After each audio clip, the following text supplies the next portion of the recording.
Welcome to something that I kind of talked about a bit and I wasn't sure whether I was actually going to end up doing or not, and that is of course catching up to the manga of Land of the Lustrous. So this is my first actual manga reaction that I'm doing on the channel, and also in general I'm not much of a manga reader, so I've only read a few manga in my time. So this is going to be one of the actual first ones. I think this might be the first manga that I'm going to be reading that's actually finished. The only other manga, and that was even a manhwa that I actually read that had an ending, is Solo Leveling. So apart from that, I've never actually read anything with an ending, so this is gonna be the first one, the first finished manga that I'm actually reading, and it's gonna be with you guys. So I don't know how it's gonna end up being and what it's gonna end up being like, because as I said, my first time doing this is on the channel. So if you're watching this on YouTube, it might not ever come out on YouTube, I don't know, but I'm gonna try to edit this and I'm gonna see how it comes out as a YouTube video. But also, if it is gonna end up being a YouTube video, it's gonna be one long YouTube video of all of the volumes from beginning to end, or at least to volume 12, because 13th one is not actually translated yet. So from what I was looking at, I'm pretty sure the 13th, so the last volume, is gonna get translated into English, I think November 4th or something like that of this year, so in half a year. So that's when we're gonna be catching up to the actual final volume, but up until then, might as well catch up to the volume 12 of it. Now, okay, that's some of the scheduling out of the way. Now, let me talk about what was I gonna say? Oh, where we're gonna be starting and stuff. So I'm gonna be starting with volume 5, and that's because you guys in the comments, I asked in the last episode of Land of the Lustrous, I asked, what do you guys want me, like, which volume or which chapter do you guys want me to start from after finishing the actual anime?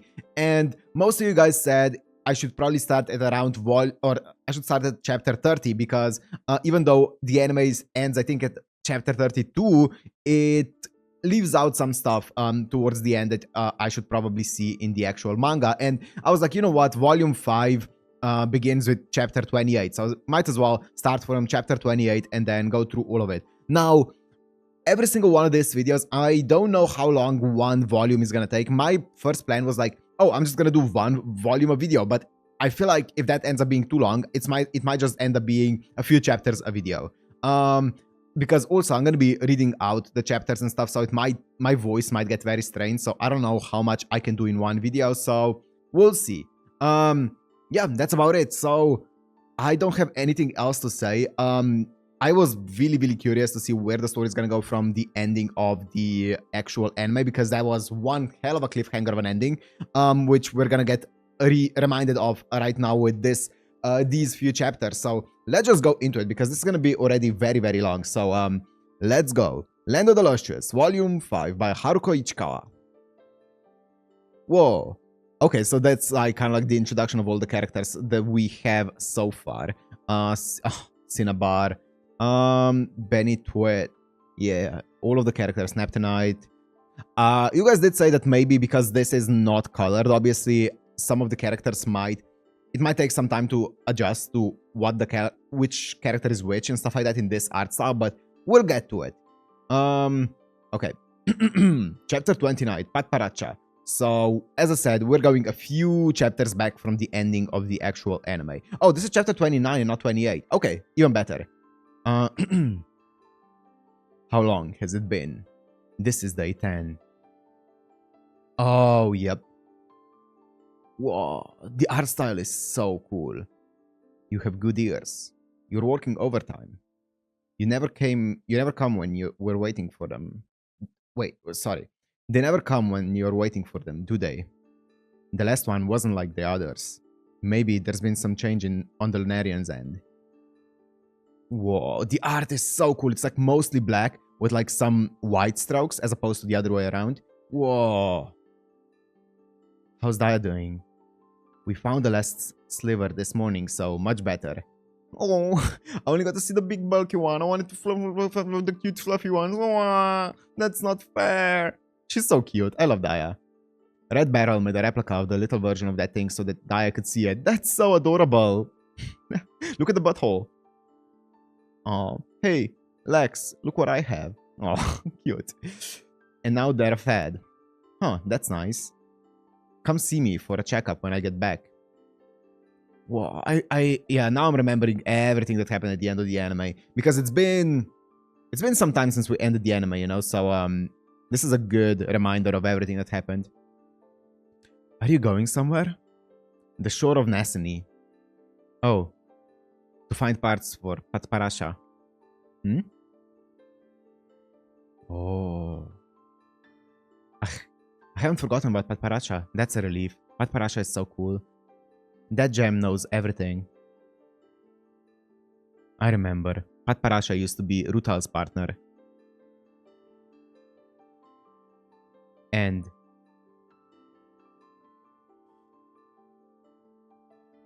has a hardness of 9 with excellent toughness. A measure of how difficult it is to break a gem. Wow, look at that art, man. Oh, that's so cool. Oh. Second in strength only to Bort. About the same age as Yellow. And born with a body full of holes.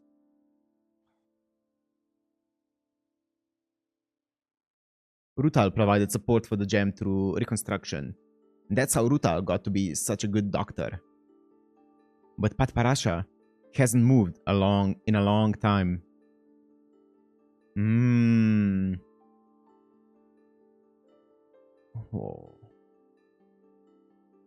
Oh yeah, Rutal. I think it was around here. Huh? I found it over the winter. And for some reason I decided to bury it for safekeeping. Ruby, this will help. A mineral in the same family as Patparasha will increase the odds of resuscitation and should keep the gem moving longer. Every time I work on the puzzle, it gets harder. Click.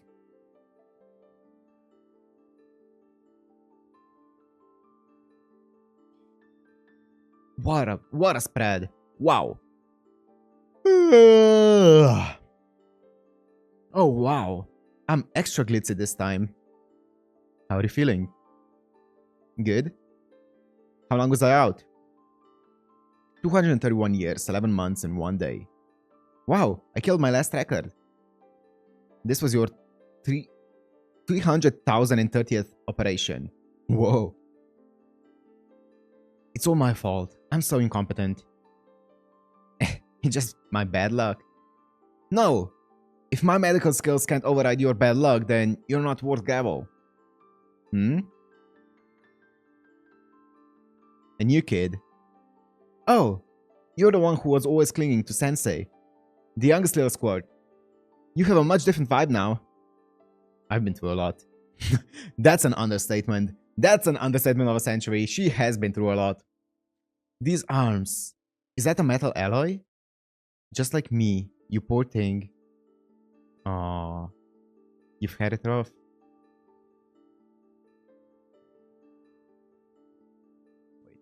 Wait. Patparasha. There's something I want to ask you. Rutal, can I go outside? She's passed out.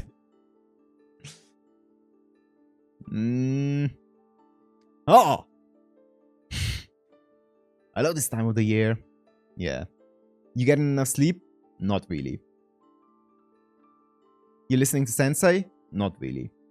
You really are a little... You are a bad little gem, aren't you? Yeah, probably. I want to talk to... Oh, I want to talk to the Lunarians. And I want to find out the truth for myself. Does that make me bad?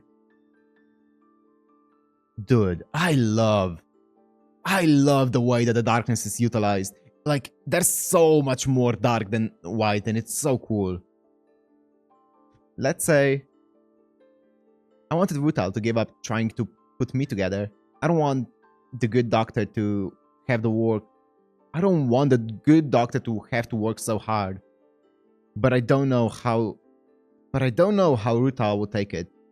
The pure, honest truth might raise the entire landscape and change it in a way you never expected. So keep a cool head and tread carefully. Okay. Dude, look at her. Look at her face.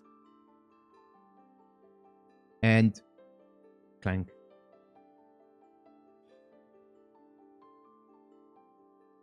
Did you get to ask your question? We only got to talk about the weather. Oh. Oh, isn't that so sad though? Look at this. Like, Rutal has been trying for for centuries to awaken Patparacha, and she came to see her and she's collapsed again. Maybe never to be seen again, never to be woken up again. Ah. Empty black spot. Rutal! I heard that you got Patparacha moving. Only for a moment. Aww. I wanted to talk about old times. What a couple of decrepit old foggies. You must be bored. I just left Zircon with bored. Oh right. The board round robin thing. You miss your partner, don't you? Me? Don't be silly. Zircon and bored. I think they make a good couple. The elderly do have clever ways of masking their insecurities. Aw, that's cute. Oh, bored. And Zircon.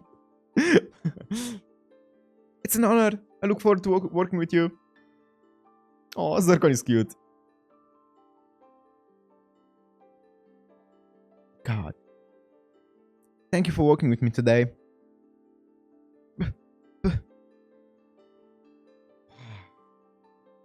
Bored didn't say a single word all day. What did I do wrong? Yellow was always chatting with me. And Jay too. They're both in the Diamond family, but they're so different. Don't tell me. Bored hates me. Hates me. Hates me. Ah. Oh. Zircon. Oh, Yellow. No, I can't go crying over Yellow. I can't go crying to Yellow over something like this. I have to play it cool. Is Zircon okay? That's weird. Well, I don't want to be overprotective.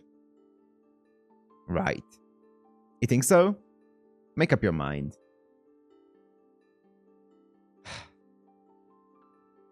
Another day, another failure. Yeah!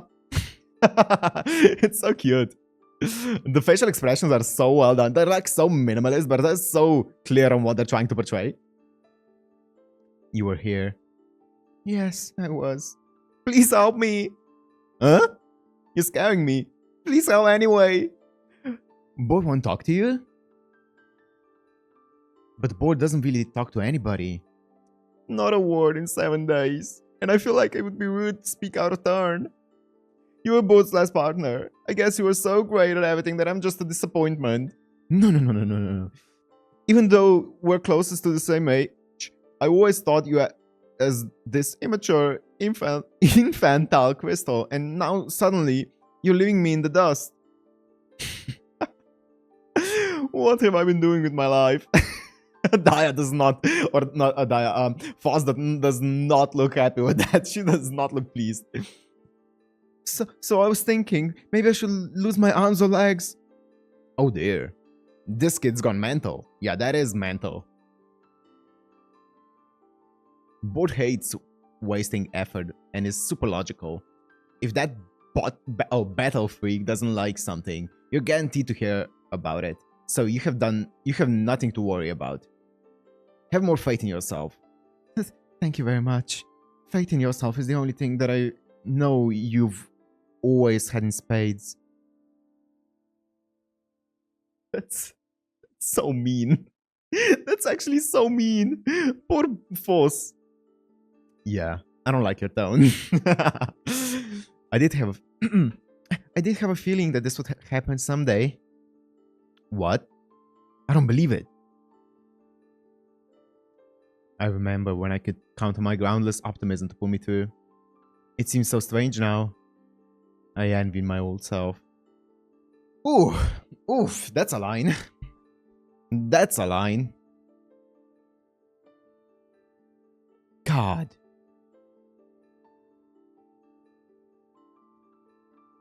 Envying an older self.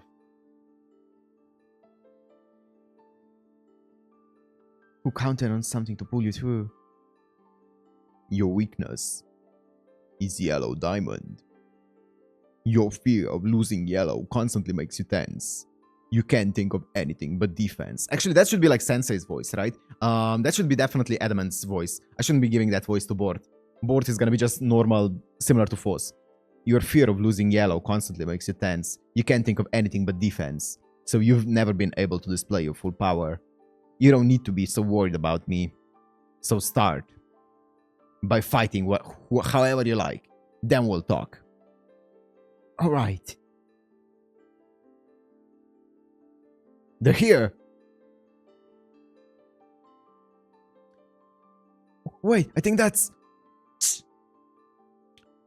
Force. Please. Let me take this one. God, look at this alloy. That's an empty black spot. Empty? We see them sometimes. It's an illusion. It will disappear soon enough. How? I didn't know. There's so much I don't know. You hold your sword too stiffly. Yes, Bort. Oh. Oh, Daya. Daya. Oh, Daya smile. Oh, she's happy for Zircon. And Bort. Cute. Aww. I think I'll tell Sensei to make Bort and Zircon an official team. If Zircon is with Bort, everything will be fine. Because unlike me, Bort doesn't... Bort doesn't keep messing up and losing partners. Ooh, Daya, please. There's something about the delivery in a manga. Oof. Something about reading the text and imagining the feelings over hearing the feelings from a VA that makes it hit different. The insecurities of Daya are just... I mean, I would say that Daya might be my favorite character so far, or at least one of my favorites for sure. I mean, Foss is also definitely up there. Cinnabar as well, and like some of the others, but like Daya might be like my number one, at least a heavy contestant for it.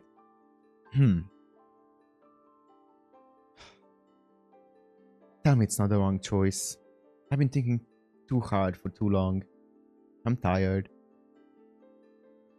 Mind if I lie down next to you? Ooh. Just kidding. I was not expecting to go into this one. Also, was the blank spot that we saw here actually in the anime as well? Because I don't remember it, but I'm sure it must have been, but I just don't remember it.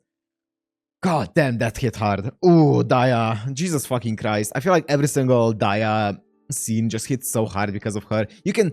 Everything that she says, you can tell her insecurities. You can tell sometimes she's just projecting. Sometimes she's just really frail, it feels like. And God, like, she's trying to mask it with like a positive attitude, and it's so sad.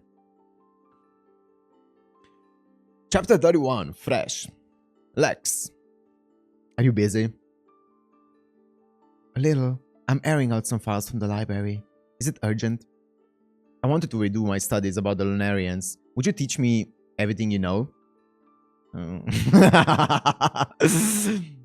Oh yeah, I remember this scene. What would you like to know first? Come on, where should I begin? Oh, Lex, we need those. The original textbook manuscripts.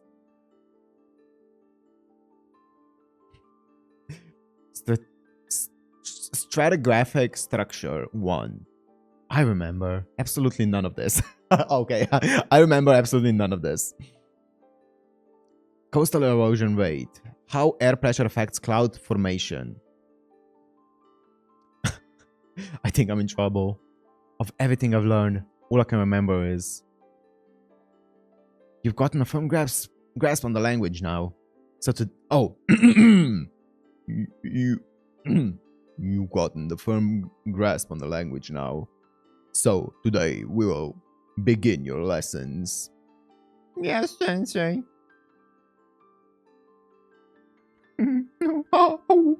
So cute. Oh, did you see that? Oh. That's enough. Sensei, is the new kid gonna fight? I don't know yet, but phosphospholite is a kind, gentle gem. Or phosphofolite. I keep saying phosphofolite. I don't know why. Phosphofolite.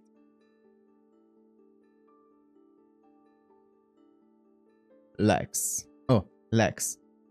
I rounded up all your papers.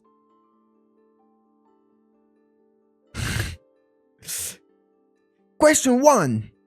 Tell me the type of lunarian that appeared on the second day of the 5th month 109 years ago with its official name. How should I know? A quiz game?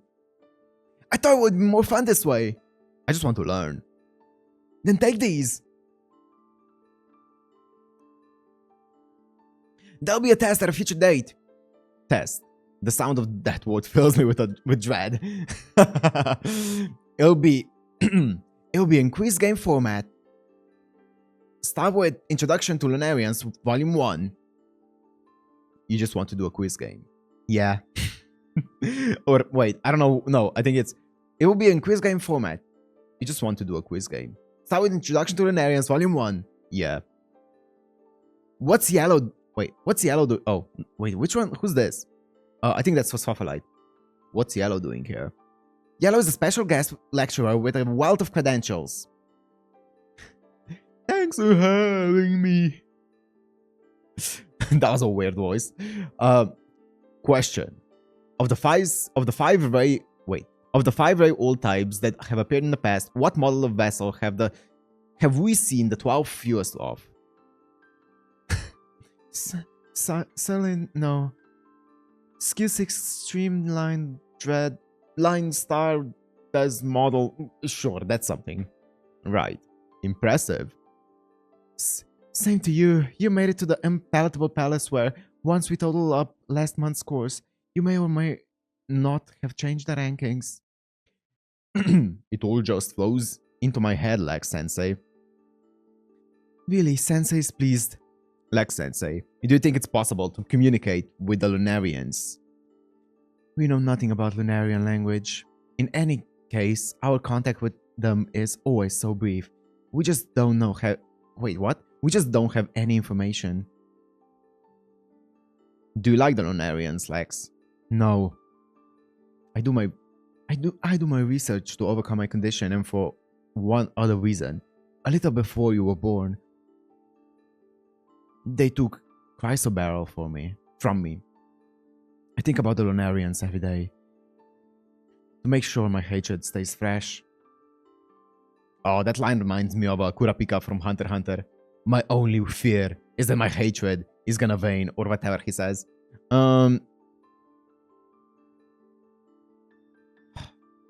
Fresh, huh?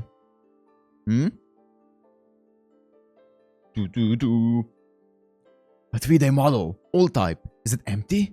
No! God, that's gorgeous. Oh, I forgot my sword. Ugh. Chew.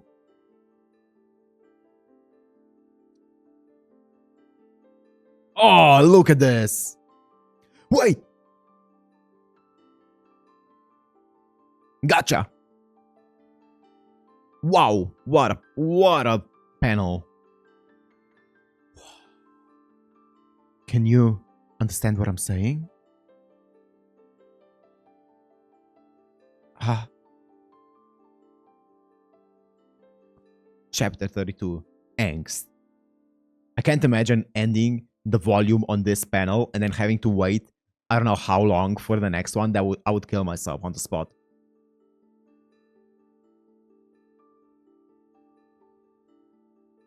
Ah. Ah. Amethyst! Wait!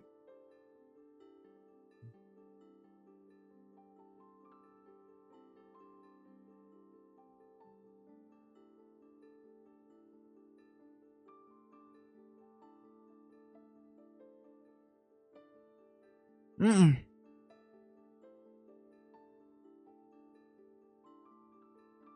Are you okay? You saved my butt. Twin crystal power. It's a great power. You must be tired to let them overcome you like that. You've been working too hard. We'll go report to Sensei, so you just stay here and rest. Thanks. So hey, did either of you hear anything when you sliced up the Lunarian? No, nothing. I guess I'm just tired. Ah.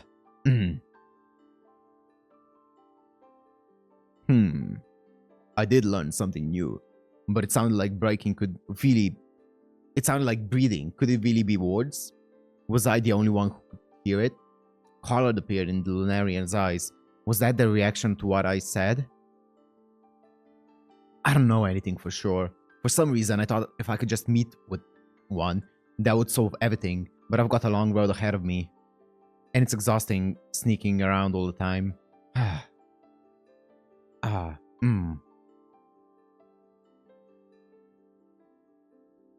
Oh! Who's that? Psst. Who's that? What the hell? Who are you? Ghost! Are you that... Are you that startled? No, wait. What voice would she have? Are you that startled? No. She's like an emo voice. Are you that startled?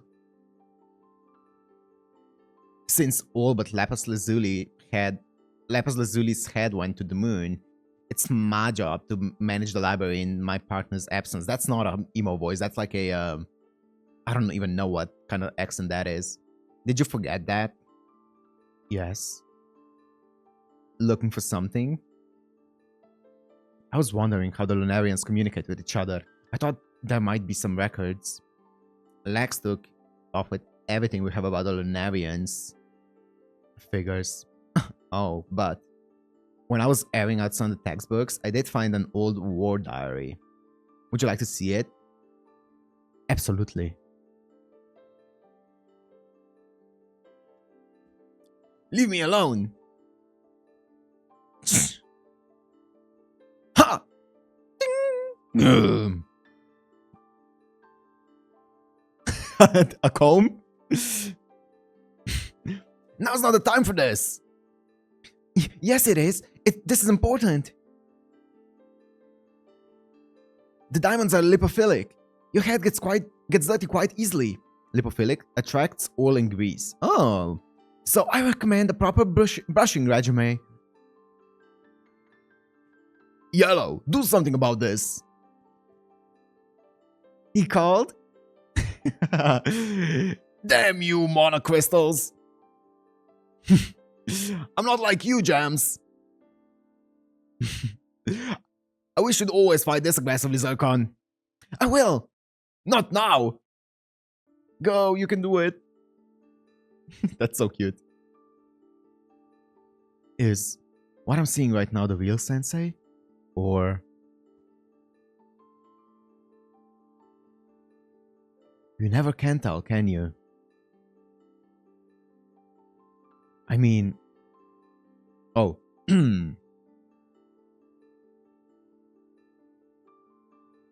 Wait.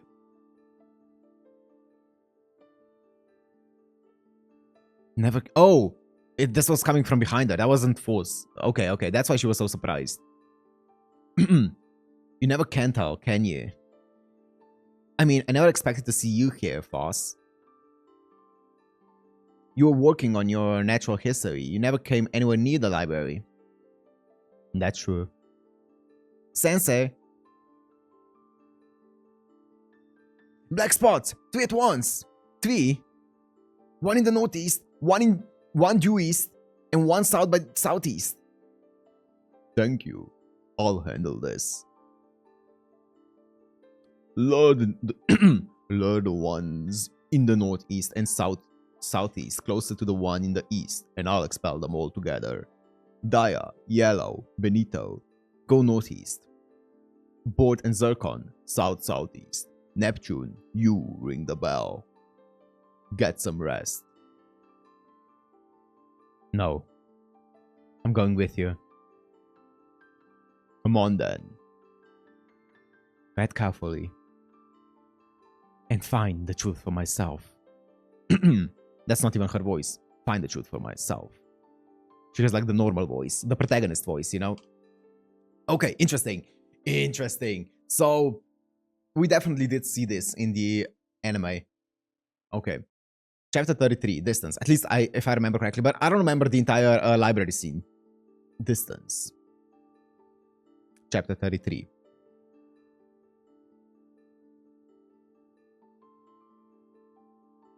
Sensei doesn't look sleepy. Not again. You're overreacting. That's cute. She just fainted because she got scared. I didn't even notice that. I was like, what's she doing? She just fainted. How long have you... Huh? Going with you. ever since the library. Oh, I see. Damn. Is that a sickle? It kind of looks like a sickle. Oh, it is. It's like a scythe.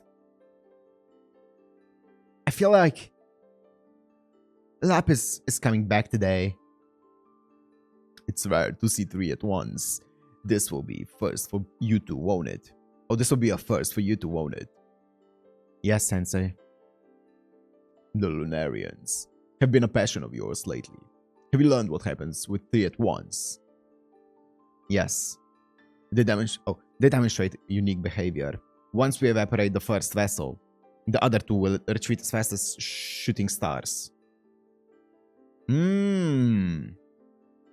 Okay, so you just need to defeat one.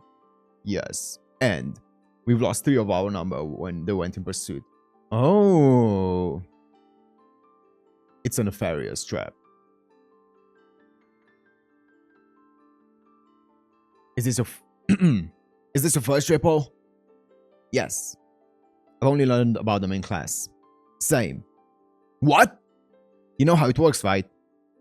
Yes, they run, don't give chase. Oh, yes, if they run, don't give chase. Exactly.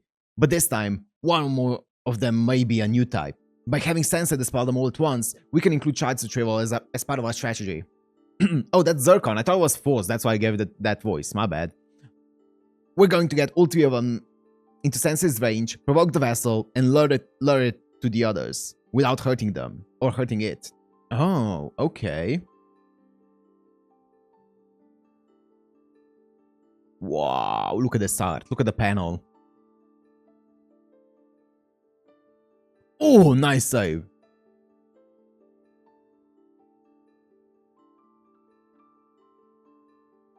Hair doesn't need to be silky smooth. Understood. Is this really your first time fighting against a triple threat? Huh? Yes. Shh. Notice is running late. What are those 3 doing? Oh, goddamn. Oh, nice save. Is it me? Or have I been the only targeted here? Where are the diamonds? There are diamonds right over there. I wonder what that is. Maybe we're just not charming enough. What do you think, Elder Yellow? Benito is pretty cute.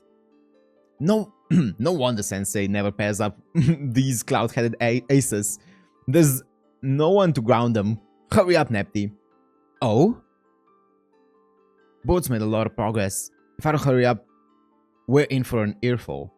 Tread carefully, but be bold and... Ah! Oh my god!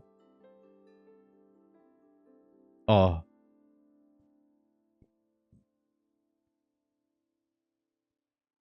Ah. Uh-oh. Oh, in the northeast, it's evaporated. Does that mean our plan failed? Oh, that's Zircon again. Oh, damn. Look at that 180. It's like an owl.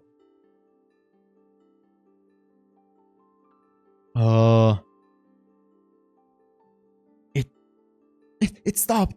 But I thought they were supposed to dash off at breakneck speed. Should we get it? Wait, something's off. Oh, we failed, but the other two aren't running away. They roll up into nice little balls.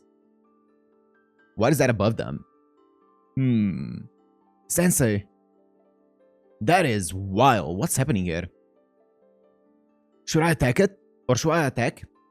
They've never done this before. Leave it alone. What? But it's right there, not moving. If it's a new type, someone might be inside it. And you would let it get away?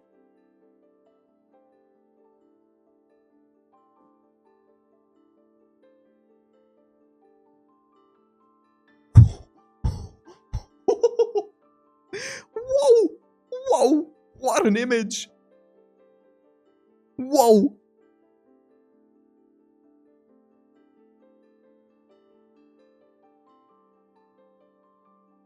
Sensei. It's a bunch of mush inside. I don't think anyone's there. Anyone's here. Ghosts! Get away from there! Or ghost.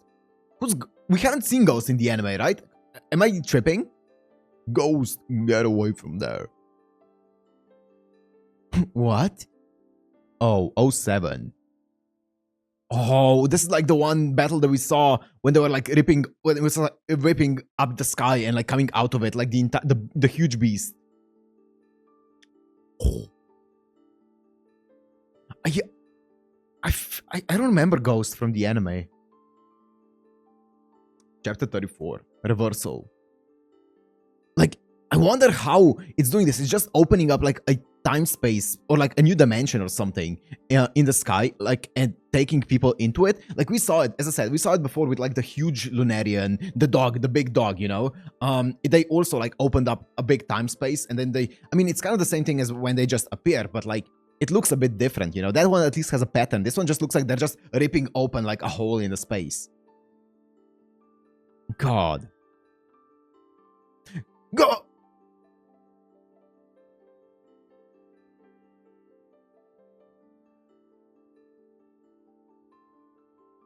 I want to see what Sensei is going to do.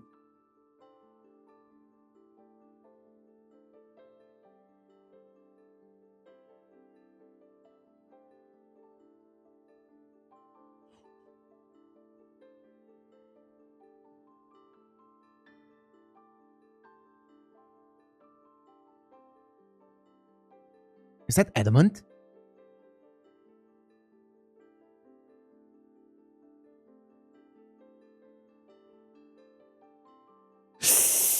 Ah, that's just a lag. Oh, okay. Okay, all of the pieces fall down, but like, is it all of them? I see it merely shifted its main body to the hole overhead. Before we retrieve Ghost, I'll dispel the one in the southeast. I think it's just within my reach. Swish! Sensei? Those things you've been throwing, are they? You saw that. How could I not? There are pieces of me. I usually get by with infinitesimally small slivers, but I was a bit flustered. I'm sorry. So you see, this is an interesting thing, because Sensei, adamant, he was always doing something that makes you like very much wary of him. And like, there's so many theories where you could spin his character as kind of working against our guys, right? And like kind of doing something, covering up some kind of like evil plan, if you will. But there's so many things like this where it just seems like he's so selflessly like ready to sacrifice parts of himself, or maybe just getting very, very angry over a loss, or sad over a loss of one of his own. So it feels like he cares so deeply about the people around him, like the gems around him. But even then, there feels like there's so many things that he's just hiding from them, and it just feels like there are times where he's being revered by the Lunarians. We saw that, right? So what's happening there? What's his relationship with the Lunarians, and why is he... I don't know. What is he? It's so interesting. Usually. Oh, usually. You mean you always break off pieces of yourself to throw them? I didn't know that. I didn't know that. I think. But, oh. I think is kind of sad, isn't it? But I don't think even I could have forgotten something that terrible. No, I suspect not. I don't want anyone trying it. It's too dangerous. And so, it's our secret. What's with that face? Are either of you damaged? No. We must retrieve Ghost. Pieces of someone other than Ghost. Wait, what? Pieces of someone other than Ghost? No, not any of the pieces we brought in. Oh. Most likely, Sensei sorted them out when we were picking up Ghost pieces. Does that mean every time? Every time?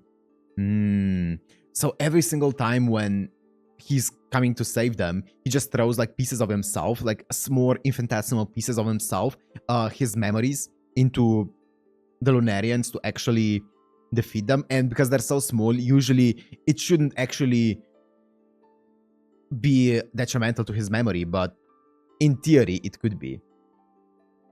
Did you see anyone else get hurt? No, I was imagining things. You know me lately. I'm all nerves, having trippy hallucinations and all that. Changing the subject. Have you ever had to treat Sensei? Of course not. Don't be ridiculous. Sensei damaged? I never heard of such a thing. But I'm interested. Super interested. Don't be creepy. Whoa. Sensei. You would break off pieces of your own body to fight the Lunarians? On the other hand, our dear mentor and the Lunarians aren't exactly strangers. The more I try to see for myself, the more questions I come up with. Dude, that's the thing that I'm saying. That's the exact same thing that I said earlier, yeah. There. All done. Thank you. Oh, thank you. Yeah, nice work, Rutil. Rutil? Rutile? Rutil. I was talking to you, Foss. I didn't do anything. Yeah, you did. You reached out to help me. I saw you. It might have been Sensei who really saved the day, but I was happy to see you try. Thank you. Rutil. Oh, Rutil. May I go see Sensei? Yes, I'll go with you. It's not what you think. I wanted to see what Sensei would do, so I chose not to help you. Okay, I thought that's what happened, because I wasn't sure whether she or Foss actually couldn't help. And because she said, obviously, I want to see what Sensei would do. So I didn't know whether she was like trying to help and then she hesitated because she was like, actually, if I help her, I wouldn't be able to see what Sensei could do. Or if she basically saw that she couldn't help and instead of running away, she decided to stay there and be like, you know, try to see what Sensei would do. But no, it is the former. It is her actually trying, not helping, deciding to not help Ghost just so she could see what, how Adamant would help her. That's wild. Okay. So I chose not to help you. Sensei wasn't the only one who neglected our friends and almost let the Lunarians get away. Or Sensei wasn't the one, not the only one. Okay. I was. No, I didn't mean to. I would never. That's right. It was just a coincidence. Really.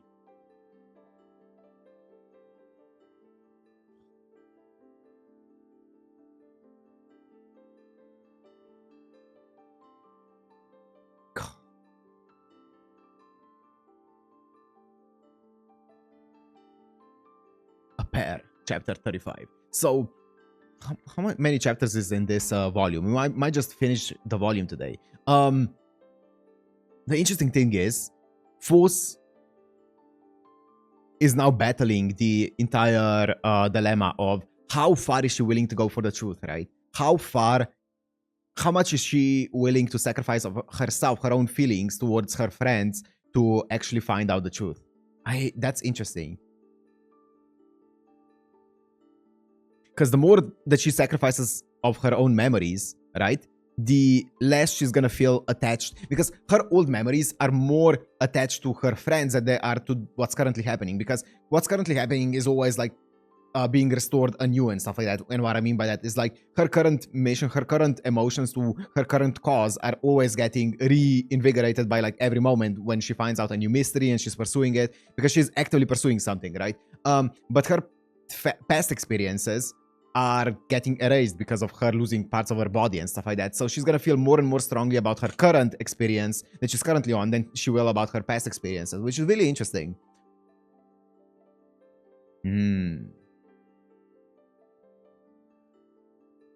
Oh, interesting. Despicable. I'm so sleepy.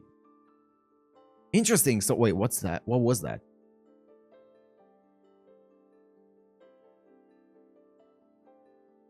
Where did he get those from? Interesting.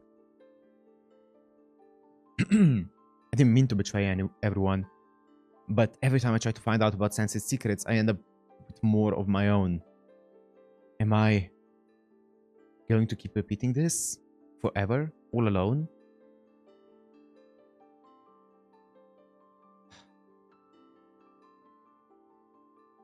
You saw it too! I know you did! What? What? My big slip up!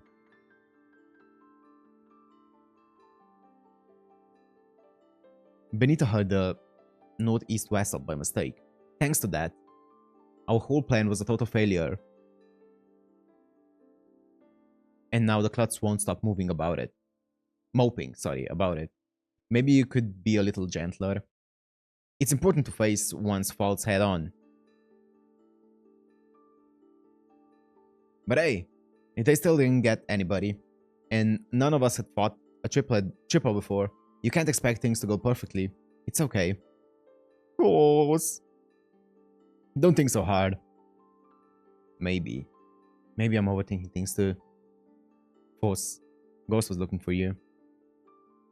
Benito. On second thought, there is something.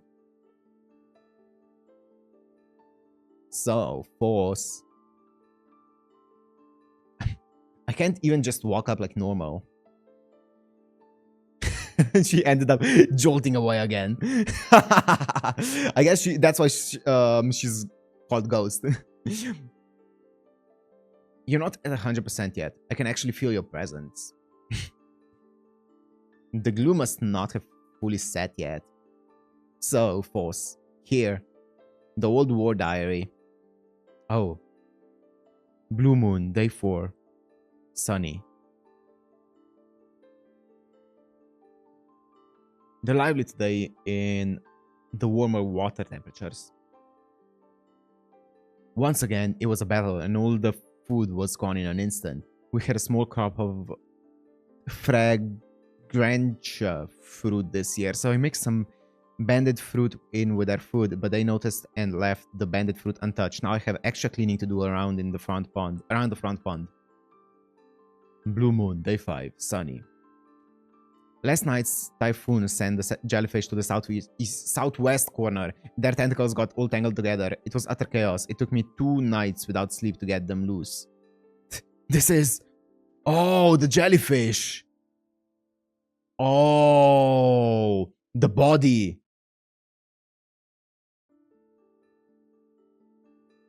A jellyfish rearing log. So it seems. It's the title. Brutality. A record of my bitter war. It's way too misleading. Who wrote this? I'm going to the moon. I'm going to the moon to give that gem a piece of my mind. It means we all find value in different occupations. I'm sorry it wasn't of very help after all the trouble I put you through. Oh, no! If Lapis were here. Oh, that's right. You've forgotten all about Lapis, haven't you? I'm very sorry. Lapis was very smart. That gem had every book in the library memorized. Not only that, but the crystals inside me would actually listen to Lapis. Interesting. Okay, let's go see Rutal. And we can ask about your erratic behavior while we're there. I'm not overtired. See this black part? Or see this black part? According to Sensei, I'm made up of two different crystals.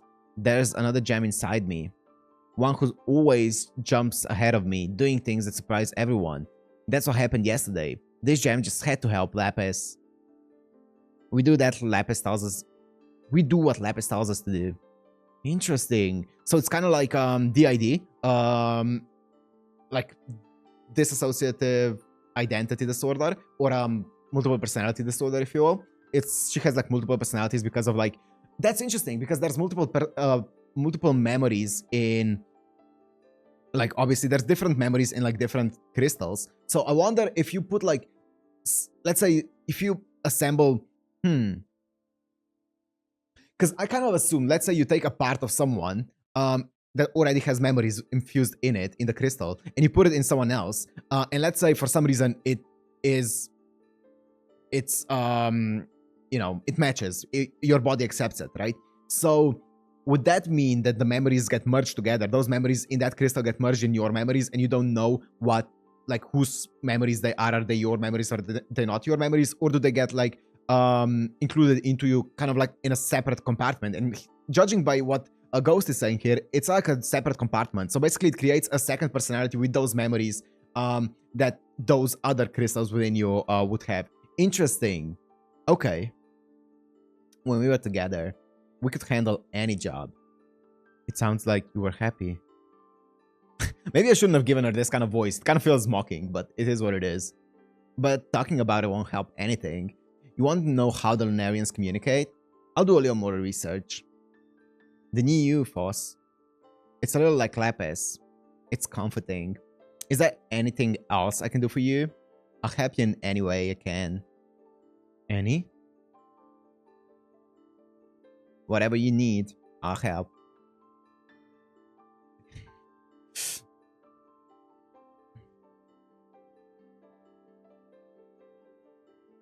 I'm okay for now.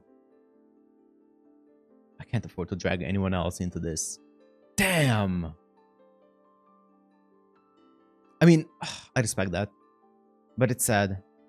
First of all, I'm the only one who suspects Sensei of anything. I will always be alone on this job. Oh, blah.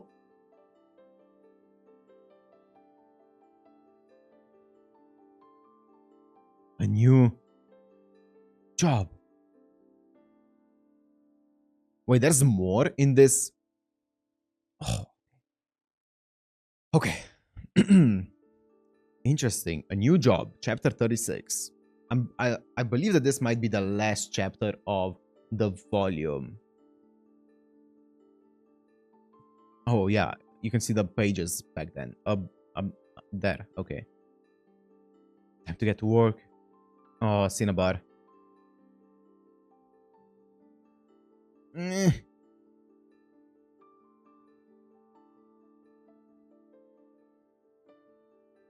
Hey!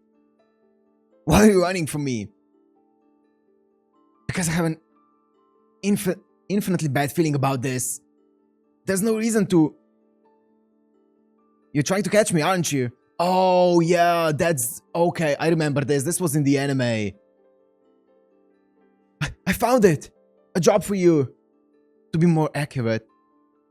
It's a job I can't do with anybody but you. I want you to help me.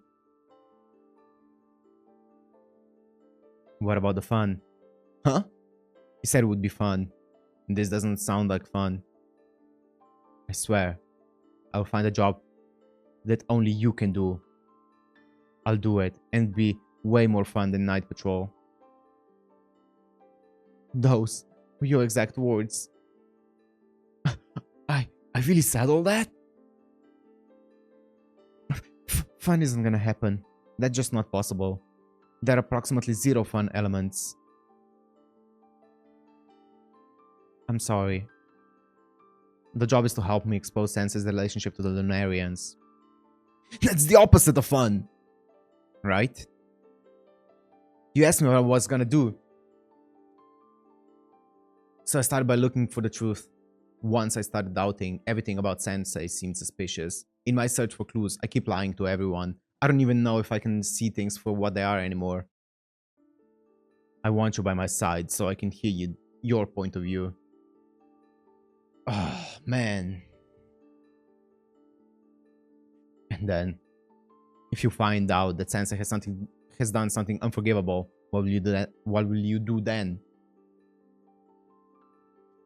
If you haven't thought this through enough to answer that, then I can't help you. I knew it. You are terribly smart and extremely careful. That's why I can't do this without you. I'll be back. But if you just want to team up, then I...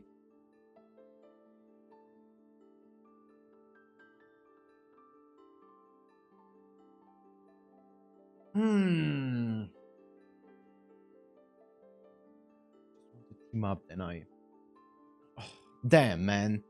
I feel so bad for Cinnabar because, like, she wants some enjoyment in her life. She's been miserable her entire life, lonely her entire life, and she just wants to have fun with Force, right? And Force comes to her, and I mean, I talked about it at the end of the anime, right? How it's so sad where Force, they put like different weight on like a different part of the conversation that they had, right? Force, whether she forgot the entire conversation or whether she just puts different weight on it, was kind of emphasizing the entire part of just wanting to find something for Cinnabar to do, because her assumption was, oh, Cinnabar doesn't feel like she has a place in this world and she needs some kind of place in this world, right? And so she needs a job that only she can do. But she already has a job that she can do, which is patrolling the night coast, right? She wants, but that job is obviously not fulfilling. It's not fun. It's extremely lonely as well. So she wants to just do something fun. And yeah, I feel like that's a bit of a misalignment of, well, what they like misalignment of actual, you know, whatever goals for Cinnabar, whatever, I don't know. I talked about it at the end of the anime. You're about to ask me something, and I want to know what it was.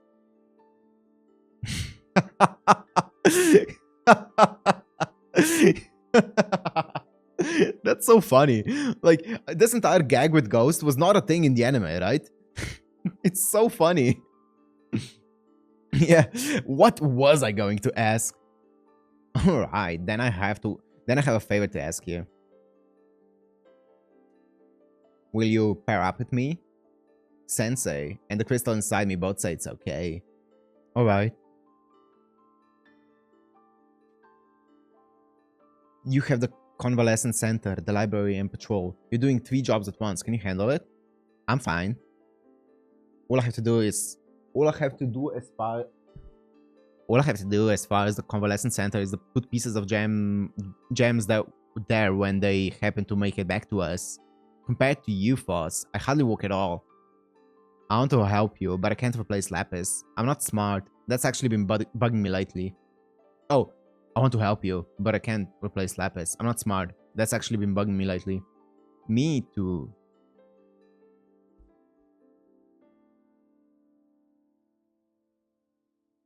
I'm afraid Lapis is too fed up with my stupidity to come home. Oh, I'm afraid Lapis is too fed up with my stupidity to come home. That thought bothers me sometimes. I'm tired of just praying, so I thought maybe if I change myself... That is the stupid thought. I mean, I know the feeling. Force. We have to tell Sensei... Wait. Before we fight, I want to get close to it and continue my research on how Lunarians communicate. You mean you're going to talk to it? It's a big one. Will you be alright? If it looks like trouble, I'll cut it right down. Back me up, okay?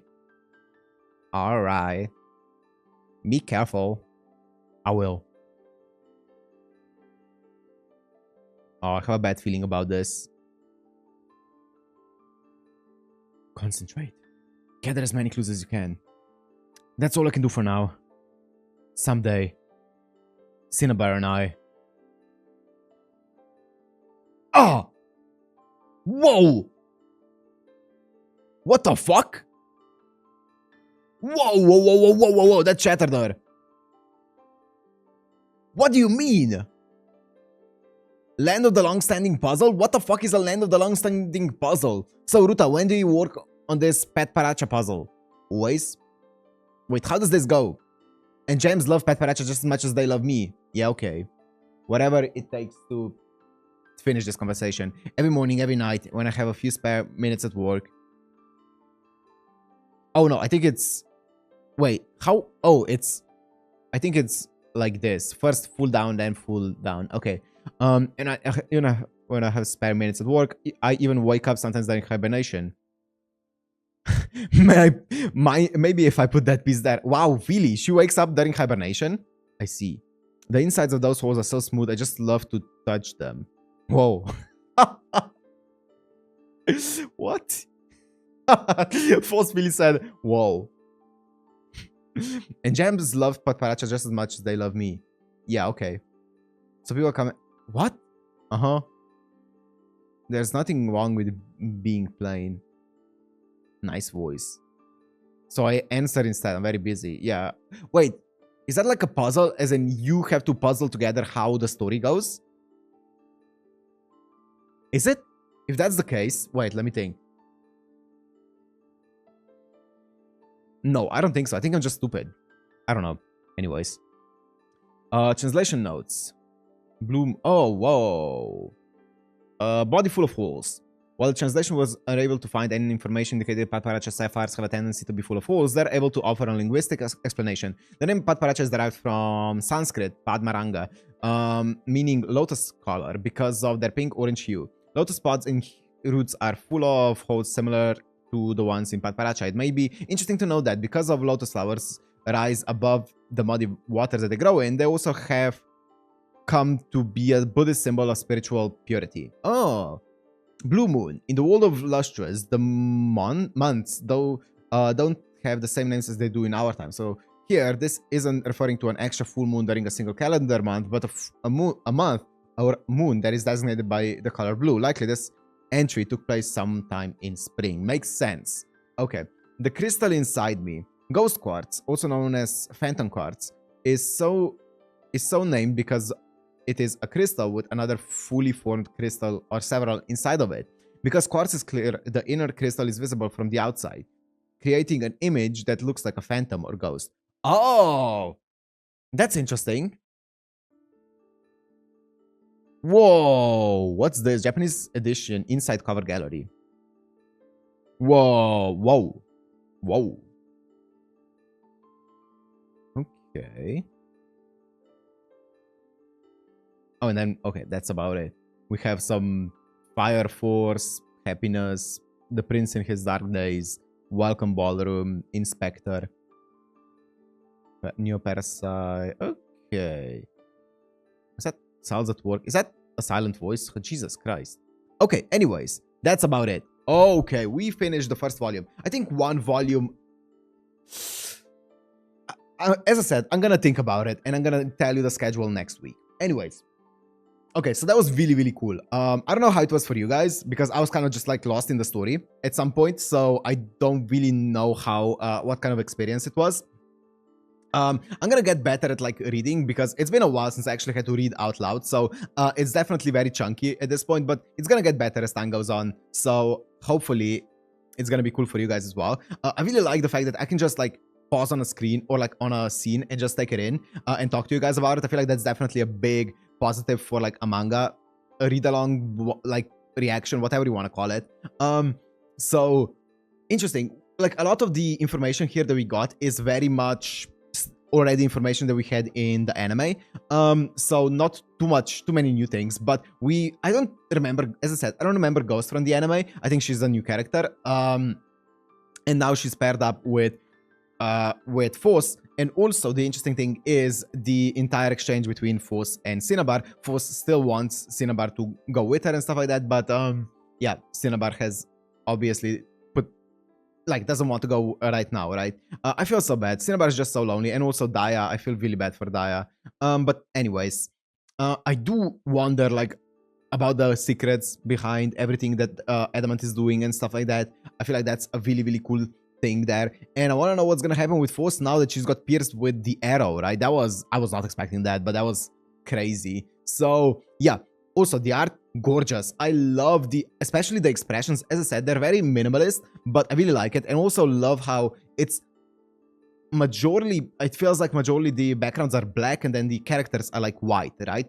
Which is very interesting, very different from anything that I've seen before. So it's really, really cool. Welcome back to another volume of Land of the Lustrous. So first of all, let me say this, my voice is destroyed. So if my voice ends up giving up halfway through the recording, well, too bad, because I was just streaming the anime awards on my YouTube channel. So if you're interested in my reaction to that, it's on my YouTube channel under the live tab. So my voice is definitely a bit strained. In the previous volume of Land of the Lustrous, we saw, it was basically mostly a recap for me for the anime, and one big exception to that was Ghost. So she's a new character who towards the end of the volume ended up becoming a partner of Foss. So we got Foss and Ghost now being partners together, and yeah, let's see what's gonna actually happen from that, and like, yeah, what exactly we're gonna be doing from here on out, because this is uncharted territory now. So let's see it. Let's just go into it, because I have no idea where we're gonna go. So how do I do this again? Okay, let's go. Okay, this is the first thing. Character introductions. Yellow diamond, harness 10, diamond, and Tartassa. Oh. 07. Mostly, wait, what? Antarcticide. Mostly on the moon. Might not look like this now. We can't deny the possibility. Damn. Phospholite, hero of the story. Will hopefully keep up the good fight. Okay, I don't think this is anything too important. I'm just gonna go on. I need to I need to ration my voice. Chapter, wait, are we this far in? I think chapter 37. Are we already there? I guess so. Chapter 37 instead. Oh yeah, Foss did end up getting like absolutely demolished. That's not good. Foss? Just kidding. What? No problems here. I'm totally fine. I can just connect my two halves with this alloy and pull myself back together. Come on. Huh? Okay, then I'll do it by hand. Wait, did it not work? What? Oh, it just doesn't go there. You're kidding. No way, no way, no way, no way. I can't move my alloy. What the fuck is happening? Oh no. Wait, it's like fully melting. This isn't good. This is really bad. Wait, are those the Lunarians touching her already? Oh, is this Ghost? What? She's like an emo girl, right? No, you don't. That's heavy. Ooh! That's an awful lot of arrows. If this goes on too long, they'll beat us. Don't act up today, please. Oh, don't act up today, please. I won't.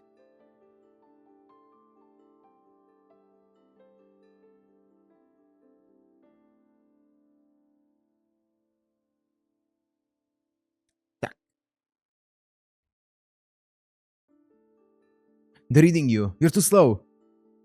I know. Stop nagging me. It's been a while, okay? Behind you.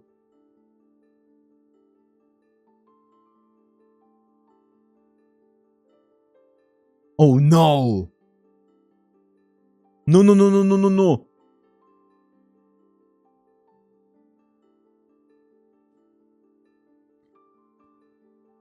Change of plans. Trying to outlast them, huh? Pain in the... We have to get them to drop Foss lower half first. Well, I think I can think of one way to distract them. Yeah. I know.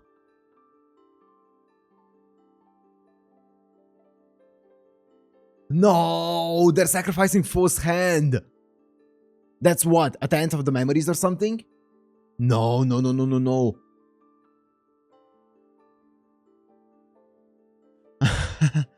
Nice.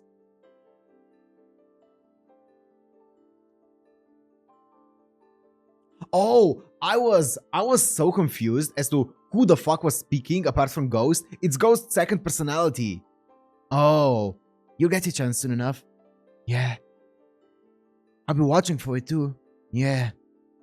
Hang in there. Yeah. She's like Keanu Reeves in in John Wick.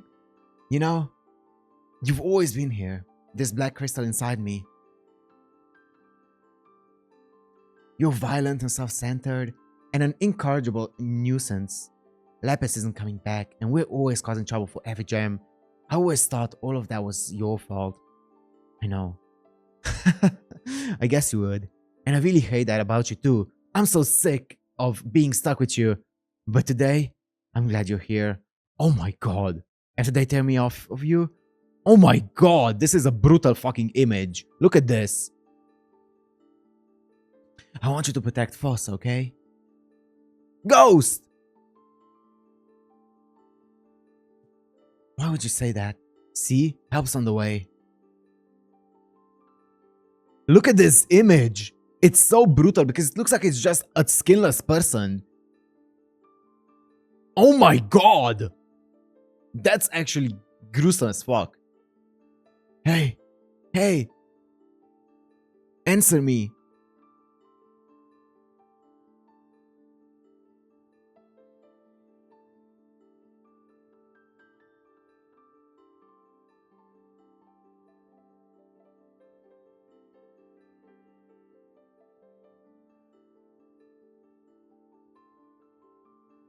Ghost quartz.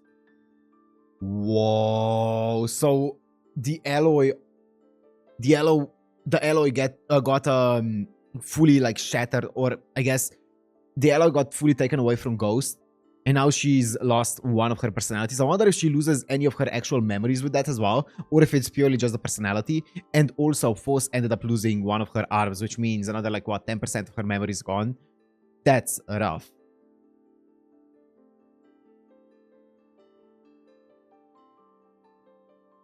Where's Ghost? With Sensei. Oh, good. Ghost is okay. What a relief. I'm so glad. Ghost! Oh, this is giving me Antarcticide. I'm so sorry. I'm really glad you're okay. No, seriously, this is a huge relief. Ghost? That's you, isn't it?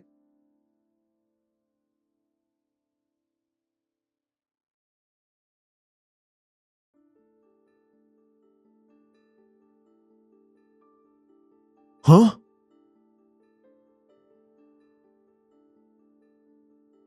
What? What's Adamant doing here? That was freaky. What a dream. So was that fully just a dream? There was this gem and the hair was different, but the socks were folded the same way. So I was sure it was Ghost, but when I ran over to talk, it was some black gem I'd never seen before, and then I got punched in the face. Ghost is here, right? Yes. With Sensei? That's right. Just like my dream. You're not gonna say anything? So it wasn't a dream. How would you know how to explain it? So it wasn't a dream, it was just her basically blacking out and then resetting to that position. Oh no, and they had to like put it back together. Oh. Go. Huh?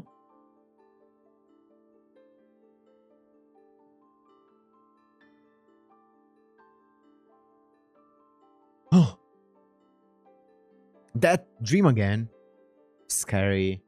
The same gem. So creepy. Bro, what's happening? What happened to Ghost? What the fuck? Are you awake now? No. Sorry. I don't know where that voice came from. I can't really scream, so you're gonna get that. Wait, let me summon my Nakata Joji. Ghost. What? What? You mustn't hit your fellow gems. But Sensei, this imbecile... Oh, but Sensei, this imbecile... I said no. I said no hitting, and I meant it. Force.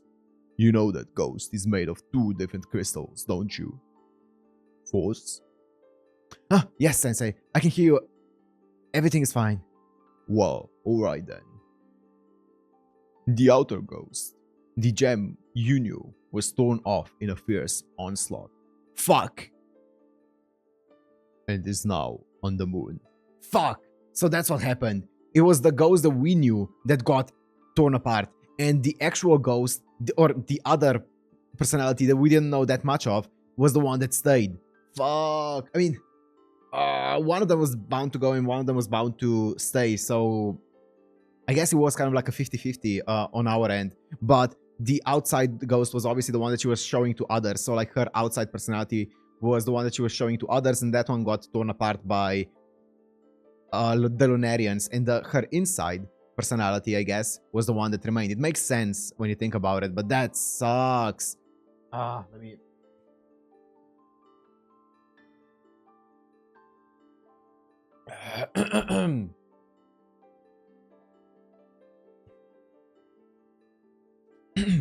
Maybe she should get like a different voice. She seems a lot more cold.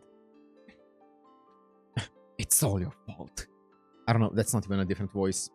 If your cockiness hadn't gotten you smashed in two, you wouldn't have needed our protection. You want to know how Lunarians communicate? I don't know, if you're trying to talk to them or what? Or, oh, I think it was meant to be, you want to know how the Lunarians communicate?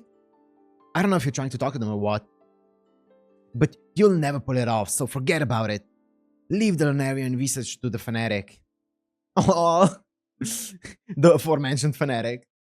From now on, you will follow my orders until we retrieve every piece of my other half and you apologize. You'll get no forgiveness from me. Harsh. Ghost. Ghost. You shouldn't lay all the blame on Force. You're too forgiving, Sensei. The idiot keeps trying to get away with everything because you keep coddling the little baby. If you don't lay down any boundaries, this is only going to happen again. I agree that this is my fault. What's that? Do it again. Oh, do it again. Hit me again. Maybe this is another dream. Oof. That's actually a hard line. God. Don't think I'm going to spoil you too. No trampling either. She's stepping on her. I guess that's the relationship dynamic they've settled into. I guess so.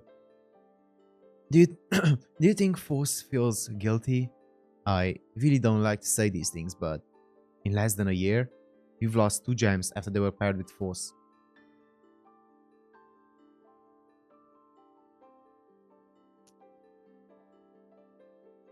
I mean, that is a statistic. That is a statistic for sure. Oh, noble ghost. Will you not apply powder to obfuscate your honorable shine? Sensei told me to keep my light absorption ratio up so that my new left arm can assimilate faster. But never mind that. Wait, was the arm ghosts? Oh, the arm earlier was ghosts and not Force? Oh, my bad. Okay. I hear you don't sleep at night. You're not looking into the Lunarians again, are you? No, perish the thought. My insomnia is just a silly little condition of mine. Just a silly little insomnia.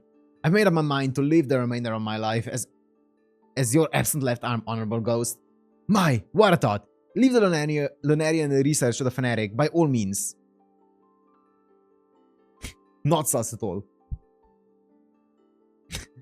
The fanatic in question. As for your pitch black luster, I find it quite satisfactory. You're mocking me, aren't you? They're opposite colors, but sometimes I see a resemblance. Antarcticite? Or is she talking about Antarcticite or Ghost? I'm guessing she means Antarcticite, right? Lunarians. I wanted to find them first. What? Hey, what do you think you're doing? I'm afraid they'll take you away, Antark. Oh no. Oh no, no, no, no, no, no. Is she going crazy? Is she like having like a PTSD attack? What? Self-admonition. You, what did you say? Huh? I'm afraid they'll take you away, Antark. You're the one I'm afraid of. Hmm? Do you hear a weird sound? Huh? Like a dragging. What's happening? I guess they haven't settled yet. No.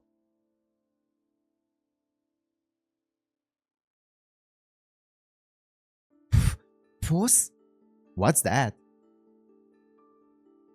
Oh, you wouldn't... Oh, you know. We wouldn't want Antar to get caught. What the fuck? What? Just a... Hey, Melon, what are you doing? Look, Foss. This rock's not Antark, it's Ghost. Rock? You're right. And Foss, are you touching Ghost directly? Is that a good idea? You're falling apart. Oh, I'm fine. Ghost, Antark, it doesn't matter. The point is, I don't want anyone getting captured because of me. I see. Excuse me, Foss! Foss! We're a little busy here! Can that confusing stuff wait? Foss, wait! That's so sad. Dude, the way that they write like this kind of sad dialogue in like a not heartwarming, but like a light-hearted setting. Oh man, with like this light-hearted expression here and then Foss saying this. You understand, right, Antark? I'm not Antark. I can't figure out the secret either. I can't undo what's been done. After all I've tried. What's happening? Nothing ever.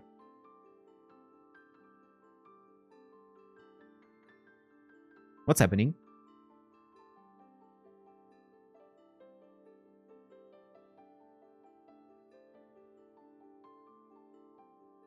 It's kind of like oh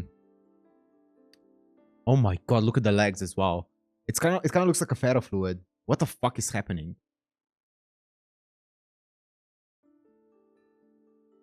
She's breaking.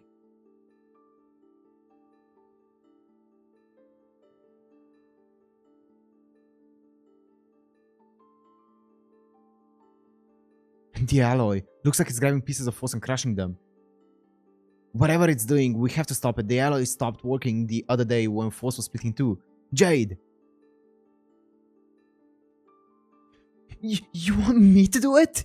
Wouldn't board be better for this kind of... Ugh.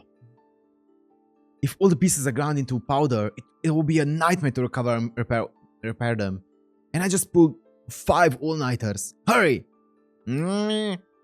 Foss! I'm sorry!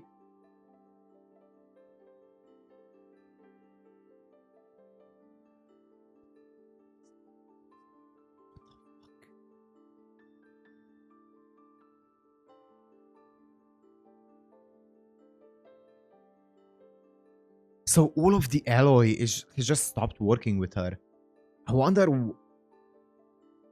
Because I remember you guys talking about, like, during the anime, you guys talked about, you know how the Japanese actually have the gold coating technique for, like, repairing, like, vases and stuff to kind of make it seem like a crack is, like, supposed to be, like, a beautiful thing. Not hiding the crack, but actually enunciating the crack and, like, the damage that's been done to it can make the object even more beautiful and stuff. But now even that gold is letting up. It's not holding it together anymore. That's not good. Your body is a complex patchwork of an unprecedented 5 types of prosthesis. I barely know the first thing about it. Could you please avoid situations that are likely to get you smashed? The second I wake up, I'm getting lectured. Oh, the second I wake up, I'm getting lectured. Scoot over. Pet Paracha, I'm sleeping with you. Knock it off. That's kind of funny. Jade was traumatized after having to hit you. And I hate to admit it, but honestly, I'm not sure I can fix you every time.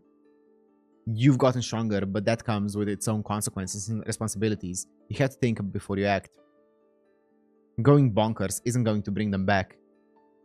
Oh, who's that? Is that... Going bonkers isn't going to bring them back. Yep, that's true. You've already lost your arms and legs. If you lose your sanity too, you'll be even more useless. You're exactly right. If it gets to be more than you can stand, go ahead and call me Antar, Ghost, whatever you want. Oh, that's not good. That's a coping mechanism.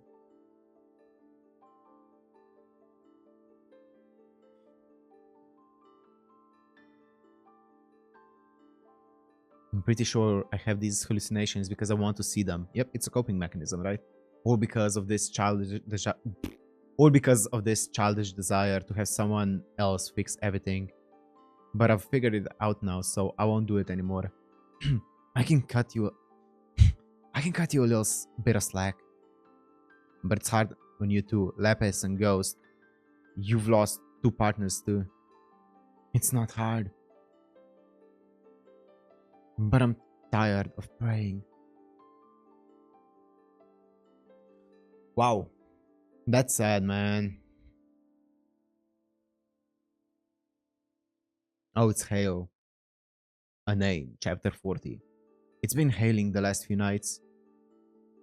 Winter's coming. Yeah. I'm thinking of taking winter duty this year. No. They're already talking about having everyone do it in shifts. Don't jump ahead. Yeah, good point. You're awfully cheery all of a sudden. That's scary in its own way. Alright. Race it to the west coast. Listen, you're overcompensating. Oh. Oh.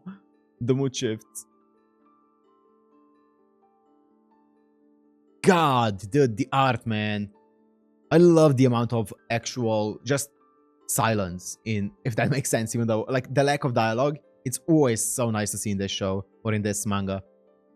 Pause. Are you feeling any better?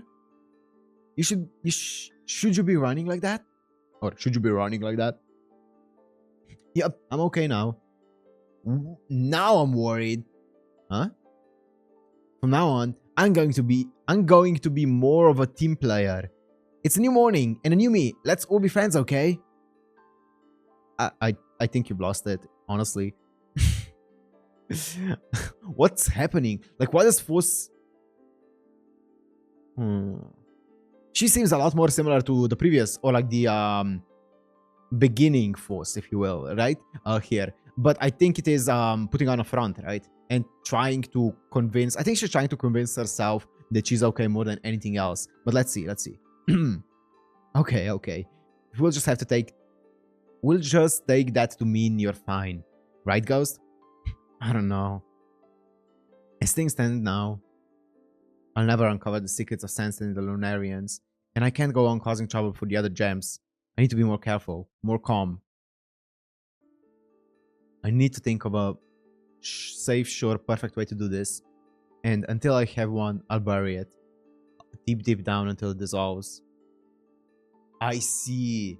So, she needs to convince everyone, partially including herself, that everything is okay until she finds a way to actually go about finding out the secrets that she's been pursuing, right? So, yeah, that makes sense. She doesn't want to be too hasty, so she wants to make everyone think that she's okay, and in the meanwhile, find a way to actually go about it. Okay. That doesn't seem the most healthy thing to do, right? Basically suppressing your own self, but you know what? Oh yeah, come here. What? Come here. What are you doing?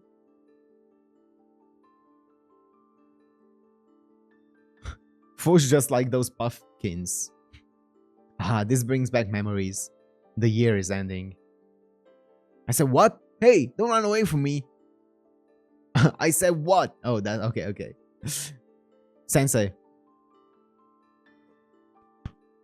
Oh, bro, my voice is actually on the brink of extinction, I swear. If it's possible, what do you think about calling this gem by a new, more fitting name until Ghost comes back? What do you think? Do you want a new name? Hi, whatever. Either way.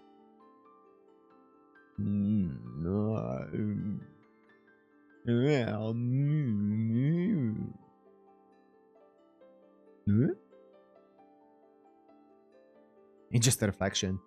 This suspicion thing is getting to be a bad habit.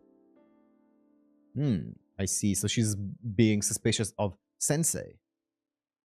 And to stop that. Okay. Kernorm.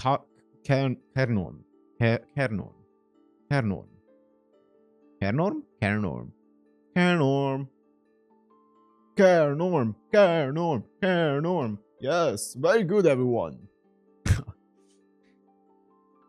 Does everyone have it memorized now? 1, 2, 3, 4. Kernorm. Bort and Zircon aren't here. This won't do at all. For sure is excited. I started to get excited too. It's like we're finally seeing the real force again. Yeah, it's been weird with all that angst. Yeah. Oh, if only you knew.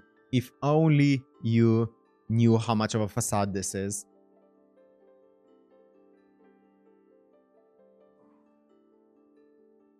Oh, I don't know why this hit so hard. It's like the old force is back. Oh, what a line, man. What a line.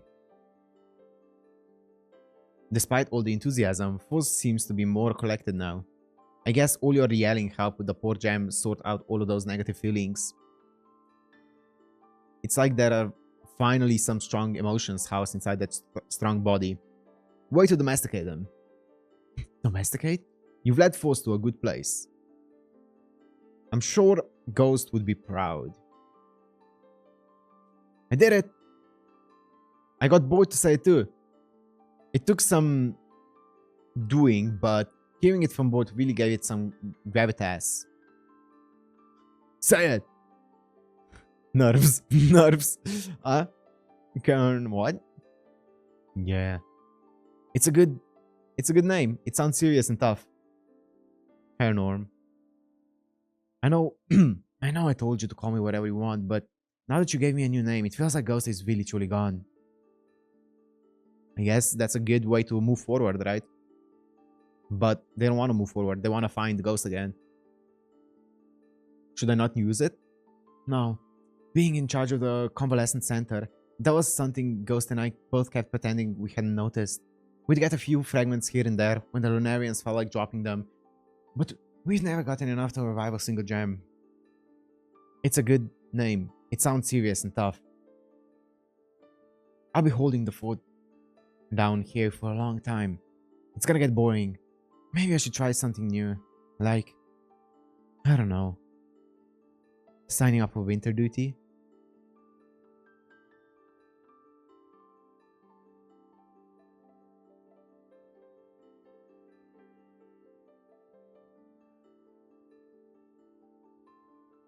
I'm trying to think if there's like if I can put like anything together from her saying this, but I don't think so. Let's go. Oh, she's using the thingy, the powder.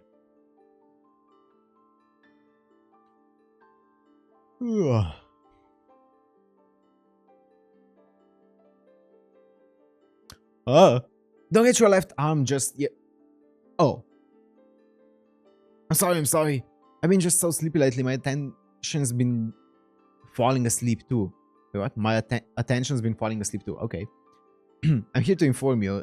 It has been determined that hibernation will be postponed for the 3rd time this season.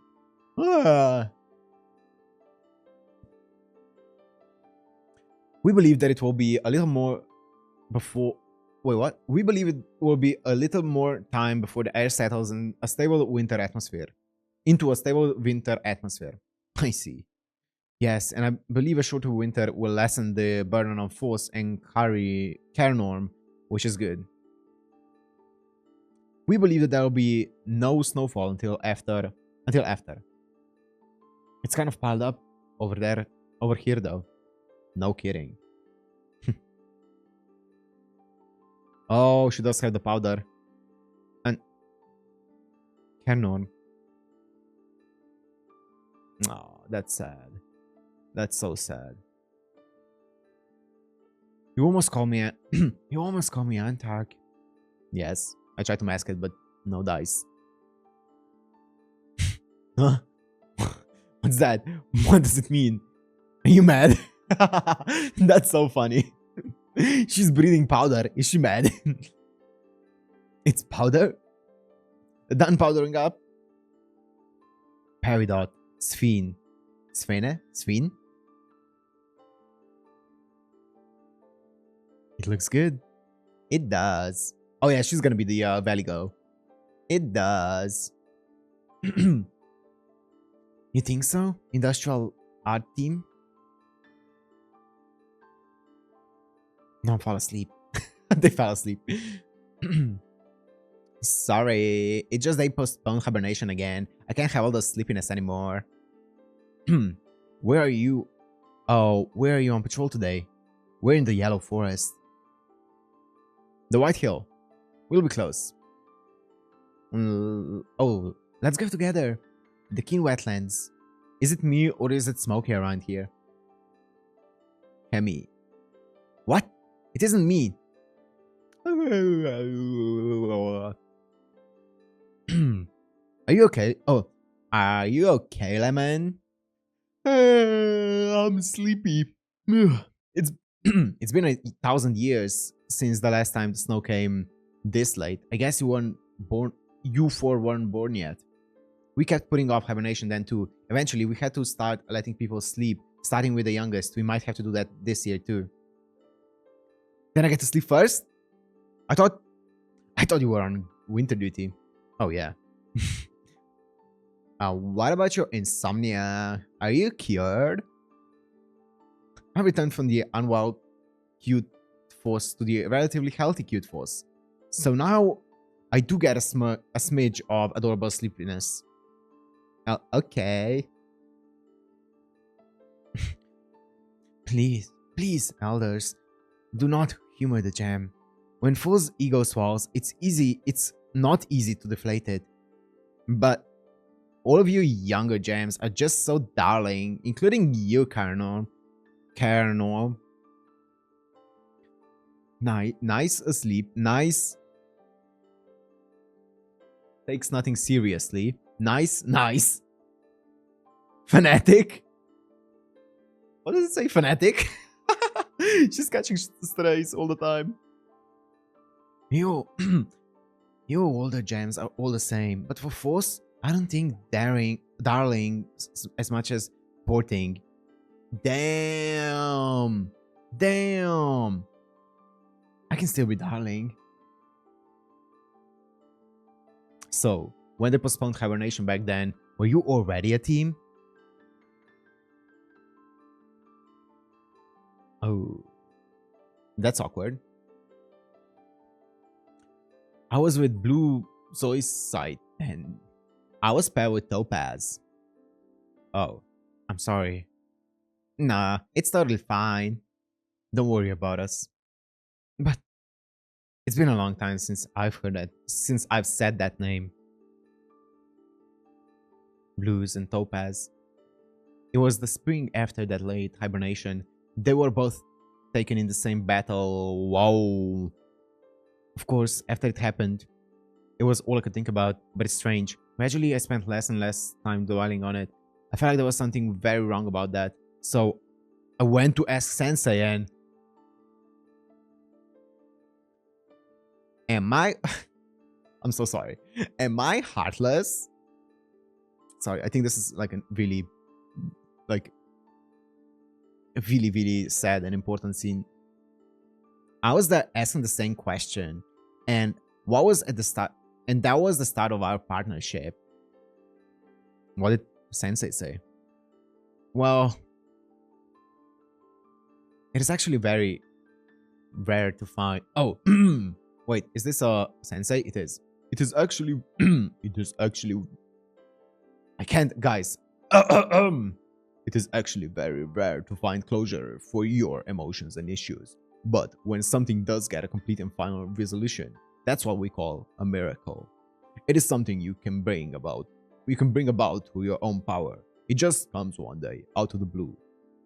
I don't want you to get so twisted that you miss it. So let your emotions run their natural course, whether that be grieving or forgetting. And while we were talking, we arrived at the Yellow Forest. Thank you for reminding us about blues and topaz. Y'all take care. They're so mature. Very mature. So, Foss, do you want to be... Who do you want to be when you grow up? Huh? I could never choose. Maybe Pasparacha? That's your choice? Is it because she's just like asleep always? Just waiting? Not having any kind of thoughts? She has people caring about her? What about you, Hemi? As of now, it's Peridot. I want to be intellectual and poised. I don't know, I saw the late jam one night. Buried in newly made paper, chuckling for no apparent reason. Oh, good point. I could never live up to that paper perfectionism. Snap. Force. Remember the black spot that the fluff puff thing came from? I heard it was a double. I don't know why, but for some reason, I don't want to hear the rest of this. Okay, then look. Uh-oh. Oh, baby. Force. Tell us what to do. What?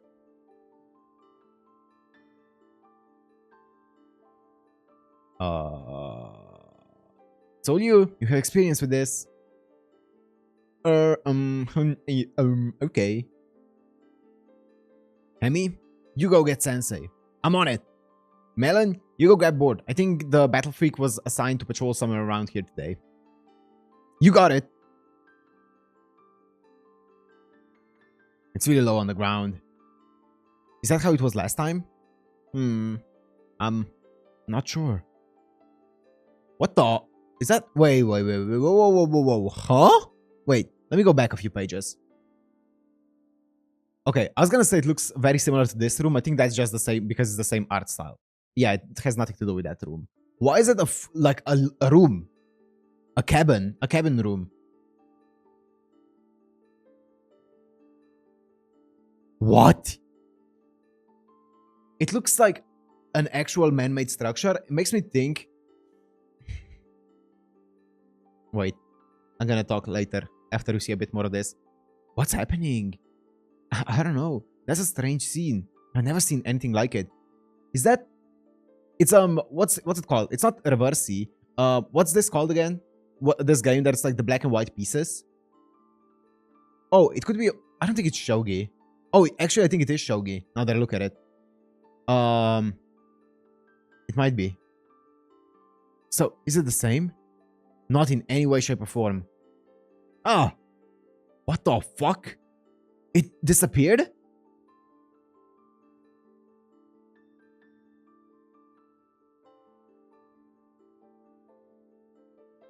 Topaz? Svini.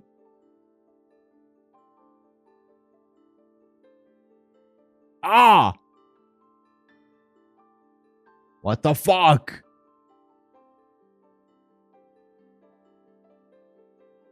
What is that?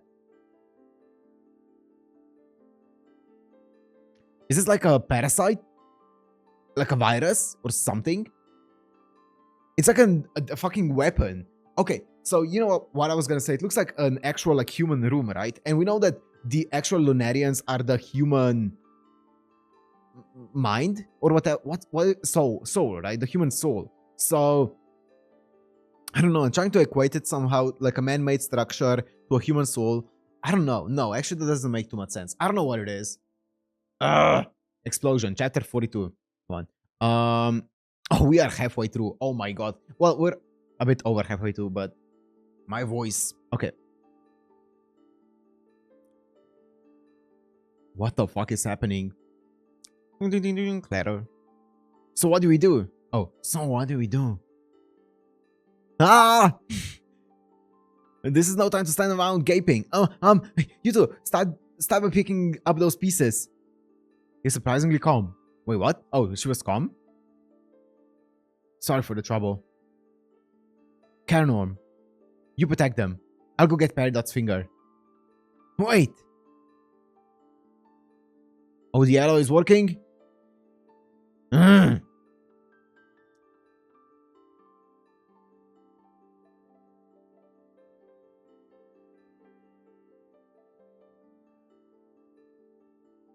Did it take anything?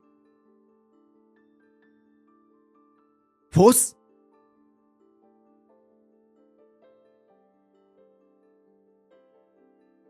You'll never break through my alloy membrane. What is that? Your courage is too reckless. Oh, your courage is too reckless. I'm sorry.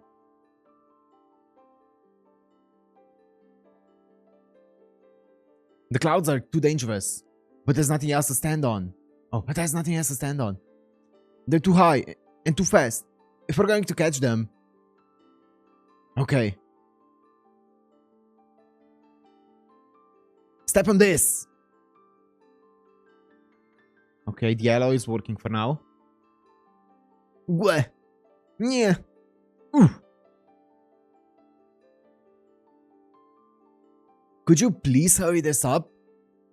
You three are heavy. Sorry, Force. They're too fast. We can't. Blues.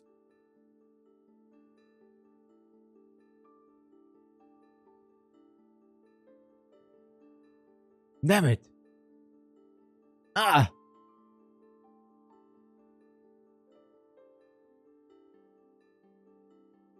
Perry. What's wrong? It's Peridot. Oh, it's Peridot. Ah! Bro, why are they saying like blues and topaz? What? Oh, is it holding like pieces of them? Yeah, it is. Whoa, why? Huh? Just a... Ew! You're kidding, right? The plan is to pick us apart to the cracks. Eep! What's wrong up there? Force! This isn't working. We gotta go. We gotta get out of here. You're covered in them. Oh shit, she is. What? Ah! Give those back. So is Force past feeling now? The poor Gems lost it a lot. Oh no. What are those guys? Force, what do we do? I'm open to ideas. It makes me really mad that they arranged my hair so beautifully in that bowl. It doesn't look like they're ready to retreat yet. They won't move as long as we don't get close. Why don't we just wait for Sensei and try not to provoke it? Yeah, let's do that.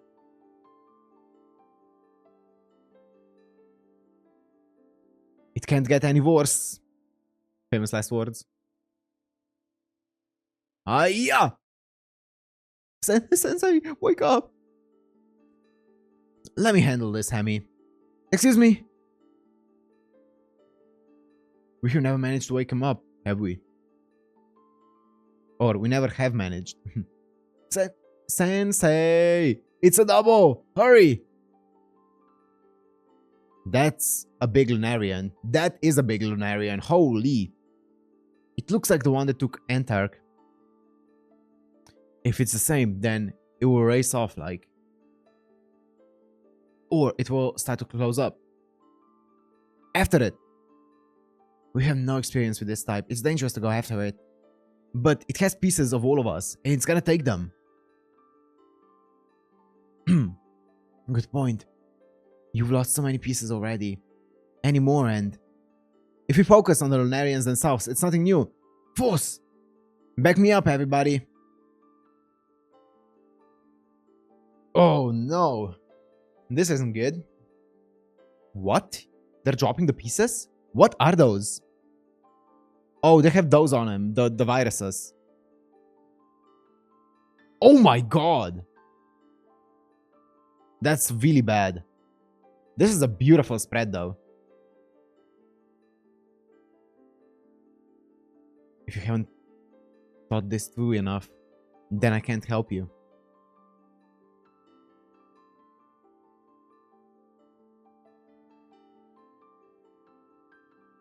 Oh my god!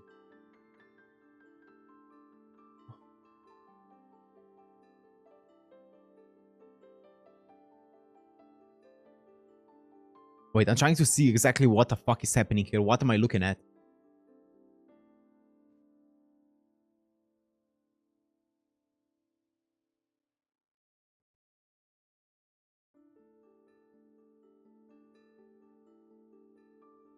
What the fuck? Is that a triple? Holy fuck, a triple shish kebab. That's not good. What the fuck happened here?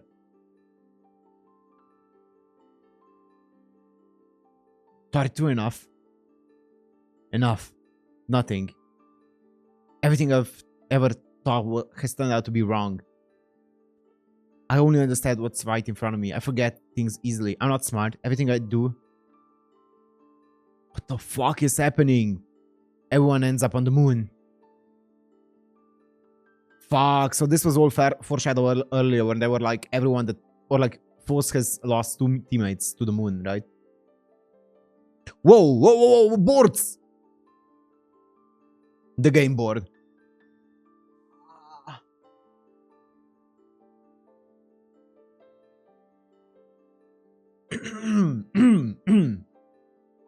A little bit more, guys. A little bit more. I think this might be the final one. Ah.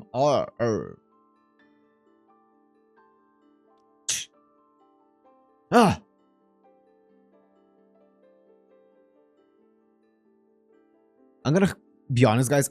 I'm sometimes having trouble to actually see what the fuck is happening from the pages. Like, there's so many things happening, and I'm like, what the fuck am I looking at? Okay. You okay? Guess not. Zircon. Now I'm mad.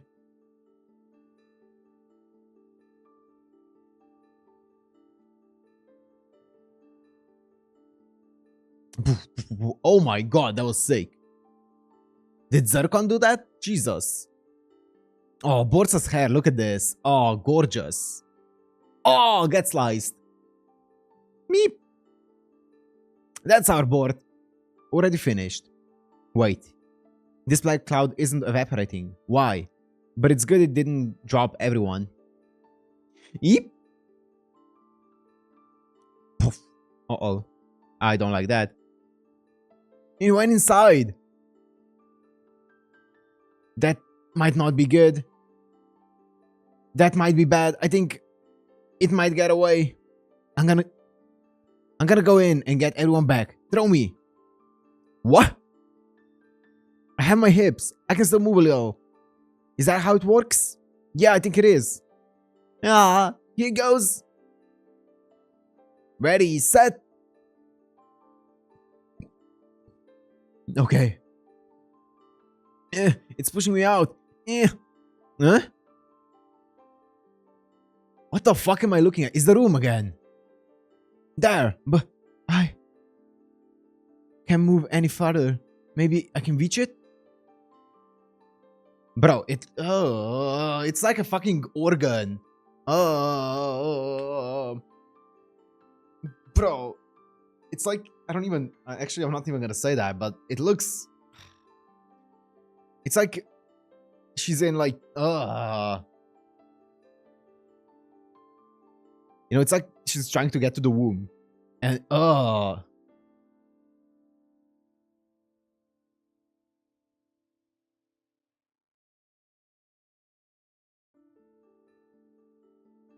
Got it! Huh? Eep. That's the wrong thing. Just a... Hey! What is that basket case doing? I mean, what are you things anyway?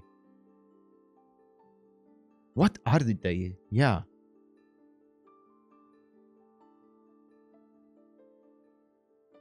Ah! Yippee! Oh no, we're falling. Ah! Gently. Wait, we got all of them, right? Both got all of them out here? I think we can see that this is all of the gems. Is that all of their pieces as well? Hopefully. Gently. Board, you came to help. You asked me to, didn't you? Of course. Which means you forgot. Totally forgot. Yes, I did. I forgot. Well, you could say it went exactly according to plan, just barely. Luck is important too. We didn't lose anyone, and it's not much, but we're getting our friends back. I'd say it was pretty successful. Well done, Force. There's a good little gem. Ah, yeah. We'll start by putting Peridot and Sphin together. To the medical office. Ruto is calling. See you later. Bro. Man. Bored to the rescue, man. Bored to the absolute fucking rescue. I couldn't even count the mistakes we made, but there were a lot of surprises. We did what we could. Is that what you thought I'd say? Do something that reckless again, and I'll bust you open right in front of the Lunarians. Yes, I'm terribly sorry. Everyone's so nice. I like that. Fighting as a team. Oh man, is she... Wait, is that... It kind of looks like she's crying. I'm guessing it's just the alloy, but it kind of looks like she's crying. Oh. You did well against the new type. Thank you, Sensei. I can hear the details after Peridot and Sphin have recovered. For now, get some rest. Oh, then, Sensei, at least let me give you this. It came with the new type. These things were moving and they attacked us. It didn't evaporate with the rest of them. Is this all of them? Huh? Yes, I think so. I don't know exactly how many there were in the battle.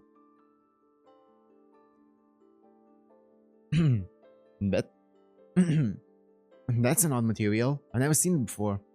It's incredibly light and smooth. Speaking of things I haven't seen before, the scene inside that black cloud. It looked like a small room with a table and a chair and these things and a white cloth. I could go on forever. I could go on forever. I have it all figured out by the time Peridot and Sphin have recovered. Very good. Thank you for your work. Get plenty of rest. Yes, Sensei.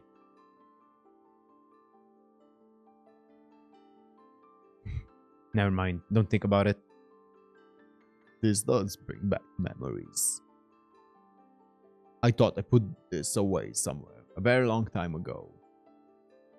This game wasn't created with a specific purpose in mind. That's why I was always at it for so long. We never thought about what would happen to the things we created when they reached their end. Did we? What do you mean by that? Could you like elaborate a bit further on what you mean by that, Sensei? I have a feeling the next page is not gonna be... Oh! You would disappear for me? That's very kind of you.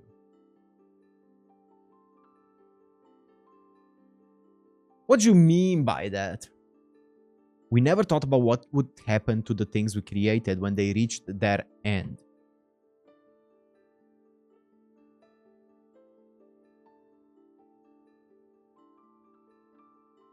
So...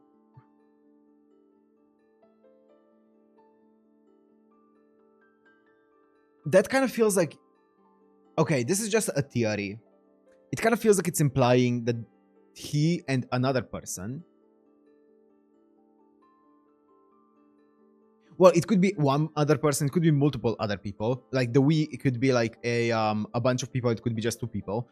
But Sensei plus someone ended up maybe creating the entire basically situation that's currently on the world. But I don't know if that's the like creating all the gems and stuff like that. That kind of feels like what it's implying, but also Sensei definitely seems like he would be, or Adamant seems like he would be on the side of the gems because of how passionate he is about them. He obviously does feel some kind of connection to the Lunarians as well, but he definitely feels way more passionate about protecting the gems than anyone else. So, I don't know, man. That's interesting, though. There's this really fun job called smashing ice flows. You're lying. How can you tell? When you say fun, it always sounds like a lie. What's with the face? Nothing. It's creepy. No need to say that. We need to be friends. Winter's coming. Stop that. Oh. Aww. Oh, another one? Okay, this is the last one. Chapter 44. Shortcut. I hear you're back to regular patrol duty today. The glue is still setting on both of you, so be careful. Especially you, Carnorm. That fight the other day undid all of the progress your left arm was making with the bond on that smoky quartz. Don't put too much stress on it. Okay, I know. Oh, sorry. Okay, I know. Inclusions are fundamentally hard to please and averse to change. Even if the new material has a similar makeup, it will often take some time before they accept it. Yeah, microscopic organisms that live inside the Lustrous. Yes, correct. The happy-go-lucky constantly aiming for new heights inclusions in this freak are the exception of all exceptions. Yay. They don't make any sense, so do not use them for reference. And Carnorm has never taken well to reattachments to begin with, so be careful. Oh, the pond is completely frozen. Are we assigned today? Or where are we assigned today? The shore of Nascent Sea. That's far. Okay, time for a shortcut. We'll cross the frozen pond with our beautiful footwork. Won't we, Carnorm? Instant karma. Yeah, I'm sinking.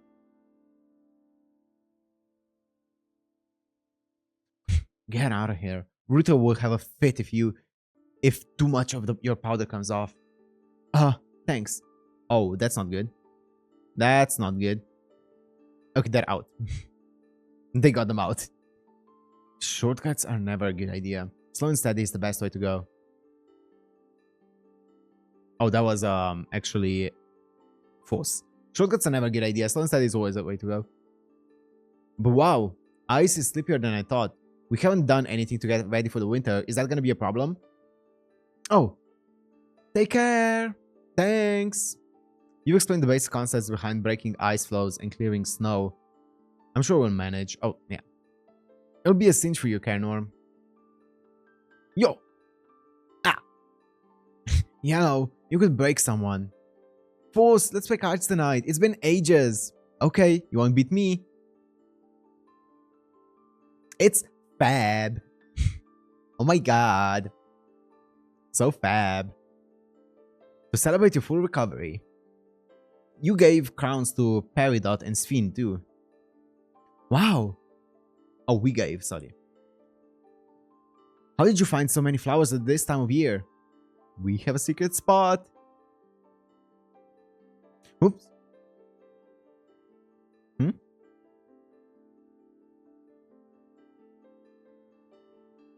Is that when it happened?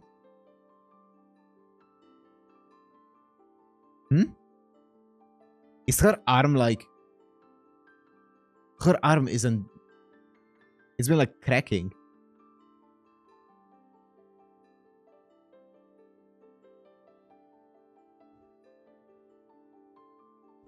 What's up? Why the scary face?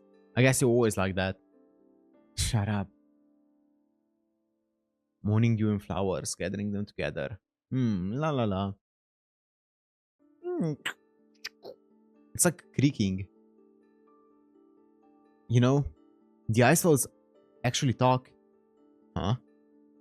They've got really nasty personalities, but one time I was depressed and they were worried about me. I have no idea what you're talking about.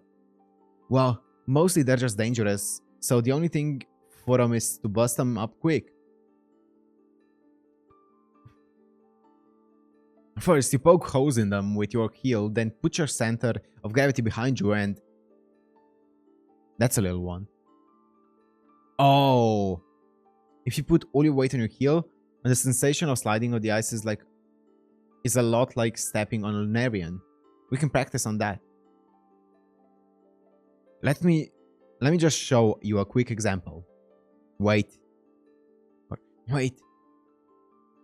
I foresee nothing but doom in your quick example. I don't want you going up there and repeating what happened at the pond. You have no faith in me. Just watch. I'll do better than you. Yeah.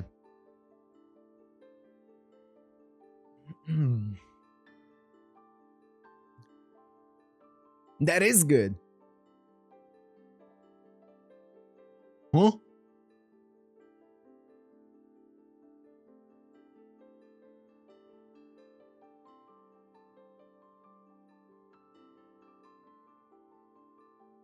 Wait.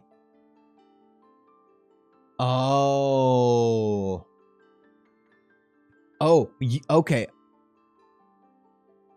It was scary Norm all this time. That okay.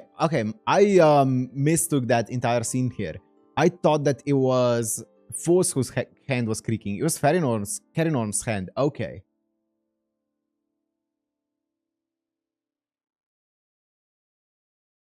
Whoa. Force, retreat. Your hand. Forget it. Oh no. Oh, whoa.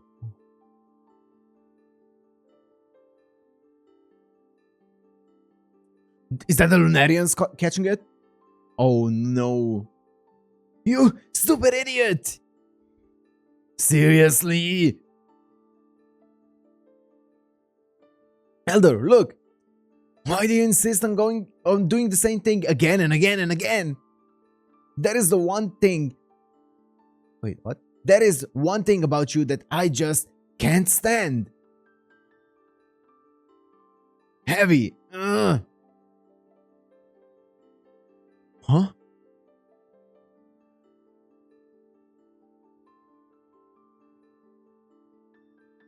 What am I looking at? Also, what's happening here? On the bottom one.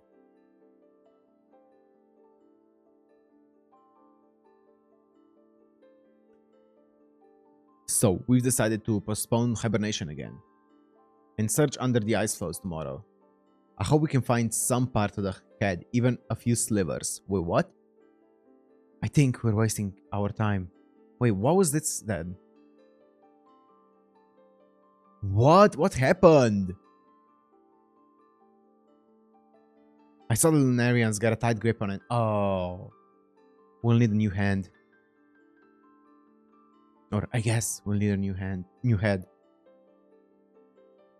I suppose so. I had hoped that filling the space with alloy would get it to form into a head, like with the arms, but I tried and it wouldn't even attach. I said this when we were dealing with Force's legs, but now there's not a big crop of material similar to Phosphophylite, or similar, not a big crop of materials similar to Phosphophylite. Well, we'll have to start looking and put the pieces together whenever we find them. It will take years, but that may be the only way to build a new head. Long ago, one of us went to the moon, leaving only a head behind. But that's... A harness of 5 is relatively close, if it works.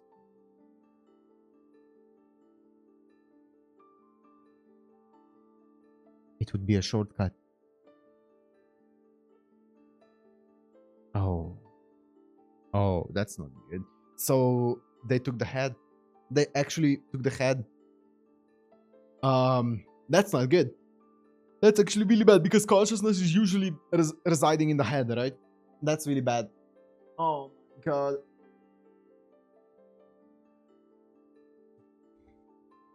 I want you to protect Force, okay? I can't believe that gem is making us give up our most prized possession. Who is it?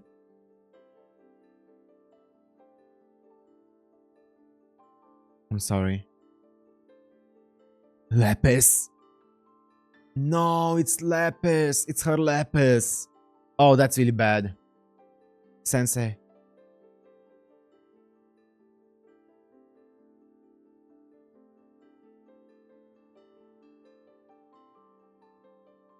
Phosphophyllite needs a new head.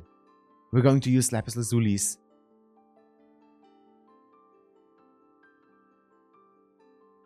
With your permission.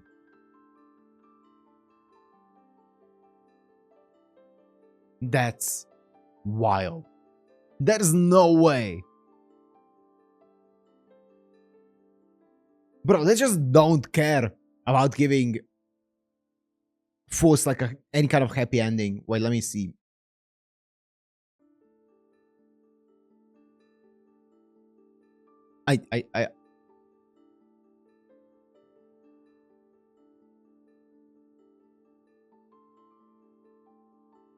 Okay, whatever. Unwell cute. Force is probably unaware that this is a reference to a real fashion trend in Japan known as Yami Kawaii. Kawaii means cute and Yami means ill or unhealthy, often in mental context. Now that Force's emotional issues have been partially resolved, the gem is back to somewhat normal health physically and mentally. The fashion style tends to include eye patches, bandages, syringes, and pastel colors. Cairnorm smoky quartz arm. As Rutal explained, when gems are missing large pieces, those limbs can be replaced with materials similar to the gem's mineral makeup. In the case of Cairnorm, smoky quartz would be especially effective because Cairnorm itself is a gemstone with quality of... Wait, what? Because Cairnorm is itself the gemstone quality variety of smoky quartz. Incidentally, the name Cairnorm comes from the mountains in Scotland where the gem can be found. Okay, well, it says here that what's her name? Force is back to normal health, somewhat normal health. I don't think that's the case at all. I think she's posing to be back to somewhat normal health. I think she's not. She's seriously unwell. I think everything that she's showing right now is because it's only her putting on a front of this is how I need to be perceived just so people drop their guard around me, right? Because people have been getting more and more, like their guard has been going up around Phosphophyllite, right? And I think the reason why she's acting the way she is isn't because she's feeling better in any way, shape, or form. I think it is purely just so she is perceived as normal while she comes up with a plan to find more information about all of the things, right? So yeah, I don't agree with her being back to somewhat normal health at all, in the slightest. Well, obviously now she's without her head. I'm gonna talk about that in a bit. Let me see. God. Is there anything else? Not really. Okay. Yeah, this was wild. I did not expect it to end like that. Okay, I will say that there were times that I definitely... I don't know, that's because I just started reading the manga from volume 5 and I didn't like read it from the beginning. But there were definitely times where I mixed up some characters and stuff. And also there were times where I'm like, I cannot tell what's happening purely off of this art. And I think that's because it is maybe because I have started reading it with volume 5 and not volume 1. I was like, what am I looking at? What am I looking at on this page? But either way, I feel like it got explained decently well at some point. Obviously, the two biggest things that happened in this volume were, number one, what's his face? Sensei being like talking about the game and saying how we created it, but we didn't know like how it's gonna end or stuff like that, or how tough the ending is gonna be and stuff. And also the other part being obviously Phosphophyllite losing her head, her actual head, and up until this point, it's been, well, it hasn't been confirmed at all, but it's been prophesied. It's been hypothesized that the gem people get their sentience, I guess, from the head, right? Mostly. But it's never been proven. So we'll see what's gonna happen when she gets Lapis's head. That's wild. They don't care about giving Phosphophylite any kind of happy ending. She just keeps changing and changing and changing and morphing and not in a good way, because usually when people change, you're like, yeah, okay, you know what, you had an experience that made you change, that's not a bad thing. But with this one, the way that they're doing it, obviously it's not in like that nice of a way. Oh my god, this is tough. This is tough. Anyways, I genuinely can't speak anymore because I can feel my mouth just dying. I feel like tomorrow my voice is gonna be completely gone, so I need to end it here. But yeah, this was a wild volume. I am scared where this is gonna go from here on out. But anyways, I'm gonna end it here. Hope you guys enjoyed. If you did, make sure to like, comment, subscribe, and see you in the next one. Peace. Welcome back to another volume of Land of the Lustrous. So previously, the most important thing is Force ended up losing her head, literally. And now her head is on the moon, and she's gonna get Lapis's head onto her own body. Now, what's that gonna mean for her personality? What's that gonna mean for her memories?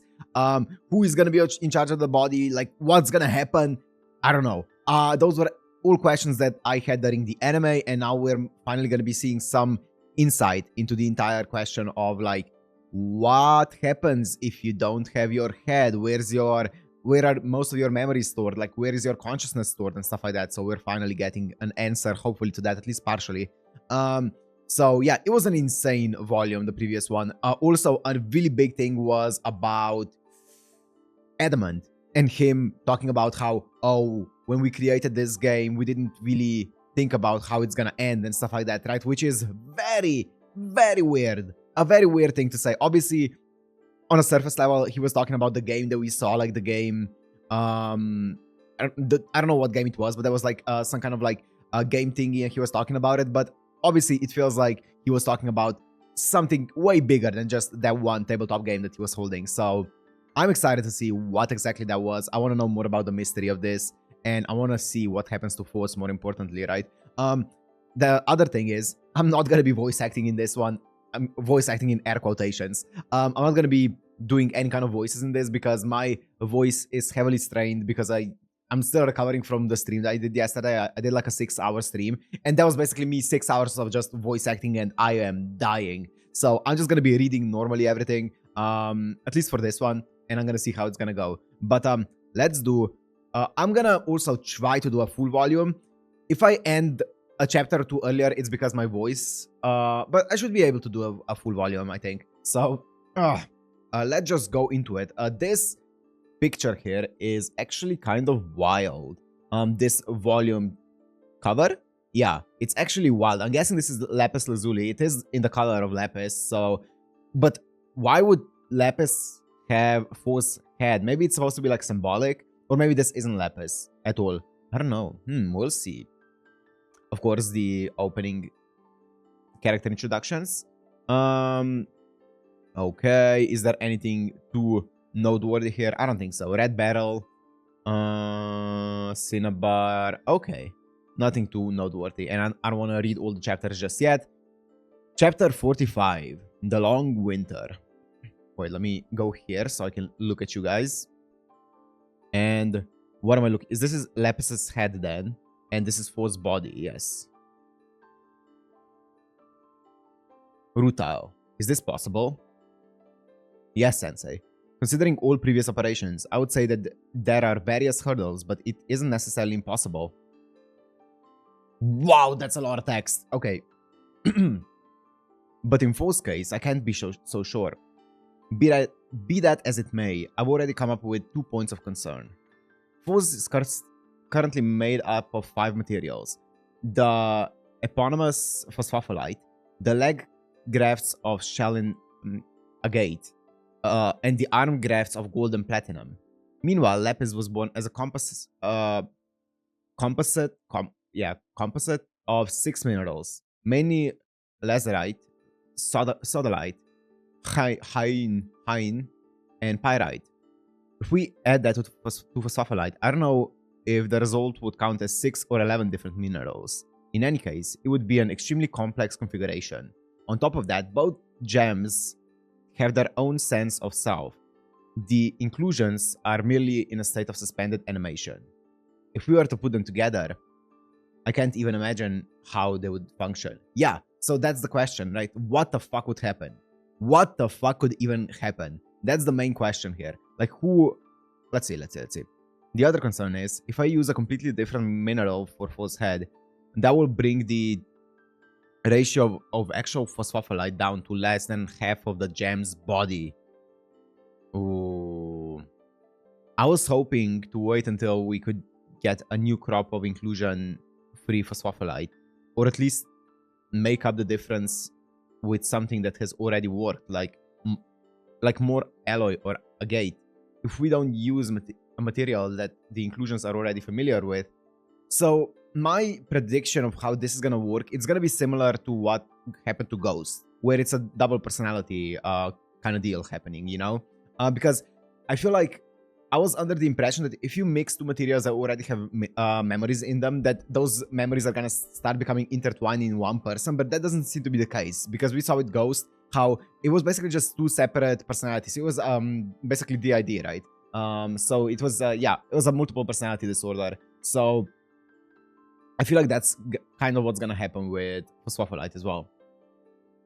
Then even if Phos were lucky enough to wake up, I don't know if we could really call the resulting gem Phosphophylite. Yes. Those are my thoughts as well. Using Lepis's head comes with many risks and a low chance of success. And assuming it does work, it'll likely produce several emotional problems in the long run.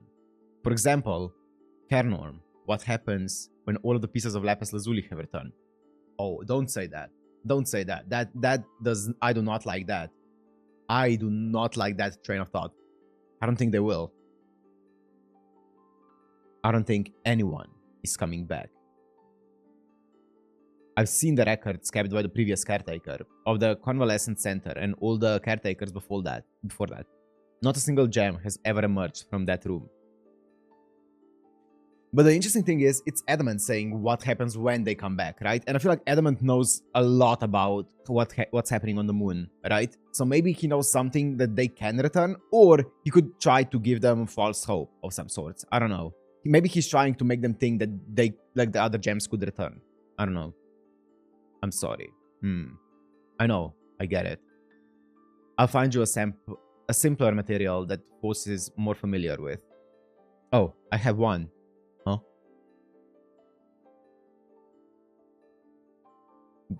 We can use my head. Oh, that's not good. Jesus Christ, everyone is so like suicidal, man. Everyone's so depressed. It's actually everyone's putting up such a front in this that you can't tell a lot of the time how they're actually feeling until they just say a line that's so out of pocket that you're like, fuck, man.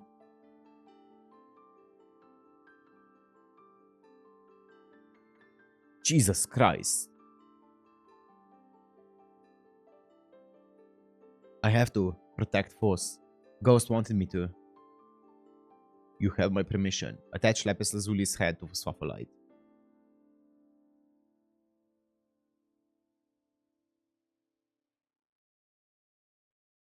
Oh, God. Oh, God. I don't know if I'm excited for this or not.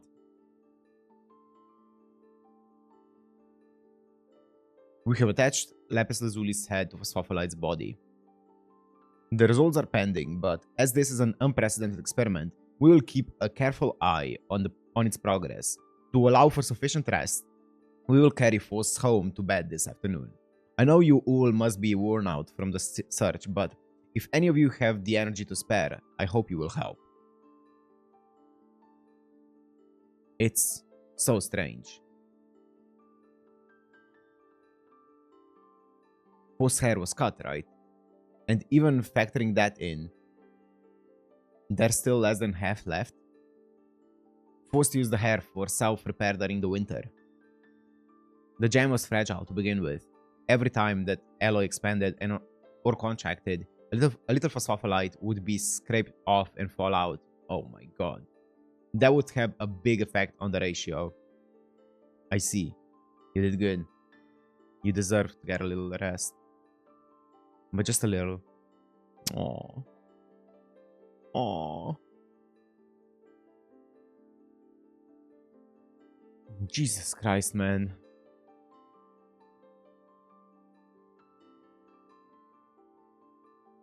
It's the winter.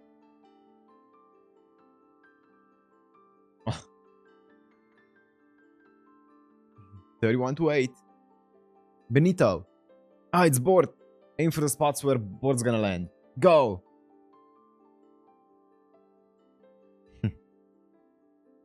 The random fun moments.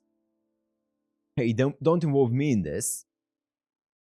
Unlike every gem else, I have to go to work. For crying out loud.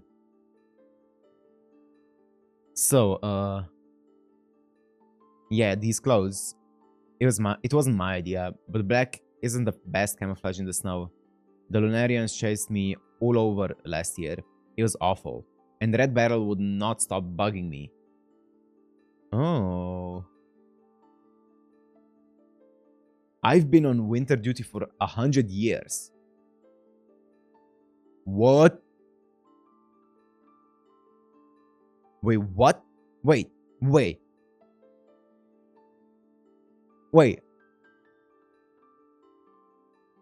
So is this a 100-year time skip, or is she saying that like altogether it's been like a few years and like no, I think it is 100. Is it a 100-year time skip?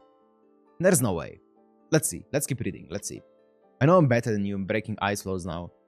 This was definitely not a shortcut. Jesus Christ. I'll see you again tonight. The long winter end. I'm pretty sure it wasn't, right? I'm pretty sure it was just like a few years, and now altogether it's been 100 years for Ghost. Lapis Lazuli. Or not Ghost, but you know. It's spring, it sure is. The moment you've all been waiting for. Ta-da! I made a special new destination outfit just for you. Kernorm, that's it. You spoiled Jam, you. Now get changed so I can tailor it. Go on. Get? Go on, get. I ask every year, but is there a point to wearing this just to sleep in? A point? Never mind. Oh my god. Fashion needs no point. It is a world of perfect self-satisfaction. The key is to put out everything you have to the maximum limit. But I want my work to be even more than that. I want to draw out the charm that no one has realized in themselves and help them to achieve their long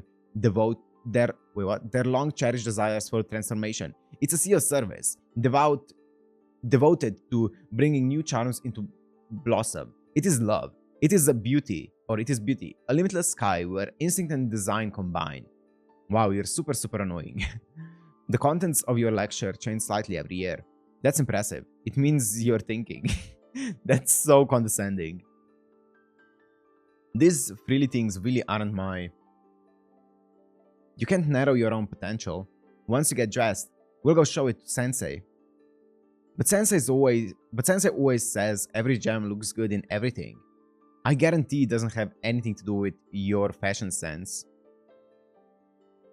Yes, it does. Sensei is just very magnanimous.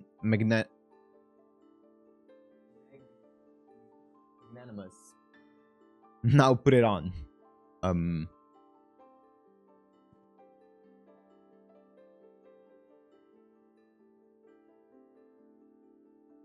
Is this Lapis?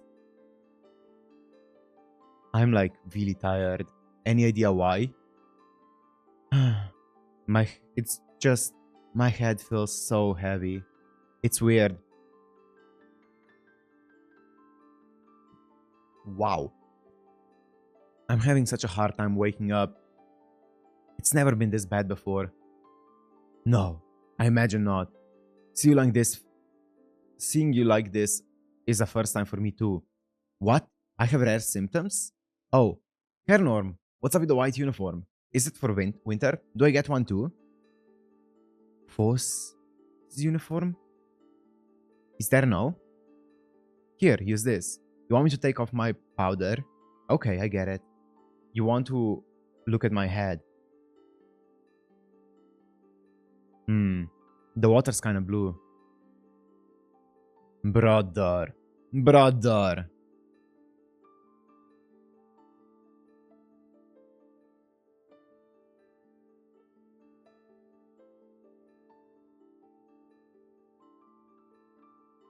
You can touch your face with your bare hands and not damage it.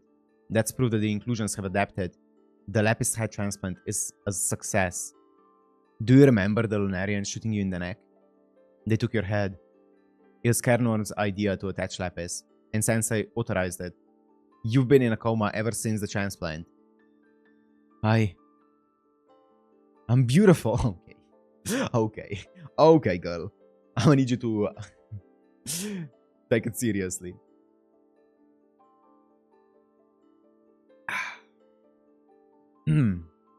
Not bad at all. I could get used to a face like this.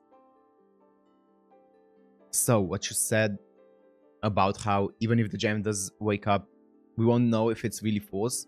That is 100% genuine force. I honestly thought that would be a breakdown in personality. Honestly, yeah, same. I was hoping Lapis's careful intellectual attitude would express itself at least a little. Yeah.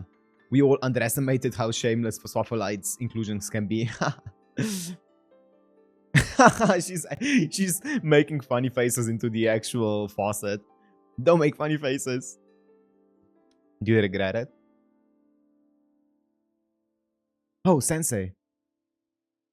He's just staggered. He's like, what the fuck is happening here? You're awake, I see. Yes, Sensei. It is you, Force. That looks good on you. She's, very happy-go-lucky. I really wonder what she's actually feeling right now, what she's actually like right now. Because right before the entire head transplant, she was in a very big state of just, you know, just putting up a front and acting happy, you know, for everyone else's sake, and kind of like pushing down her own feelings and stuff like that in a very big state of not denial necessarily, but just putting up a front. And I wonder what she's like right now, what she's actually feeling, what is actually a front, and like how much of her happy attitude right now is just her genuinely forgetting all of the or maybe like heavy things, bad things, or maybe some of the goals that she was trying to achieve. How much of that has she forgotten and is feeling happy because of that, and how much is just, or yeah, maybe she is kind of similar to how she was before the transplant. Phospholite's head transplant is a success, although it's been 102 years since the operation. Okay, yeah, okay, I wasn't misreading it. Okay, I'm glad that they actually brought it up. I was asleep for 102 years. We were asleep for 102 years. That's wild. Wasn't she like 300 or something years old before this? Now, reintroduce yourself to everyone. I'm Phospholite. I haven't been around in 102 years, and I will do my best as a literal new face, and I look forward to working together. This chick, that was a joke. Wow, you're awake. To be honest, I thought you were a goner. Still, even with the same face, you have none, and I mean none, of Lapis's intellectual aura. That's so mean. You think so? I think Ghost might have told me once that we were alike. Something was wrong with me. Oh, that's really funny, but I never trust the show with like funny scenes because it always leads from funny to depression real fast. I regret this. There you go again.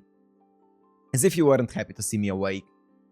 Come on, you're happy, you love this, let's be friends again. And there goes another one of my beautiful memories of Lapis. Listen, I'll do my best to be a good replacement for Lapis. I don't like that. I know how much this head means to you. Thank you for letting me use it. I don't like that line. Whatever, it's yours now. Do what you want with it. Foss. What do you want to do about work tomorrow? It's fine. I think I can get right to it. Really? Thanks. We can have you start by patrolling nearby.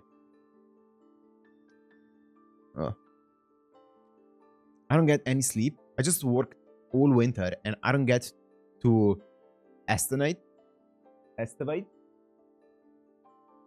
Okay, you sleep. I'll just do it myself, no problem. That's what scares me the most. If you get Lapis's head stolen too, I swear you'll be dust. Phew, what a day. Long hair is so heavy. Oof, tell me about it. Starting tomorrow, I think I'm gonna have to start remembering a lot of stuff. Well, I'm sure it will work out. You're always doing that, aren't you? Who's that? And also, I wonder if she's just gonna fall asleep and she's not gonna wake up for a long time again. Leaving everything scattered around.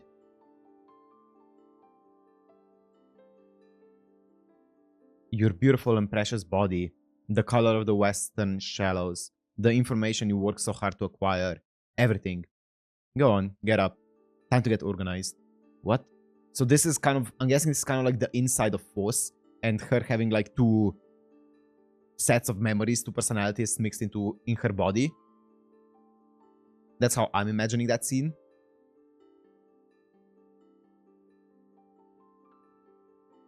What the? Good, you can follow instructions. I'll just give you a bit of help. I'm Lapis Lazuli. I realized it was possible that I could end up a part of someone else, so I left a message with my inclusions. Oh. What? You can do that? I have first-rate inclusions that do good work, so what they tell you should be very precise. I too had my doubts about this ongoing war. I had been... Dude, look at old Force. I miss young and innocent Force. I'd been carefully investigating the matter, but I have this bad habit of getting lost in my thoughts until I've followed a train of logic to its conclusion. It was on my mind while I was fighting, and I got myself shot. I'm not in a place to criticize you, am I? Right. It's around here. When we lose pieces of our body, we lose the memories stored inside them. But unless those pieces are significantly large, we won't lose our personality or personal continuity. You seem to have a constitution that's especially good at maintaining your sense of self. Inclusions that excel at symbiosis. Fascinating. Oh, interesting. That makes sense, right? Because her sense of self has always remained, even though it's always been changing, but it's always been the same. Oh, it's not been the same. It's always been there, but she has always been obviously changing. Yeah, but her sense of self has always been present. Interesting, yeah.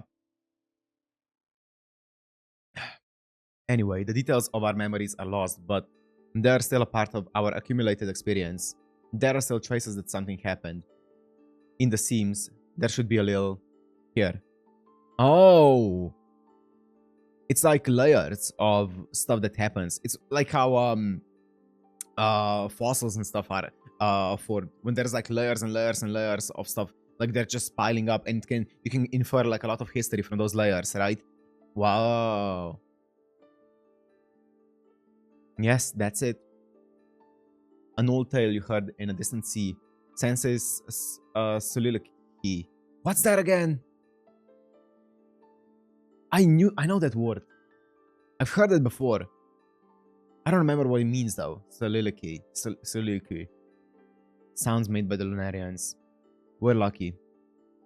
These are good remnants. But you can't keep thinking the way you have been, with your thoughts just drifting on the surface. Listen to me. To know the true relationships between Sensei and the Lunarians, to find a clue that will convince Cinnabar to help you, to get Antark and Ghost back. If that's all you want, I can see one path that will solve all your problems at once. Can you figure it out? If I could, I wouldn't be in this mess. That's the one thing I figured out. Good point. You do have some sense in your style of thinking. Now, you need continuity, depth, and inspiration.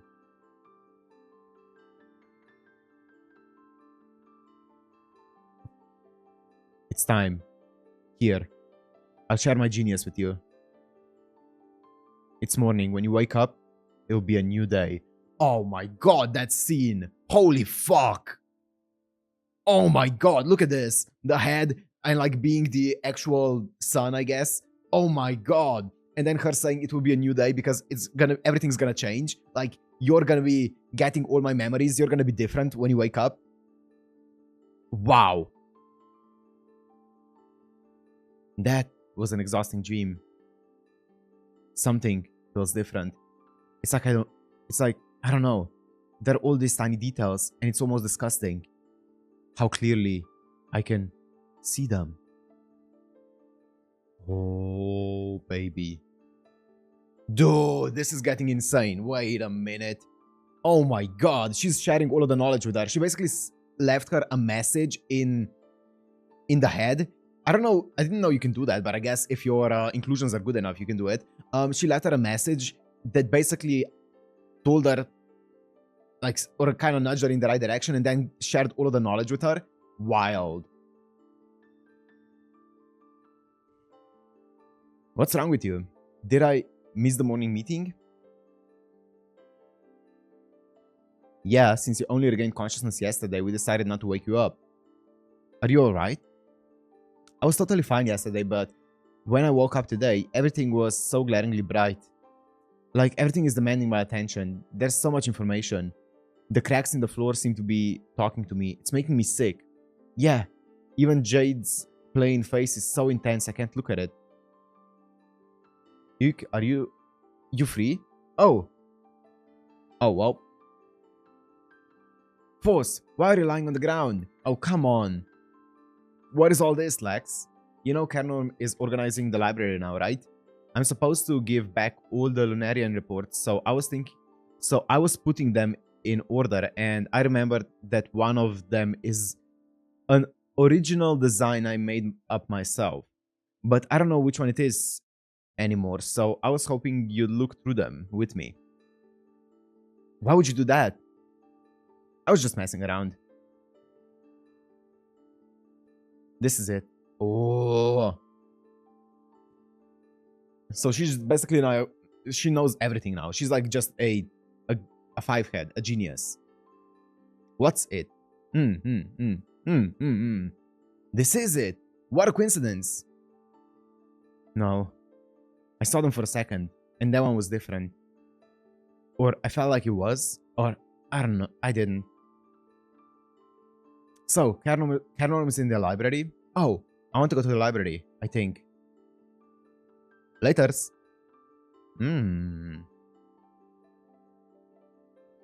Is Fo starting to act more like Lapis? I had the same thought. Yeah, she is. It's all of the knowledge, right? Knowledge is part of what makes a person. It makes a personality. I'll help.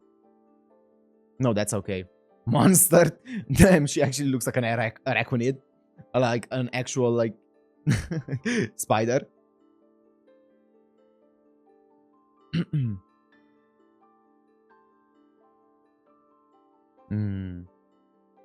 You know, we have the geology reports on the top shelf, but what if we changed our organization system? From top to bottom, it can be astronomy, meteorology, geology. Then they would be lined up in the same way as in nature.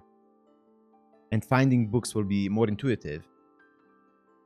And maybe it would be better to put the textbooks we use closer to the front. When looking something up, I feel like it will be more efficient to start with a broader knowledge up front and then narrow it down as we go further in. What do you think? I'm Lapis Lazuli. Kidding. Bro, she is so cruel. That's such a cruel thing to say. I dreamed about Lapis last night. This is pretty much the impression I got. And that's all? She was just trying to trick her. Bro. That's all? The way you touch her hair. Who told you about that? I am Lapis Lazuli. Stop it, my head's gonna explode. Change your hairstyle this instant. Aww. Whoa, that's sick. That's better. I feel much better now. Really? What about your problem with with all creation flashing and glaring at you? Are you over it? Now that you mention it, I've gotten pretty used to it. Everything kind of calmed down while I was reading those books. Even Lapis said I could follow instructions and learn fast and had sense, so it must be true. Yeah, in your dreams. Wait, I'm thinking about something. Let me think a bit more. So I wonder, because Lapis kind of like gave knowledge, right, to Force, but I'm gonna take a guess that the knowledge that she gave Force is obviously not, is like, I don't know, 40% or 50% of her actual full knowledge, because it's only the knowledge that's been stored in the head, right? Because I'm guessing knowledge would be mixed in with like the rest of the memories, right? Because knowledge at the end of the day is memories, part of the memories. So I'm guessing she didn't give her everything that she knew, because she couldn't. She only gave her what was stored in the head, right? Which is just part of her knowledge. Yeah, I think so. Calm down reading those books. Even Lapis said I could follow instructions and learn fast and had sense, so it must be true. Yeah, in your dreams. Okay. It was a strange dream. I was in this weird place and that was Lapis and... Never mind. You wanna know? Are you curious? Dude, she's so cruel. Like, she knows how much she's been grieving Lapis and stuff, and how much she loved her. And she's just playing with her heart. Goshen? Come to think of it, I didn't talk to you yesterday. How are you? And how's Morga? Nice to meet you, Sophalite. I finally get to talk to you. The older Jans told me all about you while you were asleep. You're crazy strong, right? Let me see you fight. She's a new gem. Oh. Yo, this is gonna be the first time we're seeing a gem that's gonna meet Phospholite after hearing stories of her being very strong, and not after being like, yo, Phospholite is like just this airhead weakling, right? Whoa. Yes. I'm crazy strong. Nice to meet you. Whoa, for real? You actually call yourself strong? Unbelievable. How old are you? 70. The big 70, eh? That's young. The big 70, eh? That's young. Alright, Morga. Come on. You should come say hi too. Not gonna move? You're so shy. Well, you better call me when you start fighting, okay? It was summer, 82 years ago. And Morga and Goshen, you knew, went to the moon. Did we know Morga and Goshen? I'm trying to remember. I'm trying to think back to Morga and Goshen. I don't know. Those two were born a little later. It's rare for gems to be replaced by newborns of the same type. Sensei said so too. Well, it has been 1 or 2 years. Anyone else? Just those two. Oh, I see. Oh, this scene. Dude, this scene here. Her wanting validation, and then it's not just her fault that people get disappearing. Right? Because in her presence, so many people went to the moon in such a quick succession, and then in 102 years, only 2 people have gone to the moon. Ever since she went to sleep. So kind of like reaffirming, and then the smile of the moon. Oh, kind of like reaffirming her thoughts of, well, it is my fault. It's gotta be my fault. If I've made so many people go to the moon, and in this time that I was asleep, only 2 people have gone to the moon, I must be the common denominator here. That's so sad. If only I'd been here. Yeah, right. I let those 2 gems go to the moon in the same year. I don't get to talk like that. Goshen, Marga, Ghost, Antark. Lapis told me there was a way that might solve this. Wait. Lapis told me there was a way that might solve this, but I still had no idea what it is. Sophalite. Go on. You must be Morganite. Nice to meet you. You had something to ask, didn't you? All the gems. Tell me that I'm nothing like the other Morga. Do they all like the other Morga better? Do you? I do not. The old Morga was violent and arrogant. A pink gem. Can you imagine? And was always looking down on me, despite being the one that Sensei yelled at more. But Morga was fun to be around. Don't worry, everyone loves you just as much as they love the old Morga. And I think Morga would like you too. Really? Of course. I'll make sure you meet each other someday. That's wild. That's a wild statement, boss. I don't think you're thinking about what you're saying, but that's a wild statement. Then you can ask. Bro, that's a wild statement. Being like, yeah, that gem that's on the moon right now, I'll make sure that you meet each other one day. Brother. It's like saying go and meet your creator to someone. Jesus Christ.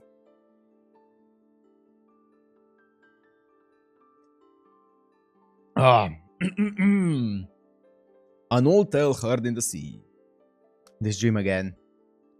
That's good though. I have a lot to ask Lapis. Lapis, you there? Oh. Oh. What the fuck is this double spread? What am I looking at here? Antark, Ghost, Morga, Goshen. Ah! I can't reach. Ah, I knew it was a dream, but I still... You talk a lot in your sleep. Good morning. Huh? What are you doing here? They're really attached to you. Like glue. Pasophyllite said I'd get to meet the old Morga. And we're sticking with our new role model until that happens. I assumed you want to meet the old Goshen? No, I'm not the type to give a chip about the past. I just feel like hanging out with Pasophyllite will help me slice a lot of Lunarians. I love slicing Lunarians. So I'm more like Red Lex and board. Come on, let's go ask Sensei for permission to work together. Can't forget that. You younger gems could learn much from Foss. Permission granted. Of course. Ka-chow! Okay, Lightning McQueen. Hey, come to think of it, you still remember Morga and Goshen. Yep, that's right. My head's working so well now. Talk about luck. It's not luck, it's Lapis' head. Yeah. And what I do remember is clearer now, of course. I still can't bring back the memories that are totally gone. An old tale I heard in the distant sea. What are you talking about? What am I talking about? Oh, she forgot. She forgot everything that she heard about from the ruler. Oh. Fuck, that's big information.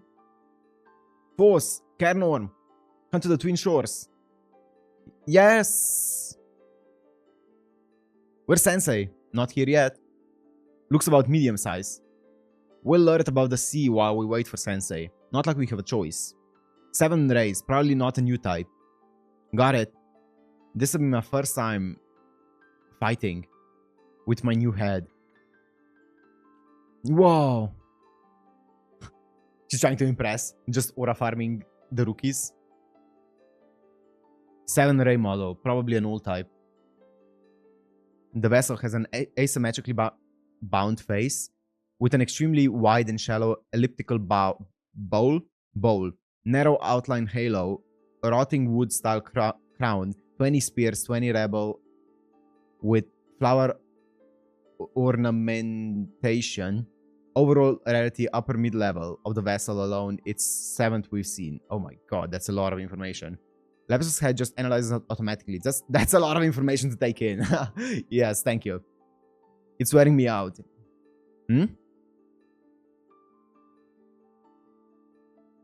I keep hearing a sweet. Is this fade sound like they make whenever they move? It's almost drowned out by the sound of their bowstrings when they lose their arrows, but it's a little higher in pitch, like air going through a hole.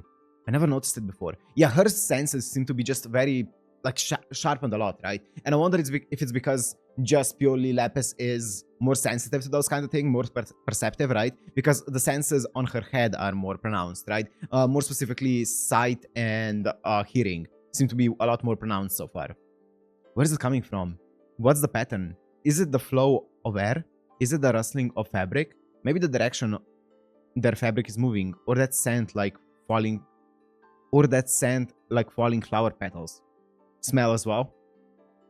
Is it possible that they put all of those things together in a complex pattern that we wouldn't notice, and that's how they communicate and give commands?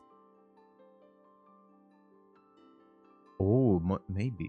Wait, sweet. Oh, they have like holes on their necks that are, I'm guessing, catching air, and because of the air, it's like whistling. Maybe. Oh, Pasophyllite. Get out of there. Huh?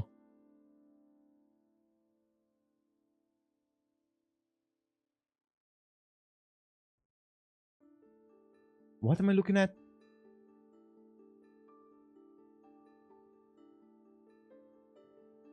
I'm sorry, Lapises. Forget it. I've told you a million times. Oh, it's the hair. I see. The hair got blew off. Oh, or blown off. Oh my god. Oh, Sensei. Pasophyllite. We found another one. Thanks. Now there are just two left. Well, hair only contains a very small amount of memories, and often inclusions don't even live in it. So it's no serious problem if you lose any. Is that how it works? Yes, we're so very sorry. Now we just have to deal with the emotional trauma, care norms, that is. Okay, yeah. Aw. Wait, what did it say? I remember now. That gem always had a way of... No, I can't take it anymore. No, no. Kernorm just cranky from the sleepiness and fatigue. Alright, thanks everyone. It's starting to get dark, so let's call it a day. Thanks for your help. I'm going to search in the ocean a little longer. Would you leave the waterproof resin here for me? Will you be okay by yourself? Everything will be fine. I'm keeping an eye on Foss. Are you really? An old tale I heard in a distant sea. Here we go. She doesn't remember what it was. She just remembers that she heard something important down in the sea, right? I wonder what it was. If I heard it, that must mean I was talking to someone. No, maybe I was just listening, but it means I was with someone far away in the ocean. Someone who knows about the distant past. Someone who went to the moon? That's a possibility, since I can't ask them again. And now it's something something only I know. Oh right, the holes in the Lunarian's necks. I wonder if I'm the only one who's noticed those too. I haven't heard about anything about them from Lex or Sensei. That must be what Lapis was saying about not being able to stop thinking. This is serious. This is serious. I can definitely see how it would get a gem shot in the middle of a battle. Interesting. So, wait a minute, wait. An old tale. Oops, I have to look for my hair. Holes. Hair? Yeah. Hair. What? What's this hand?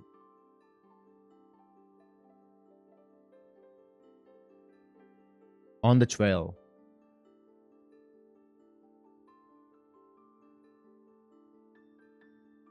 Is someone there?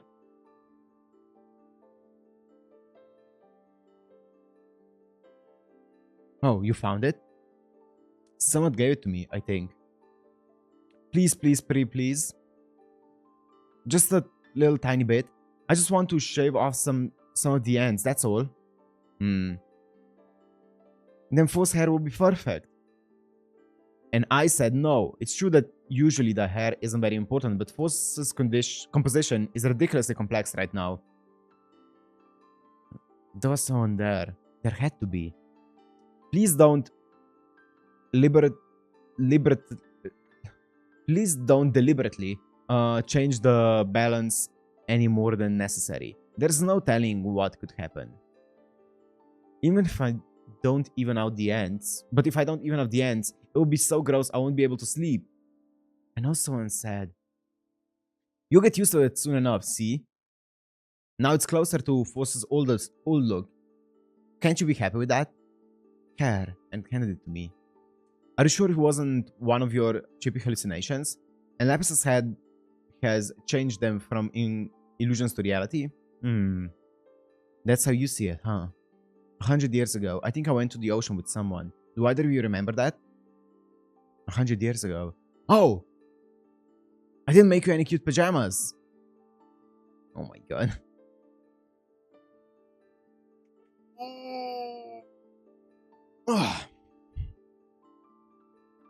Oh no, I'm such a ditz. 100 whole years and I totally forgot. I'm so sorry.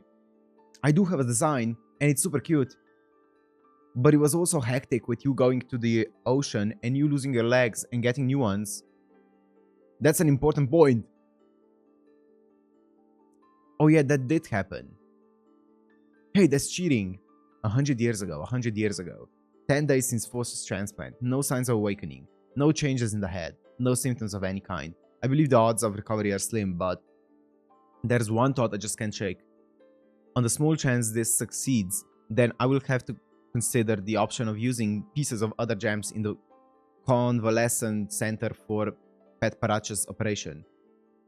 This is no more than a theoretical possibility, but I'll prepare an application to submit to Sensei just in case. Even if there are complications, a strong heart won't break under the pressure of a forced transplant could. That's not it. That's from the head transplant. Oh, I remember now. You had an agatized shell with you for some reason, and I replaced your legs with that. You said they were a gift. You know? From that slug. Huh? That was a shocking event. I'll never forget it. Says the gem who forgot about it. Or who forgot it. Yes.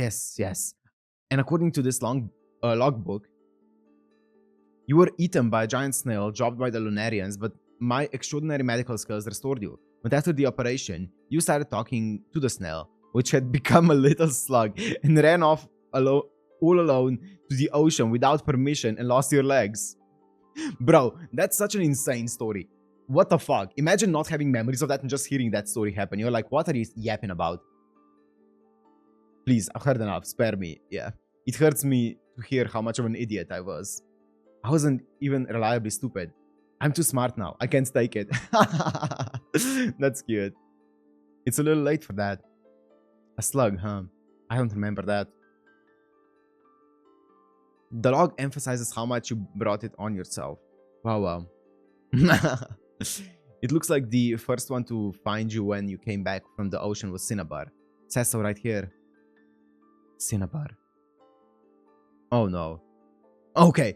Oh no, not again. No, I remember. It's okay. Dude, they know what they're doing. They're trying to scare us so hard. Fuck off. I have to go see Cinnabar.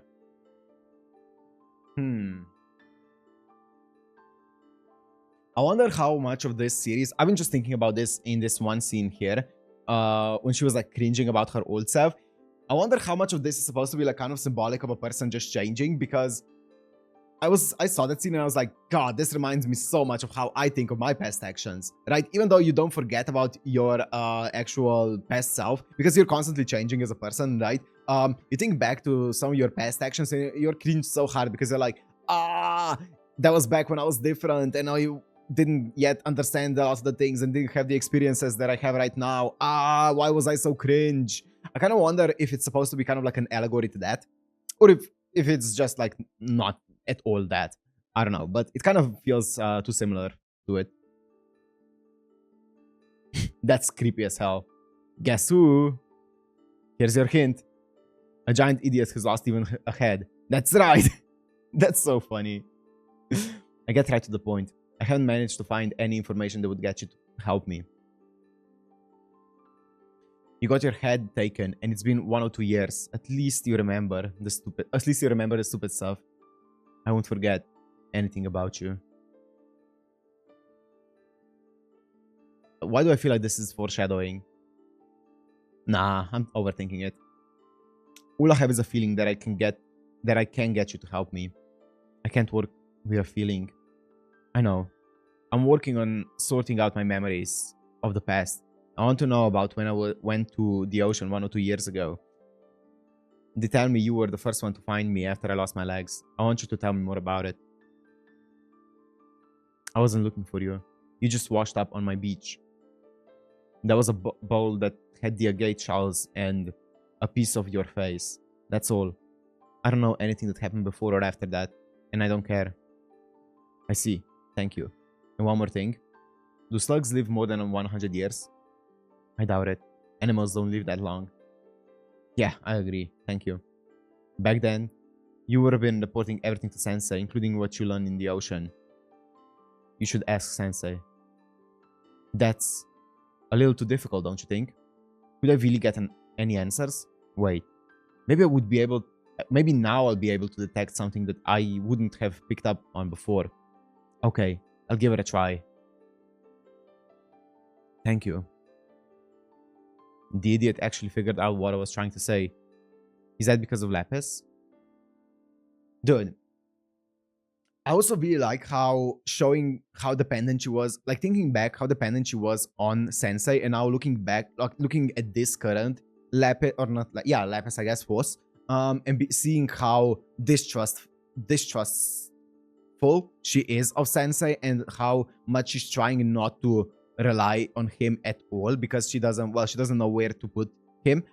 It's really cool. It's kind of similar. I feel like the more I'm thinking about it, the more it just feels like a person growing up, right? Because when you're a kid, you're confiding in your parents a lot. And then once you grow up, your parents aren't really the people who you, they're just gonna like be always there to hear to everything that you want to say.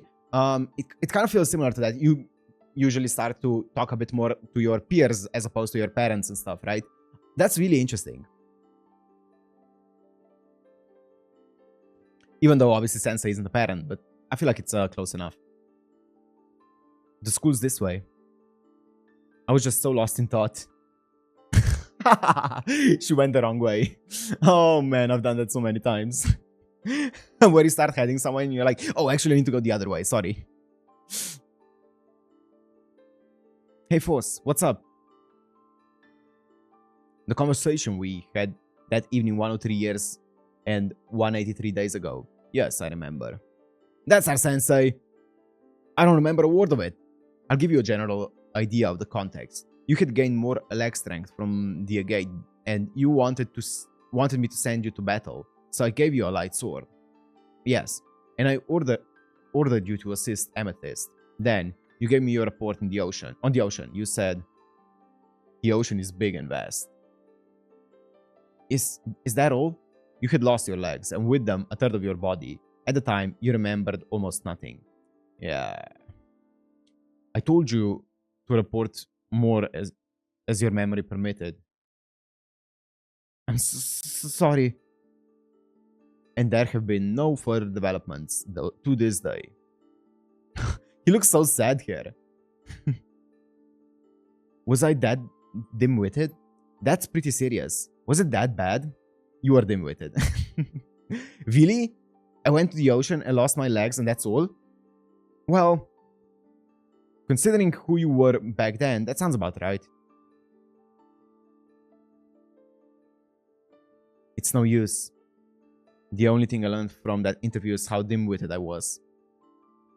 It really is hard to ask Sensei questions. If I were to list the things from that discussion that could maybe even possibly be considered suspicious, general idea, almost nothing. There's something about those two vague phrasings and that pause. Wait, let me see that again, actually. Where was that? He had, I remember, I'll give you a general idea of the context. Yeah, the general idea of the context, which means that he's been general, or he's kind of left out some information. Yes.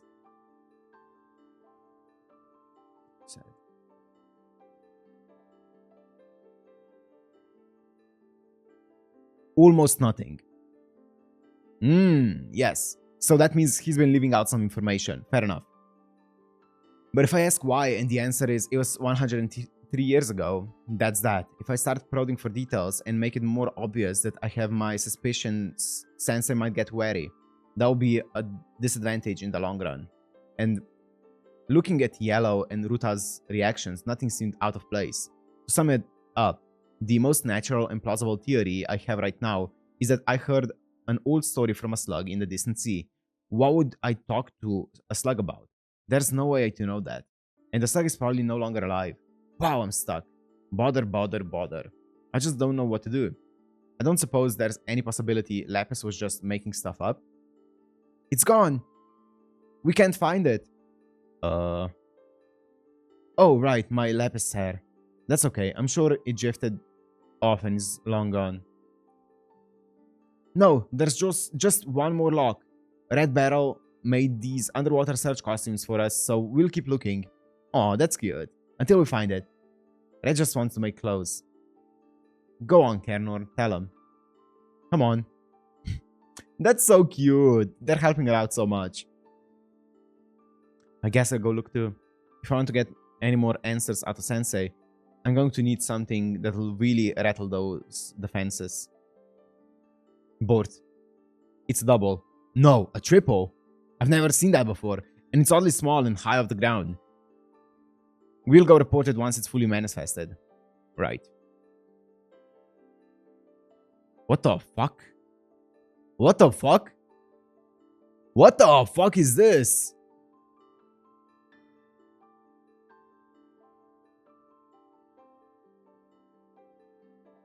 It just spat out like something. The Doctor? That's a creepy title. That's a creepy being. Go get Sensei, Zircon. Let me see. Just hold on. It's so cute. That's an unusual little jellyfish. I found it in the coral. Let's go ask Sensei to name it. Yeah. Still no sign of that hair. Okay. Sweet. You've been doing that all day. Why? Oh,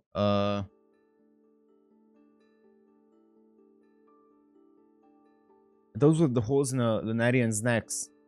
Oh, there were holes in a Lunarian's necks. I heard sounds coming from them, and I thought it might be communications, so I'm trying to recreate them. Lunarian communication. You're still on that? Sorry. When I had one by the neck, I thought I heard a voice. But it might have just been because I was covering the holes. If I can make the same sound, it might help me learn something. You're really stuck on this talking to the Lunarians thing. What are you gonna do when you figure it out? Are you going to try and talk them? Are you going to try and talk them into letting you join them? No, that's not something I've thought about. Force, Kernon. We have an anomaly. It's a triple. A triple, seriously. I'm on my way to report to Sensei. Bort stayed behind to keep an eye on it. Some backup would be helpful. It's spooky. It doesn't move at all. Bort, what do you think? The only thing it has in common with the other Lunarians is that it's wide. Does it move?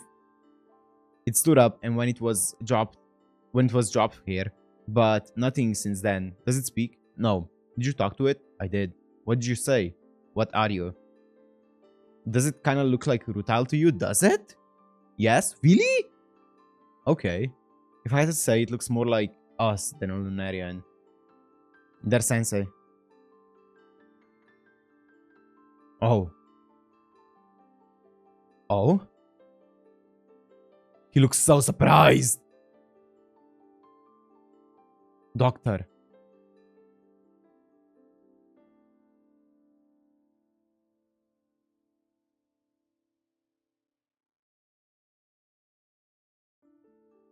A fake. Force. Kill it. Why me? Fine, bored, Kernorm. I don't care. Why don't you? I can destroy this one. Alright. If you tell us what it is.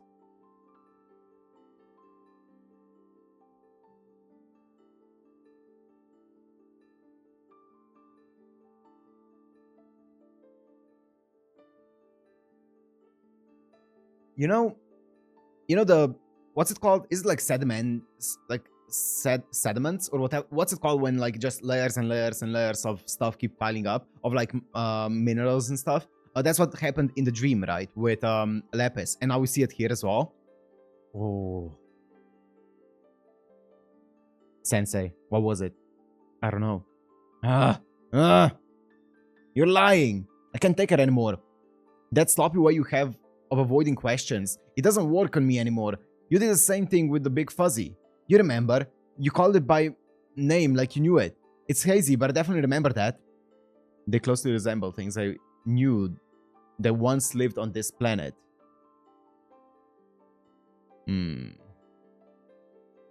But there's nothing to give me definitive proof that they are those things. The Lunarians may have created them, or brought them here from somewhere else. Even I don't know for certain. Ergo, the only answer I can give you is, I don't know. Then who is this doctor that once lived here? I cannot answer that question. Your suspicions are well founded. I'm sure it would be harder for you not to harbor some doubt. I understand all of that, but I cannot answer you. I am sorry. Nevertheless, I love you all. Dude. He completely disarmed them. He completely disarmed all of them. Like, he disarmed Force completely. Everything that she was building up, all the suspicion, he just completely disarmed it. That's insane. I'm not convinced. The Lunarians dropped something on us, and not only can you not attack it, but you almost know what it is. But you can't tell us. You can't tell us? What's the big idea? It's as I explained. I myself am in the middle of my own ongoing investigation concerning their origins, why they appear, and so forth. Then I'll investigate with you, so give me some info on this doctor. Doctor is a general term for an individual with vast knowledge in a particular field. This guy. I know that. I want you to share some of your intel on the thing that the rest of us never saw before. I cannot disclose that. Your physical and mental well-being come first. What do you mean well-being? That fuzzy whatever you called it attacked us. It clearly had the ability to discern between friend and foe. I know it did, I think. And you were totally freaking out at that last encounter. I can't trust you anymore, Sensei. Oh dear. Oh, you're so self-assured, and here I am throwing away everything I so carefully and sneakily worked for. Lights out. You only just got your head put on. Go get some sleep and recuperate. I'll see you tomorrow. There you go again, and don't try and wrap me in your boundless love. I'm so confused. Did you learn anything? Those are fancy. Where'd you get them? Those are fancy. My usual pajamas. Oh, my usual pajamas aren't dry yet. Okay. I got nothing. Pat Paracha told me to be careful, and I was, but I blew it all. Instead, I tried to confront Sensei with Lapis's smarts.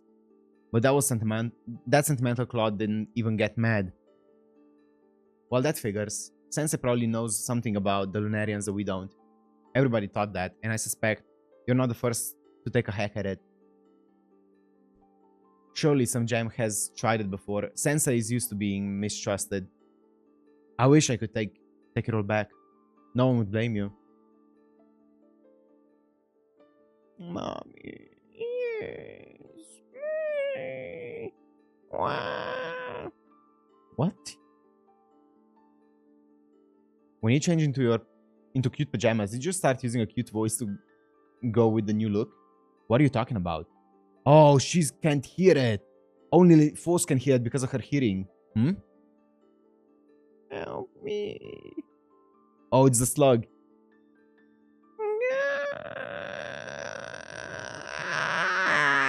Legend. No, stop! Insolence! Rude! Shoo! Underruler of the Admirabilis! No! This isn't happening! Stupid! An unfamiliar mollusk is talking. Huh? That's the thing Goshen and Morga picked up, isn't it? Eek!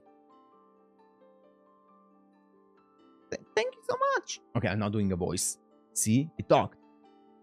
You're in bad shape. She can't understand it now. Still. Ah, wait. Are you the talking slug? But you have legs, so you're not a slug. If anything, you're more like a sea slug. You can understand me. That means you're the legendary gem who freed my ancestors from the Lunarians. Yo! They have legends about foes. The great Paspapilikalik. Ah yes, communication errors. They happen all the time. Bro, she's so casual about it. He's like, ah yes, the normal game of telephone. Oh my god. The normal game of Chinese whispers. It's really talking up a storm. What's it saying? It's saying Likalik. Oh, those legs, I knew it. That's what I smelled in the ocean yesterday. Those legs, they stink. Stink, I say. Without a doubt, those legs came from Ancestral Highness Eculiatus's shell. The legends tell of a more unintelligent, happy-go-lucky, air-headed gem. So I was positive it couldn't have been you. What's it saying? Wild insults. Yo, that's insane. Ah, that's better. I lost my shell on my way here. Ah, blast relief. You mentioned your ancestors. So, was the one I talked to 100 years ago the one who came before you? No. You met with Ventricusus,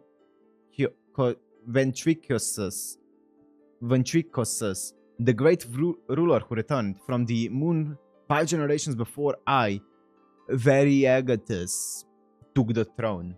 Ah, I see. It looks like my luck is finally starting to change. Now I'll be able to interrogate Sensei again. Variegatus, I want you to tell me something. Certainly. Do you know the old tale that Ventricusus told me about? I can't say that I do. Well, I'm sorry. I already told you most of the legend, but... Oh, but I'll try to remember. An urchin. Urchin? Oh. That was the hilarious account from the third reign. Let's see. Old tale. Wow, it's been a while, huh? I can't do it. That was not imparted to me. I'm sorry. Well, I should have known it was too good to be true. What are you going to do now? Go home. I was told never to go near the hills. Why? Because the gems on the hills are so angry about what happened to your legs, great Poppy, that if they find me, they'll tear me to pieces. Oh, I heard something about a terrible one of your kind. Oh. A white madness who carries 1,000 dismantling tools. Oh, is that who you meant? Who's that supposed to be? I was also taught that yours is a land of gorgeous immortals, and indeed, you are all equally beautiful. Oh, that's right, because of Sensei. Oh, that's because of Sensei. When we're born, Sensei takes a chisel and fine-tunes our features.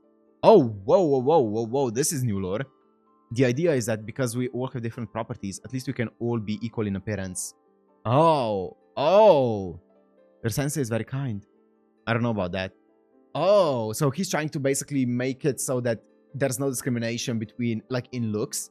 I wonder if he's trying to fix something that humanity once had, right? Because humanity obviously can be very disjointed because of, like, physical appearances. I wonder if he's trying to make this...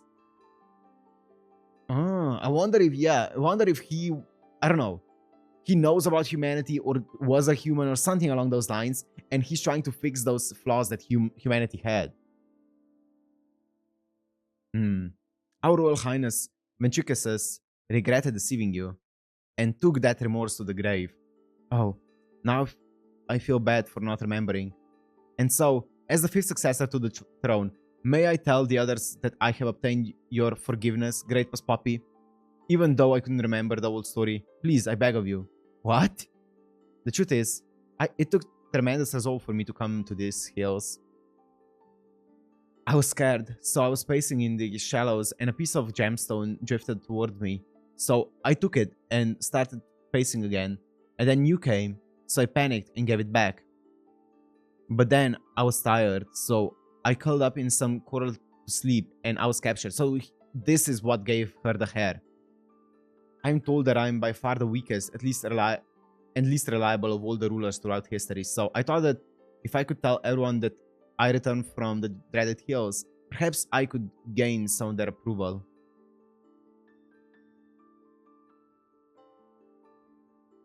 Oh, there we go. Oh. Oh. Here. If it were me, I would want proof of the forgiveness. It's from the seam where the shell gate connects to me. Oh, you could show it to all your people. Thank you so much. Huzzah, huzzah, huzzah. This is very precious. I will swallow it for safe transport. Gulp. Take care. I will. Okay, now what? Oh. It's not a tale per se, but if you would accept a legend that's being handed down among my people... Whoa! I do know one of those. Whoa, here we go. This planet was once home to animals known as humans. Boys, log the fuck in. And when this planet lost its sixth piece, they went into the ocean and divided into spirit, flesh, and bone. And the planet lost its sixth piece. Spirit, flesh, and bone, we know that much. They all transformed to survive. The flesh became my people, the Admirables. The bone became the stones that inhabit the hills, and the spirit became the Lunarians. We all came from the same creature. That is why we all look so similar. The Lunarians attack us in their quest to become human again. Will that legend do? Humans. The Lunarians attack us in their quest to become human again. Humans. That clicks. I think I heard that story before. Was I of any service to you? And unsurprisingly, not surprised by not surprised by your highly unlikely transformation. Yeah, that's definitely it. Thanks. I am successful. Now, if you'll excuse me. Oh, yes, my race is still struggling to survive. But we wish to regain our pride and our comrades, so one day we intend to go to the moon. Go to the moon. Yes, we haven't found a way to do it yet, but we are working on a plan to invade the moon. Now I must really be going this time. May I come to see you again? Of course, but I might not be here. There's no doubt in my mind. Yup, Lapis Lazuli was saying that I need to go to the moon. That's what I was thinking. That's what I was thinking. You need to go to the moon. But the genius couldn't show me how to get there. Hence all the vague clues. There has to be it. It has to. But for some reason, I wish I could get this truth from Sensei. Oh, is that it? I still love Sensei.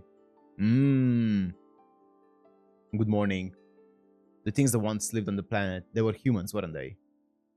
And if you know about them, that means you've been around since before the humans were split into three. I'm surprised you figured that out. And that means... But I am not human.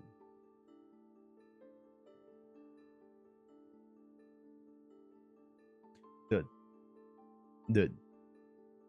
This? Look at this. Look at this. Look at this. Wait, where is it? Here, look at this. How insane is this panel? How insane is this panel? Especially if you look at it from like out of context.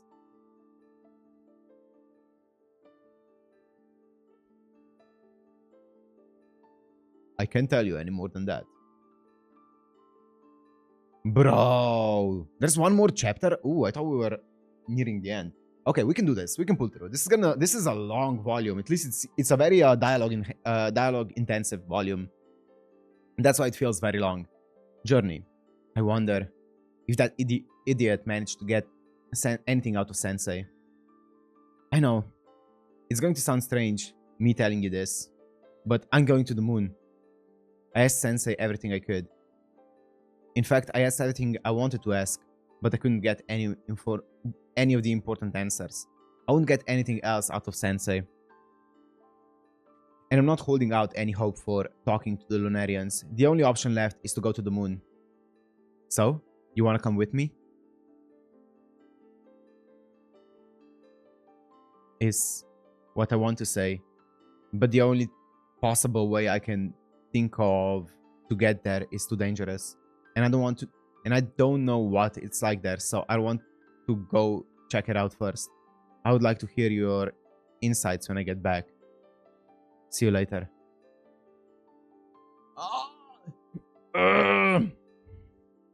You're going to go to the moon and come back? That's never happened before.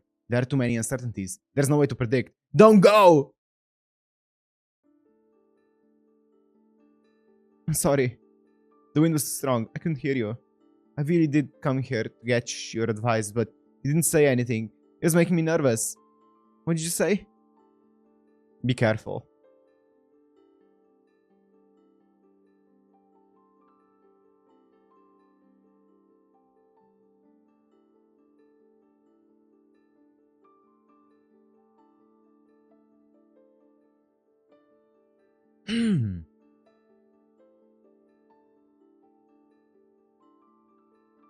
Ooh.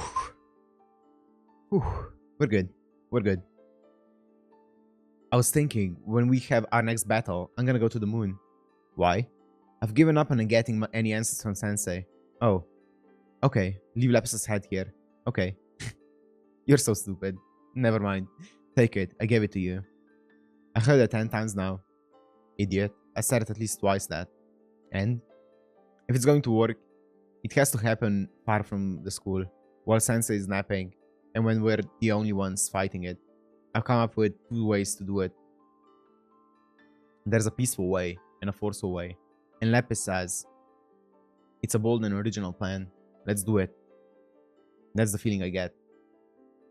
Yeah, that sounds like something Lapis would say. It won't work without your help. I mean, you're already an integral part of the plan. I'll be counting on you. Can you even make it back?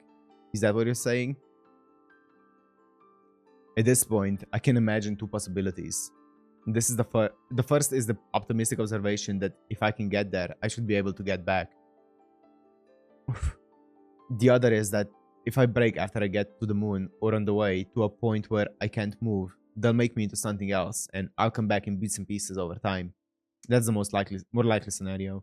As you surmised from running the convalescent center, no gem has yet had enough pieces returned from the moon to recover, but according to Lapis, my inclusions seem to excel at symbiosis, which gives me a unique condition that allows me to maintain myself. I suspect my inclusions always hated how weak I was at birth. I've lost more than half of my original self, but I'm still me, so I definitely feel like that's true. So when I come back, no matter how little of me, then I want those pieces to be put back together, even if it means forcing them to attach to some other material. Ask Rutiel to do that for me. But I'm a little worried that they won't want to use 3.5 hardness for the arrowheads. Still, sometimes they use us for psychological warfare. Are you serious? This is crazy. Is there really a point in doing all that? Yes, we'll get some kind of new information. It'll probably take more time. It'll take time to get everyone back from the moon, but this will definitely be a step in the right direction. I hope you're not just doing this because you're mad at Sensei. I can't say that's not part of it. Or out of sheer curiosity? That too. That too? Maybe my unrealistically optimistic inclusions are spurring me on. But if there's any hope, I can't just stand around and do nothing. Besides, this will tell me how far I can go. And I'm kind of looking forward to it. Or to finding out. Okay. You know the plan. Yeah.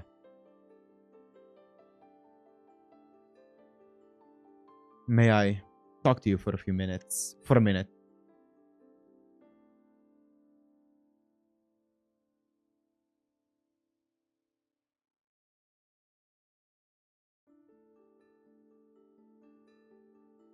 I guess copying their breathing wasn't the way to go. It didn't make for good conversation. You little... I've had enough of this. Huh? Ah, Kernorm. I should have known. After all you said, you actually like the Lunarians. You're going to betray us. You're just getting in my way. Sit still and let me fight. Hey, What? What the fuck?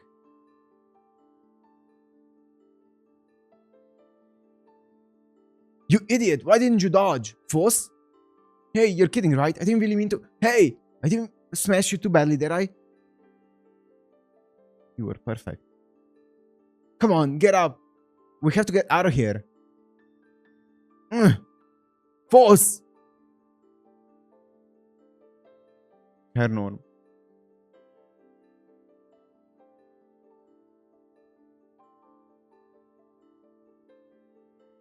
He's a surprisingly good actor.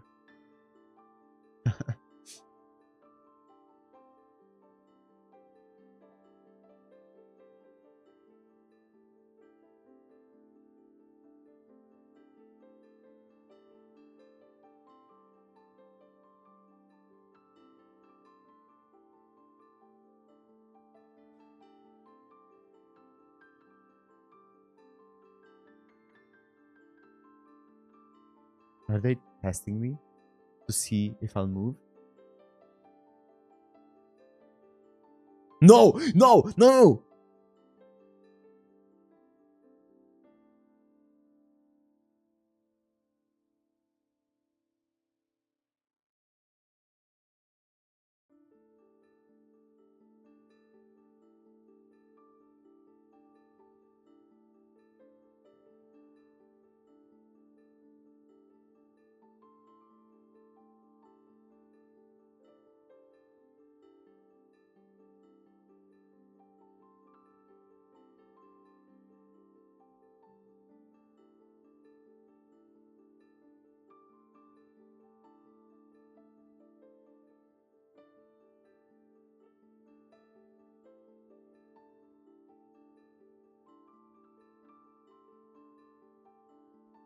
Wow, this is getting more and more insane by the volume.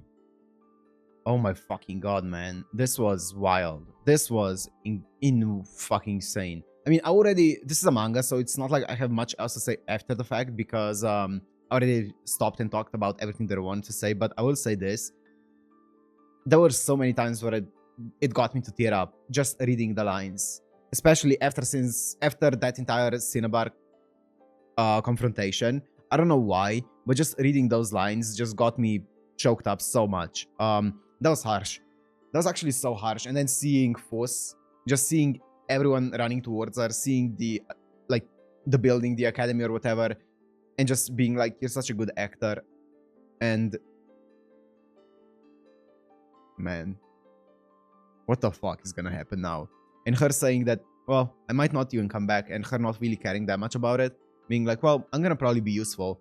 I don't know if I'm reading too much into it, but that kind of denotes the entire idea that at the end of the day, Force still has those underlying feelings of, well, do I really matter? Am I really important to anyone? Like that feeling of inferiority and just self-deprecation and stuff like that she's been feeling for a long time now. The things that I was saying about how she's just trying to put on a front before getting Lepus's head. I feel like she's still been feeling those things, and I feel like in this volume and the last chapter especially, it's come to light about how she, at the end of the day, she wants to find out the truth, but also she didn't seem too concerned whether she dies or not, right? She didn't seem too concerned about her own life, which is just such a sad thing, right? Ah, man. That was harsh. That was really harsh. It was a pretty long volume. My throat is kind of killing me, but we're fine. We made it through. I am so mad that they left it off on this kind of cliffhanger, but I'm excited for the next one. Oh, now I'm depressed, man. Jesus Christ. I am gonna end it here because I don't have anything else to say about it apart from this was absolutely fantastic, and I am excited to see where they take the story from here on out, but I have no idea. Like that panel with I'm not a human is wild. That's a wild panel. And also, let me go back. The entire conversation with, here we go, with Cinnabar here. with Cinnabar screaming, "Don't go," and obviously Force heard her, because we know how incredible Force's hearing is, right? And then coming back and being like, "What did you say? I didn't hear you." And then Cinnabar changing and being like, "Be careful." Ah! Ah! Oof. Wow, fucking incredible. Okay, anyways, as I said, I don't have much else to say. So I'm just gonna go and be depressed for the rest of the day, and I'm gonna end it here. Hope you guys enjoyed. If you did, make sure to like, comment, subscribe. I'll see you in the next one. Peace. Welcome back to another Land of the Lustrous manga reaction. So we are going into volume 8. In the previous volume, we saw Lapis Force, right? And that was definitely my favorite volume so far. We saw so many insane stuff happening, and in the end of the episode, Force ended up getting taken to the moon. Now, what does that mean? Right? What does that mean? What's gonna happen from here on out? We saw also like a really cool scene between Force and Cinnabar, which that got me, man. That got me. That made me shed a tear too. That was a brutal scene between them, and yeah, I have no idea where the story is gonna go from here. Honestly, zero clue. Are we gonna be now seeing life on the moon, or life in air quotations? Like, are we gonna be taken to the moon and seeing what, like, from Force's POE, what happens to the gems that get taken to the moon? Or is it gonna be something else completely? Is Force gonna end up somehow being saved in this moment? I guess there's only one way to find out, so I don't wanna stall for too much longer. Let's just go into Land of the Lustrous, Volume 8. Okay, so this is the... Wait, let me do it like this. This is the cover art. I mean, this is Force here, with the Lapis head. And then... Wait, is this... Well, let's just go into it and we'll see. We'll see. I don't want to speculate before the actual show tells us more about this. Amethyst J, Euclus, Alexandrite, Rutile, Red Barrel, Cinnabar. Okay. No Force. Let's go. Moon World, Chapter 53. Well, I guess that kind of answers it. We're going to the moon, boys. Did something happen? Phosopholite has been taken. I'm sorry. God damn, the crack here. Whoa.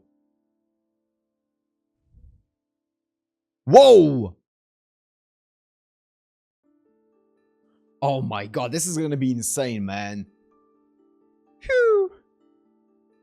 Look what we got! We made a huge catch today. Here's a hint. Whoa, wait, is this Phosopholite? Yup. You mean the variant? That's right. And we got it in one piece. That's amazing. I know, right? The variant. Oh, that's interesting. What a beautiful color. And there are kind of a lot of cracks, but I got no complaints about its clarity or luster. It looks like the apophyllite that we used to bring in all the time way back when, but this one really is rare. Jesus Christ, the words here.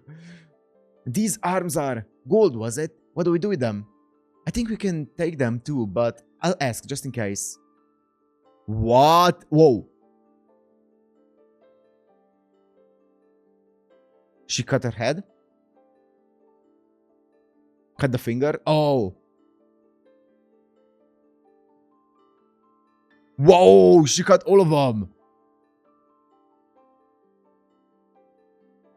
Hey, it's moving. But how? We checked 1,000,000 times. No way. You can just talk? Are you mocking me? Oh my god, dude. She's been trying so hard to communicate with them, but they can just talk. Whoa, whoa, whoa. Holy, what a pen. What a panel. It's like a maze. Ah. What?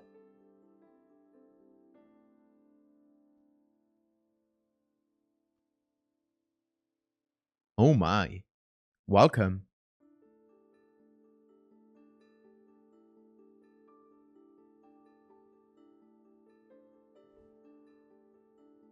to the moon world. You're a lively one. Oh, you're angry that we started talking? The thick atmosphere of your planet doesn't agree with us. It reminds us of unpleasant things in our past. I see. So while we're down there, we hold our breath as much as possible. I see. Where are they? Everywhere. I'm taking them back. Go ahead. Take as much as you like. This is a piece of Antarcticite. Well, imitation Antarcticite. Oh wait, don't! Oh well, imitation Antarcticite. It's a synthetic crystal that faithfully recreates the shape of the gem was in when we collected it. We make them here. Think of this as your actual kin, and watch.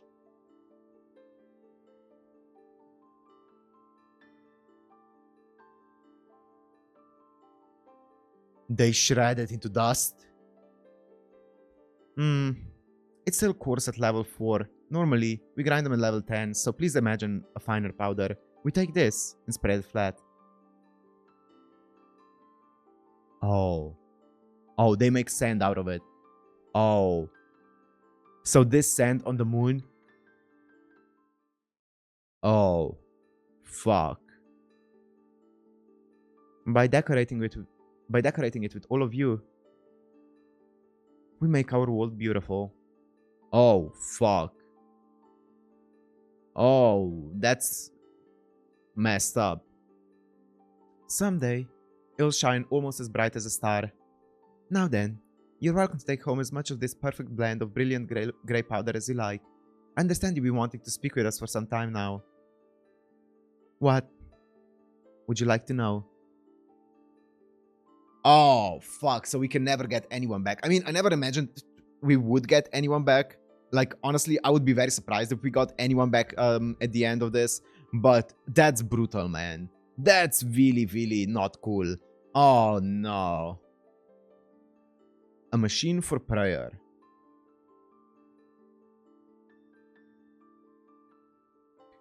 We regenerate faster here. We regenerate faster. So they can regenerate even in our world, but they regenerate even faster here. I see. Oh! They also have some offensive powers. Whoa, is that like a broadsword? What is that? Whoa! Your body is extraordinary. Surely you've grown wary of evolution. So have we. Oh. Yay, yay!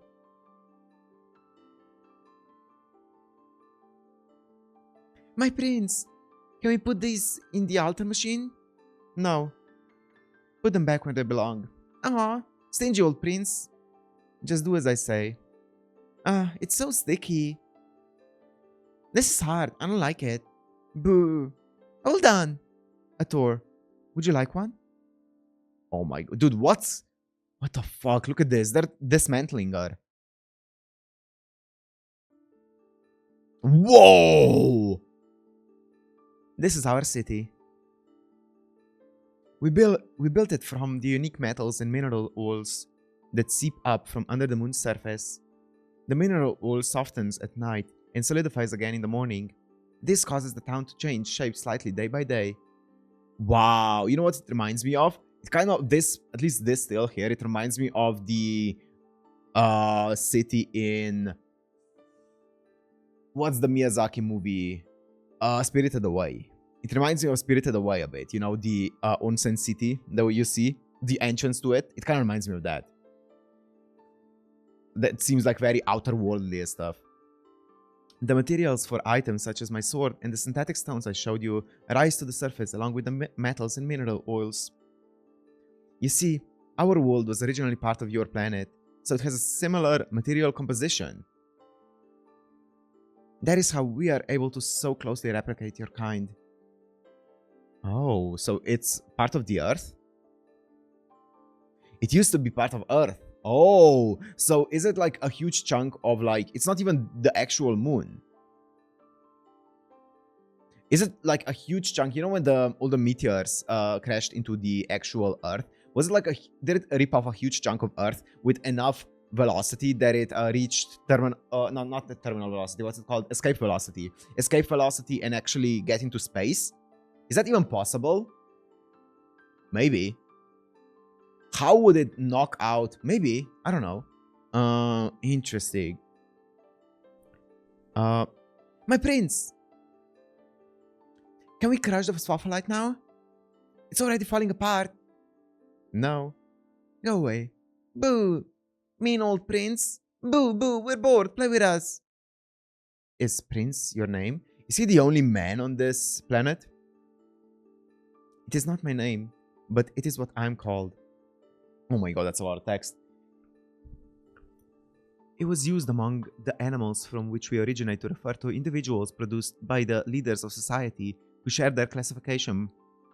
But sometimes it was simply used to indicate an especially prominent individual. The form of address means very little. Your kind, too, uses many words without knowing the original meaning. For example, school and sensei. Oh, yeah, by animals he means humans, yeah. By animals from which you originate, you mean humans? Ah. I see ventricuses. Ooh.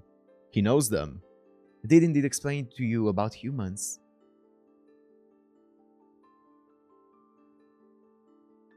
And that you want to go back to being human. Glorp. Whoa. Hey! There you are! My prince! I don't know why, but we can't keep the little squirts away from the rock. Oh. Ah. Whoa! It's the bodies. Or the flesh, I should say. The admirabilis are hasty and jump to their own conclusions. We can talk more at leisure up ahead. Oh, so it was their conclusion. Okay, okay, interesting. It's not necessarily true then. This is when the mineral oil flows. Watch your step. When? Okay. Oh.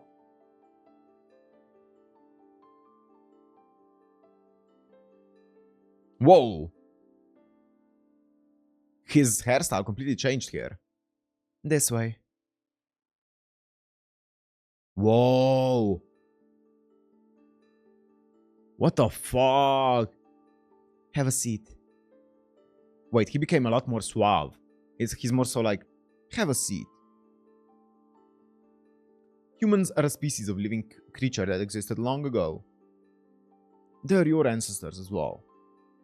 Because they're animals, all their functions eventually shut down and they enter a state known as death, at which point their flesh and bone components return to the planet. Meanwhile, the spirit, and we learn this at the end of human civilization, the spirit is ejected from the body and then is broken down into the purest elements of spirit, continuing through space until it arrives at a certain point in the universe. From there, it is absorbed into a realm known as alternate universe. Oh, we're going into alternate universes here? Okay. This much was determined through actual observation.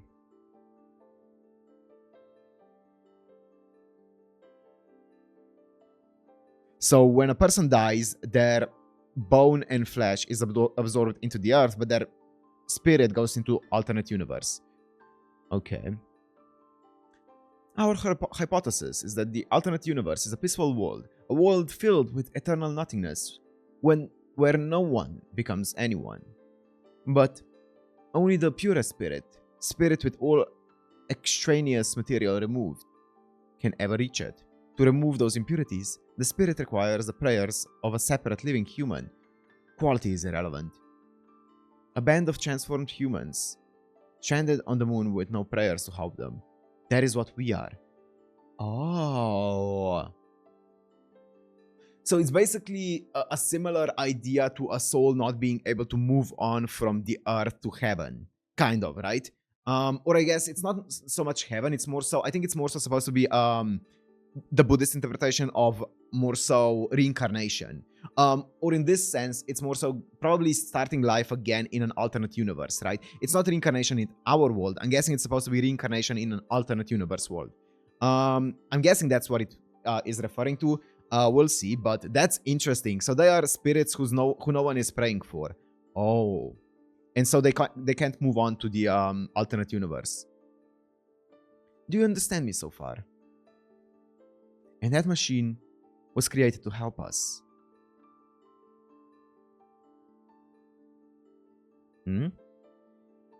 Machine? Oh, yes. You've never heard of machines. Oh, a machine?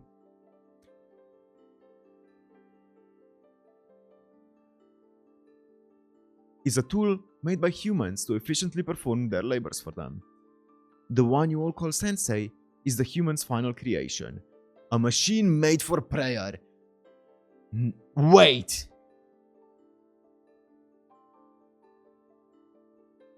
Adamant was created by humans to pray for humans, I guess, or for the spirits. So that's why they all revere Adamant, like the spirits, the Lunarians, because they want him to pray for them and to basically send them to the alternate universe.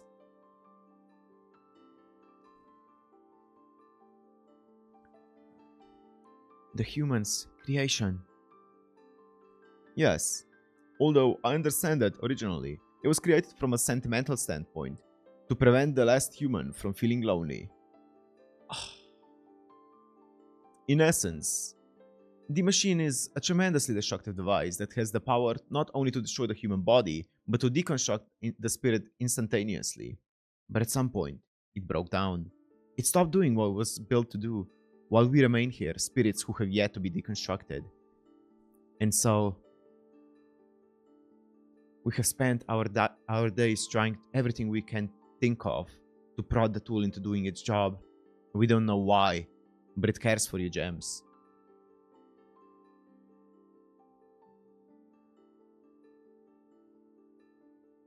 I'm thinking back to Adamant talking about we created this game and we never knew how hard the end would, like what the ending would be like and stuff like that. And I'm trying to connect it, but I can't yet. Because there's still an element to mystery. Even now that we know all of this, there's still an element of mystery here. Because even they are like, we don't know why, but it cares for you. So that's the mystery element of Sensei here. Oh.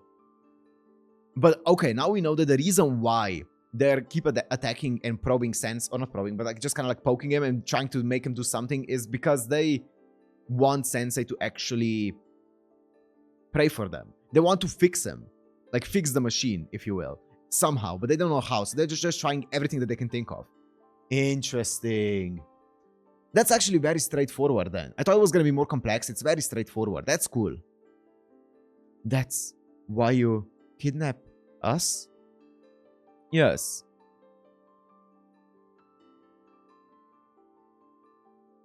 Not that I'm trying to defend the machine, but it doesn't mean to deceive you. Its programming seems to prevent it from divulging its secrets without a human's permission. Is it actually like a technical, like a robot? I guess we'll see. Well, anyway, here we are, tens of thousands of years later, and we've run out of ideas of how to provoke the device.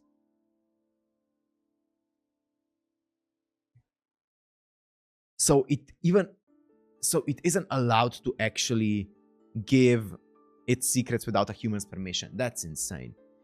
If Sensei were out of the picture, you would have no reason to attack us?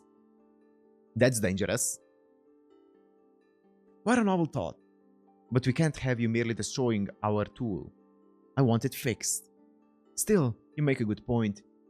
If we turn the madness up just a notch, the situation may change. We must do something to shake up the machine. If you have any ideas, I would love to hear them. Care for a bite?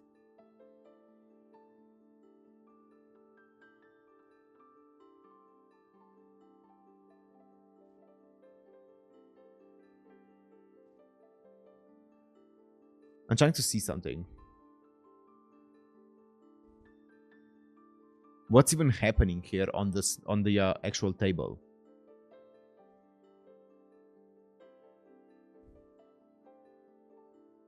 Care for a bite? It will cool your head and help you think more clearly. Curse. Whoa. What? What do you think? It's sticky. I see. The hour is late, but I would like to continue our discussion. Come this way.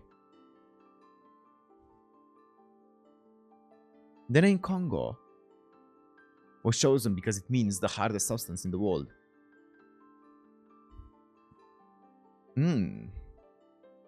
I'm sure you already know the machine lives up to that name. Destroying it is physically not impossible. Its exterior is made of something called pure artificial hexagonal diamond. Ooh. To think the interior would break down first. Apparently, the humans didn't give much thought to the future of their creations. No consideration at all. Well, that's kind of like our specialty. Don't worry about that. I believe your world has no machines because of some emotional scarring that makes Congo unwilling to advance civilization.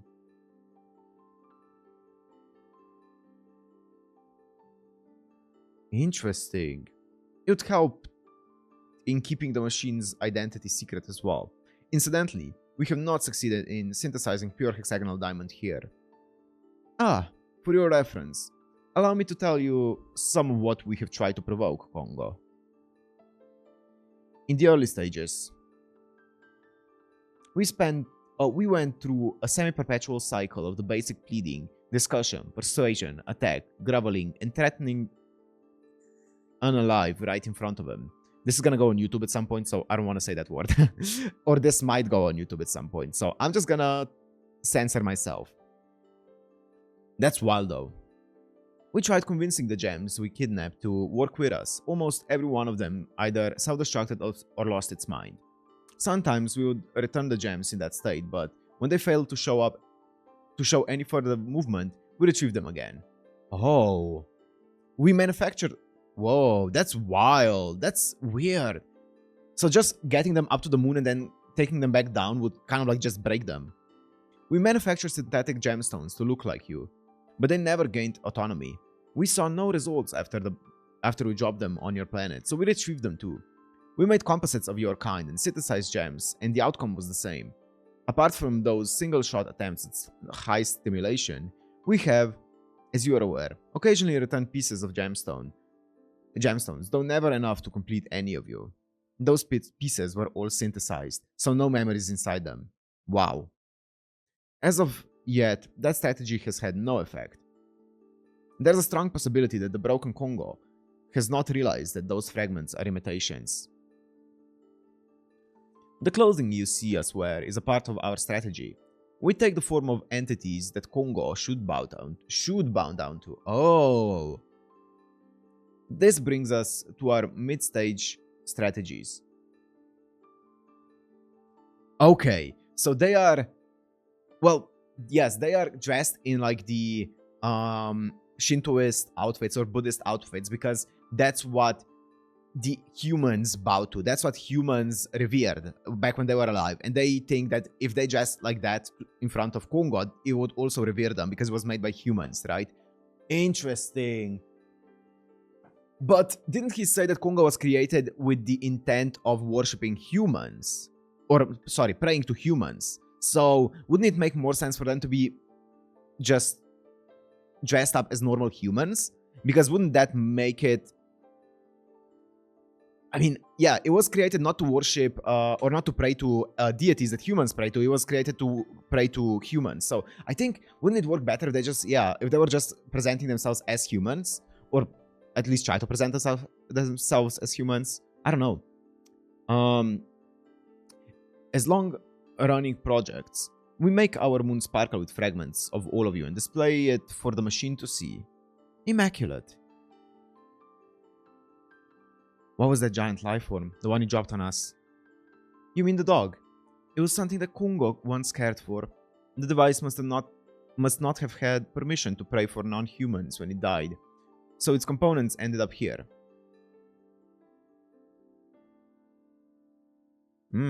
So, we took them and after much hard work, we recreated it into what you saw. What are those little bitey things with the eyeballs? The molecular geometry puzzle game. Like the dog, Kongo seemed to care for it very much. In the end, it sided with the machine. What was the thing called the doctor? Or called doctor? The human female that created Kongo. Ooh! We tried to recreate the woman too, but what you saw was the limit of our current technology. You see, all our plans have failed. After all is said and done, we are those who received no prayers when we were human. The wretched remains of what was already trash. With our fragmented knowledge, we can't do anything right. That's true, I guess. Like, all of the people who are actually loved in life and who actually had people behind them supporting them and stuff have already passed on to the alternate universe, right? Because those people have received prayers from other humans. But these were either people who never had anyone caring for them to pray for them, or people who were the last ones to go, right? Because then nobody would be alive to receive a prayer for them. Interesting. But I do wonder, when Kongo was created, did he immediately just break down? Like, the second that Kongo was created, did he break down? I'm guessing so, because otherwise it would have been praying at least for some time for the souls, right? I don't know. Interesting. Oh, don't tell me. You're getting down on yourself again, my prince? Come on. What's past is past. Don't you get tired of being depressed? There's always next time. Let's cheer up and move on. Yeah, don't you get tired of being depressed, guys? Oh, my prince, you're drinking again? But you can't hold your liquor. And that's a strong drink too. Excuse me, Gemstone. You were picking on our prince, weren't you? Cut it out. Our leader is very sensitive. If our prince really felt like it, he would seriously be dust in less than a second, so don't get cocky. Now, stop being rude to our guest. Go away. Why do you want to be nothing? Are things so bad the way they are? Yes. Why? I want to set them free as soon as possible. They may look like they're happy, but they're forcing it and they're exhausted. We go to sleep at night, we wake up in the morning, eat, defecate, converse with, settle disputes with, love each other, and fight with one another, constantly fighting the angst that comes from never progressing, taking what little comfort we can in finding imaginary problems, all in a never-ending cycle. After wandering through eternity, these natural human tendencies are an agony that no longer suits us. Yet for some unknown reason, we cling to them and we cannot fight them. It is a terrible curse. We must get Kongo working hard and quickly. The night grows old. Let's go. Wow. Okay, so they're basically stagnating, right? Or they have stagnated.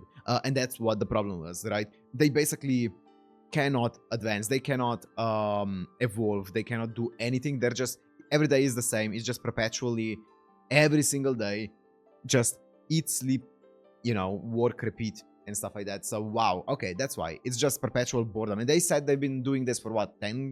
Thousands of years? 10,000 years or whatever? Yeah. We prepared the room for you in that tower. My kind sleeps in the mineral oil. My kind sleeps in the mineral oil, but I doubt that you would find that very pleasant. Get plenty of rest. If you need anything, please let us know.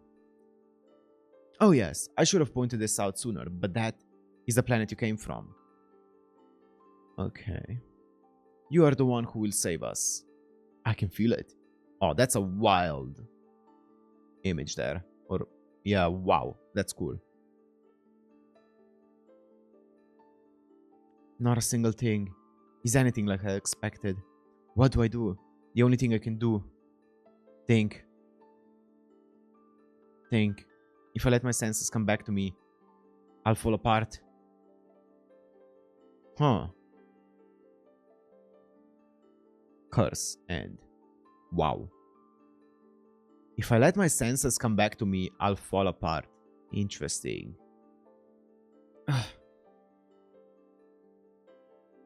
Uh, Smell. Royalty? But they gone. Oh, oh, is that what this is about? Sorry, just some shout I got from Vinchikisses. Good morning. Ah, starting today, I'll be monitoring taking care of your every need. My name is Takeda. It's very nice to meet you. That's suspicious. It's a Freudian slip. Honorable Fosbogi. Honorable Pussy Fight. I already have a message for you from our prince. I see. Quite a talent, this one.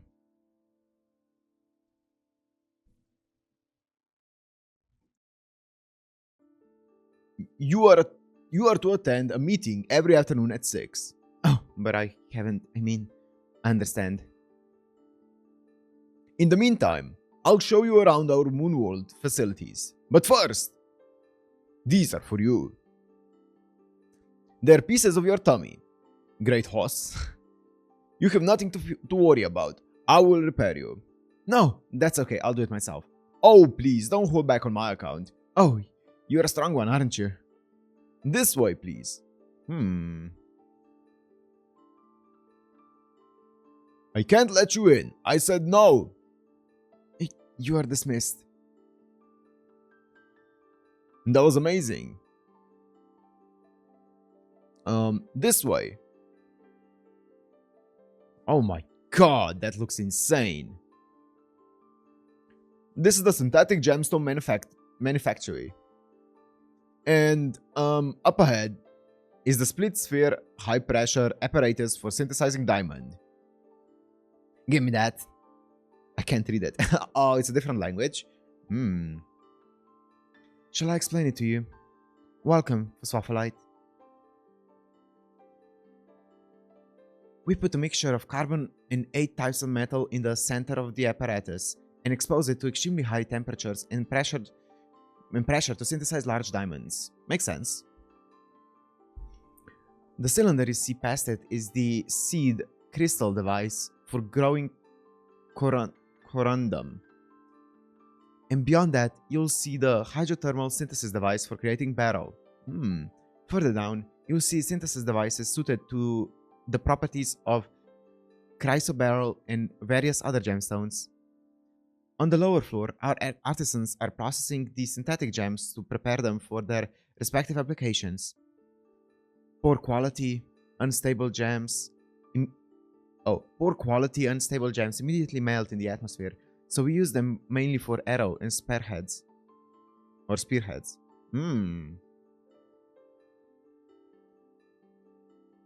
the replicas of you and your kind, our best artisans process the finest quality materials into the same sphere into the same shape the originals were in when we harvested them.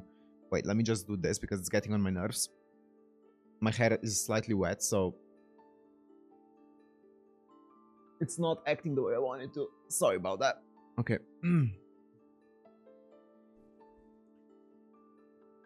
Is there a way to tell them apart from us? The originals have inclusions.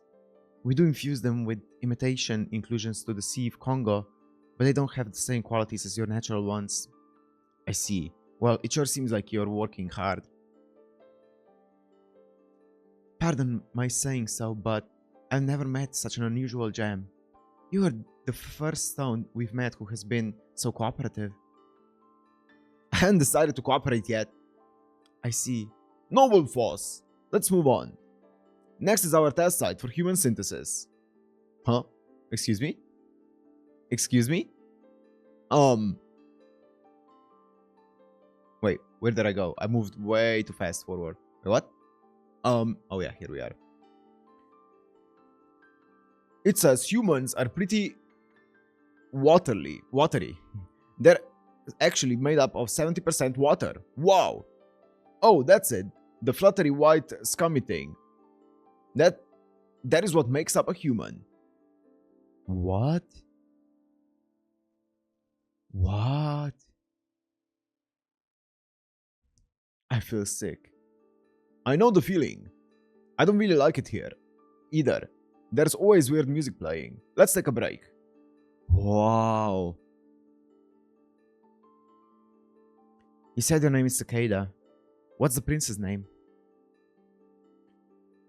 The Honorable Akemia. The Honorable Akemia. Oh, I wasn't supposed to say that. Why not? Apparently, it's embarrassing to have a name. Sounds like a pain. For both of you. Aren't you embarrassed to have a name? Or aren't you embarrassed to have a name? We got our names after begging our prince for them. So they're our treasures.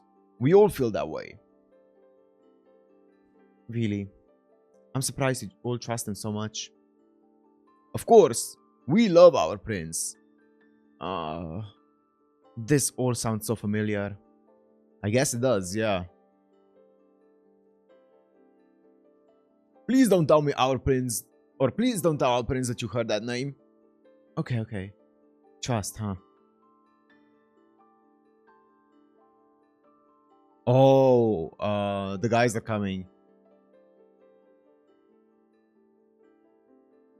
Oh no, they've always been here and they aren't coming. Cicada, where's your prince?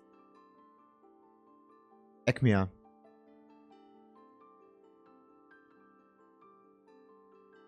Is that him? I swear, every single time we see him, he looks different. You're early. I'm terribly sorry. It's no trouble. I apologize for my appearance. I suppose this is urgent? There's one thing I'm pretty sure Sensei has yet to experience, and that's our betrayal. Oh! Whoa! Is that where we're going with this? Oh my god, that's insane. I'll talk to my fellow gems and convince them to come to the moon with me. Wow, that's wild. So you prepare... Wait, that wasn't the voice that I gave him. So you propose to return to your planet, find gems who are willing to cooperate, and bring them here. Am I understanding you correctly? Yes. And the odds are... There's a chance. I understand. I'll say it's worth a try. But if you will be crossing to the other side, then I must insist on keeping an eye on you. What? Huh?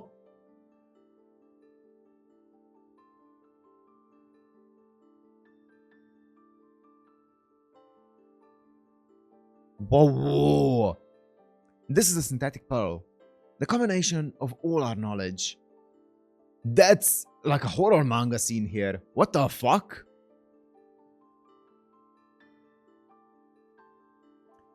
It will keep track of all your movements. Now, let's start making the arrangements. I feel sick. Bro! Why does it show the human? Wait. I'm thinking about something right now. I feel like I keep making like theories, and I feel like I'm getting more and more off the mark as the more theories that I make, because I'm getting more and more symbolic. But do you think that force, you know how humans grow like with more experiences they get, they change over time and stuff like that? And like we always, like every experience that we get is kind of like an addition to us that helps us grow. And I feel like Force is physically becoming like that. And I wonder if it is kind of like symbolic of her becoming more and more human, because she's getting more and more experiences that are getting physically tacked onto her body as well. So she's like a mishmash of every experience that she's had and stuff like that. I wonder if that's supposed to be like, if there's supposed to be something there. I don't know. I feel like that's a tiny bit of a stretch, but that was just something that popped into my head. Great Force. Yeah. You look wonderful. Honestly, I wasn't sure how I felt about you wandering around half naked all the time. This is such a relief. Look who's talking. Are you feeling better? No, wait. Are you really coming with me? Yes, I am. Is that a good idea? Wow, whatever. Let's go. Interesting. That's a cool design. Wow. Synthetic pearl, and that's the title of the chapter, was Synthetic Pearl for the Eye. Wow. Whoa. Crossroads. Cicada. How long was I on the moon? 49 days, huh? It's a little soon to be going back. And it's too soon to trust Ekmia. I doubt I'll manage to get anything out of him yet. But at least I know that, for the time being, the Lunarians' goal is to get their prayer machine working so they can turn into nothing. And as long as it looks like I'm sincerely helping them, they won't have a reason to take any of us away. I wish I could tell the other gems the truth. But no one would believe that Sensei is a tool, moreover, a broken down tool, made by animals from the past. Instead, they'll think my time on the moon drove me crazy and they'll mark me as an enemy, and if that happens, I won't even be able to have a normal conversation. I'll have to start by working carefully, but quickly, to rip them away from Sensei. That's insane, man! This ploy has gone in a... That's a 180 to this story, you know? Jesus Christ. That's... Wow.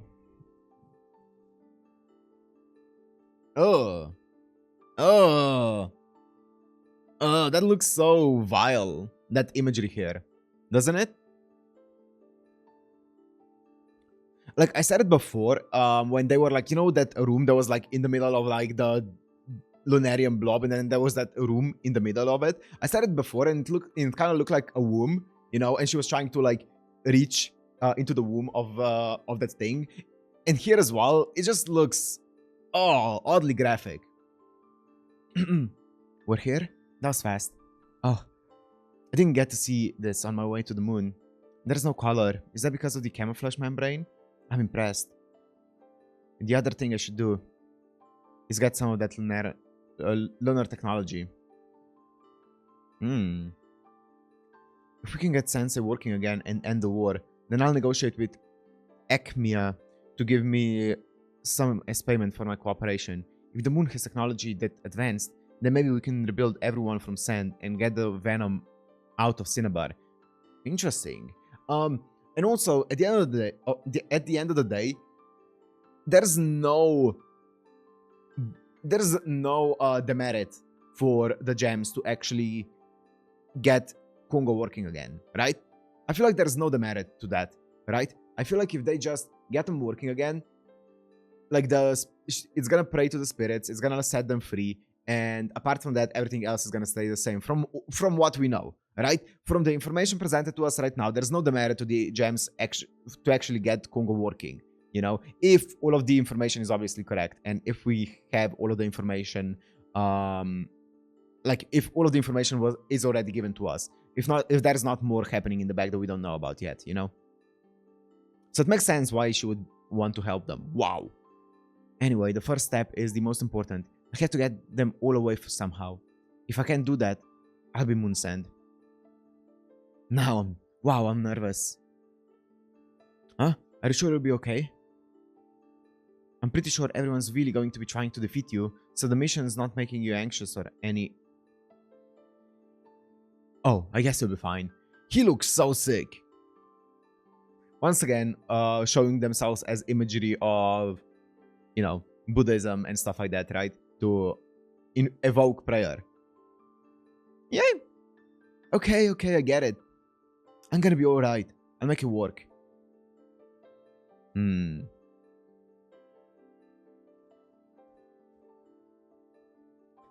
There's color now. So the black spot is a special effect you added when you break the camouflage membrane to make it look like you appeared out of nowhere. Oh. This is an impressively elaborate way to harass us. Well, see you later. Black spot is a special effect you added when you break the camouflage membrane to make it look like you appeared out of nowhere. I see. Wait, let me go here again. There's no colors there because of the camouflage membrane. So, okay. So it's not like they just appear out of like thin air. There's actually a thing there, like a thing, a capsule or something where they travel in, but it's just using like camouflage to not show itself. Interesting. Ah, you know, when the Lunarians stay away for so long, that means they could show up at any minute, right? It actually makes me more nervous. So just get here already. And if you can, show up when where Bort will find you. Oh, no, it's Maybe it's taking them a long time to decorate with their new catch because Foss is so soft. The scariest thing just randomly pop out of your mouth. Oh no. But seriously, what do they do to us when they take us to the moon? What do they do to decorate other than make weapons? Oh no. Let's not talk about this. Yeah. Splash? Fuss? Melon! Emmy! Up there! Huh? An upside down black spot? Down there! Oh my god. It's awfully fussy. Oh my god, this is sick. Hey! No! Stop! Don't! Wait! Oh, he's so cool. Holy shit, he looks so awesome. Cicada? A new type. That one's definitely gonna be tough. So why does this all have to happen at once? Maybe it's a little too much for us younger gems to handle. Safety first. Let's call Sensei. Oh no! The faucet thing. Fine, let's do this. We'll fight with the power of our youth. Yeah! Oh, well, that didn't last long. Come on, young gems. Let's go. Yeah. Bort! Bort!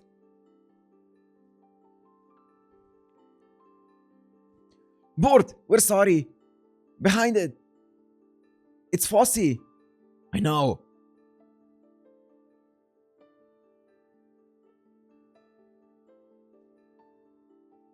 Oh. Oh. They got it. Kongo. Sensei. Fossy. It's a mossy. It's a Fossy thing. Sensei, look. It's Foss, isn't it? The eye.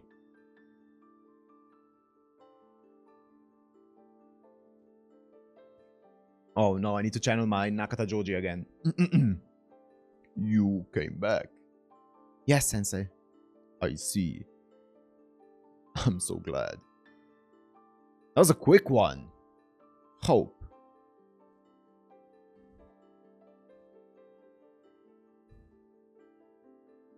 The butthole. Ah! This is not a dream. Stay away, stay away, stay away. Wait, stay away. You're scaring me. What are you wearing?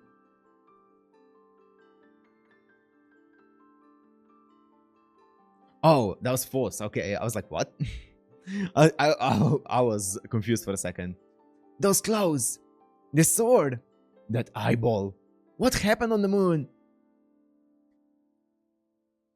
Could you do this somewhere else? I don't remember. Nice. Should have seen that coming. Full special skill. Well, remember. I guess it is her special skill since she's lost so many parts of her memories. Stop it, Lex. Moon. There, you see? You're making Force stupid again. These clothes don't disappear. Why is that? How did you get back? So about that big Lunarian. Everyone, I think we should take this a little bit at a time. Hilarious urchins. Urchins? There were sea urchins on the moon? No. And Foss has totally lost it. Do you remember anything? The moon is a mysterious place where everything is white, I think. They had a what's it called? A what's a thingy. A what's a thingy.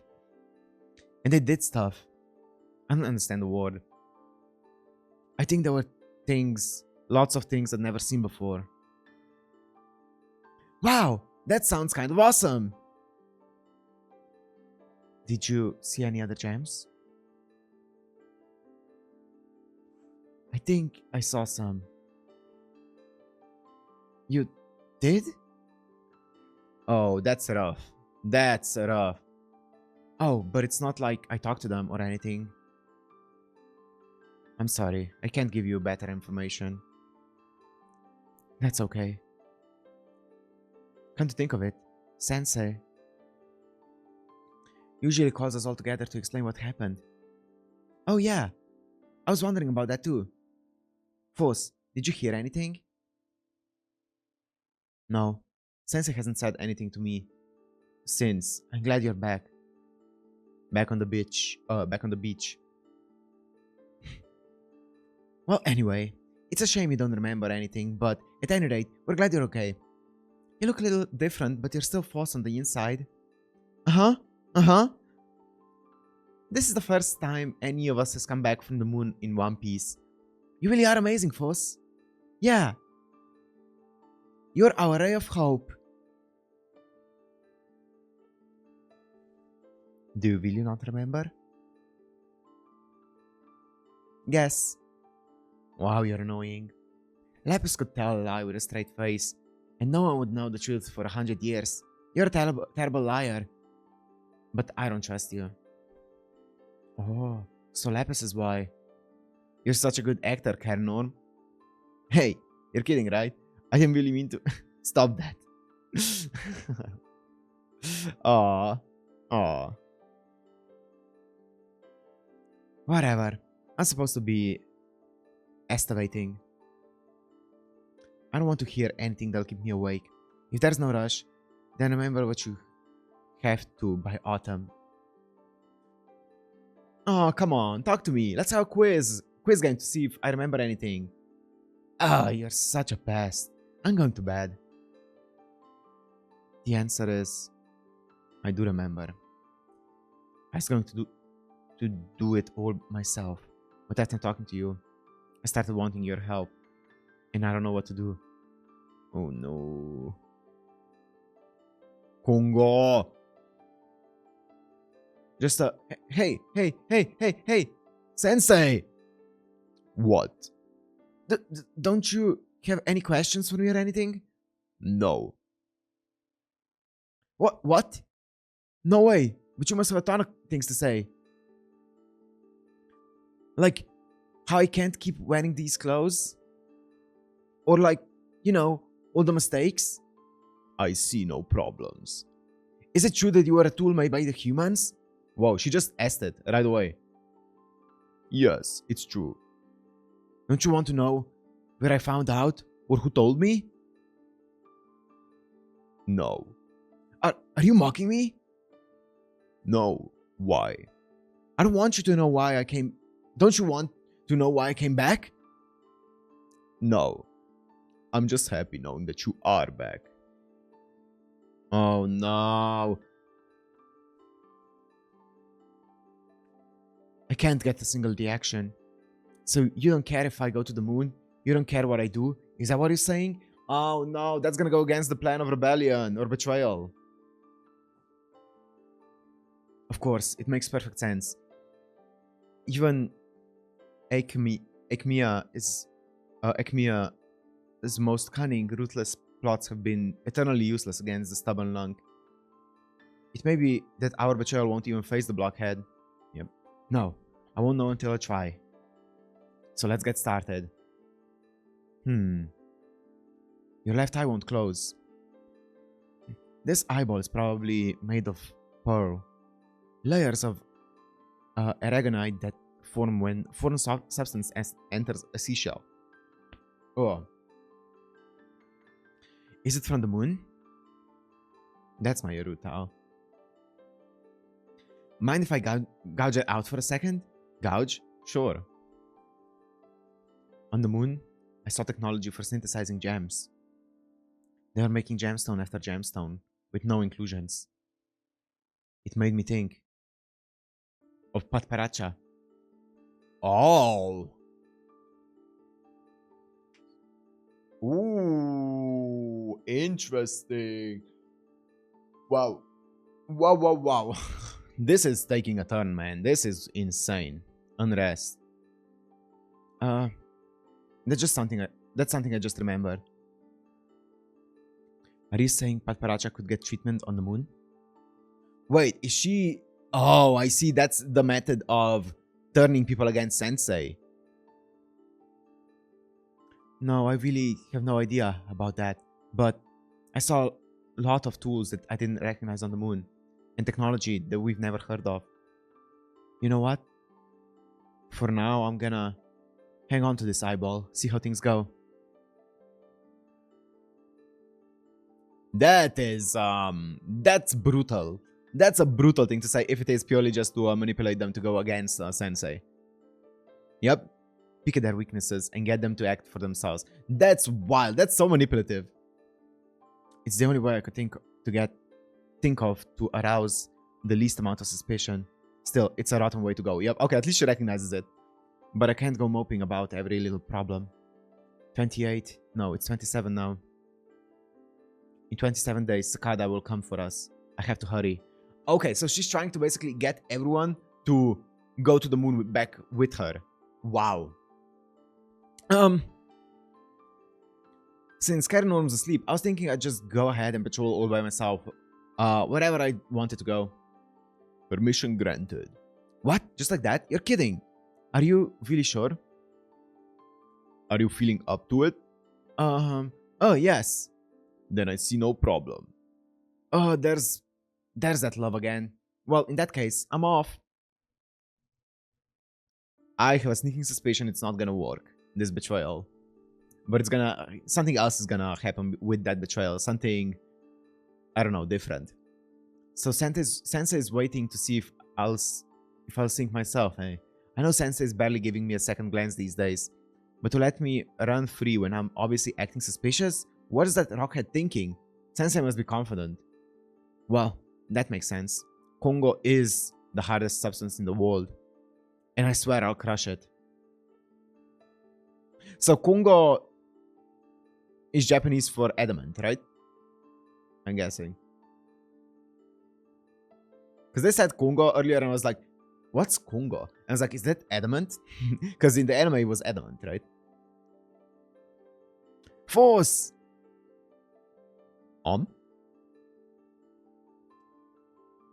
We want to hear more about the moon. Do you remember anything? Huh? Good question. The ground on the moon is slippery, and I feel like there were a lot of round things lying around. Wow, for being so disgusting, that information is awfully useless. Oh, I knew I never wanted to go there. It's creepy, right? But I guess it's pretty much what I pictured. That sounds so weird, I can't even imagine it. That's all I got. The sun's so high. Oh, back to the beach. It took way too long to find Foss. I was giving my regard to the jellyfish. Benito, let's go. Oh, yeah. Shouldn't you go too? I have a free day. Yellow. I have to take a break today. I'm a little worried. I see. I'd be worried too. So, Foss, I bet you really remember all kinds of things from the moon. But you're so nice. You're pretending you forgot and only telling us a little at a time so you don't scare any gem. Or am I wrong? I'm not afraid to hear about the moon. I want to go to a place without board. Oh, man. Dude, every single time that Daya talks, my heart just fucking gives out, man.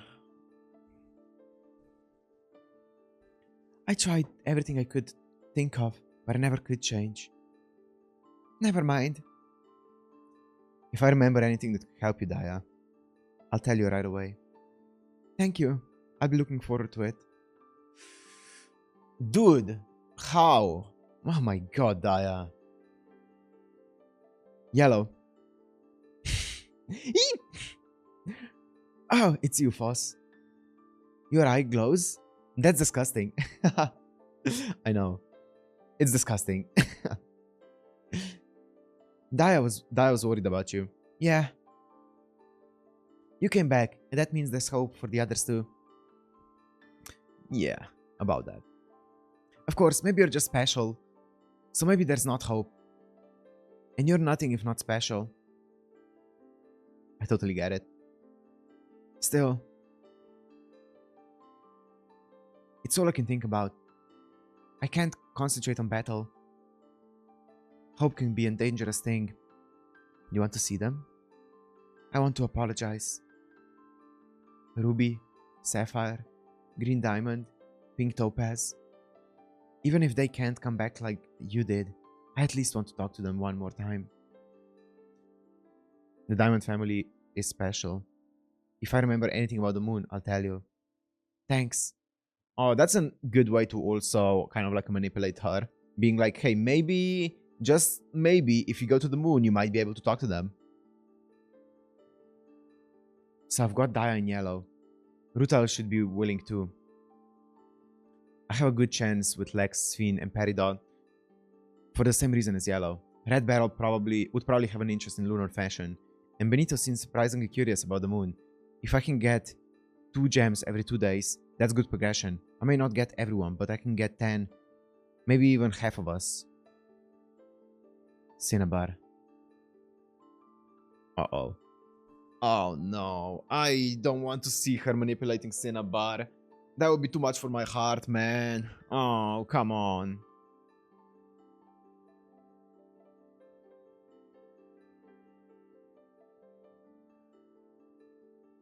You're a careful gem. You'll probably get mad and tell me there are too many uncertainties. So I'll save you for last. 26 days. Force! A black spot!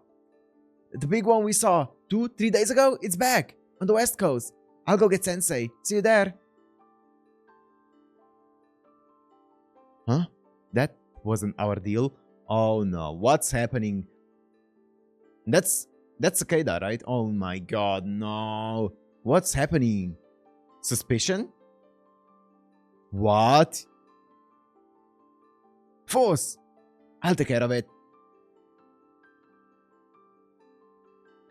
Yeah. Force!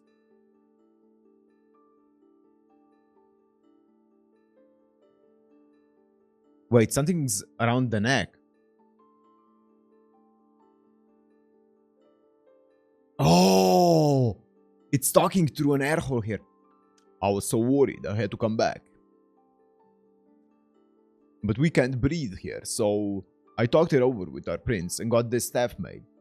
It lets us talk while we fight. Isn't that amazing? That's our prince for you. Illustrious Force. Is the mission going well? I can see the unreadable look on Ekmia's face. I'm very glad to hear. Then I'll see you later, as planned. So, that's all? That's all? He just came back to be like, yo, I have this so that we can talk. How's everything going? Is it good? Okay, bye. Force! We did it! Are you okay? I'll go get Rutil. I think so. You fell into the sea when you came back too. But your powder didn't come off. You're right. Oh, you're right. I totally didn't notice.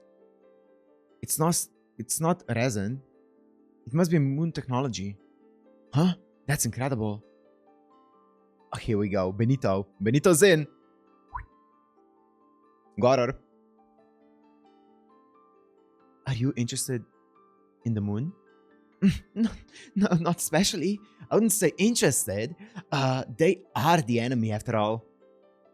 Some gens are like that. It's just, I mean, I'm pretty much the most normal of all of us, right? And the Lunarians are as abnormal as you can get. So, I guess I kind of admire them.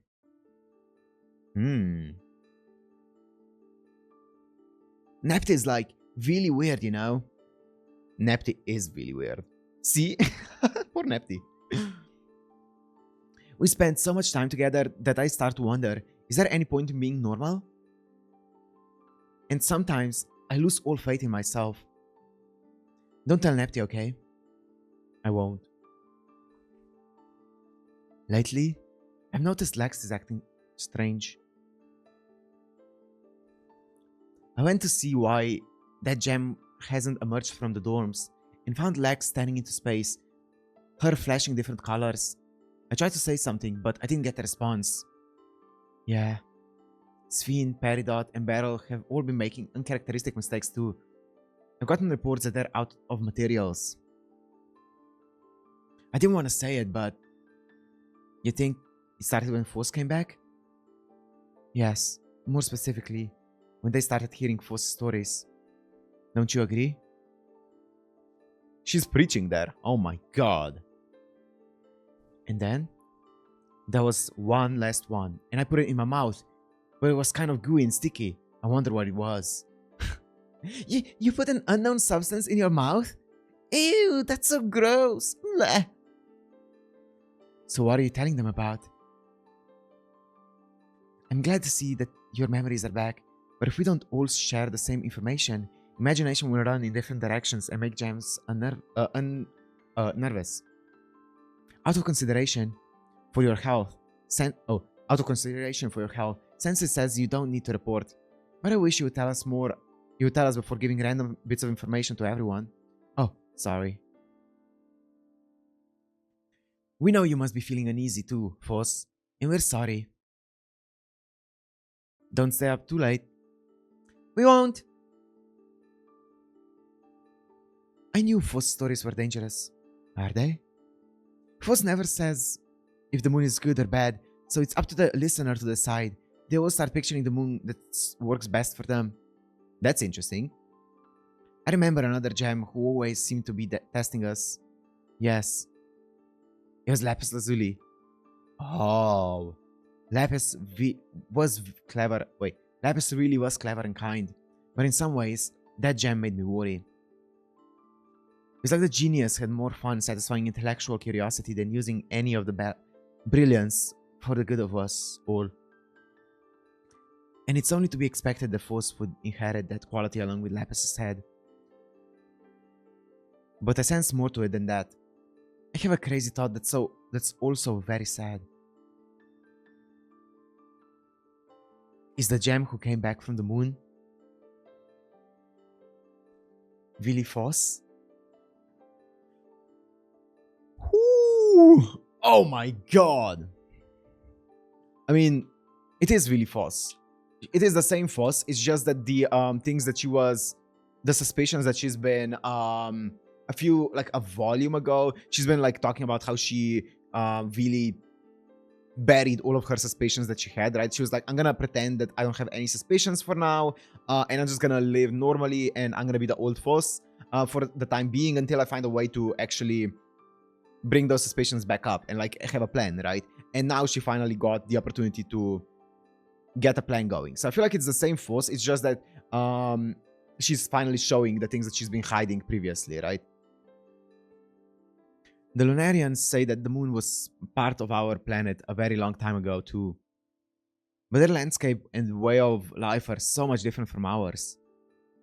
Then, maybe if we spent time on the moon, we would have had completely different personalities too.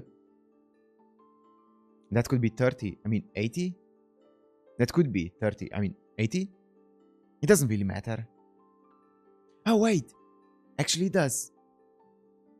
We've been together since birth, so it's scary to think of us being taken to the moon together. But what scares me the most is the thought of being separated. Lately, I've been wondering if there's some safe way to practice being apart. I haven't told 80 though. I'll think of one. You will? Thank you. That's so wild. One of them being taken to the moon?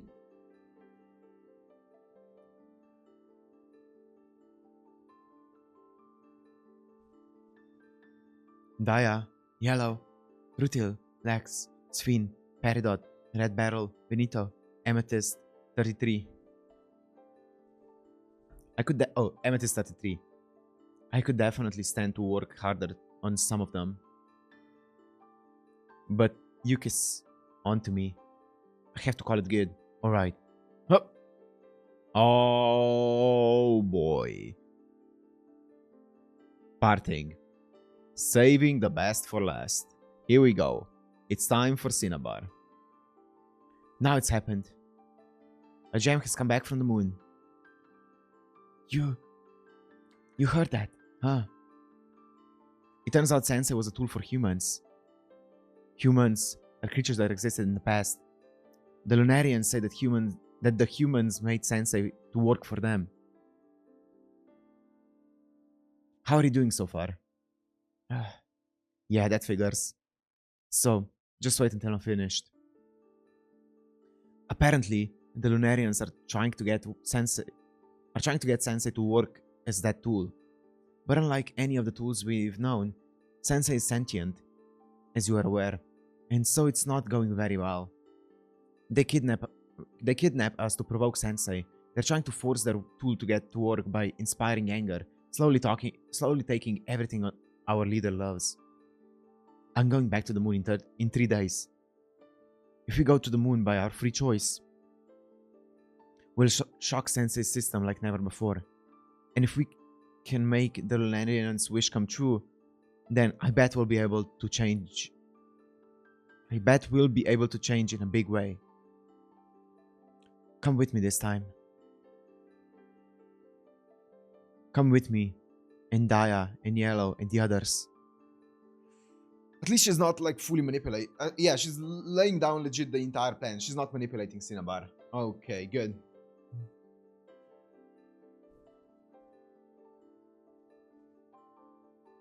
But I feel bad for Sensei. Yep. I'm not going. Oh man. I would feel horrible for Sensei, right? Because for all we know, he's just as sentient as everyone else, every other gem, right? I would feel horrible. And we see how much he cares for the gems. And that's still the mystery that we still don't know about, is why does he care this much about the gems? That's one thing that we still don't know about, right? That's still kind of like a mystery. I'm not going. That's so stupid. Sensei wasn't born the same way as us. We were never even related. We only followed that rockhead because we're not strong enough to fight back. Why should we have to feel any sympathy for that jerk? All Sensei did for us was drag us into this big war. Just... Cinnabar, are you listening to me? Shut up. Not so loud when we're by the school. You'll wake every gem up. Sorry. But I'm not finished. The Lunarians only want Sensei. It has nothing to do with us. In fact, we're in danger just being close to Sensei. Besides, the moon isn't all that bad. I've seen it. Everyone loves you, even the Lunarians. You don't understand what it's like to be alone. I'm going back to the moon before daybreak. On the moon, they can stop the venom from coming out of you. Do you still want to stay? I still want to stay. Oh my god, man. Sometimes it just hits so fucking hard. Also, man, I don't know.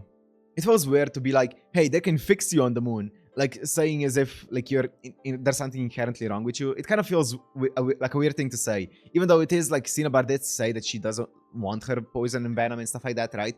So it's not like it's that bad of a thing to say. But still, it feels weird being like, hey, they can fix what's inherently wrong with you. It kind of feels weird, you know? Cinnabar, what happened? What do I do? Where did I go wrong? Never mind that. There's no time. Daya, shh. When the moon Starts to sink towards the horizon. Come to the Cape of Emptiness.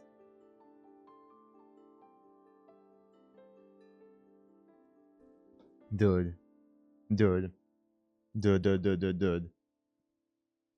Now I just need kernel. Huh? I'm going back to the moon. Okay, take care. I want you to come with me. No. Please. Please. Please.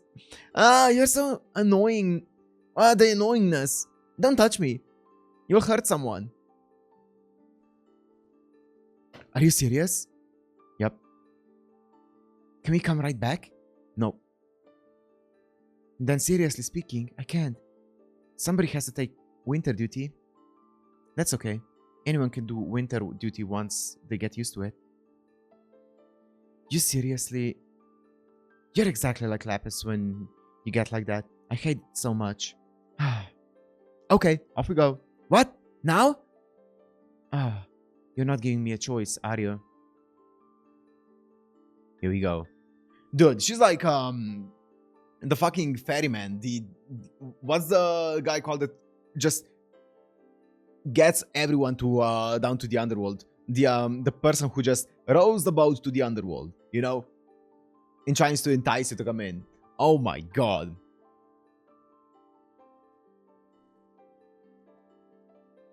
She is so sketchy, right? Force is so sketchy. And look at the eye glowing as well here. Patparacha as well. Oh yeah, of course. Of course, Rutila will take Patparacha to fix her. I'm gonna be... Wait. There's no way. There's no way that they all get killed up here, right? No. That would be too much. No. Let's go.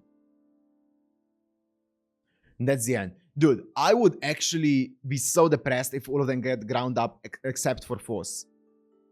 Because Force would... I don't think she could take that. Oh, no. No. It's not going in that direction. Translator notes, care for a bite. While the consequences of Force actions here remain to be seen.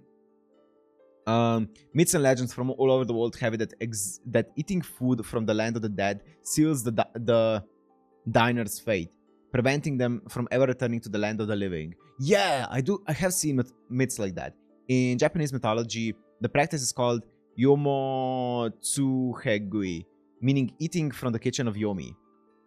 The most famous figure to have done this was Izanami, the mother of Japanese deities, who was unable to return with her husband and thence became the queen of Yomi, the underworld. Okay, yeah, so me saying that she seems like the ferryman between the underworld and the world of the living is not even that far-fetched. Hexagonal diamond. A hexagonal diamond, also known as ionzolite, is, as the name suggests, diamond with a hexagonal crystal structure, as opposed to regular diamonds, which are cubic.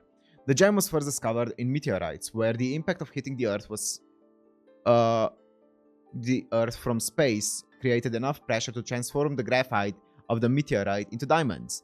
Since this discovery, science has learned how to synthesize ionzolite in the lab. And while impurities will reduce the hardness of the mineral, pure hexagonal diamond has been tested to be significantly harder than regular diamonds. Ooh. Synthetic gems versus real ones. Synthetic is a fancy word meaning not created by nature, and in the case of gemstones, the term has a reputation for referring to fakes. However, in reality, a synthesized gemstone created in a lab can be identical in appearance and chemical makeup to their naturally formed counterparts, and are therefore every bit as real. This would be why Kongo may have difficult time telling the difference between moon-made clones and the real Lustrous. Ooh. Okay. Lunarian fashion. As a machine made for prayer, it is fitting that Kongo would be designed to look like a priest. Specifically, he dresses in the style of a Japanese Buddhist monk. Hence, when the Lunarians come to Earth, they take the form of Buddhas and Bodhisattvas. So, as I said, that's very interesting, but I feel like he was created to pray for humans, not to pray to deities. So I do wonder if there's something there, right? Because they dress up as like deities and stuff like that. What if they dressed up as like normal humans? Would there be a higher possibility of him praying to them? I don't know. Cicada. In China, cicadas represent rebirth. Okay, because of their life cycle. Oh, interesting. The young cicadas drop from tree branches to live underground until they emerge, sometimes a year later, at which point they go high into the trees and shed their outer skin for one more time before they become adults. In Japan, because the life of the adult cicada is so short, the insect is a symbol of transience and the impermanence of all things. Ooh. 49 days. Some schools of Buddhism believe in an intermediate period between death and reincarnation that lasts 7 weeks. Ooh. However, Japanese Buddhism has it that the spirit spends this time wandering the afterlife before returning to the world of the living. Now, that is very interesting symbolism for what happened with Force here. I guess when they said that something else returned from the moon, it could be like Force got reborn while on the moon, which, as I said, I don't think that's the case. I do think that it is actually just her changing her beliefs and stuff like that, and I think that's a very human thing to do, which you could argue that isn't natural for gems. They shouldn't be that human. But yeah, I do think that that's something that always the Force had for a long time, that kind of mindset. It's just that she was hiding it up until this point. So I don't think she changed that much when on the moon. It was just that she finally found the plan that she was looking for, right? Waiting to see if I'll sink myself. I mean, but it does make sense because the moon is kind of supposed to be like this purgatory, right? I guess, yeah, the purgatory between like life and rebirth, or life and death, whatever you want to say, or life and heaven, whatever you want to call it, right? It's like this purgatory for all of the spirits together because they can't pass on. Interesting. Waiting to see if I'll sink myself. When someone is suspected of wrongdoing, sometimes the strategy to catch them is to let them do their own thing until they get themselves into trouble, or lead investigators to enough evidence to convict them. The Japanese word for this is oyogaseru, which literally means to let swim. Interesting. Lunarian rabbit ears. The reader may have noticed that most of the Lunarians have what appears to be rabbit ears protruding from their hair. Yes, this may be because, according to Japanese tradition, the moon is home to rabbits. I did hear about that. Specifically, the craters on the moon form an image that, from Earth, looks like a rabbit pounding mochi rice cakes. I did hear about that, yes. And that's it. Now, the interesting thing is also they talked about that is a human, right? They're showing the white speck, right? That is a human. And then showing that exact thing with Force in one of the shots was very interesting. I don't know where exactly it's gonna go, but that's wild. And also, I'm just worried that Force is very blindly following the plans of the Lunarians, right? Because Lunarians are made of the human spirit, and if the human spirit is good at one thing, it's manipulation, it's deceit, it's lying. So I don't know. I don't think they're lying. I would be surprised if they were. But because it makes everything that they said kind of makes sense, but I am worried that what if they are lying, right? But either way, this was by far the best volume so far. It's getting more and more insane as time goes on. I'm excited. There's 5 more volumes to go, so I don't know where it's gonna go from here. It feels like it could stop at any moment. It could finish in any moment, so I have no idea where it's gonna go from here. I'm excited for it. I have a bad feeling that this is not gonna play out well for Foss. That what she's gonna do right now, she's gonna heavily regret in the future. That's just the vibe it's giving me. But I guess we'll find out. It's like what's that story? You know the song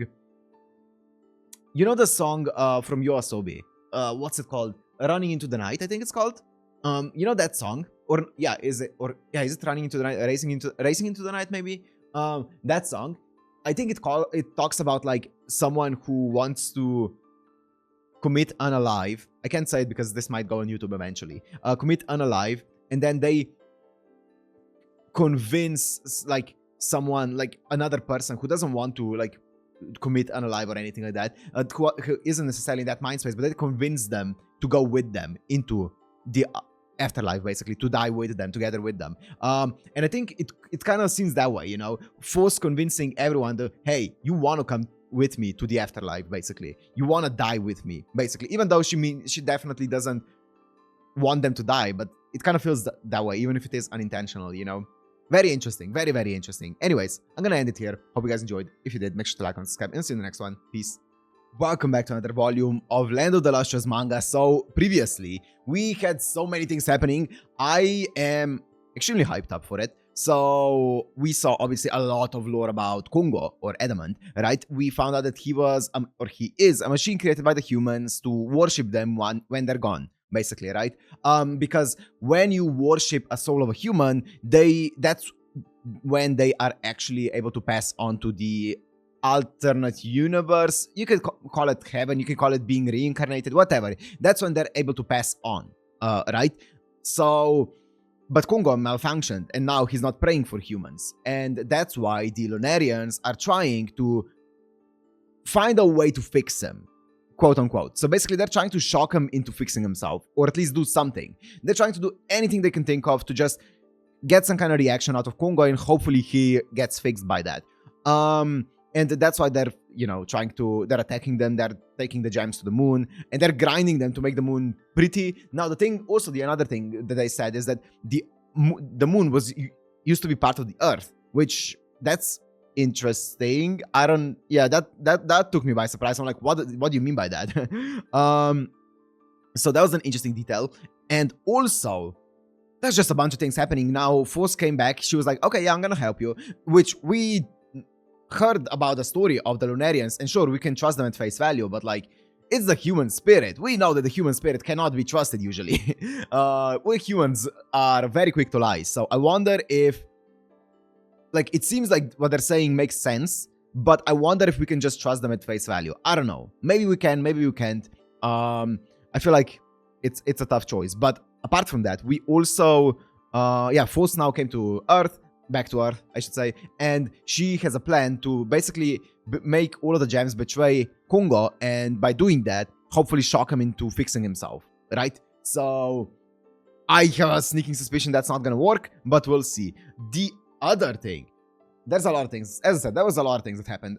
So, they talked, or the way that they described Force was like, kind of, she went up to the moon as this, like, happy, or not really happy, but like this old Force, she was getting happier and stuff like that, especially with a new head, like kind of optimistic, going up to the moon. And then when she came back down, she kind of seemed like, oh, she's a devil now, or whatever, right? She's a different entity, if you will, which I don't think it's fully true.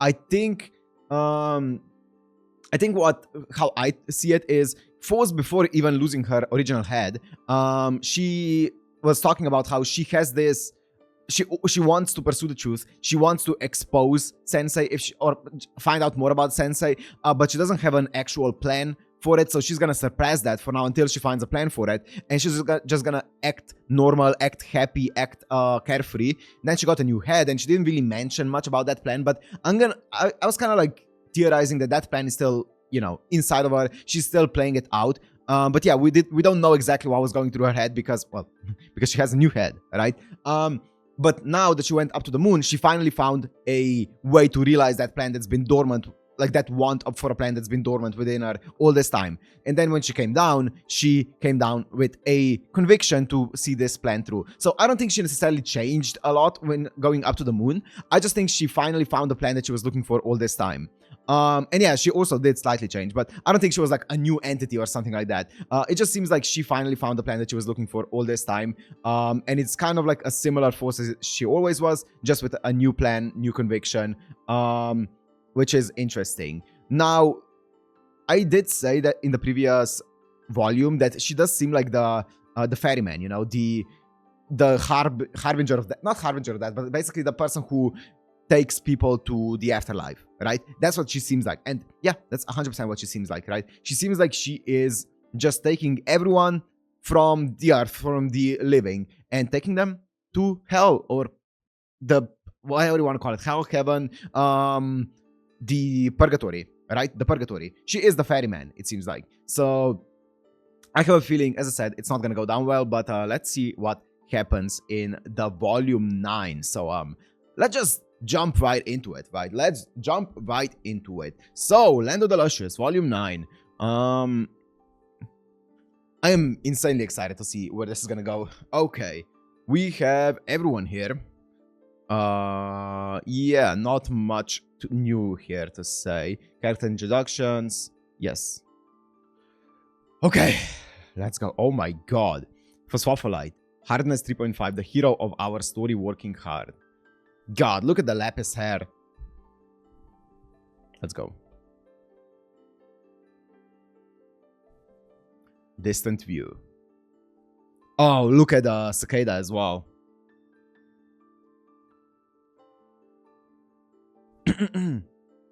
Watch out, Lex. There's a step here. Oh, okay. Oh, that's force, right? Watch out, Lex. There's a step here. No, it's not force. Oh, okay. Thanks. Oops. Oh my god. Senior Lex, are you okay? Thanks. That voice. Goshen? You're coming too? But you're so young.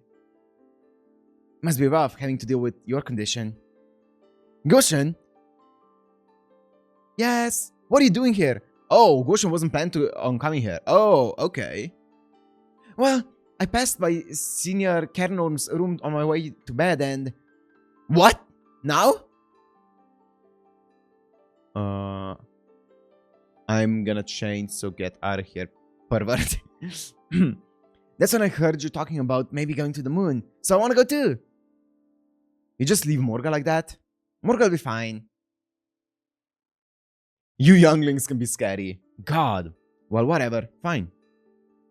Now that's settled. Dude, the eye is so unnerving, isn't it?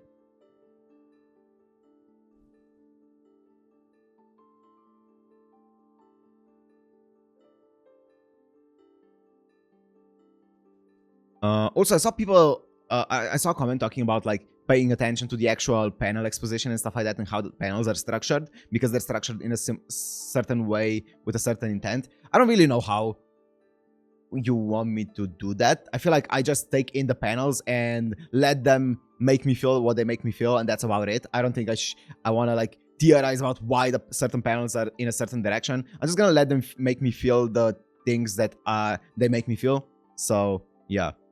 I'm just gonna take in the story. I feel like yeah, I don't think I should be doing a deep dive too much into the technical side of things. Listen, everyone. If you want to turn back, this is your chance. Interesting. She's giving them a chance here. Except for Karno. Hey. Why am I the only one who doesn't get a choice? Well, you're my partner, aren't you? You got a lot of nerve for a gem who's pretty much been asleep through our whole partnership. Boss, don't worry. You're not the only one. You're not the only one to blame here. We each made our own decision. Yeah. Agreed. Nice.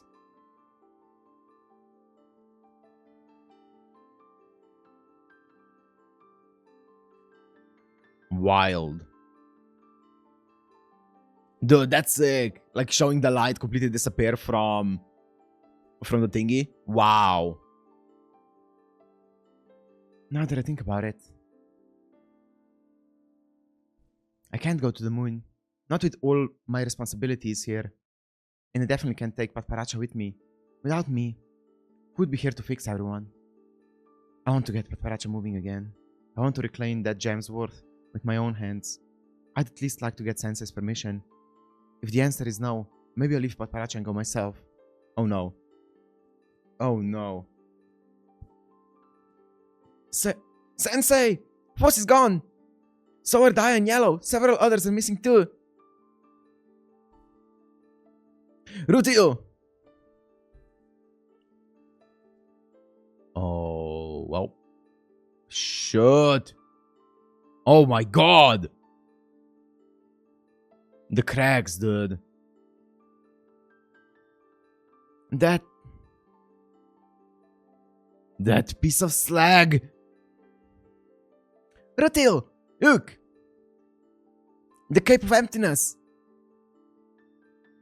Boingy boing. What am I looking at here? Oh, it's this guy. It's a cicada. I've never actually touched a lunarium before. Boingy boing, fluffy fluff.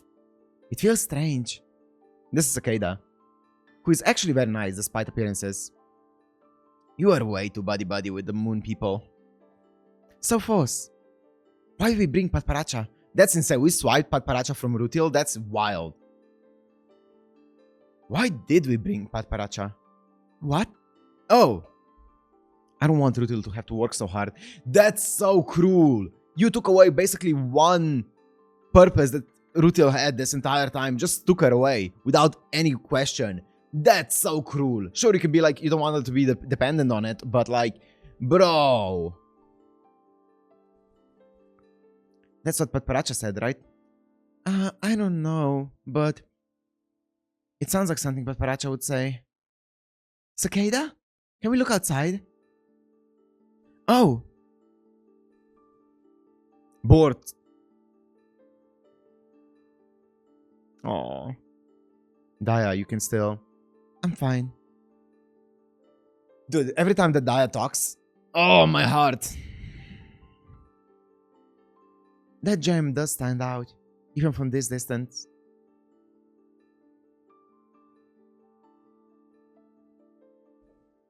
Goodbye.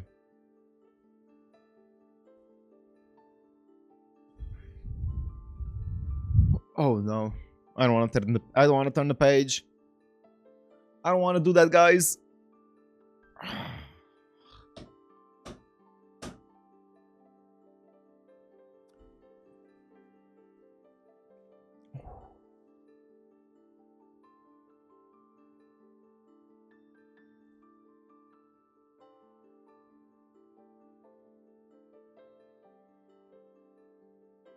High hopes. Wow. Just seeing everyone that they've left behind. Seeing all the ties that were basically just cut open right now. Just cut all of the ties there. That's fast. Huh? Hey.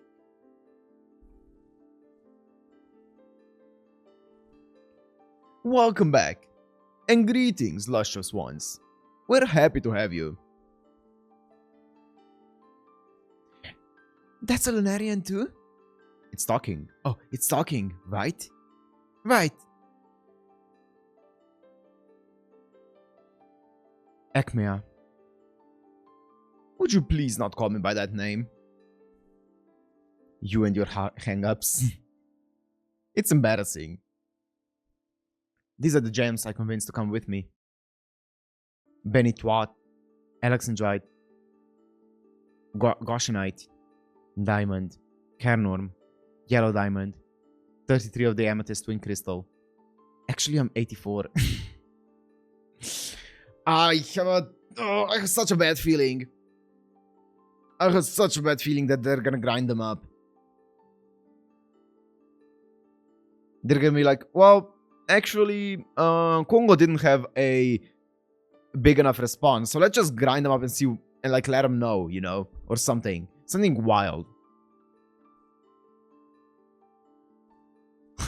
Really? Really? Sorry for mixing you up. Oh, no. You were right. I felt bad making my twin go to the moon. So I switched my hair and tried to trick you. I see. Oh my god. And now here I am.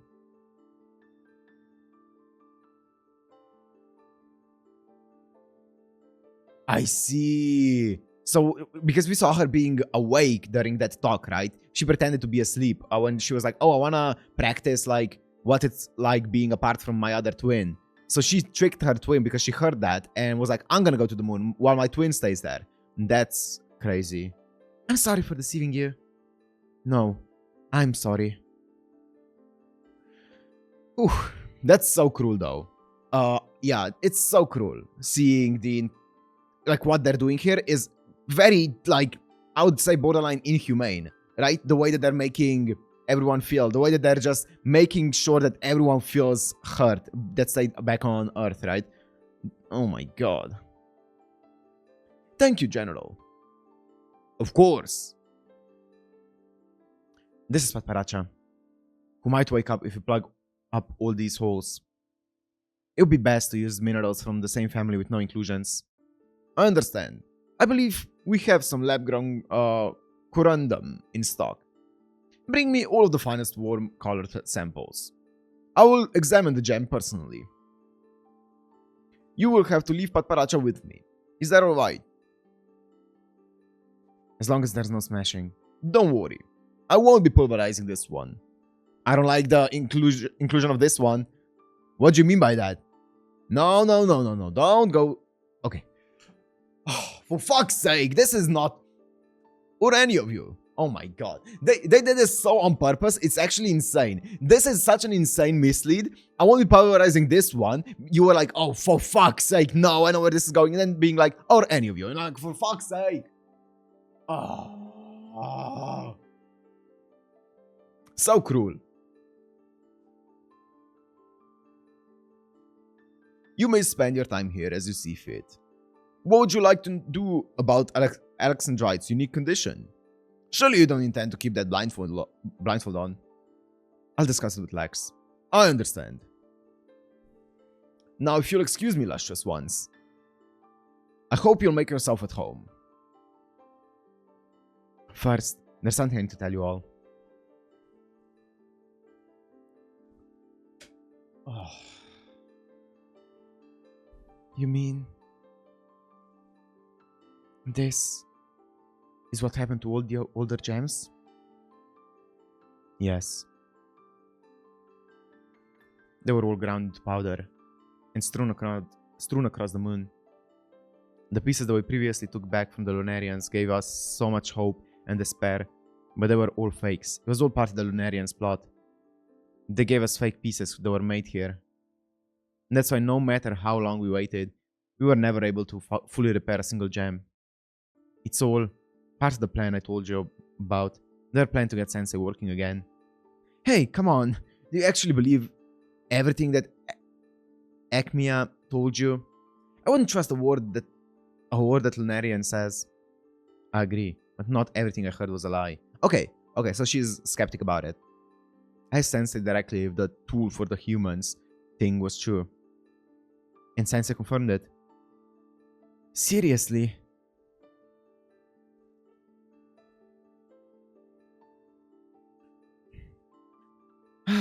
I wish I could have asked a lot more questions.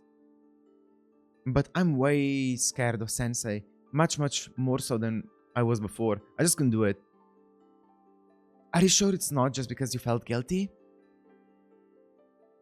Lex? I'm sorry I couldn't tell you before we left. I didn't think you would believe me. Oh, for fuck's sake.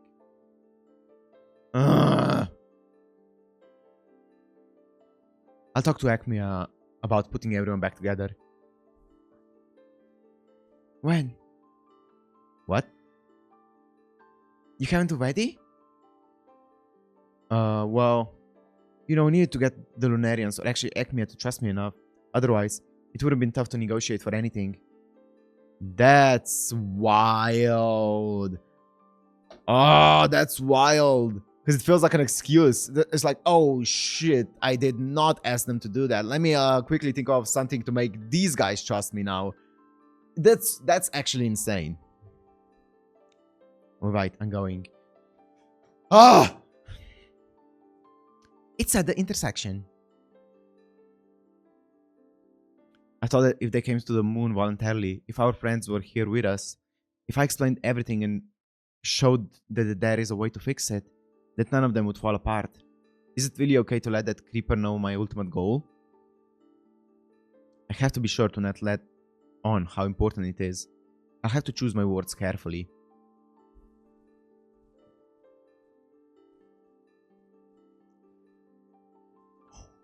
Patparacha!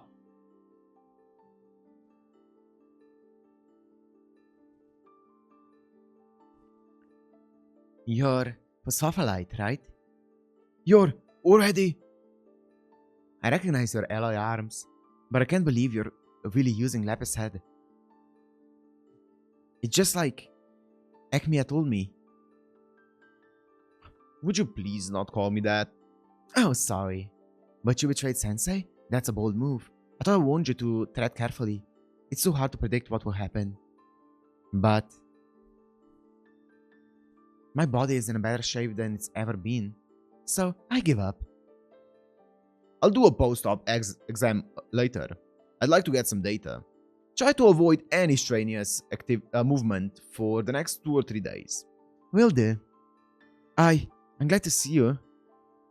I really am. Can you change gems back from powder too? Oh, the glasses. I'll try. Really? However, it won't be nearly as easy as fixing Patparacha. It'll take a staggering amount of time to accomplish. No!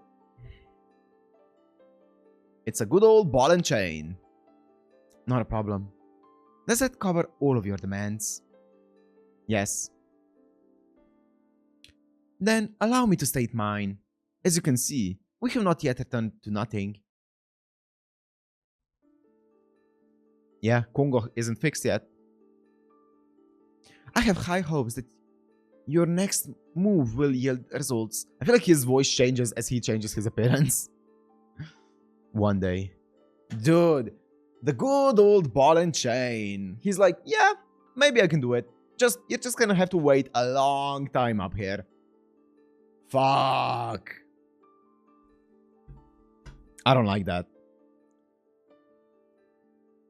Sensei, you're awake. I'm sorry.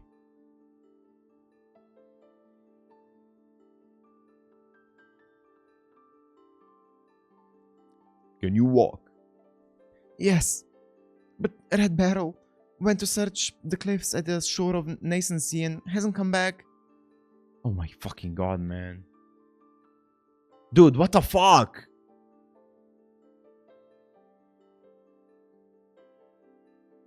What the fuck? Ruta went into the sea at the Cape of Emptiness.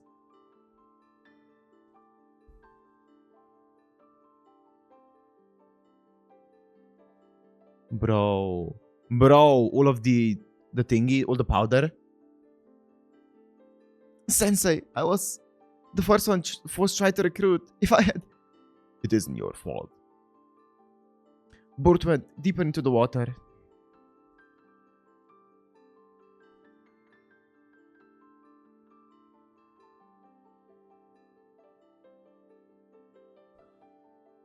Ooh. Oof. That was harsh. That's fucking extremely harsh, man. Oh my god. They can't... The way they just casually show all of those things is... All those fucking... Oh my god. Okay. This is everyone. No one did anything wrong. Cinnabar. I'm glad you came. Please, come a little closer. A little closer. There is something that I cannot tell you. It's about myself. To you, it may sound impossibly confusing and illogical in the extreme. There are things I am forbidden to communicate, so I cannot tell you everything no matter how hard I try. But I will tell you everything I am able to, and I hope you will listen. A little bit too late, isn't it?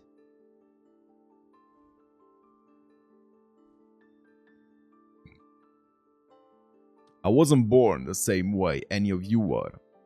What the Lunarians want is by ancient life forms to... In other words, they want me. Is the machine created by the ancient life forms to pray for them. In other words, they want me. Okay. Everything would be solved if I were no longer with you. But I cannot destroy myself. And as you all know, it is extremely difficult for outside forces to damage me. After the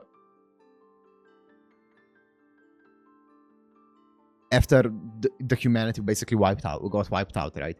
I was alone on the Earth's surface for many years. Then one day,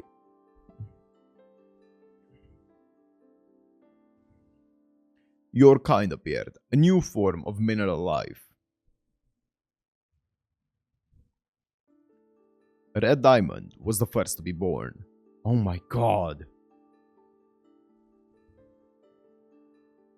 That's horrifying. The physical makeup and structure of this new creature were similar to my own, and I recognized it as a life form closer to myself than any I had encountered before. At the same time, its outward appearance and mannerisms shared many similarities with those of the ancient creatures young. The ancient creatures young, so basically human babies. I determined that I should take this creature in and provide it with a healthy, civilized lifestyle. Oh my god.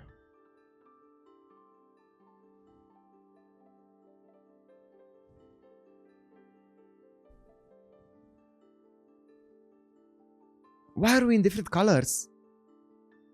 Your red color is caused when nitrogen gets into the crystal structure during the growth process and creates a deficiency in carbon atoms, creating the extremely rare red. I want to be the same as you. I see. And that's why they will dress up, they will get powdered up. They will get powdered up because of they want to look like Congo.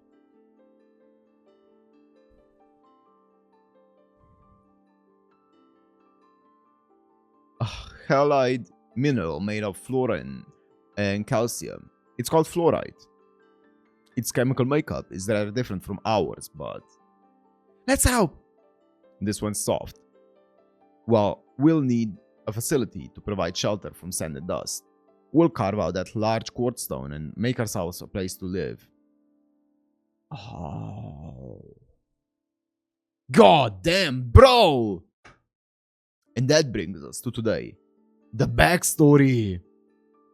You all had given me so much happiness. I wanted to give you a new Pure Land. To this day, I have searched for a way to solve all of this, but limited as I am, all I've done is prolong a war of which you are the victims, maintaining a status quo that is far from my ideal. It's actually insane seeing this kind of history because it seems like almost the backstory that we were shown is like from the beginning of time, but it's like a beginning of a new era that we were shown, right? We still haven't been shown the exact history of everything prior to this because there's an entire history of humans and Congo being created that we don't know about. But everything that we've seen in this backstory is basically the beginning of the new era and how it began. Not how it began, but like how the first years of the era went. I am truly sorry. As of now, I want you to leave me and go. You beautiful, lustrous life forms. You may follow the gem who was once a Swapholite, one of your own. This is one path you may choose. Who was once a Swapholite, one of your own. Who was once a Swapholite, one of your own.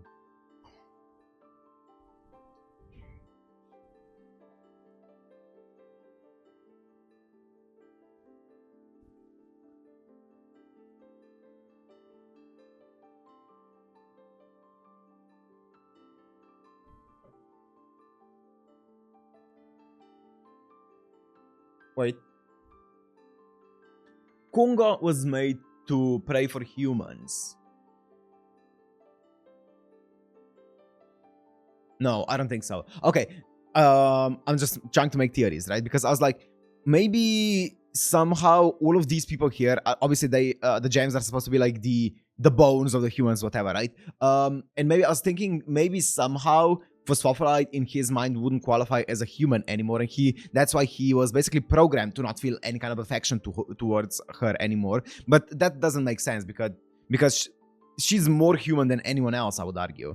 And she is still fully made out of like different gems and stuff like that, out of bones. So I don't think that's the case. I think it's just him basically cutting some kind of like tie with Phosphophorite there, right? That's why I feel like he was that cold to her as well when she arrived back from the moon. The things I have done to you can never be forgiven.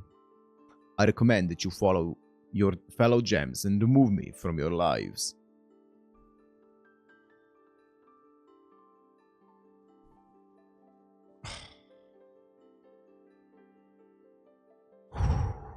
Oh my god, don't show me Stina Barman. Oh, okay. Phospholite is not one of us. Aye! That traitor found easy targets to test and deceive. He was devious and arrogant. I could never follow such a coward. There is a strong possibility that the alliance with the moon is only temporary. I suspect Phospholite's ultimate goal is to rescue all of you from this twisted and primitive world that I have created. Phospholite is right. Go to the moon. Please.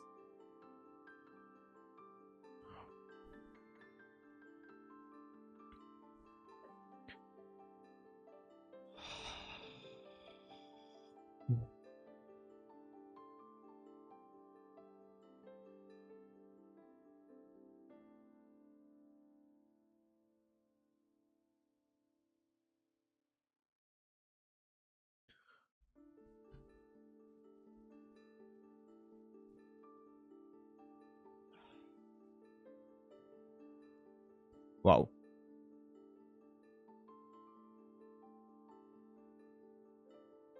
Oh, the way that the paper flows off of the panel.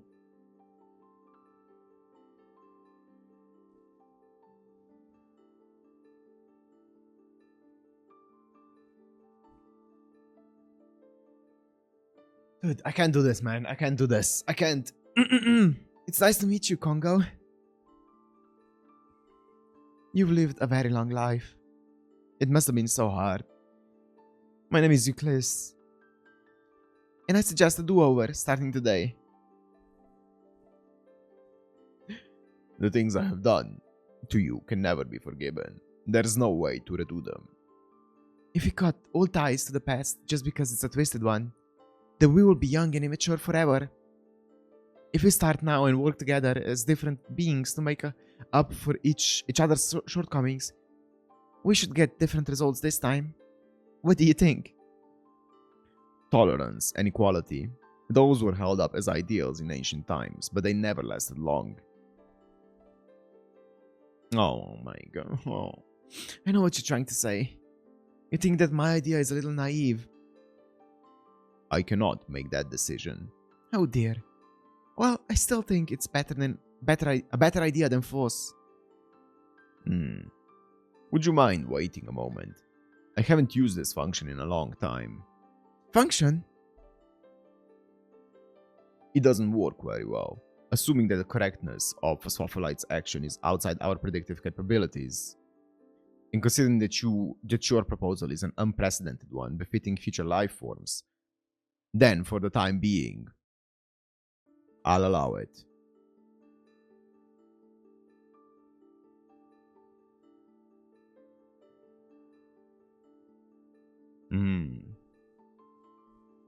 Then once again, nice to meet you, Congo.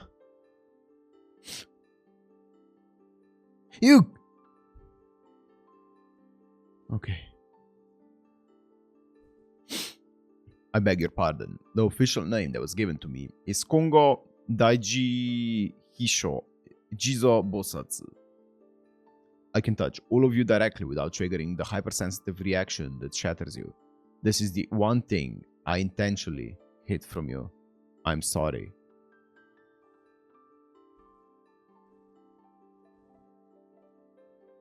By nature, I am more suited to taking a subordinate role. I look forward to working under you. Don't be our subordinate. Be our equal. I will try.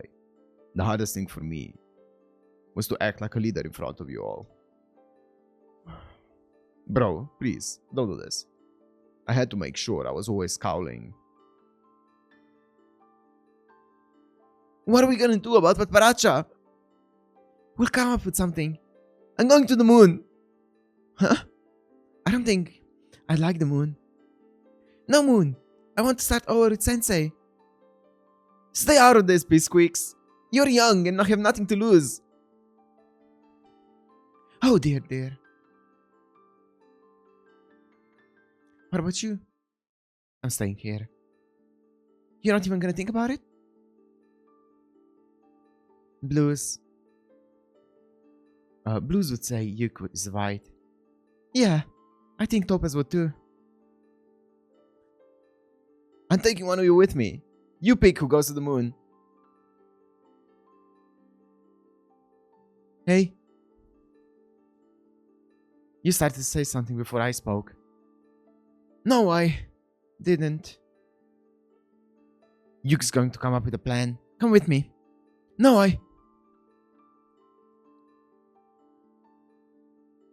This is what Ruta used to look like. Brings back memories.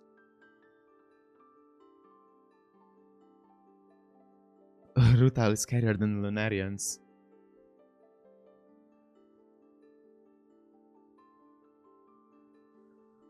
Oh my god, man. This is harsh. This is extremely fucking harsh. Oh, this is not fun. This feels so bad. Even we Lunarians are incapable of hating Congo. You might call it an armor of love. What? Have you heard about that yet? The prince wanted to know. Huh? No, I haven't. That was my prince impersonation. It was spot on. Now let me show you all to your quarters. Wait, what about the armor? Later. What? No. Now. Everyone's waiting for you. Aw. This way. Come on. I want to know as well. What the? Oh my god. This is so sick. The art. Oh my god.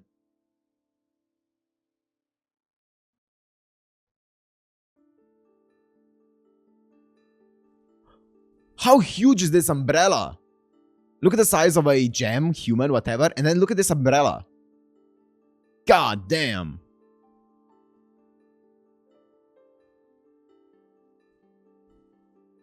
Wow, this room is huge. We renovated your lodging facility, Great Force, and added a room for each of your friends. Oh, I see. To solve your old problem with swarms is admirabilis.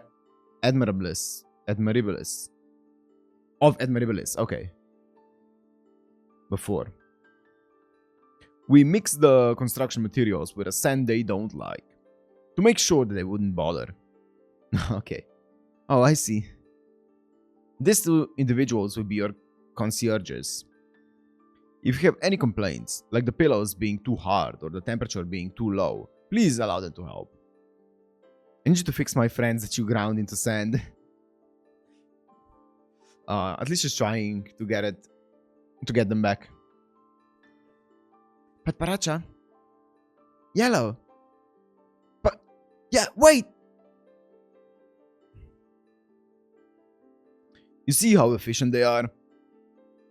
And those are the two who repaired your friends earlier too. They have all kinds of qualifications. Uh-huh. You're awake? Yeah. Is that Patparacha? Lex, Benito, it's been so long. I'm sorry about Chrysal Barrel. It wasn't your fault. Patparacha! Ame. 84? Right, impressive as always. And I don't think you've met the either of these two. This is Kernong, who used to live inside Ghost. And this is Goshen, one of the newest additions to the family. I've never seen you moving before. Elder Patpa. Regards. Yeah. You're looking well, Daya. I talked to Ekmia about restoring the gems that got turned into sand. I was told it was gonna take some time, but efforts will be made. As you can see, the Lunarians were able to fix Patparacha, so I think we can be optimistic. Isn't that great, Elder Yellow? Did you hear that? Yes. The legendary Patparacha. I was just playing hooky from the whole live gig. Whoa, you do say cool things. Oh, that was a force. Oh, let me borrow that one. I want to say it about the time I slept for 100 years. We have company. Ekmia? Here we go. Is this about the armor? Yes. Force says you're gonna put everyone back, Ekmia. Ekmia! Thank you, Ekmia! Shh! Do not provoke the crazy Lunarian. The psycho hates to be called by name. I just witnessed a fit of rage that melted the wall. Sorry, Ekmia! She says all of that in front of him, as if that doesn't make him even angrier. Congo emits a substance that evokes positive feelings in humans. Though created by humans, all of Congo's abilities surpass their own. They feared that this would make the machine an object of hatred and jealousy, and that it would be scrapped as a result. So they added this armor as an auxiliary function. As we are all one-third human, it does affect us, albeit weakly. You all lived in close proximity to the machine for a long period of time, so its influence over you is great. Oh. How true do you think that is? This feels like propaganda. It could be true though. But the reason I say it feels like propaganda is because we saw like Rutila, or was it, who was it? Was it Rutil who was like, I want to go to the moon no matter what, right? She was, I mean, it is true that everyone seems extremely attached to Sensei, but also it does seem like it's not like end all be all. Some people do have other things that would even go against Sensei. You harbor an unconditional love for Congo, despite the obvious differences between you, which causes you fragile, breakable gems to instinctively act in pairs. You spread yourself out over your admittedly small land to watch for our attack. I would hardly call it an efficient method of protecting your race. In fact, this formation is more suited to protecting a specific entity at your center, Congo. Interesting. That would also, I feel like this is a bit far-fetched what I'm gonna say now, but if their admiration for Congo over time gets stronger, the reasonable assumption would be that physically speaking, that admiration would get mixed in with the memories, right? Would go in their body. So if you switch up your body parts, some of the admiration would be gone, right? For the time being, until it gets reinstalled after spending a lot of time around Congo. So I wonder if that's why the more that Force got replaced, the less she felt compelled by Sensei. That could be the case, but it could also just all be hogwash. The reason Congo lets this persist is that no attempt to change it will ever succeed. Due to the machine's own nature, you instinctively take up that formation, as if it were your own atomic structure. And so the only option was to let things stand as they were. Now, I have a question for you. Congo has given you the one thing that was most valuable to humans. Do you know what that is? Beauty. I think it's more so a sense of community, right? Well, yes, that is valuable. Compassion. Mischievousness. Adorableness. Kindness. Yeah, that. Correct answer. I think it's sense of community. Is freedom. That's the opposite of sense of community. Well, it's not opposite, but interesting. The machine never locked up any of its precious gems. Congo doesn't have much to offer you, but that gift was the most sensible. Perhaps it was a response to the severe restrictions that Congo is subject to. Or perhaps the tool wishes you to be something resembling the human masters it once served. Oh. He wants to emulate humanity. Through them, I guess. Now that you have left the Earth's surface, Congo's influence will gradually wear off. I want you to take back your senses and your pride as mineral life forms, and join with me. True freedom is something you should claim for yourself. That is all. Now, you should get plenty of rest. Wild. I want to take Paparacha in yellow and launch a night attack. Almost all of the gems will be at school during the night. If we show them how quickly you got Paparacha moving again, we can deal a heavy psychological blow to every gem at once. Yellow and some Lunarians will create a diversion, And I'll use that time to talk to Sensei. Or if that doesn't work, I'll apply as much physical stress as I possibly can. I cannot spare any personnel at night. The labor unions would complain. Labor unions? What are you talking about? What? We did used to work at night in the past. I'm ashamed to admit it, but our society isn't like yours. With a population as large as this, individuals can't all keep their aspirations so high. We always were a pile of trash after all. It gets especially difficult after so many years without a result. The masses need goals that are likely to be accomplished in the short term, with a stopping point easily in sight. Your night attack will have to be just the three of you. Would that be alright? Prince, please let me go with Noble Force. Cicada! You're the only Lunarian with a conscience. Your prince is trash. Only to operate the machinery. Don't evaporate on me. Interesting. That's wild. They are way too human for my liking. As for your request, that we restore the gems that we ground into sand, there are a couple of things I'd like you to understand. Ah! Sorry, that was loud. I'm stressed out. Cairnorm? What do you mean, Cairnorm? The bottom line is that we can restore any gem of hardness 5 or greater. I see.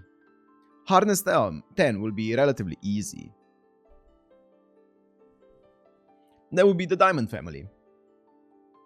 It won't go as smoothly with 9, 8 or 7, but it'll be possible. We should be able to barely manage 6 and 5, but any gem 4 or lower, you'll just have to do without them. The pieces of you gems have been strewn across 5 satellites in addition to this moon.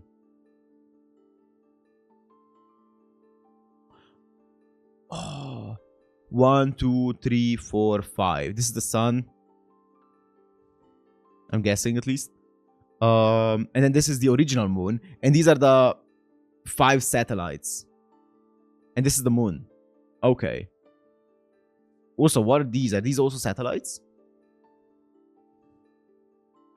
Any mineral that's 4 or softer would be ground down further from the friction of rubbing against other gem particles. Furthermore, the main components of these satellites' crust are plagioclase and pyrazine minerals that have hardness of 5 to 6.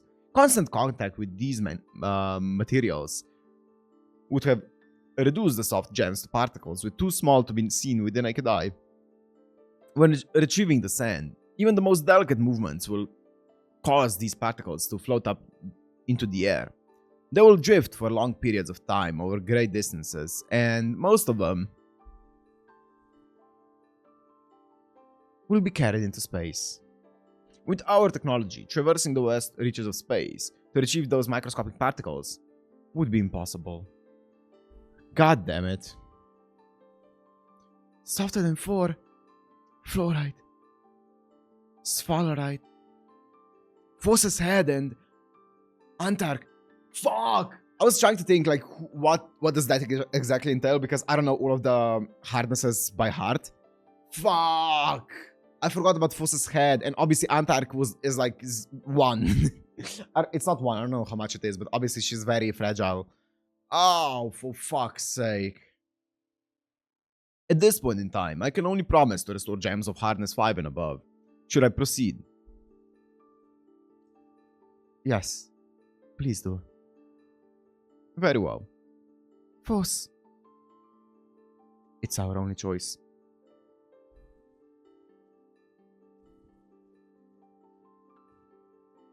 You can't go in there. Yes, I can. Oh, it's Carnon, probably. Yes, I can. But it's the middle of the night. Yep. Oh, it was Cicada. You can't go in there. Yes, I can. But it's the middle of the night. The reason why I thought it was Carnorm is because of the title of the chapter. I assume this is urgent. Is it really impossible to restore gems softer than 5? I'm sorry. I'm ashamed that I cannot undo what I have done. Could you at least bring Antark back? You have some attachment to Antarcticide. Personally, no, but I know someone who does. With Antark back, force will be more stable. The idiot will make fewer mistakes, be easier to control. I'm pretty sure that would be good for you too. There's useful information, but unfortunately that is not possible. Are you sure? If we had the technology to put everything back the way it should be, we would have solved all our problems.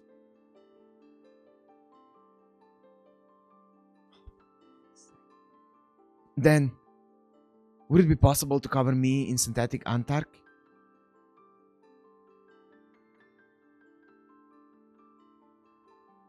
I don't like that. I hate that. I hate that. I hate that. That way, I could be Antark. I do think we could do that. But why would you need to? Why?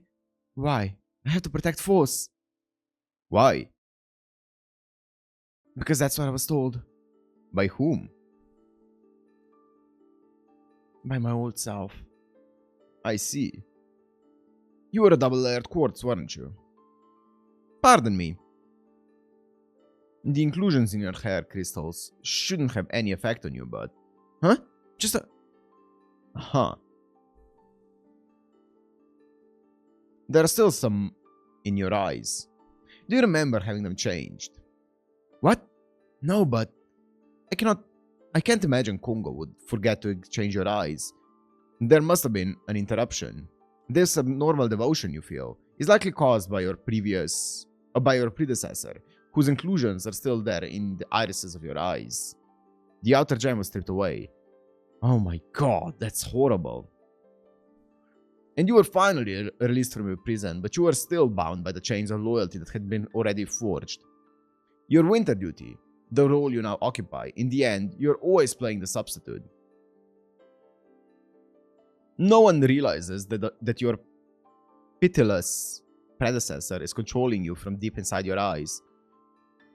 No one even senses that anything might be wrong. Your predecessor is forcing you to be inordinately kind and cooperative towards a Swaffolite. You can think your own thoughts and fight it all you want, but the final decision is never yours. The endless cycle has you exhausted, and now you would rather become Antarcticide. You want to discard your old self. Am I wrong? Oh my god, man. This is horrible. How did you... I know a thing or two about curses. I decline your request to turn you into Antarcticide. Oh. Oh, I did not expect that. The real you is the color of our world's beautiful sky. I did not expect that. Wait, first of all, really sad seeing a Carnorm act this way, right? Very admirable towards Force, I guess, kinda. Like, it's a bit manipulative, but basically trying to sacrifice herself to become the anchor for Force. But at the end of the day, I am very surprised that Ekmia was like, you know what? We won't use you as a way to stabilize Force, because you're actually kind of like a nice color, a color that we like. So we're not gonna actually use you to our advantage. That's interesting. That makes me a bit less suspicious of Ekmia, right? Because he could have just easily used Antarcticide to stabilize Force, or make her more obedient or whatever, right? But he didn't. I would accept a request to remove the quartz from your eyes. If you want to be free, then wait here. I'm going to get my tools.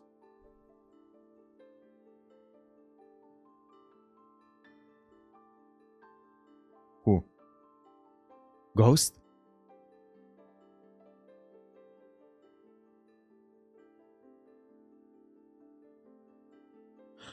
I'm not going back.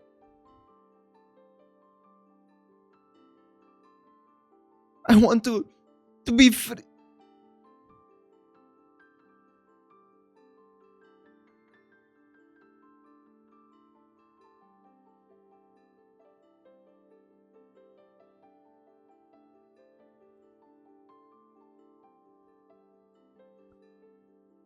I'll take care of it.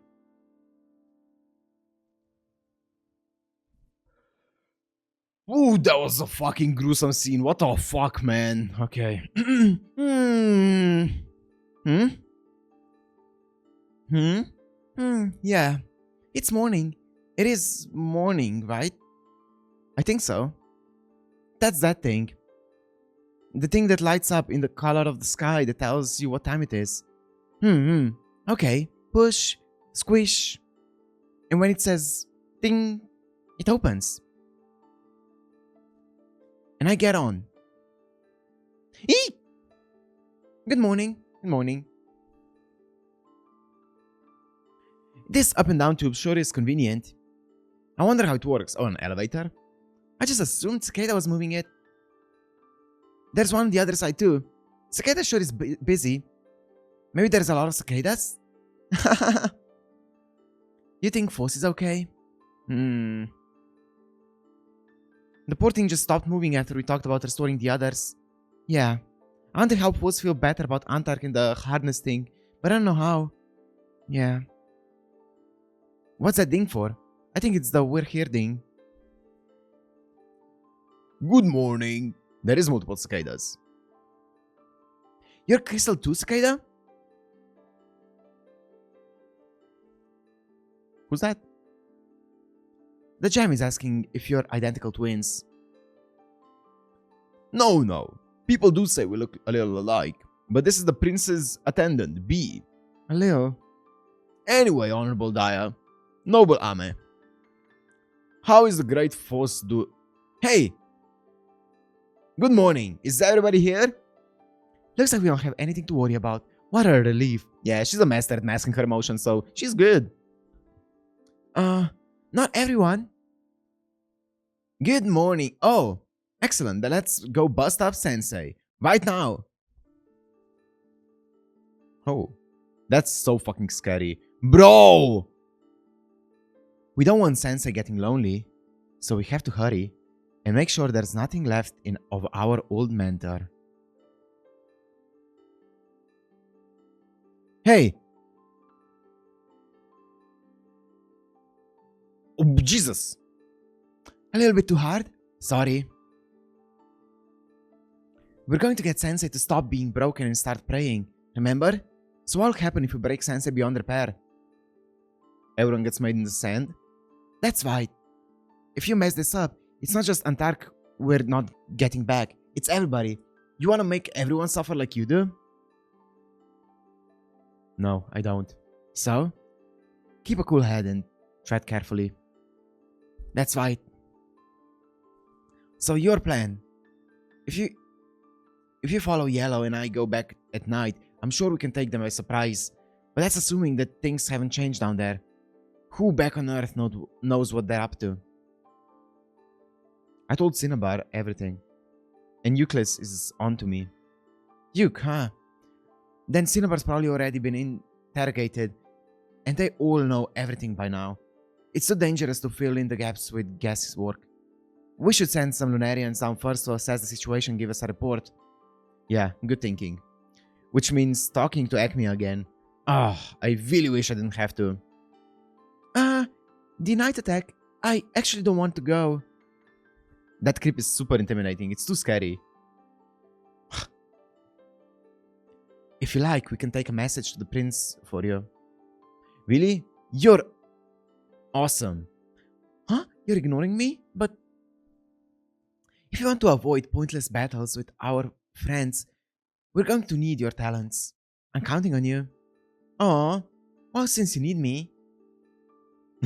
So easy. Such a pushover? Yeah, such a pushover. Oh, another thing. We should bring somebody to keep an eye on you. And stop you from going berserk like you did a minute ago. Me. I wanna go, me. Of course, that should be the ever-stable Carnorm. Wait, where is Carnorm? Still asleep? Can you tell us Carnorm is still in bed? The Honorable Carnorm has taken up residence elsewhere. Huh? And will be living at the Mason Stranica, beginning this afternoon. Huh? This way, please.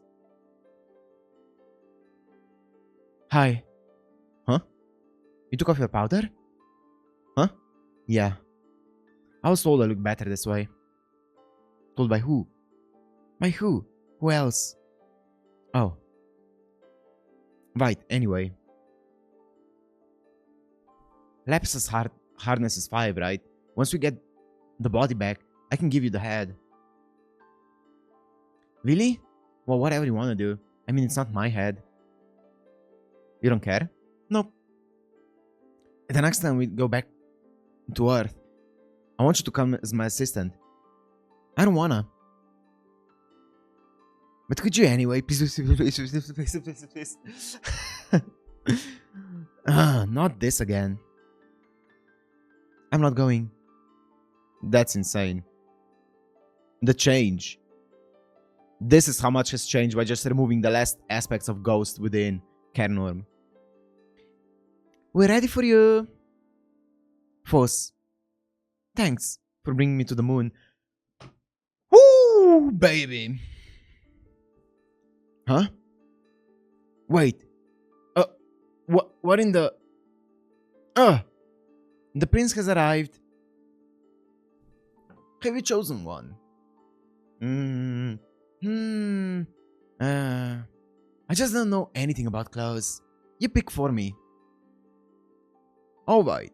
Then we'll take the sweetest frillless design we have. Or frilliest design. Let's see them. Huh? You got it. I don't like frilly. Then make up your own mind. Yo, he's so right for this one. He's like, where do you want to eat? Oh, I don't care. Then what about if we go there? No, I don't want that. It'll be practice for taking back your identity. Identity? This one, I guess. Really? What? What are you saying? You got a problem with my choice? You're mocking me, aren't you? This is why I told you to pick. No. I didn't expect it. It's very you. Whoa. This is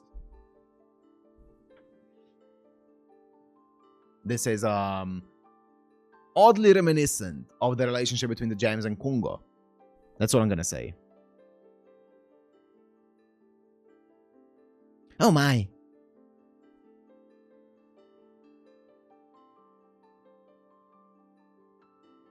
Constancy.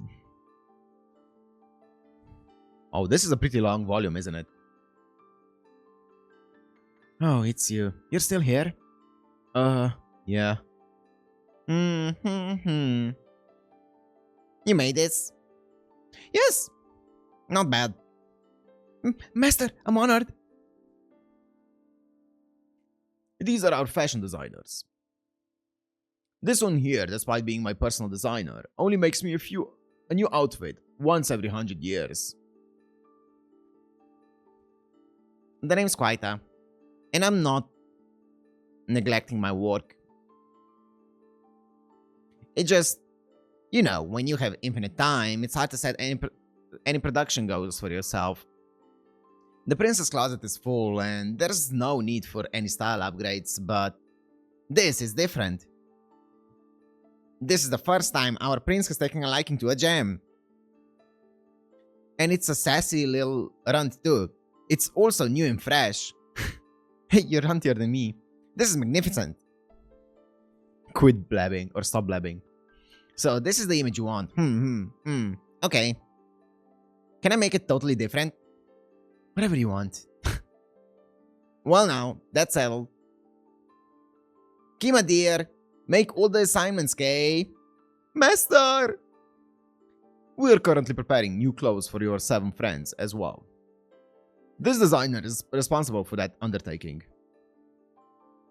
I'm Kima. I'm the main director here at Stranica. Do you remember me, Foss? Huh? Oh, well, you were unconscious. Okay. I'm gonna give this everything I've got, so look forward to it. Right. Thanks. It's time, my prince. I'm going back to my meeting. You go home and get plenty of sleep. I'll help the adhesive. Good night. This makes me feel so uneasy. I don't know why. It makes me feel so uneasy. It feels like he's manipulating her into a relationship, but I could be wrong. It could be. What if it's not? What if it's not any kind of manipulation? Should it make me feel uneasy? What if they genuinely start liking one another? But we've never seen anything, even remotely like romantic, from anyone before. So why now? Get that left arm stabilized before bed. Rep it 5 times with number 11.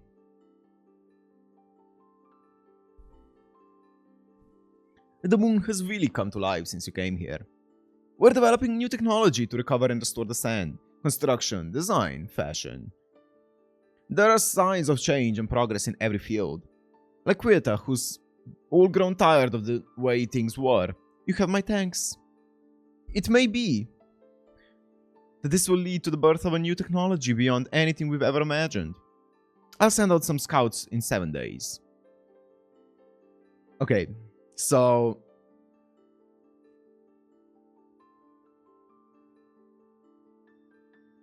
the thing is, obviously change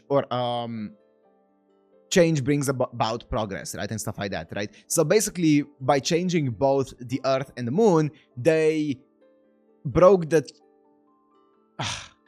era of stagnation, if you will. Does that make sense? They basically changed the entire era of stagnation by just making a big change, right? Making a big leap. And that's how it is, right? Once again, I feel like there's a lot of symbolism with just how life is, but I feel like it's also, at the end of the day, it is pretty straightforward when it comes to just being a story about a civilization. People change when they take a big risk, when they make a big leap in their life. And I feel like here, there is a big leap happening on both sides, both the moon and the earth. And obviously, that's going to change both of the civilizations, right? Because they've grown stagnant. It's a civilization that has an eternity. And if you have an eternity, then you have no motivation to actually do something, right? But by introducing this kind of big change and by introducing people who have new desires, who want, hey, can you do this? Can you do that? Can you do that? Then that's what gives you a goal that you can strive for and actually gets you to break the stagnation that's been... Is stagnation even a word? I know to stagnate is a word, but I don't know if stagnation is a word. Maybe I just made it up, but it broke the cycle of being stagnant, right? Interesting. Here we go. Is this 7 days later then? Well, goodbye.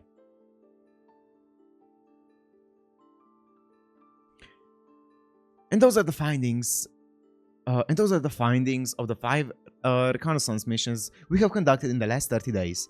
The reports indicate that no significant change has taken place. That's ridiculous. Except for one. What? The gems have changed into winter uniforms. Nobody cares. I bet it's deliberate. I can never guess what Sensei is thinking, but it seems like the kind of thing you could do. Change clothes for the season? No, not that. Well, we won't know for sure until we go and see for ourselves. Yeah. Wait a minute. I can't do it. I can't go fight Sensei.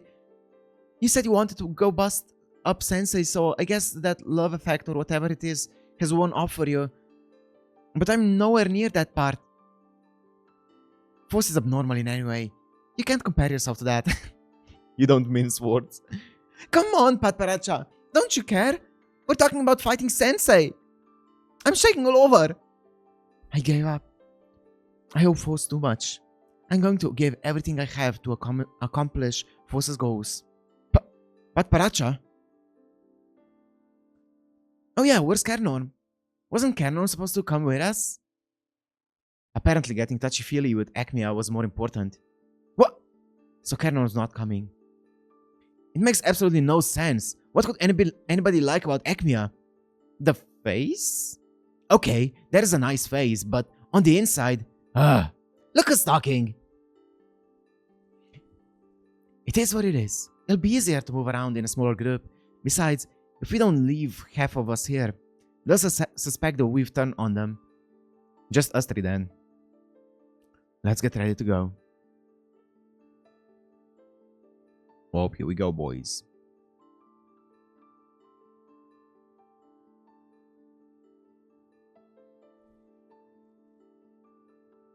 Dude, what a gorgeous fucking...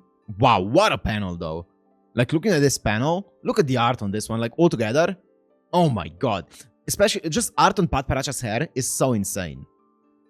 Foss, hurry up and get this over with. I don't want to fight. They're onto us. Huh?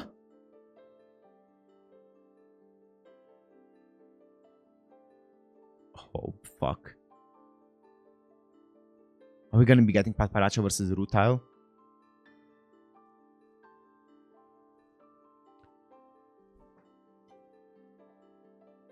Yo! Look at her. She looks like such a demon. No one's here? Foss is a big dummy. Why are you so mean to Kuni?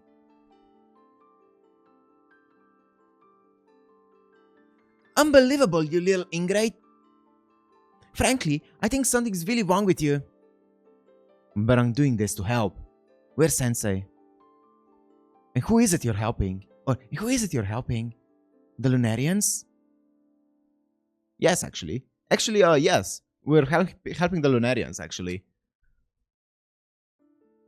Well, it started off as a mission to basically make sure that the Lunarians stop attacking us, right? And stop attacking Sensei, but by... Dude, it's actually now, looking back, the way that this plan is changing from like what it originally was, I mean, that's always been the case, right? Where original goals just end up changing over time. I feel like that's a constant in this anime. Like, Foss had a goal that just ended up changing and changing and changing every single time as time went on. It just became different. And this is no different, right? It started off with, hey, I want to make sure that the Lunarians pass on so that they can't attack us anymore and we can live in peace. I want to basically destroy Sensei. Wow. Bye-bye. There's another chapter? Jesus Christ, there's a lot. This is a long volume. Before dawn. I'm 1000% sure this is a trap. If I look through the door, I bet Bort will pop out of it. Okay. Calm down. Cool head. Tread carefully. What does it say? Billow, willow, pulley, bully, pillow, hello, wellow, poly, wally, polo, wallow, poly, folite. Stupid Foss. What a loser. That's how they got her. That's how they got her. You little... Oh my god, Foss. Rutile.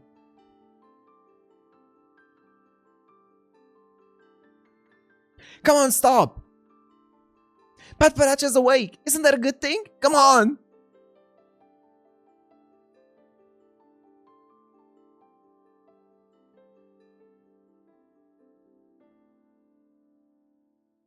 My...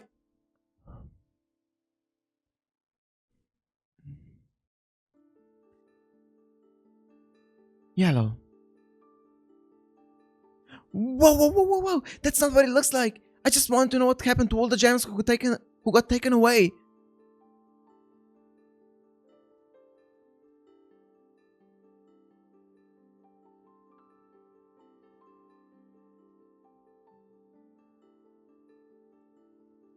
But Paracha, you're going too far. Where is Sensei? You don't need to protect the machine. It isn't even alive. Sensei is just a tool.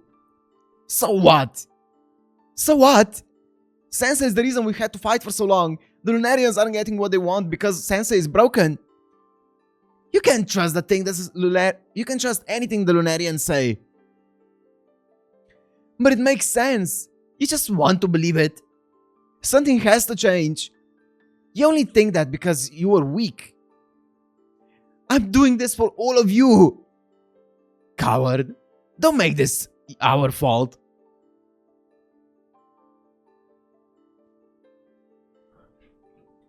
See? Look how badly you're hurt, and Sensei still hasn't come to help you. Oh! Foss.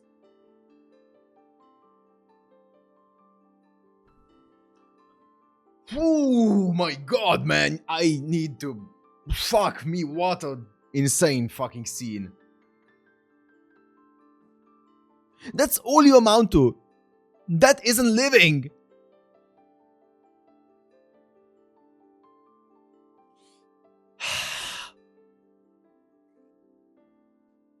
I don't know what I'm feeling, but this is so many emotions happening inside. What the fuck? Force.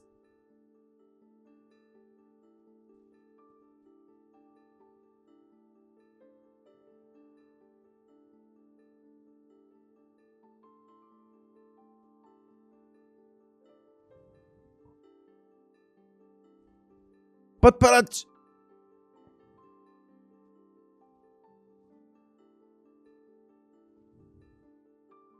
this isn't what you really wanted to do. We'll find a way to move forward when no one gets left behind. We'll think of one together, but there's no going back. Anyone softer than 5. Oh, anyone softer than 5. Me included. We need you for our future.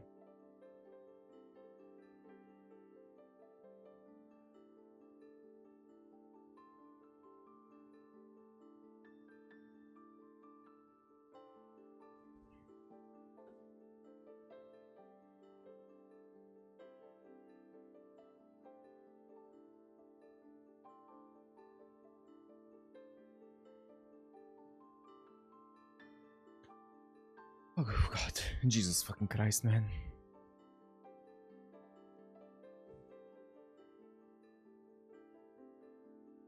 Let me just go back and see some things.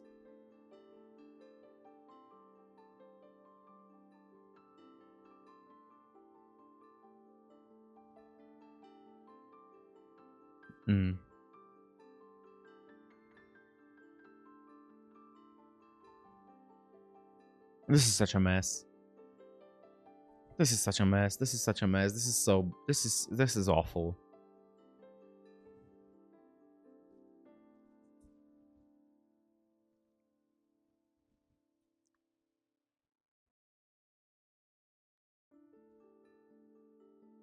Okay, thank you. Are you telling me this is care norm? It is, isn't it? This is care norm. Yep.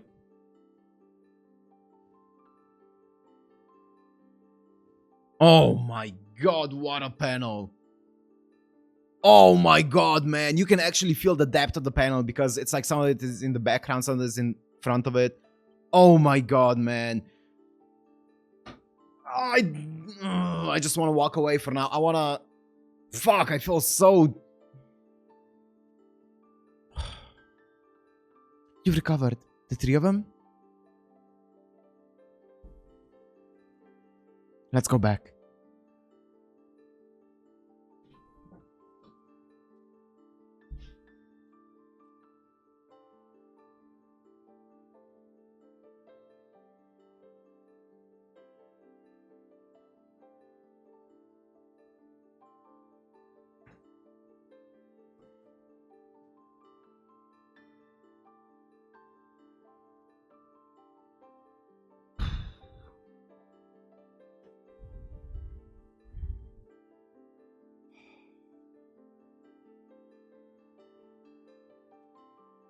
Oh.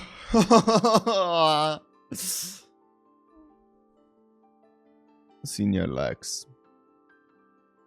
Using honorific Python, which is slang way to say senpai.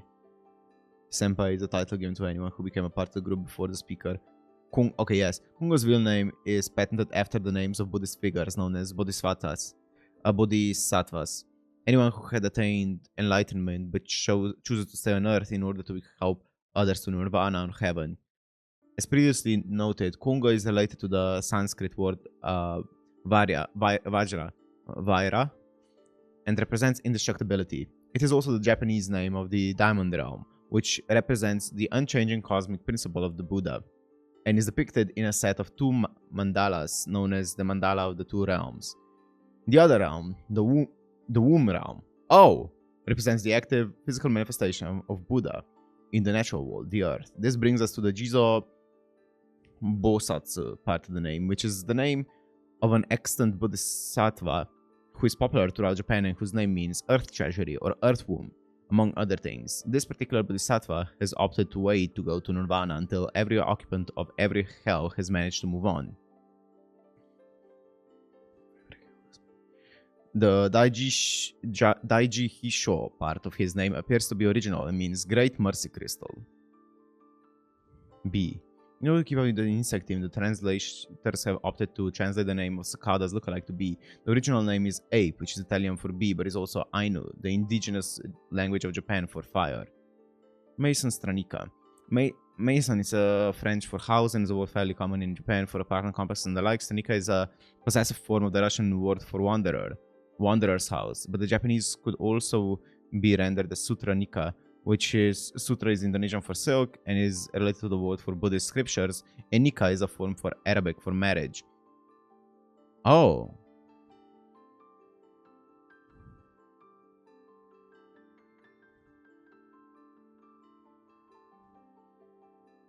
Sutranika. Ah, I see. Silk marriage? That would make that would make sense. Silk for the clothes, marriage because of the relationship that's happening between Kernorm and the guy. Ah. Since Koili. Unable to call Kongo by anything less formal than sensei, Zircon ends up combining sensei, Kongo, and Koni, Konchan, into Senko-chan, which may put the Japanese reader in mind of a cute little stick or coal of incense, Senko, possibly of the insect-repelling variety. The translators attempted to replicate this effect by using the name Sinskoili, which hopefully sounds like incense coil. Sure.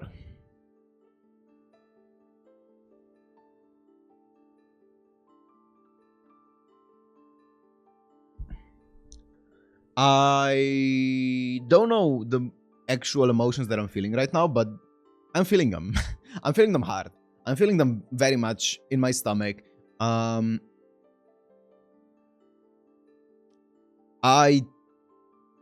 Fuck me, man. This is an insane fucking volume. I hate it here. I hate it here. I hate it here. I hate it here. It's so fucked up.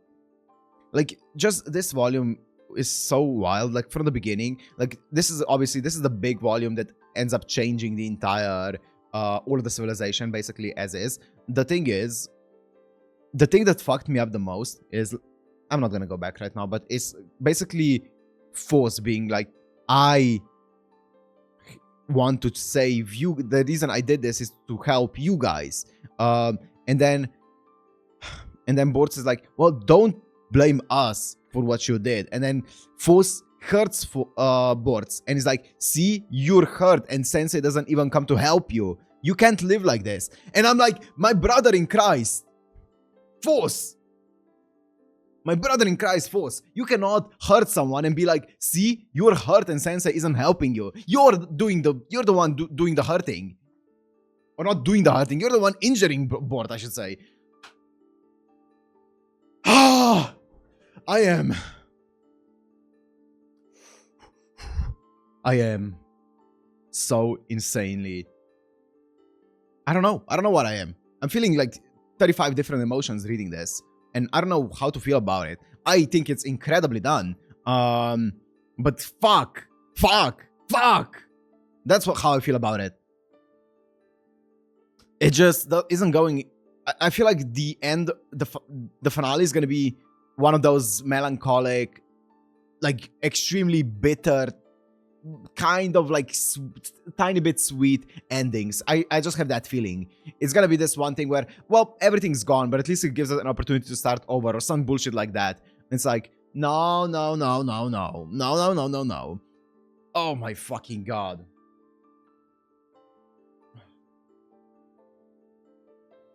Anyways,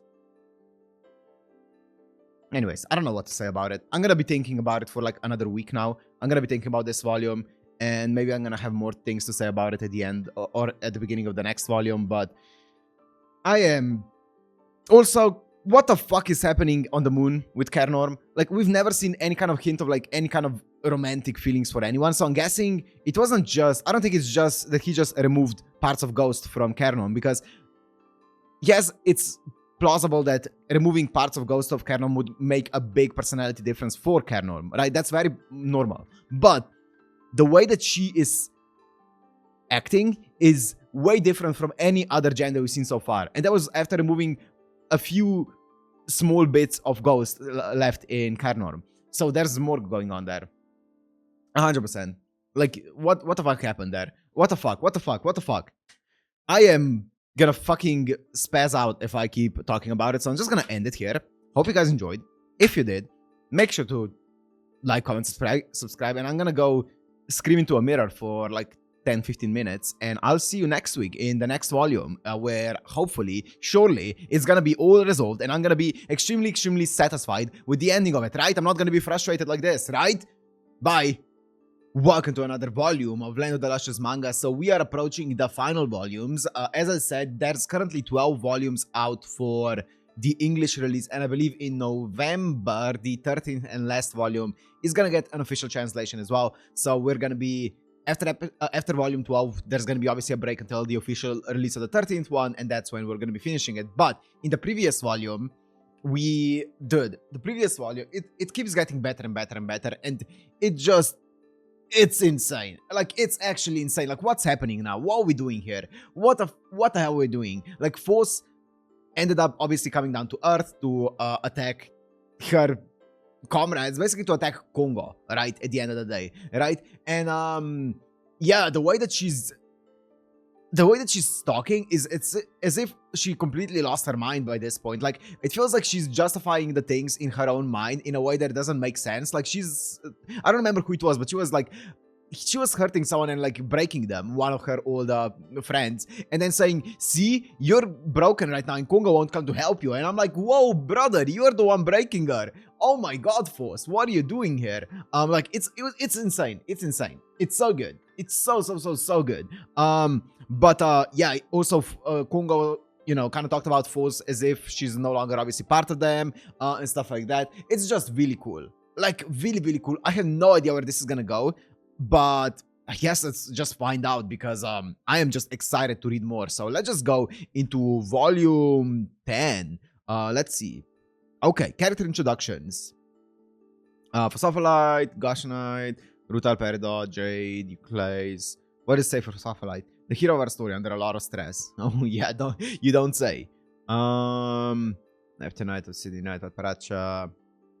Vatparacha is 7, okay. Diamond, Yellow Diamond, Alexandrite.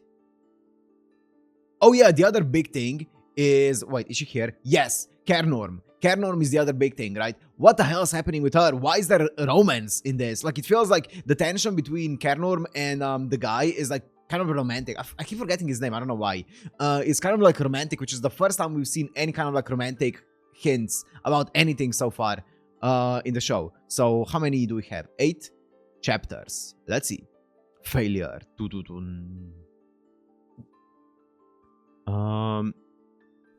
They're gone. I see. I'm sorry. I'm testing my functions to see if I can at least explain to you all the reason I cannot comply with the Lunarian wishes, and the reason I cannot fight against the Phosopholite. No, that's okay. Don't force yourself. Let's go. Whoa.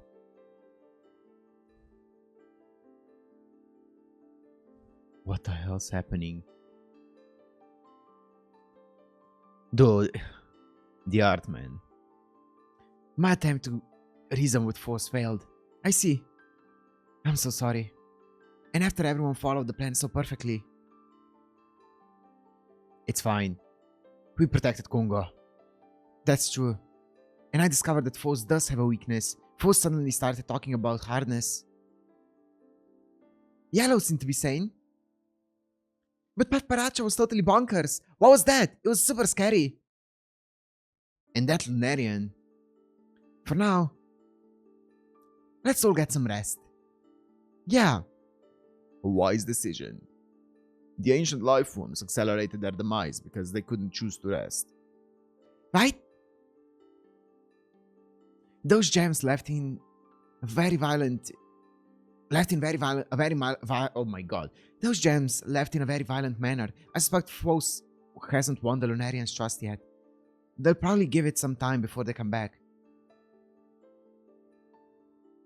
Interesting. Oh, okay. Wow, you're fast. It's like a puzzle. I'm no longer required to play the role of your leader. Huh? I don't get it. There. Bored. The pieces shaved off of your leg were too minute to recover. I would like to use your hair to fill in those gaps. Is that alright? It's covered in poison. Can you still use it? Pieces of it, yes. Oh, look at Cinnabar. Then please do.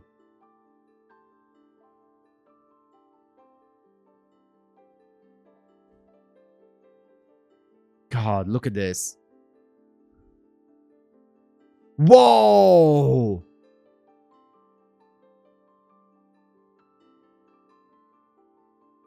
I'm sorry.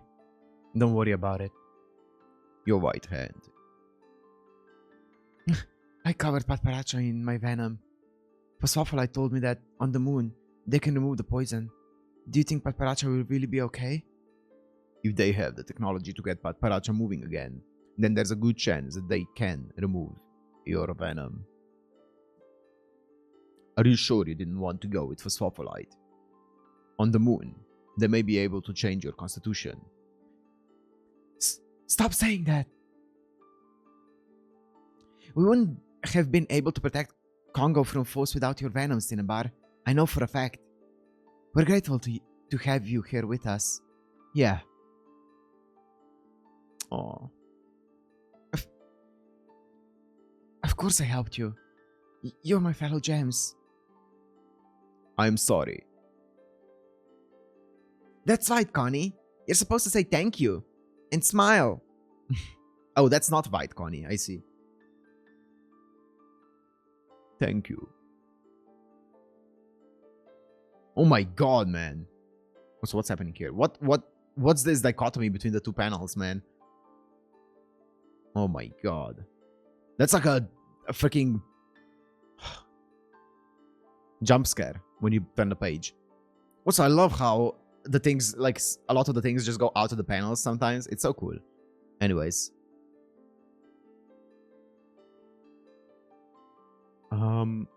Who's talking here? Oh, is that Kernon? It's been a long day for you. Get some rest. Is it cramped back there? There's space up here. You're Kernon, aren't you? I don't like that name. But you're Foss's partner, aren't you? Why would you? I didn't pair up with Foss. Ghost did. I was against it, but I was overruled. You didn't have to smash Foss' head. Why would you do that just to bring us back? Foss talks too much. It's annoying. And it made the collection easier. Is that all? That's all. If we had stayed on Earth... Oh, this is Patparacha, isn't it? Wait, is it? If we had stayed on Earth any longer, we would have betrayed you. You saw how unstable Foss is, and you planned this from the beginning. Maybe so. But it's Lapis' head. Ghost's old...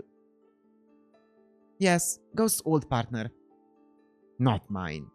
You gems wouldn't understand this, but it really is easier not having someone else in your eye. I don't know, like... I'm sure that guy did something, because there's no way those little tiny pieces of someone in her eye were enough to change her personality this much. He must have done something, right? Because her personality almost like 180'd after that was gone. And yeah, I feel like just removing those tiny bits, there's no way her personality changed that much just from removing like a 0.1% of her body, even less than that.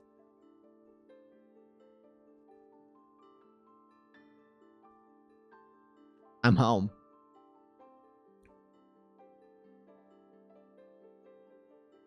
God damn! You are not to leave without my permission. But do you have any idea how worried I was? But you told me to think. You told me to think for myself, and it's hard to send the troops out at dawn too, right? So I thought if I helped with the collection, it would go faster and make things easier for everyone, or better for everyone. You're all so busy, but here I am just wearing pretty new clothes every day and waiting for you to come home. I feel bad. You're so precious to me. But it did go faster, and no one evaporated. That's true. You see? You're not damaged? No. Come home. I have to look. Wait, what's his voice again? Come home. I have to look you over. Hey, don't say that in front of people. That's so weird. Why shouldn't I? It's so weird. I don't know. It's so uncomfortable. Something about... I don't know why.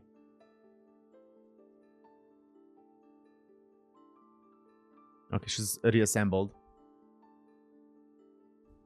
Cinnabar actually attacked me, and without holding back. I talked to Yuke, and then Kernon hit me.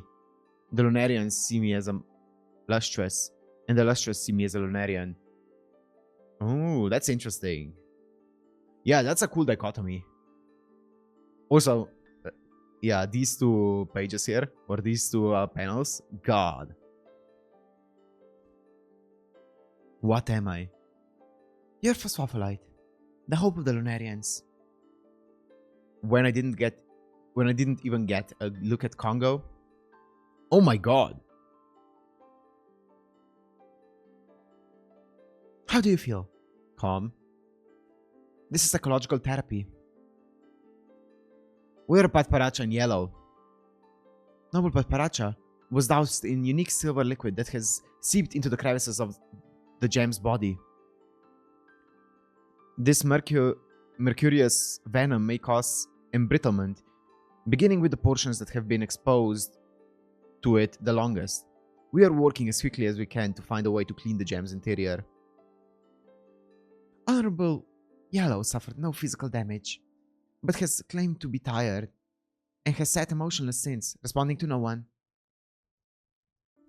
The other gems are worried and have been taking shifts attending to Illustrious Yellow. I see. No one has been here to see you, Great Force. Don't tell me that. I know already. Hey! Isn't anybody here? Oh, it's Kernon. I'll just wait then. Kernon. Princess, I'm coming. Princess? Oh, princess? Oh man, what the fuck is happening here on the moon? They put you back together? Yeah, and that is this? I was told to take care of it. By who? Who else? Oh yeah, never mind. You said you weren't going back to Earth, but you came to help us. It wasn't the cleanest rescue ever, but it was very you. Thanks, Kernorm. I always knew I could count on you the most. Dude. I feel like she's testing her, testing her to see, like, where do we stand? Right? It could also be a bit of manipulation, but I think it's more so testing. You're wrong. I didn't collect you gems for your sake. Back then, there was a piece of ghost in my eye, controlling me. I had no choice but to help you, but ghost has been removed now. Sorry for making you think I was your best friend or something. Just forget all that. So, who was it for? Ekmia? Yes. Oh no. Don't tell me you actually like that jerk. I do. Talk about bad taste. Shut up, you ugly composite stone. You want me to bust your head again? What was that, ugly destructo? Don't go busting heads like it's no big deal. Anyway, you wouldn't understand the princess charms. Well, duh. What's there to like? Texture? My darling's soft and fluffy, smells just like summer's evening, is smart and also shy, and it's cute how they never stop talking when I'm the only one around. Cute? That snob? Ew. Shut up, ugly. You're ugly. Well, you just play nice with the other gems now. I don't think I can. Yeah, you're too unfeeling. What? That's not true, and you know it. I mean, sure we failed this time, but we couldn't help it. There were too many things we'd never done before. And besides, everything I do is to help us gems. To eventually make life easier for all of us. You know what happened to Yellow and Paparacha, and you're still saying that? You're so... I'm sure you think that you're the one making everything turn out great. But the fact is, there's always someone taking pity on you and putting their own feelings aside to help you. I'm going to tell you this because I owe you for bringing me to the moon, but you're mistreating the gems close to you to help gems that aren't around, and you need to stop. Or before long, you'll lose everyone. I mean, the thing with Force is, like, what's even the goal now? What's the goal? I feel like she's just, it's the sunk cost fallacy at this point, right? I feel like her goal has changed so many times that it's become an excuse more than an actual goal, right? It feels like everything that she does is just like, what am I even doing? Like, okay, I wanna defeat Congo, but also I wanna make it so that the Congo is fixed, so that he prays for the Lunarians, so that the Lunarians are gone. Once the Lunarians are gone, I can go back to living on the Earth, and when we're back to living on the Earth, I can live back with Congo. But I don't trust Congo, and like, I feel like she is like such a contradiction at this point that her mind is just like, I feel like it is like a bit of a sunk cost fallacy where she doesn't even know what she's doing anymore. She's just doing it because she's done so much that she can't stop at this point. Like, it's too late, right? Oh my god, it's so fucked. Sorry to keep you waiting. You're late. Oh. Sorry to keep you waiting. You're late. Okay, let's go. So, what is a date? It's when you wander around outside and let the masses see how happy you are together. And that's a job? A very important one. Oh. Then I'll do my best. What did you come here for? Oh, I forgot. I have good news for you. Reconstructing your friends from the sand is going much faster than we'd planned. Really? The head technician wanted to run some things by you. You'll need to go and ask about it yourself. And another thing. You brought me my lovely wife. Thank you. Oh my god. It's so weird. What's a wife? I don't know. Pause. Does it mean ugly? Pause. Pause, please. Did you not just hear the words lovely? Ugly? You're ugly. You're ugly. Okay, yeah. Once again, I've learned the hard way how powerful the human curse can be. Even I can't resist it sometimes. I really have no idea what you're talking about, but I love that about you. Are we done here? Over here. Are you the head technician? The name's Barbata. Nice to meet you, little lustrous lady. Oh wait, what's wrong? Well, whatever. This little lady mean ugly. It means you're cute. Good. Oh man. I heard you had your psychological quirks, but this is not what I imagined. After an eternity of doing nothing, Acmea called me up and told me to work on this project. This is a really satisfying job you created for me. Thanks. Uh-huh. There's hair on their chin? Oh yeah, it is. Oh. I thought Acmea was doing it. Our great prince is a genius, but being too good at everything has its drawbacks. With that and those good looks, the masses expect Acmea to do the most annoying job of all, run the government. Jobs like this get handed out to losers with only one talent, like me. First, let me show you what we're doing. This is red diamond. God, this is... wow. As expected, diamonds go fastest. They have the biggest pieces and fewer elements in their chemical makeup. Plus, the different colors make it easy to tell the individuals apart. That makes sense because they said the bigger, the harder the actual material, the easier it's gonna be to actually reassemble them, right? The viscous fluid you see there awakens the inclusions in earth pieces and pulls out the information on where that piece goes in the body. Oh, that's cool. See, if you look closely, you'll notice the pieces that have fallen from the top are swimming around. They're finding their own way to where they belong. You can already make out parts of the face. Wow. You're a genius. You're really doing it. Rebuilding them from sand. There, you see? I don't need anybody. I'm doing the writing all on my own. Ah! Ah! Don't you forget it. You Twitter patted ugly? Twitter patted? Okay. And so, before we go any further, there are 2 calls I need you to make. Uh-oh. Savior is the title of the chapter, man. Ah, I don't like that. The affirmation that she gets from this working, I feel like is a bad thing. She shouldn't be getting affirmation for this.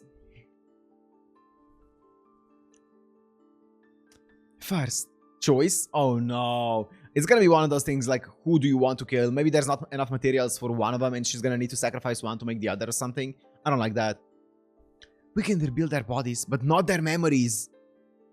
When inclusions are crushed into tiny pieces, then exposed to the outside air for a long time, they need to save energy to safeguard the most important information, their position in the body, so they throw out all the other information and go into suspended animation.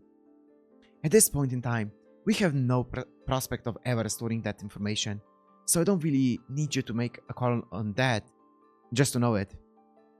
Got it. Thanks.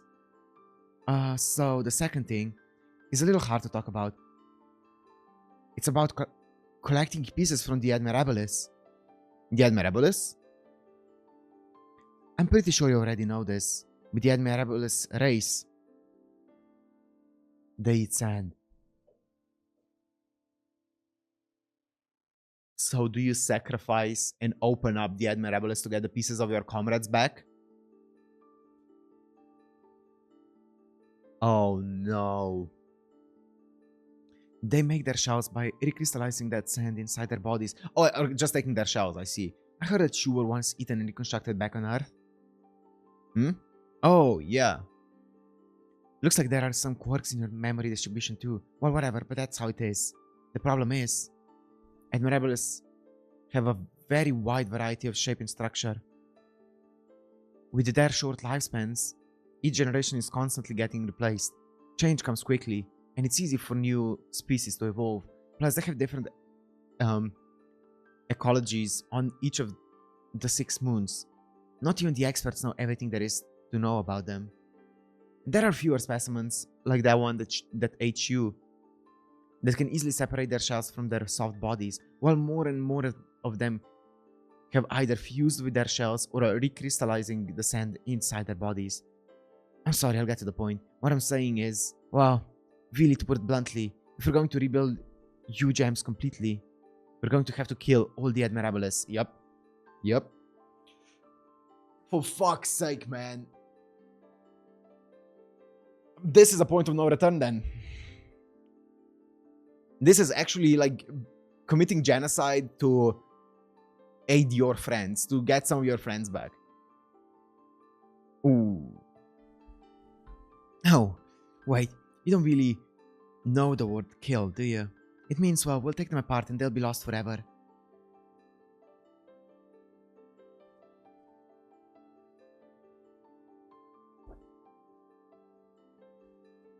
She's gonna do it. She's gonna do it. All our attempts to animate synthetic gems failed. Personally, I'd like to gather as many grains of the originals as possible to get the highest level of purity. We can include pieces you've been storing on Earth. But with your delicate emotions, forcing gems to revive with no memories, and big chunks of synthetic material in their bodies, to be honest, I'm not sure how many of them would be able to survive independently. With your consent, we can go collecting from the Admirables, but they're likely to resist, which will take up more time.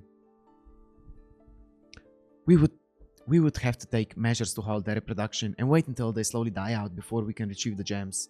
But you have been acknowledged by their royalty. They love you. If you were to give them the order, we could move forward immediately. Give them the order to die, to sacrifice themselves for you. That's so fucked. That's actually so fucked. Bro.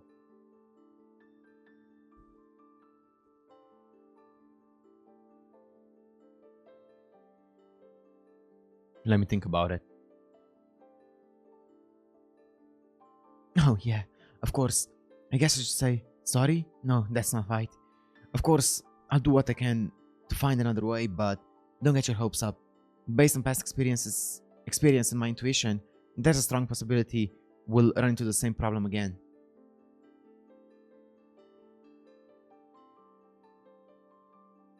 If I wanted your shell, would you give it to me?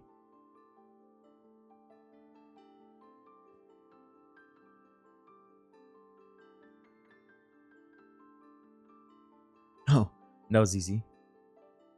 The king demands it.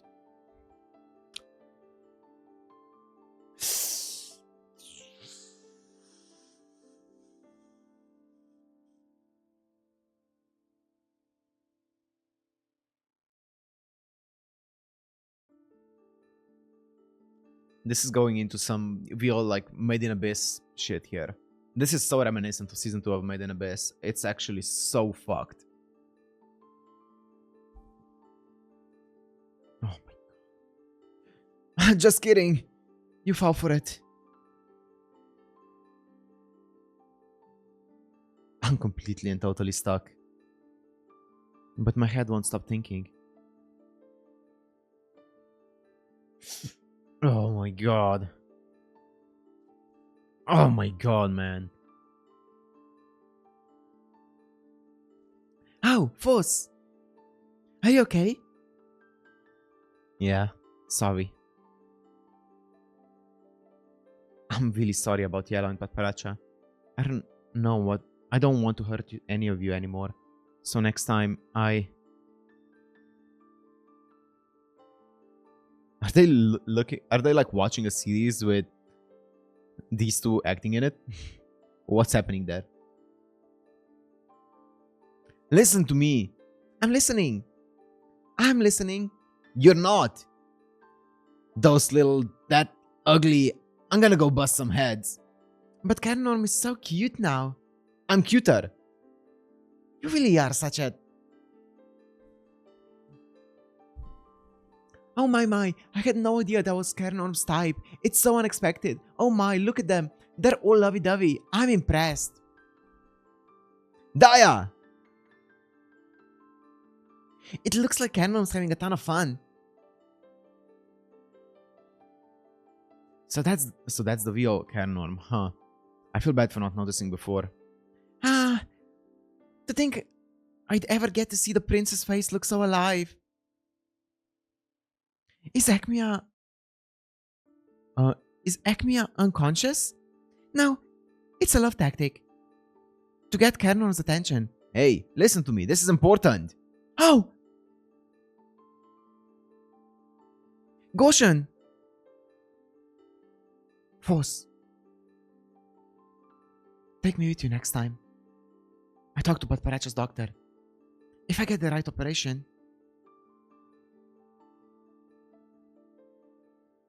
I can stay red permanently.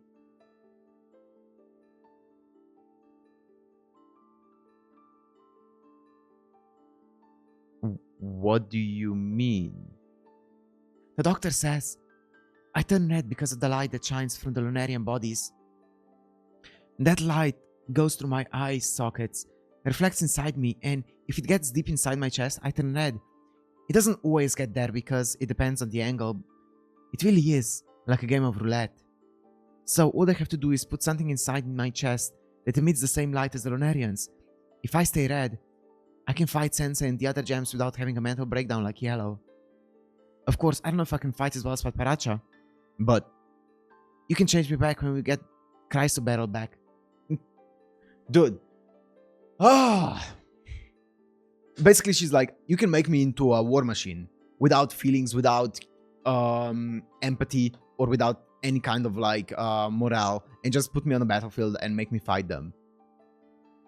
It's your call, Force. It's your call. It's your call to commit genocide on the Admirables. It's your call to make your friends into killing machines. It's your call, Force. What are you gonna do? No, you can't. It's too dangerous for you to stay red. You've never done it before. There's no telling what could happen. Yeah, you can fight, but you'll attack both sides. So you'll have to restrain me. What? Benito? Restrain Lex? Huh? Huh? Uh-huh. You've done a good job of it so far. I know you can handle it. No, I don't want to. That's okay. You will if you have to. No! No, I won't. No, I won't. I won't. Have Bento come to the moon to get away from that weirdo nap. Oh, here Benito. Oh my god. Here Benito came to the moon to get away from that weirdo Nepti. Only to be forced to take care of the weirdest weirdo of all, Red Lex. Poor thing. Offer. No. I can't let you stay Red Lex. Next time, I'll go to the Earth alone. I'll meet with Sensei and ask what's wrong with praying for the Lunarians. No, that's not what I want to do. I'll just ask Sensei to pray for the Lunarians. What a panel. But last time, didn't Bort and Cinnabar stop you before you could even see Sensei? Wouldn't that just happen again? I'll go unarmed. What? I think the reason I didn't see Sensei is that the old softy couldn't attack us. We're still too precious to our former teacher. That's a big assumption. Euclase seems reasonable and might help me meet Sensei. If I can get that to work, I can probably talk to Sensei. I want to bet on that. I mean, at this point, I can't think of anything else. God damn, man. So if you could inform Acmea. By the way, did you have fun? Yes. I love being able to do what I want. And I love getting to wear these cute, chic clothes all the time. Of course, Ghost would have said, that doesn't look good. That doesn't look like something Antar could wear. It made a stink face at me. I was surprised to see you chose those undergarments. I thought an asexual gemstone would avoid wearing anything sensual. That's an interesting thing to say. For 102 years. I thought about jumping into the ice flows so many times. Oh my god, man. But I'm glad I resisted. You can't just say that so casually. Oh. Is that for you? Yes, excuse me. Hello? Alright. All departments may begin the first phase of preparation. I'll adjust the schedule accordingly. Everything is progressing smoothly. And as usual, it's all thanks to you. And as usual, you're not making any sense. Acmea, what is it, my dear? Seriously, how can you be so soft and fluffy? And still so scary? So hey, I've been thinking for a while now. When your plan succeeds and the Lunarians turn into nothing, will we be stuck on the moon? Oh yeah, we will. Your face says you hadn't thought of that. I think you're slowly reverting back to idiot Foss. Ame, were you always so sharp-tongued? I don't know if it's because it's just me now, or because I'm away from Sensei, but lately I've been thinking I need to get my act together, especially since we can't rely on Paparazzi and Yellow. Everyone's so focused on what's right in front of them right now. I'm worried. Shall we teach you how to pilot our ships? Yes, but wouldn't the ships turn into nothing too?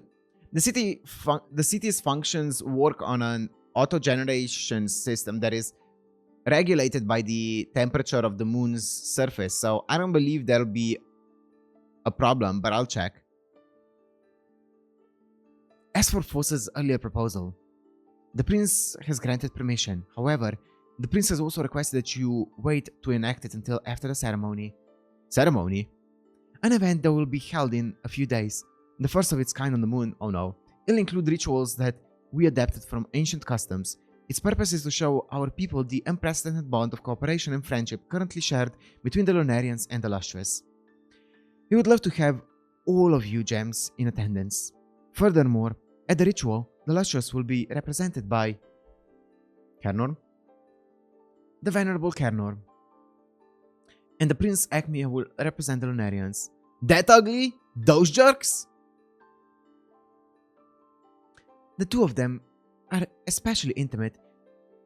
They will join together as one, showing the general public that society has entered the new era. What do you mean by that? What? They're all lovey-dovey. That's a lovely event. Oh, really? They're a real couple. They're a real power couple. I don't need to see them to know that. You're too powerful. Don't you think the ceremony would be more peaceful if he used Force and Cicada? But Acmea does have a nice face.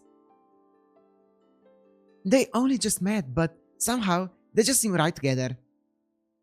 You could get this excited over my big solo mission, you know. Incidentally, this ceremony is called a wedding.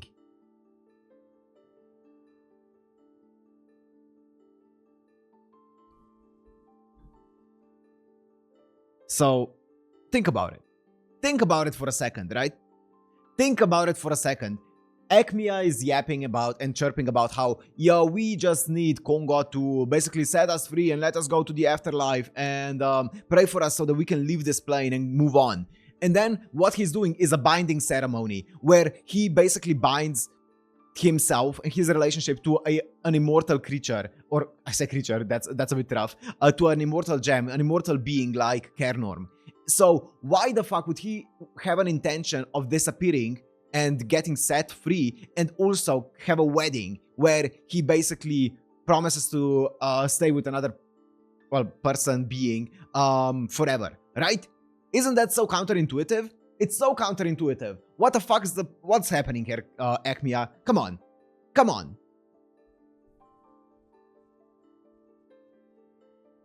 Ceremony.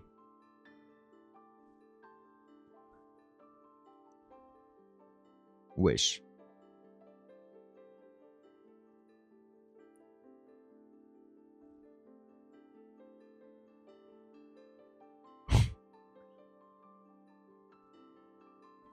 They put their mouths together. Whoa, scary. Why? They'll break their faces. Everyone, calm down. Acmea's Lunarian. Oh yeah. Phew, that freaked me out. I almost sympathy shattered. Shut up. Huh? What? Oh, huh? What? Oh, Force! Lustrous! Congratulations! Are you going to dance? We're supposed to dance? Honorable Force! Why don't you go try some of the Barbata's cooking? Cooking? That's right. This is cooking. Barbata even made food that you gems will be able to eat. Why would Barbata... Barbata actually prefers the kitchen over the lab and can cook at least as good as a pro. Wow. These are light flavored macarons. Light flavored? Whoa, what was that light? That was good. Give me 100 more. What's all this? Yummy. That was amazing. Ceremonies sure are fun. There's a concert starting over there. Let's go. Look at them all like shining. Also, the way that the panel is made with like all of these confetti around it and stuff like that, it makes it feel like a celebration, right? It's so cool. That's pretty great, isn't it? It's all thanks to you for Spotlight. Plus, I get to eat Barbasta's pasta. Barbata's pasta. To be honest, when you brought your friends, I really didn't expect much. I figured nothing would change. Nothing ever does. But it looks like you convinced our boss that we're making progress. I haven't felt this hopeful in a long time. I'm sure we're getting closer to nothingness. I don't know, man. That doesn't feel like getting closer to nothingness. I don't know. It feels weird. I don't like it. I don't like it.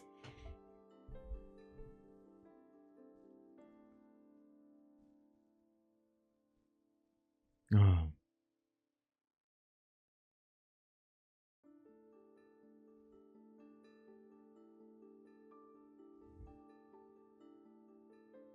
Your wish was for freedom, yes?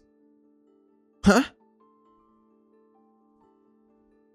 Everything is in place to get you away from this war. I built you an estate on the farthest, smallest moon. It isn't finished yet, but we've gotten it to a point where it should promise some relief from anything that could affect you. I know things like marriage and being a wife are in no way a part of your nature, and I'm sorry to make you play along to help me keep up appearances.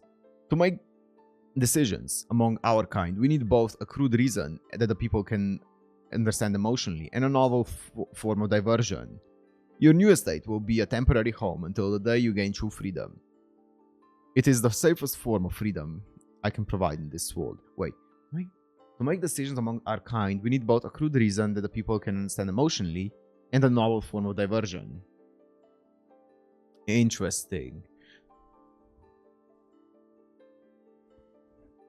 What? Appearances? Get me away? What do you mean? You are truly special.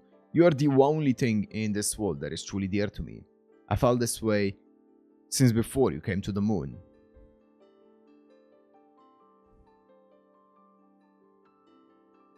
What? What?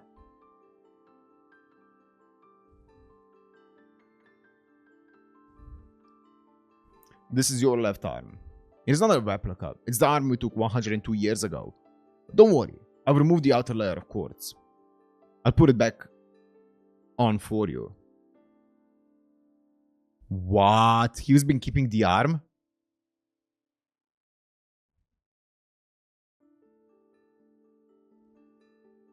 She shattered it? My wish is different now. I'm going with you into nothingness. Here we go. The binding ceremony. It bound them together. If one is leaving, the other ones as well. If one is staying, the other ones as well.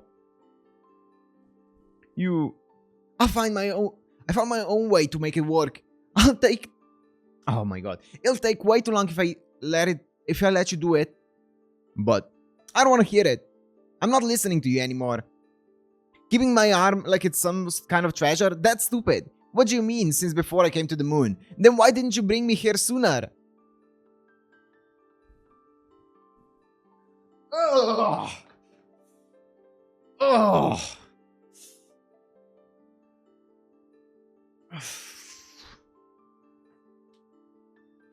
Is it such a big secret that you can only talk about it in some amount? I didn't get it. Try one more time.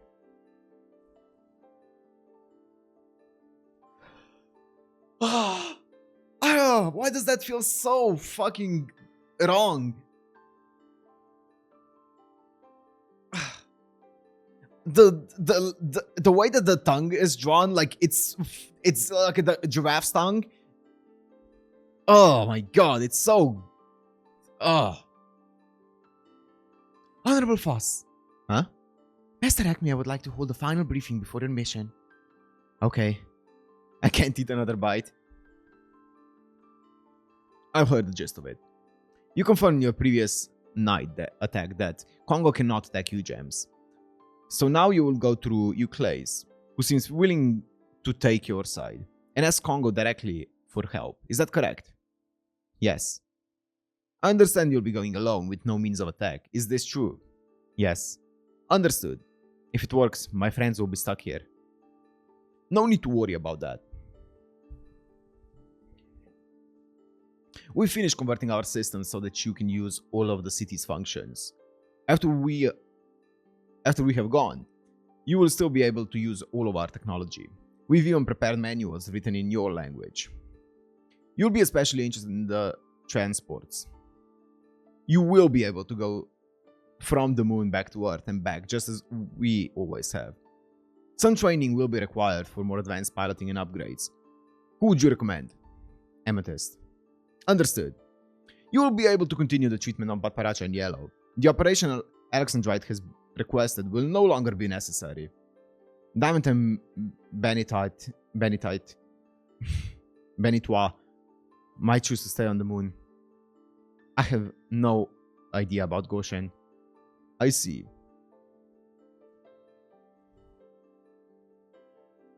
You'll be able to maintain your current way of life in perpetuity. You will start from your current situation to find what works best for you. And the Carnorm? Don't worry, I have already made note of my wife's wishes. Huh? What? What? Prince! The princess has blown up lab number 1. Please wait here. Normal thing. That just leaves. What has she been doing? Oh no. Ah! You're not damaged, are you? No. I blew up your lab. I'm sorry. That's alright. Sorry, everyone.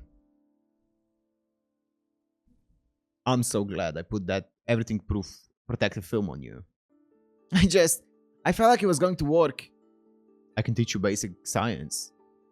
But you're so busy. I have a friend with free time.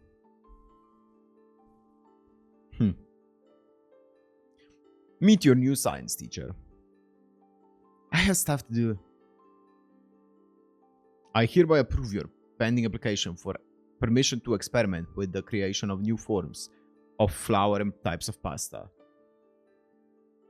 Name's Barbata. Nice to meet you. Nice to meet you too. You've got something on your chin there. Hey. They will monitor you. You don't need them. I don't have the same taste as you. So, what would the little princess like to learn? How to go to nothingness. What? Someone will get lonely without me, so the only solution is for me to tag along. That's cute. I know, right? I don't like that. God! I just feel like he's manipulating her. Like, I cannot shake this feeling. Because I don't know why I don't like it so much, because at the end of the day, it's not that bad if you look at it from the surface level, right? I mean, it's just two beings kind of finding affection for one another, which all in all isn't that bad, but it just feels so wrong and so, it just feels, yucky, ew, stinky. I don't know why. Why does that jerk have to change clothes in this all the time? Is that even a point? Sorry about that. We haven't finished reconstructing the other gems. We'll make sure you can continue the project. As for the Admirabilis, we've decided to wait to recover gem components until the generations that have consumed the sand die out naturally. Oh! Yeah! We'll breed future generations to be smaller and have them live in the city's ocean where they won't need to create shells. We'll let you decide how to deal with them once the reconstruction is complete. And the Admirabilis have agreed to this? As they are now, it will be difficult for them to understand the situation and give clear indication as to what they want. We have not conveyed to them that this project is being done at your request.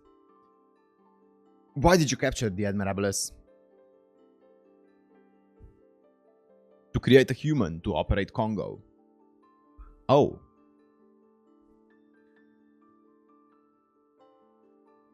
Oh my god, what the fuck is happening here? Long ago, we went to the descendants of the Flash to ask for their help. They agreed to give us their criminals. They have criminals? Because of the 6 explosions, nutrients had always been scarce on your planet. You gems receive unlimited sustenance from the sun, and for us Lunarians, food is merely a pleasant-smelling form of entertainment, but the same is not true for the Admirables. They ingest sand to create shells to protect their bodies, but to stay alive they require large quantities of algae and so forth. They were constantly afraid of running out of food, and exile was a convenient solution. Eventually, a food shortage befell the Admirables, one that lasted longer than any they'd experienced before. The malnutrition led to a regression in their intelligence, and cannibalism became rampant. They even ate their own eggs. And now generations didn't evolve fast enough to adapt.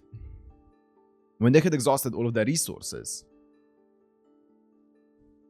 they asked us to allow their people to immigrate here, to live off of lunar synthetic food. We accepted their request.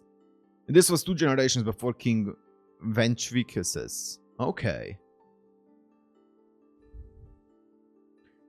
You would have been about 250 years old. The king talked about bringing the others back from the moon. I don't know how King Convalarius handed the tale down to posterity. Your ship is ready. Alright. Should I determine that no progress is being made, I will send an envoy to retrieve you. After you collect me, do me a favor and throw me away. Don't say that! Oh, man. This is... It's so... Oh my god. I hate it. I hate this. I hate the feeling this is giving me. I'll give this everything I got. I pray for your success. It just feels so hopeless. I don't know. It just feels... Ugh. On to the next phase. No. I don't like that. And boop. Open. I did it. You'll learn more advanced piloting and mechanics later. Take this with you. I can read it. It's so easy. It's almost like you think I'm stupid. We did our best. We only supplied the ship with enough energy for a one-way trip. Please be aware that both the ship and the manual will dissipate soon after you land. Wow, okay, got it. Interesting. What's this? A dog collecting game to pass the time on your journey. Bro. They even put a minigame into it, so she wouldn't get bored. Okay, I'm off. You're sure you want to go empty-handed? Keep a cool head and tread carefully, okay? Don't do anything reckless. Yeah, if it looks dangerous, come right back. And then come and get me, Benito. What? I can't do that. Yeah. Oh, yeah, I thought not. Cicada, Mume, Myoga, take care of my friends, okay? Honorable Force. We will. Please take care of yourself.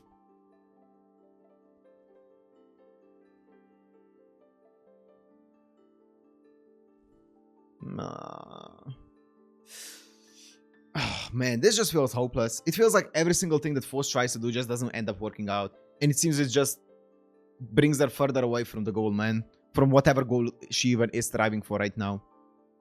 I can't let myself think about anything. If I'm not totally sincere, Yuki will see right through me. I'm just going to earnestly ask Sensei to pray. To pray. That's all. It's okay. This is going to work, after all. Sensei is always kind to me.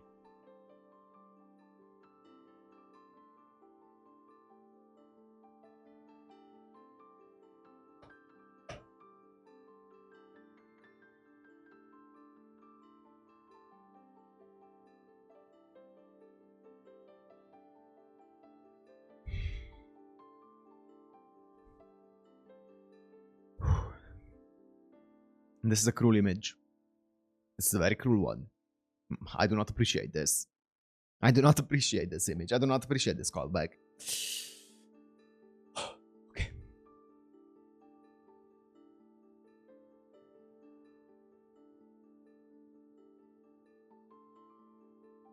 Why?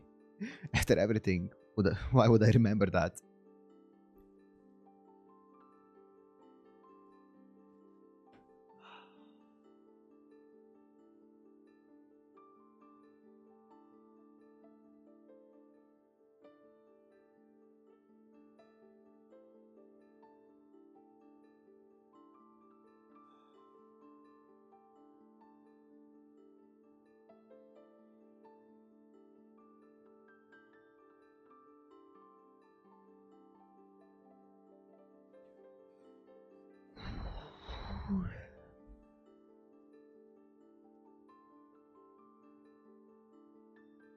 Okay.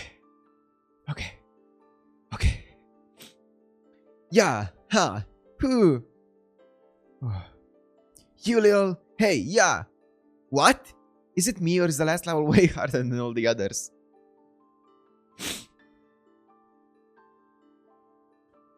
Look, I'm unarmed. Oh, this tablet won't hurt you.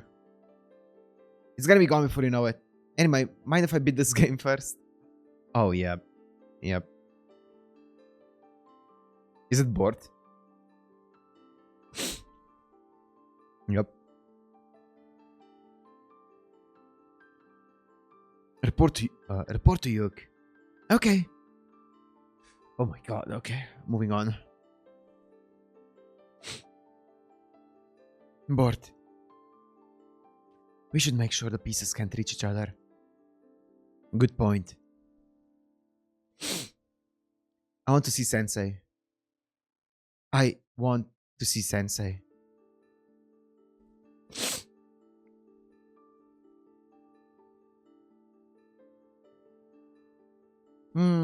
Is this good enough?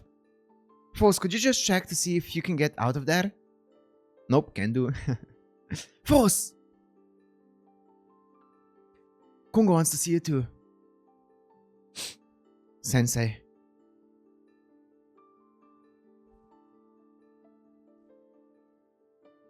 Won't you please pray for the Lunarians? I know you're broken. But you're the only one who can save them. And it won't just help the Lunarians. Do it for the Lustrous and the Admirables, the descendants of the 3 parts of the humans you loved. You can bring happiness to all of them. Please.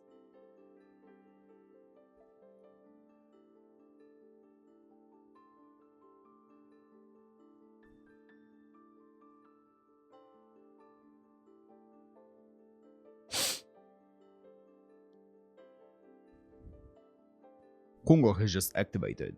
This is a pleasant development. I don't believe it!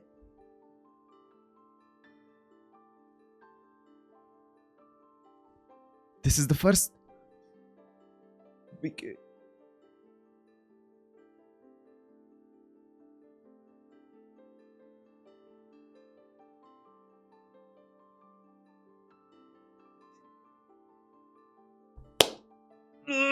It's because she's becoming human.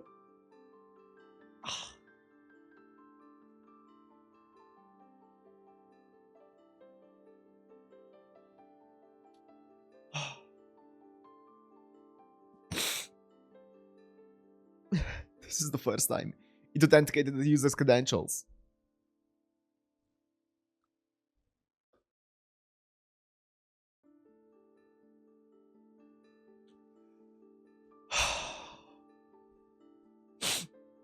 B, bring me my little one. I have something important to say. It stopped. I can't. Not even for you. Why not? Something is jammed. You are correct. There's something crucially wrong with me.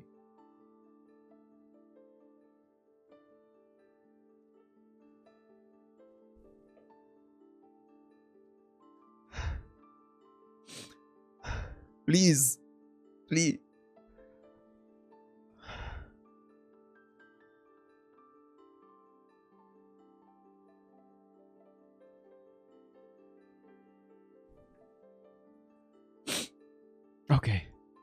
Toss the slag in the ocean. Wait! I want to try to negotiate.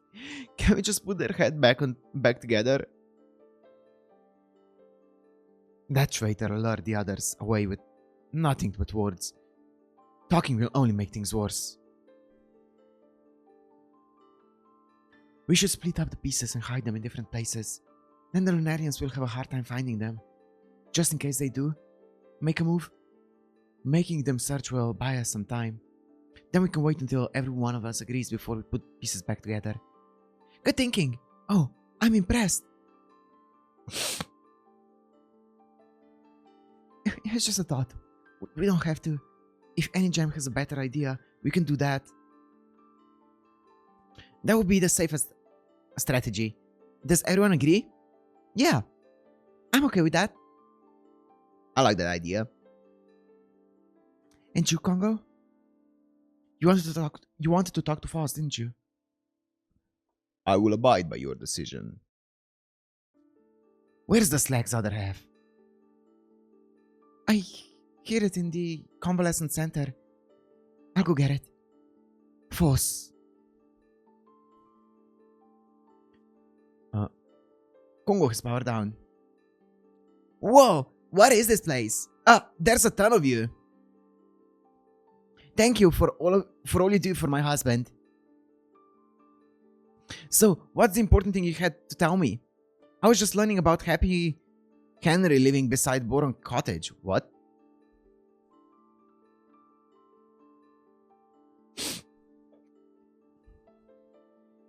I'll be making dinner tonight. Seriously? What will it be? Curry. Welcome back. Thank you for having us.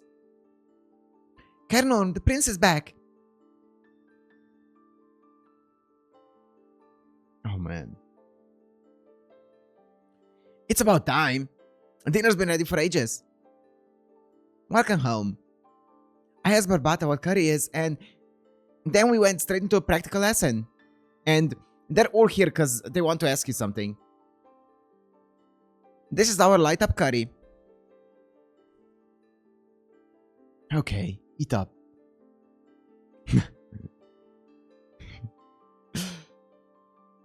It tastes like the mellow and refreshing sensation of looking at the sharp light after a midsummer evening shower. Though the filter of a single blue light. Through a filter of a single blue light. Wait, what? Through a filter of a single blue flower. So this is curry. You might have what it takes to be a chef. You think so? So you Lunarians put that mushy stuff inside you and it goes all the way through and comes out again? That's weird. You might not have what it takes. Is it true that Force failed? It's true. So Sensei wouldn't listen to Force. An attempt to repeat the request was mistaken for an attack. The other gems took action. Force was shattered. Oh no. Well, after everything Force has done, I bet Rutal did it. Yeah, it feels like I don't know. I wonder if it would have worked better if she were more human, because I feel like right now she's becoming more and more human as time goes on. But maybe I don't know, because it Congo powered down before Force actually reached out to him. So I wonder if it wasn't strong enough and something was jammed still because she wasn't fully human. I don't know though. All the gems attacked simultaneously. Oh, it is unfortunate. Oh, Carol's smiling. You're happy about this. Of course, because if Force fails, you get to be with your prince. Huh? Whatever anyone else does is none of my business. I'm just going to do whatever I can. If my hubby wants to go to nothingness, then that's that. If I'm gonna be left behind, I'll just have to follow you.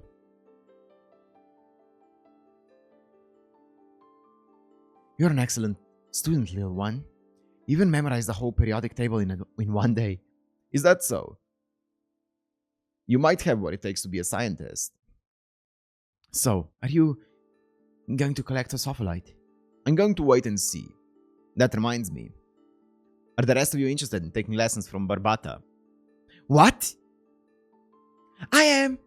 I can't wait! Our new sensei.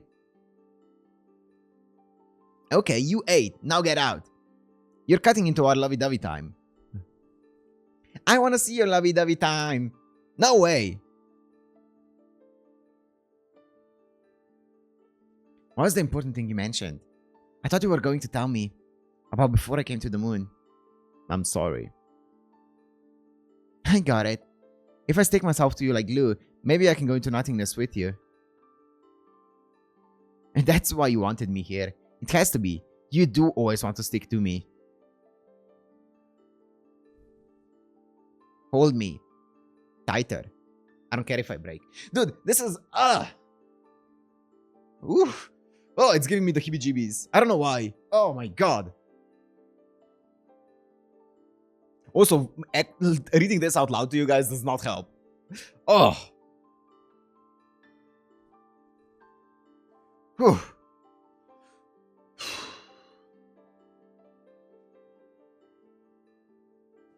Bad. Naughty gem.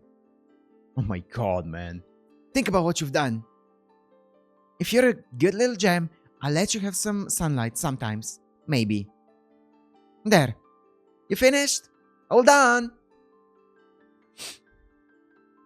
Where'd you hide your piece? It's a secret. Where'd you hide yours? That's a secret. What about you, Morga? Where'd you hide your piece? Huh? I was scared of it, so I put it in the farthest place under the cliffs at the shore of Nascency. You can't tell us. Go hide it again. Ah. If Kungo prays, the Lunarian's wish will be granted, and all the problems will be solved. That seems like it could be true, but that's all we get when any gem asks about it. You're going like crazy. I cannot respond. Yeah, I'm sorry. Humans, Admirabiles, descendants of the three parts. There are so many things we don't know. And Force might have been lying about at least some of it. At least our only option is to think long and hard about this. Force mentioned happiness. What do you think that's about? Want to ask? No. Let's go.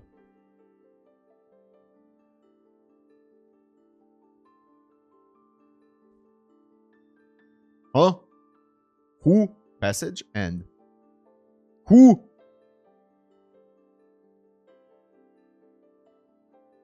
$220 years. Oh, that's Yellow? Venerable Yellow?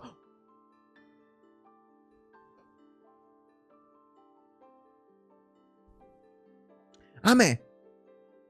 I have a message from the hotel. Apparently Yellow Diamond jumped from the high ledge. What? And Yellow was doing so well just last week. It makes no sense. It seems the gem snuck out of their room unnoticed. And the princess has been informed. I came as fast as I could. Hey. Where did the clothes come from? Apparently, Yellow took the bedding from the hotel room to put it on. And Daya? We'll be here soon. Are you okay? Norm. Oh, you mean me? I haven't heard that name in ages. I'd forgotten all about it. I'm sorry. I thought I'd take a walk to the garden. I see. I don't know what to do. I can't fly. My body feels so heavy today. Dude, this is heavy today, man. Yellow? Tell me more. Oh, right. I'm Yellow Diamond. Yellow is suffering from the delusions of being a Lunarian.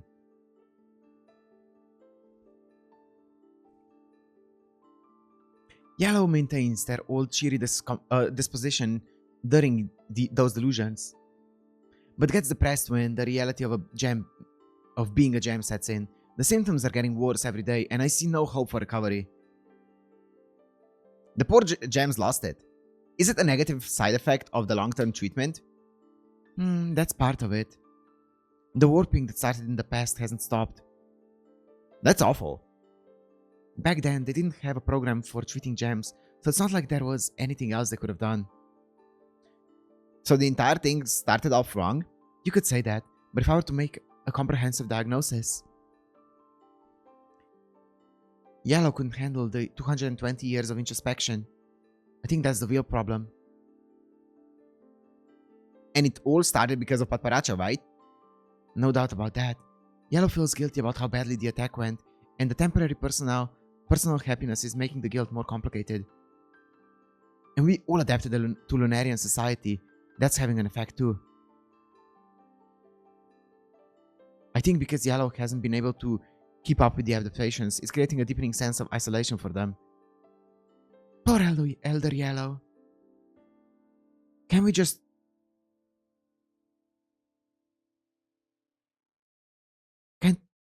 Jesus Christ, man. Can we just turn Elder Yellow into a Lunarian?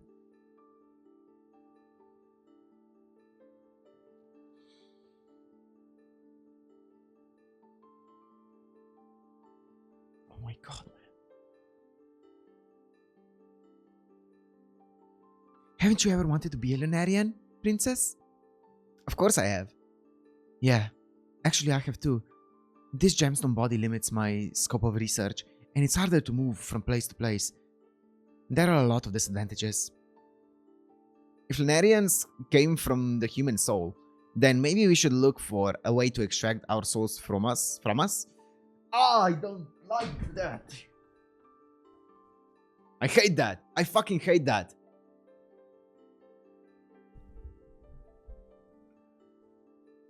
We'd have to keep our memories, or there'd be no point. A way to leave our body without losing our memories. Maybe I can test my limit with my inclusions. Wait a minute! Oh, what a disturbing conversation. That's a disturbing conversation you're having.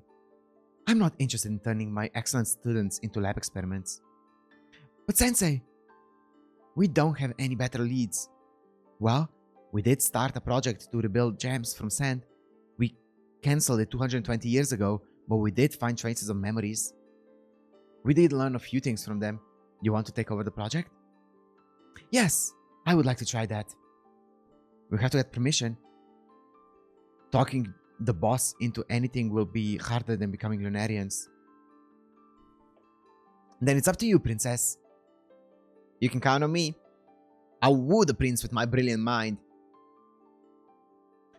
Want me to think of a pretty please pose for you? No thanks. No. Oh my god. Once you start researching, you'll want to experiment it on yourself before we can make sure the technology is safe. I won't. I promise. You will. I know you will. And then you'll go too far and you won't be able to go back. I'm telling you, I won't. You will. I won't. You will. Well, what am I supposed to do? I want to be a Lunarian. That passion is one of your charms, but I cannot allow it. Mini, stick in the mud. Your turn.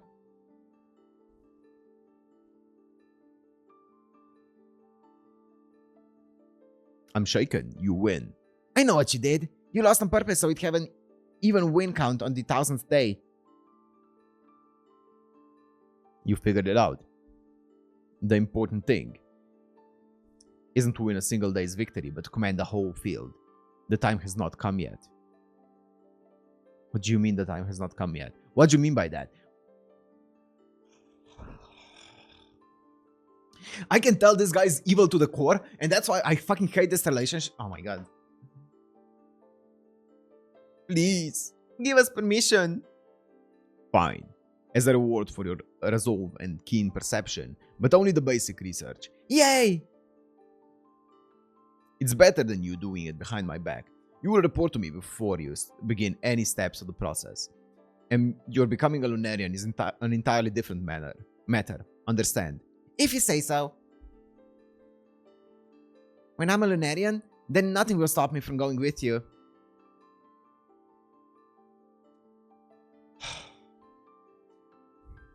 I've had this cold, heavy body for so long. I'm tired of it. I'm not tired of it. Dummy. Ugh. Ugh. Ooh. Oh. Oh my god. Oh. Oh. Ugh. Good morning, Congo. Good morning, Euclid. Beautiful weather, isn't it? Yes, Will you pray now? I am sorry. How many times have I asked that now? 80,322. Right. I don't think the Lunarians will be coming today. So I'm not going to ask you again. I've decided I'm going to hibernate with the others this year. I was bound to get sleepy eventually. Oh, no, that's Euclid. I decided I'm going to hibernate with the others this year. I was bound to get sleepy eventually. What about you, Congo? I will stay awake. You won't need to assign the winter patrol. Are you sure? We'll be counting on you then.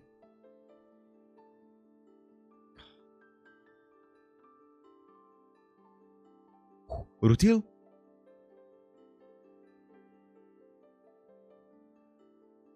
Congo!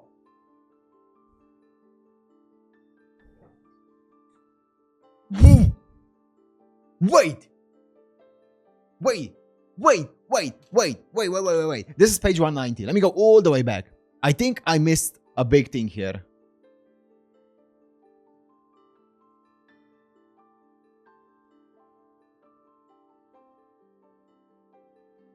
This is happening 220 years.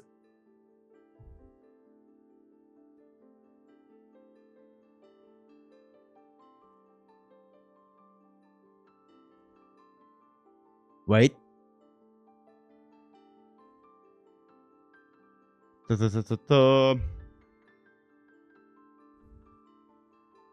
220 years of introspection. Does that mean that... What the fuck do you mean by introspection? Does that mean that it's been 220 years since the previous chapter? That's why everyone's changed so much. Is that Amethyst?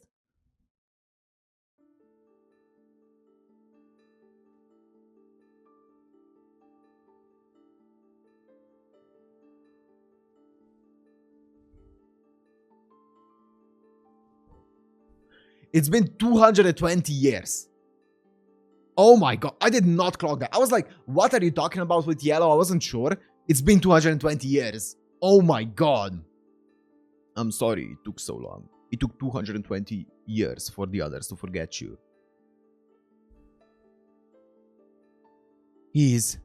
Please, won't you...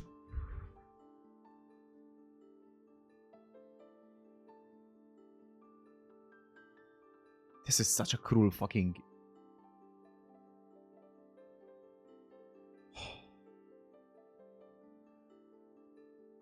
Won't you pray one more time? I'm not asking for anyone else. I'm asking for me. Please have mercy. I'm so tired.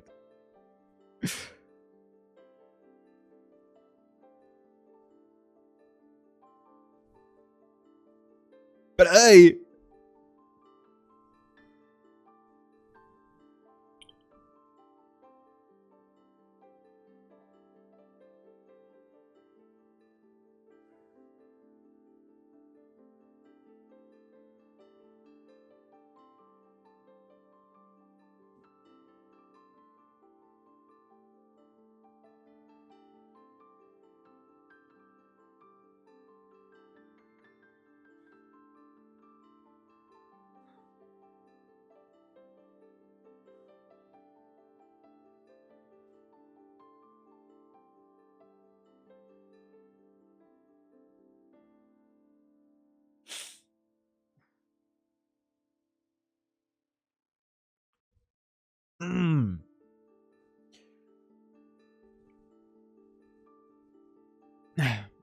Happy Henry. Happy Henry lives beside the Boron cottage. He's the first part of a mnemonic device to resemble the first 20 elements of the periodic table of elements and the chemical symbols that go with them. Those words correlate to hydrogen, helium, lithium, beryllium, boron, and carbon. In the original Japanese text, Canon complains about being interrupted while learning about the Suihei of Suihei Liebe. This is the Japanese mnemonic device for learning the periodic table, where Suihei means sailor and the Lieb is the German word for lover. As one might expect, it corresponds with hydrogen, helium, lithium, and beryllium. Because Canon was specifically learning about the Suihei part of the equation, There's a strong possibility that there was further instruction on each of the elements than just the chemical symbols.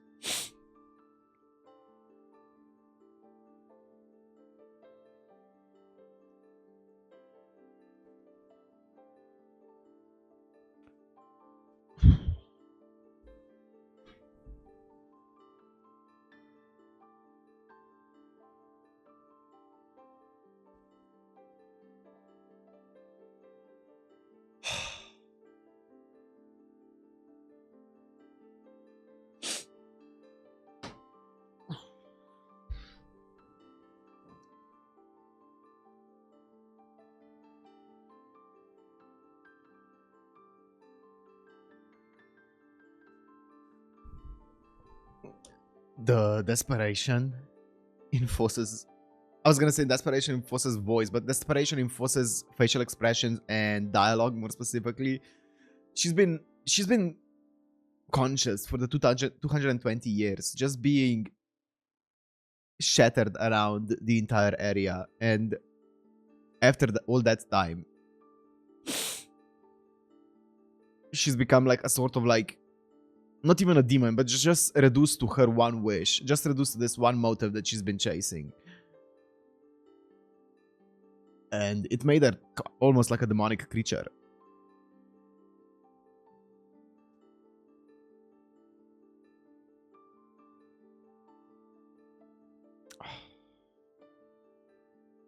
How did we end up like this, man? How did the first 5 volumes end up like this? I don't know what else to say about it apart from screw you guys for wanting me to read this, because this is way too fucking fucked up and sad and depressing and existential, and I fucking hate it, but it's so good. It's so good. It's so good.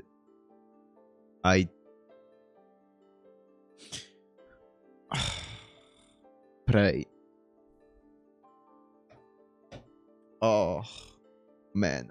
So yeah, as I said, my theory that why her credentials were approved is because she's become human in a way, or at least partially human. Because I mean, I've been talking about it, right? How her changes are very reflective of how a human changes. Obviously, the one inhuman trait, or the biggest inhuman trait of her, would be still her immortality.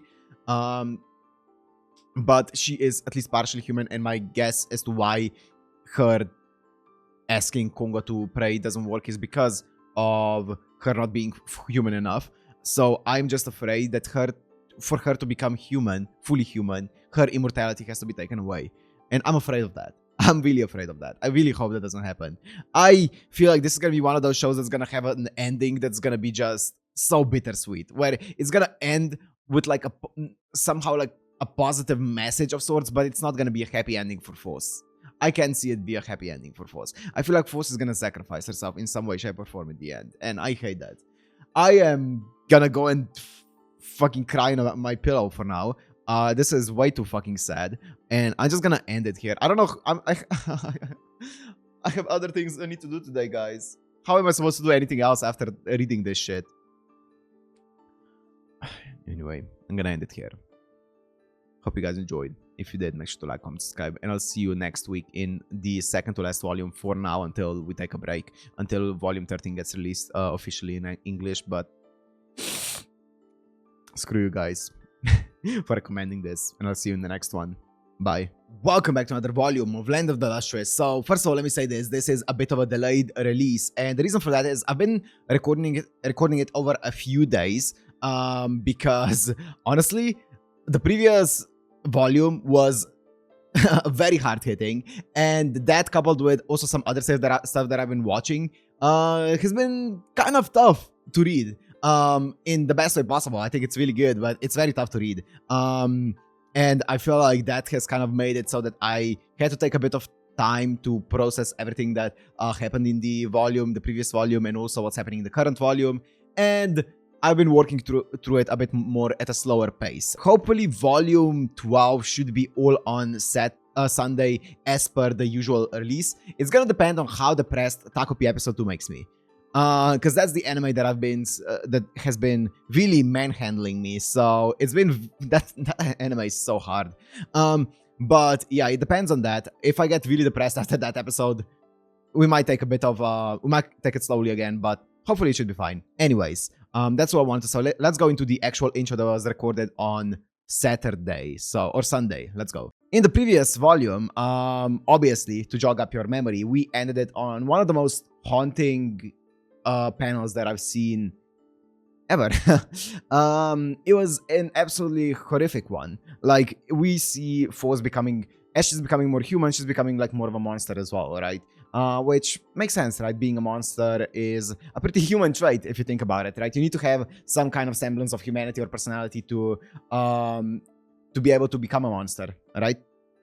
And that's what is happening to Force right now. So it's really tough. There's been a seamless 220-year time jump, and Force, or I guess I should say Kungo, ended up waiting for everyone around him to forget about Force, who's been basically discarded in multiple different locations. He's been waiting 220 years to collect all the pieces and reassemble her once everyone forgot about Force, and he's finally done that. And Force all this time hasn't forgotten about her objective of wanting Kungo to pray, right? Wanting Kungo to end this. And I feel like, as I said multiple times before, it just feels like Force is doing this because there's no other goal that she has right now. It doesn't feel like she even, like, I don't even think she thinks that like everything is gonna change for the better if he actually prays. But I feel like that's just the only thing that she can do right now. That's the only thing that she has to hang on to, right? So that's just so unfortunate. And also, we're gonna be seeing like all of the people on the moon are still there for 220 years. All the gems on the moon still there. And it seems like, I forgot who it was, but one of the gems even tried jumping off of their balcony thingy out of their room because they just couldn't take the transition from being a gem to being a Lunarian, in a sense. So it's just really, really, really rough. Oh man. Yeah, we'll see how much we can get done today, but let's just jump into it and see what they have cooking up for us. So let's go into Land of the Lustrous Volume 11. This is a gorgeous art here. Wow. Oh god. Okay. Are we ready, boys? I already have a pit in my stomach, but let's go. Yeah.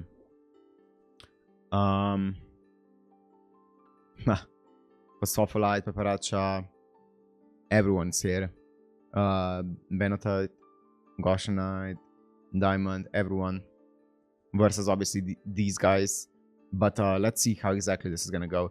It's eight chapters. 3 races. Oh! Can we do another time jump? I don't want to see this again. I am so... Oh, okay. Let's go.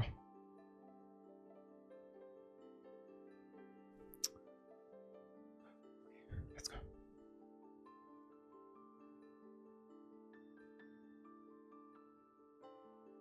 Okay. It's happening. Actually, I think this is this guy. It's happening. Phosphophyllite's been put back together, and Kungo has resumed function. The recognition step is complete. Come, we'll go together. Huh? Oh, seriously?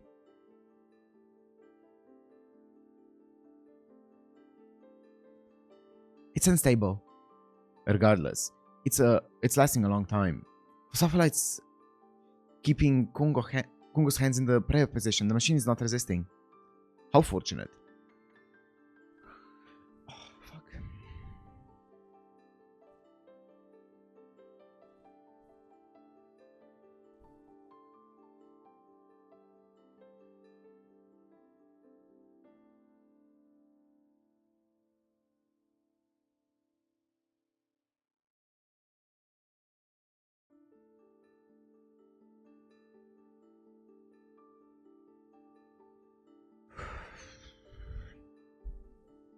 Pray, damn machine. Pray for me. If it hadn't been for you...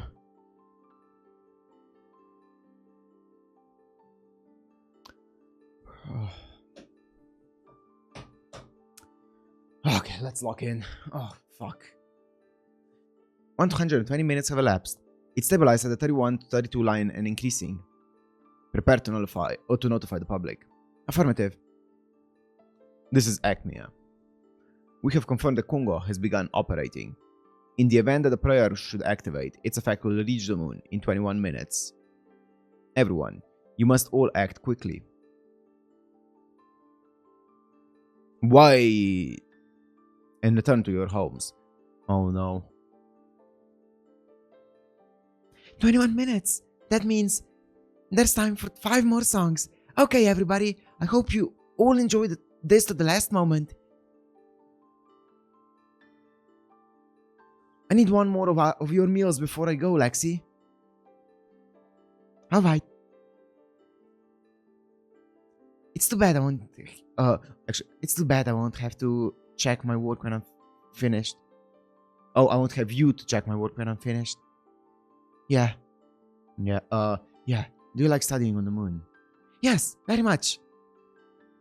You're not going home, Sensei? It's not like anyone's there waiting for me. 21 minutes, huh? Wait, something to eat? I like your Napolitan, Sensei. That sounds good. Help me make some. Yes, Sensei. It'll be alright. Alright. Alright, how? Your idea was half right. What idea? You said if you stuck to me like glue, you could come with me, remember? Huh? More accurately, Kongo is broken. The machine cannot control its power. As such, once a prayer is said, every being of human descent will go to nothingness. No!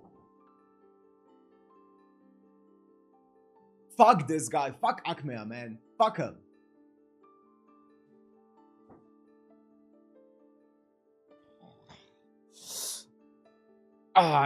Guys, this is harsh. This is really hard. Lunarians, Lustrous, Admirabilis, all 3 races without exception, all at once.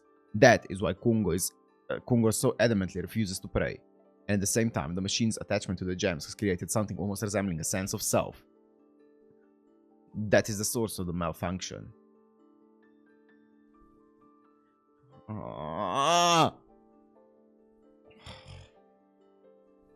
You stupid jerk! Don't you ha me, blockhead! You mineral life forms are pure and kind in everything you do and are. You are the most beautiful creatures in this world. You managed to give a machine an impossible dream of creating paradise for the Lustrous.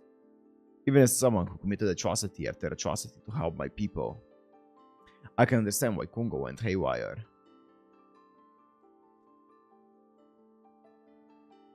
Everybody went home. That's no fun.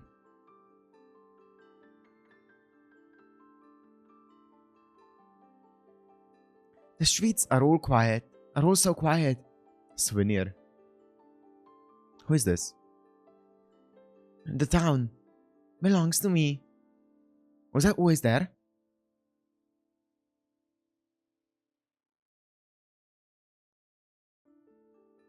Hey, Papa. So this is where you've been hanging out. The Lunarians are going off to Nottingland. Nymphos succeeded? I guess so. Good. Hey. Tell me everything you've been hiding from me.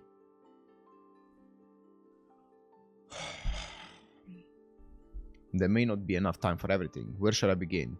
Where? From that since before you came to the moon bit, of course. Oh, that. Well.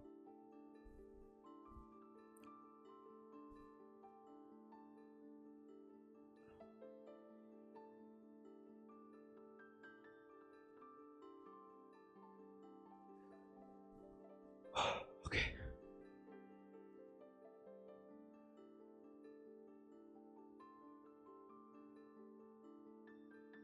Vos? Vos, is that you?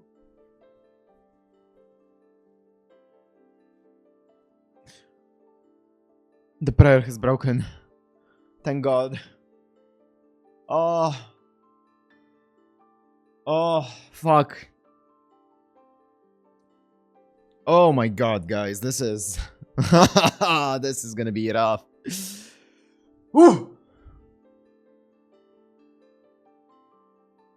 So, what do you want for lunch? Hamburger steak. This is Acmea. We have confirmed that Kongo has ceased operation. I guess it didn't work. Goshen, will you help me up?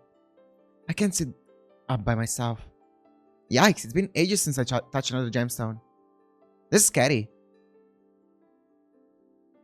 Can I ask you one more favor? There!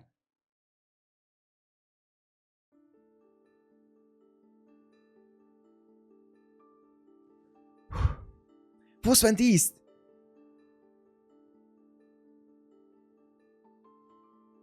Find anything over there? Not yet.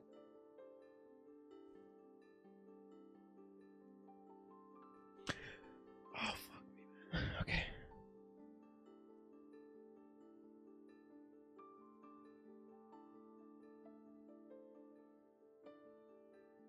You poor thing. I'll turn you into powder and pour you into the ocean. You won't tell anyone. It's easier that way, isn't it? Isn't it? Who? Is that Bort? It's Rutio. Rutio.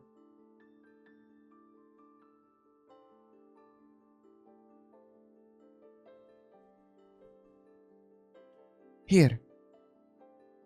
A souvenir. It should help you figure some things out.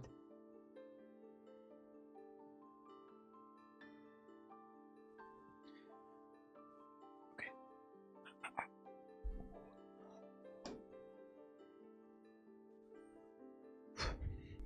Okay. Are you okay with all of this? Yes, it's better this way. This was the natural outcome. Explain! What a shame. Nice try, Prince. We'll take over here. I promise I will when we're done cleaning this up. This cabbage roll is delicious. Tell me everything. Got it? Yes, I know. Oh god, so they took Force back to the moon? Oh my god. Okay, we're back. Oh man, and he's is Cicada crying? Oh, I love this guy. He's great. But okay, so now we got the revelation finally that Ekmia is actually just manipulating Force all this time. He knew from the beginning that all of them are gonna end up dying, but he knew if he told Force that she wouldn't do it. Now is he doing it because he genuinely believes that is gonna be better for the entire planet, or is he doing selfishly for himself and his own people, not really taking into account how the other races feel about it? I have a feeling it is that one, yeah. I feel like that's kind of like the deal here. I feel like he knows he just wants to do whatever is best for his people, even if it means sacrificing every other race as well. So that's wild.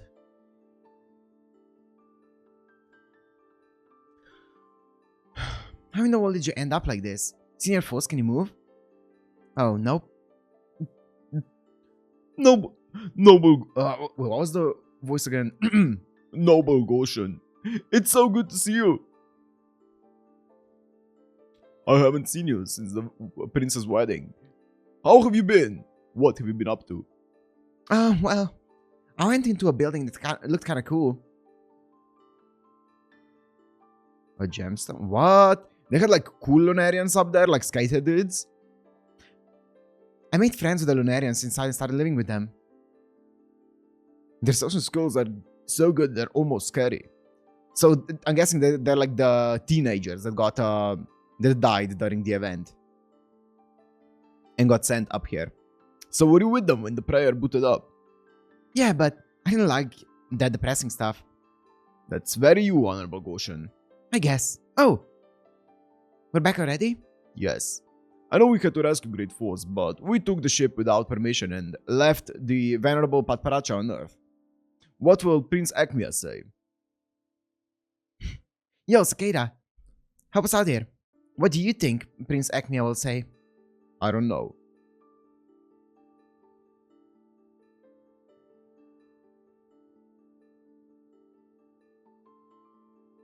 You were so close. I believe you asked us to throw you away after collecting you. Is this still what you want? I just don't want to see Force like this anymore, man. I really don't.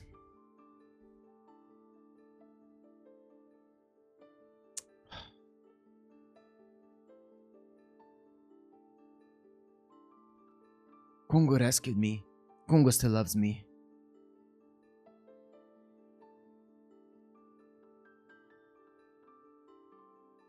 If those gems hadn't stopped us, Kongo would have prayed. I know it. Kongo will pray. For me.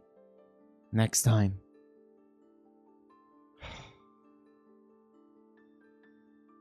If any gems get in my way. No!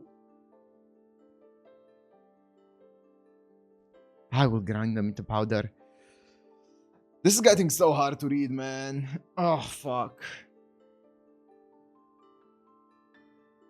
I hate this. I hate this so much. I'll go right away. Those damn Lustrous. If I could just be rid of them. Very well.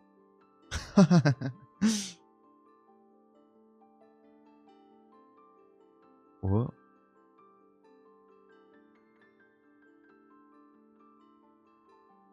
Oh.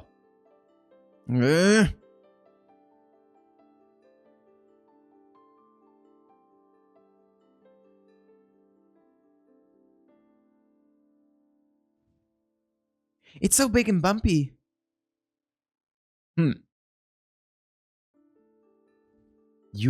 It's you, isn't it? It's also your bodyguard. Barbata, I'd like you to repair for Swaffleite. Okay, but it's gonna take a while. Of course. Be sure to use the utmost care. In particular, treat the memories of the last 200 years as gently as possible. Of course, because that's gonna be the easiest way to manipulate her, because the past 200 years is what bears the most hate towards the gems, right? Okay. It's in bits and pieces, but Rutal told us the story. The Lunarians did show up. They used Patparacha as a decoy so they could take force back to the moon, just like you suspected. I see. And how is Patparacha? Let me do this. Better. Well, Red, Obs, and I filled in all the smaller holes, but we can't get the most important part. Rutal won't give up. Or won't give it up. Fuck me, man. I see. Kongo, am I right in assuming you can't disobey force? I'm sorry. So even in broken up pieces and locked away, force can still order Kongo around? Well, yikes! So scary. I don't think that's quite right though. You can't disobey force, but you can't pray even if it's force asking you to do it? Correct. There's something critically wrong with me. Oh dear. That does make things difficult. I'm sorry. It's okay. For now, let's just be happy that our sleepyhead is back. Yuk, are you gonna go back to hibernation or what? I think I'm sleepy. I'm staying up. I can't sleep with all this stuff going on. Then Jade and I will do odd jobs like clearing the snow around the school. I don't suppose some gem would be so kind as to break up the ice floes? Ah.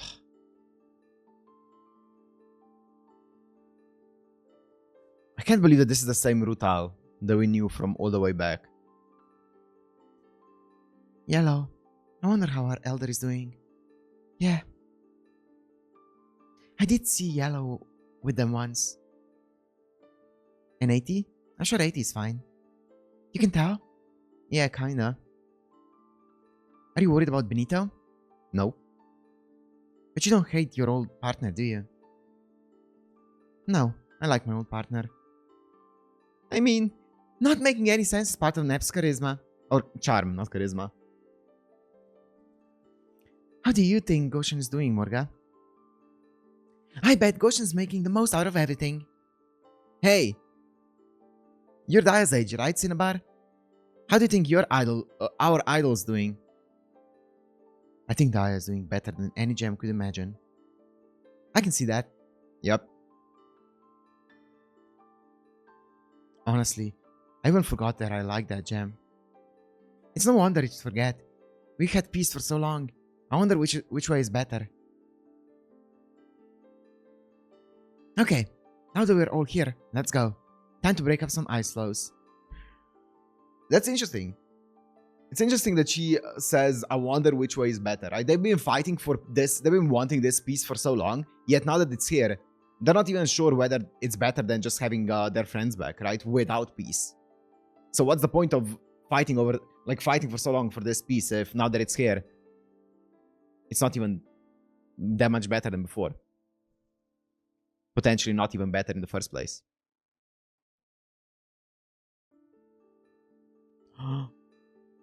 Force! Aha! There you are. Honey, it's really hard just getting through all this. Cinnabar, we don't want you getting bored just watching Connie. So cheer us on, okay? What? Cheer you on? Uh-huh.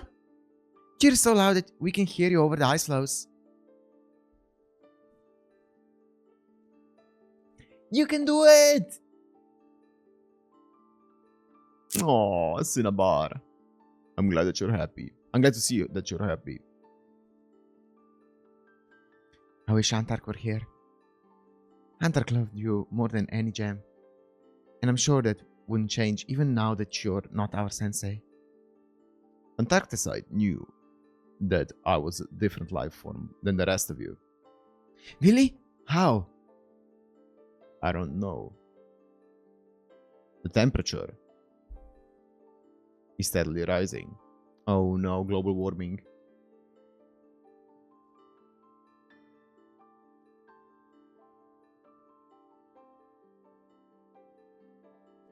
You're weak. You were born that way. You were wrong from the start. There's nothing you can do. You can't ever change. You ruined everything. 3.5. Poor thing. No one loves you. Or, no one loves you. If only it never existed. Oh, whoa. Here we go again, boys. Here we go again. Ugh!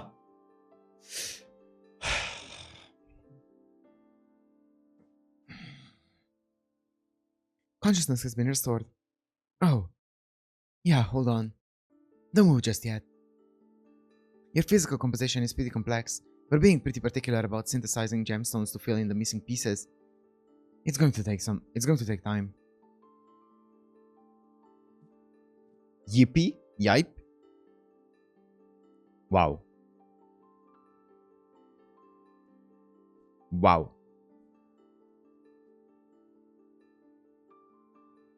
Excuse me. We're repairing...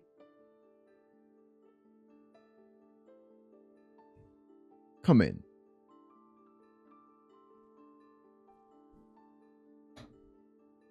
Now. I want to crush them now. Every last gem. Give me your whole army. We haven't finished repairing you. The past experience shows we will be attacked by Congo when we go to Earth, so there's a limit to the amount of assistance I can provide. If you're not in perfect health, you cannot achieve the results you hope for. I'll bring the moon gems with me. I'll make them help. What? You're still talking about that? You never change.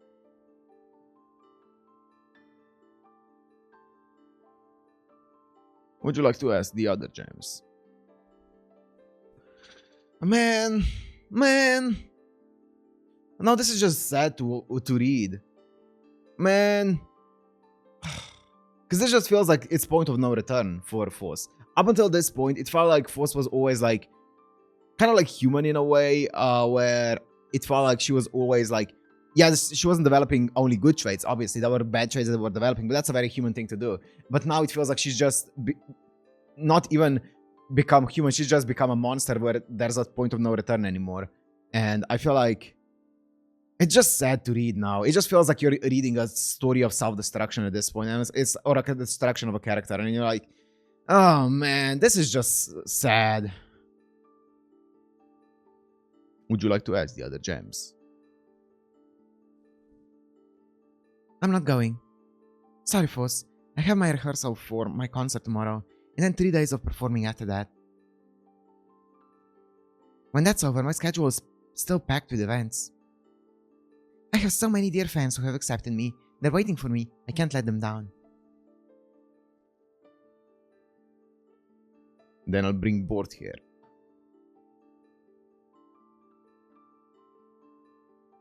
And everything that makes you happy will disappear.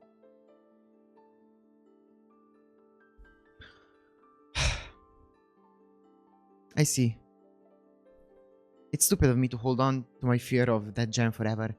It's about time I put an end to it. Okay, I'll do it. I'll be the one to turn that little nuisance into powder. Man! Oh!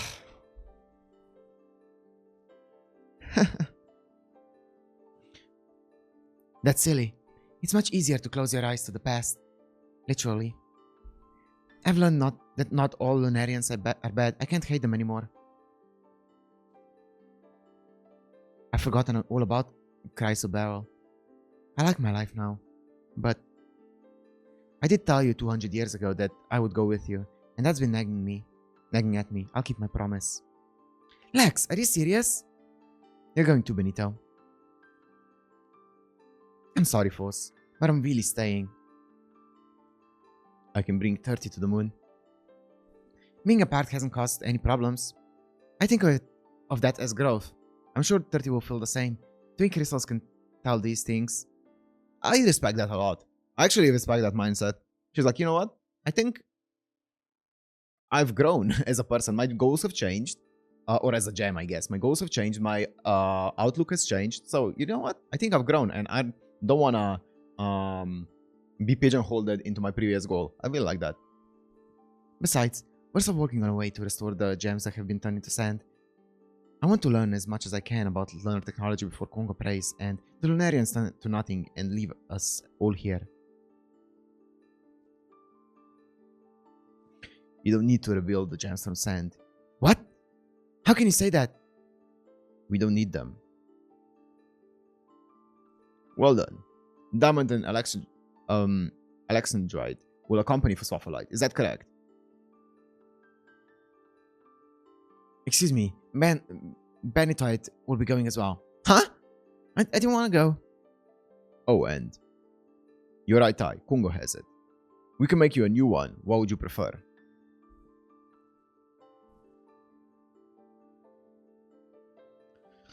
I'll go to Earth and take it. I'll go to Earth and take it back. It's so hard to read, man.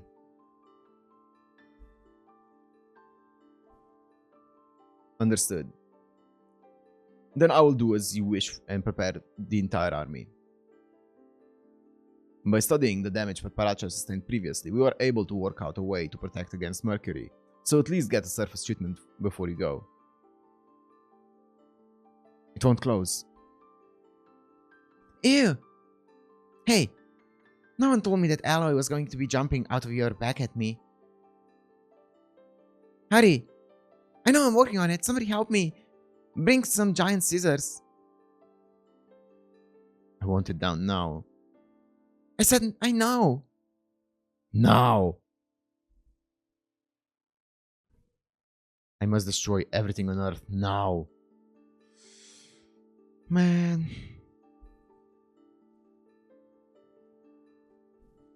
It feels like there's just not enough. Like, there's not enough force left for her to think rationally, but also there's enough force there for her to feel this kind of hatred, you know? It's kind of counterintuitive in a sense, right? But it feels like she's human enough to feel this kind of like hatred. Not hatred. I don't even think it's hatred.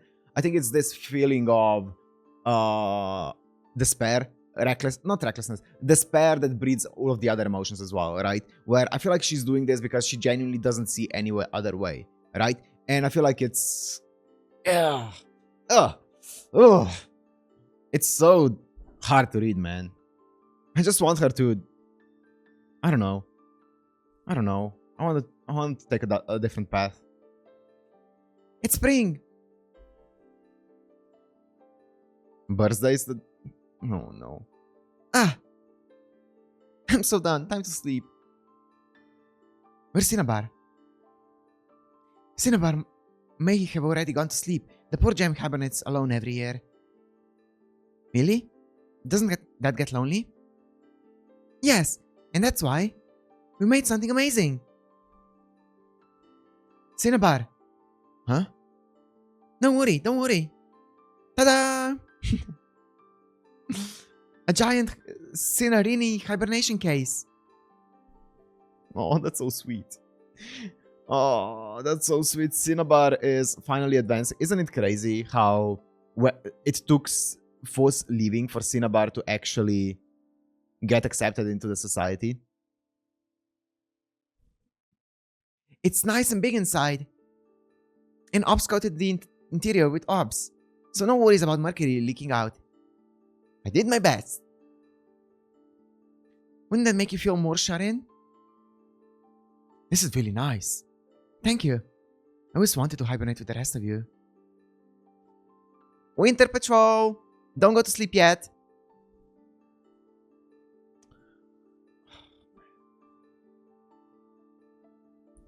See you. Oh, I love it. Kungo. I'm going to see if there are any newborns in the shore of nascency. Will you help me? Alright. No mineral life form readings. That's too bad. Then let's gather the fragments. Kungo, do you remember when you were born? I have memories from even before I was created.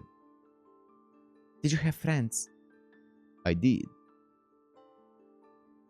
You don't have to apologize. You're hurting more than any of us. We're fine. It's a lovely spring. I feel like there's something good in the horizon. Let's go back. Ah, that something good is not gonna be good for you. It's not gonna be good for anyone. Not yet. Ekmia. He's expecting it. There they are. This way, over here. This is your spot, Kuni. You sit here. Ready and happy birthday. Oh, Kuni, happy birthday.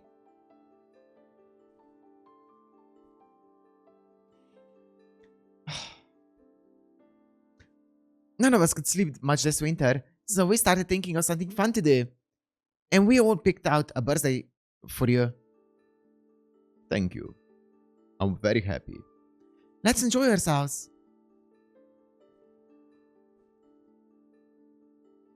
Very cute. I feel like this is the calm before the storm, though.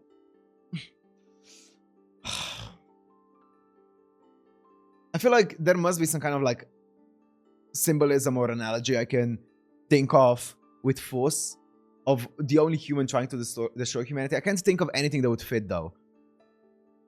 Because up until this point, it's been pretty straightforward with its like analogies, right? Of being like a human, and the more you change, the more you become human and stuff like that. Because obviously, if what it means to be a human is to change and stuff like that, right? But now, I don't know. I'm gonna have to keep reading. I definitely feel like there could be some kind of like symbolism here though, but I just don't see it yet. I fell asleep. Wow, it's late. I'm stuffed. Time to clean up. Can we save it for tomorrow? Today's a day for having fun. Agreed. Agreed. Oh, here we go. Here we go. It's time. It's the beginning of the end. War. How is there 2.5 more volumes of this? We'll see.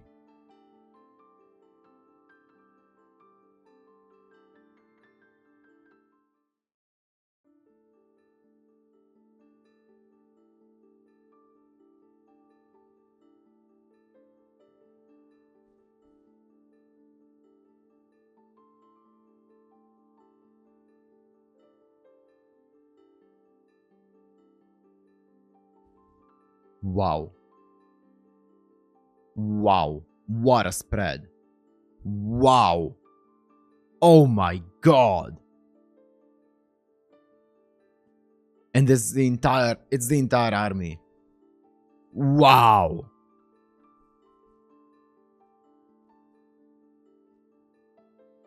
Get to the school. I'm first. I know you're tired of hearing it, but when you're satisfied, I want you to put everyone back.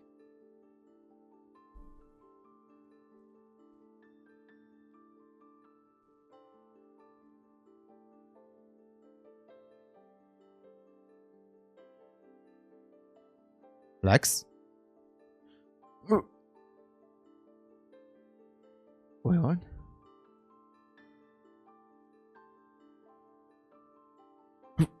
Wait, what? Wrong? Wrong, Lex? Swords! Ah! I can't fight in this clothes. There are winter uniforms over here. What do we do? Faust wants to break all of us and then force Congo into submission. Right now, all we can do is buy some time and wait for our chance. Jade, Cinnabar, take Congo further inside. Looks like I have no choice. There's a gem I don't know. Is it a newborn? Huh? They're coming out of the school, holding a whip. But...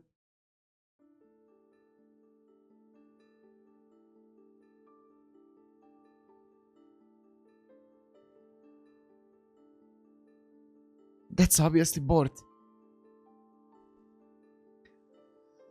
Ah! Fuck! Stop! Stop doing this! Oh man, I wanna read a happy manga. Why can't everyone just join hands and sing a happy song and be happy for all eternity? I'm bored! What? Go back inside! Oh, what? Go back inside. But you... I'll be fine. Go. Protect Congo. I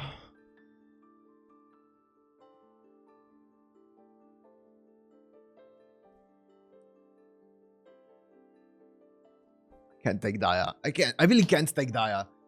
I can't. I can't. Will you please fight with me? I want to beat you at the one thing you do best. I don't care about fighting anymore. It's more fun to raise jellyfish.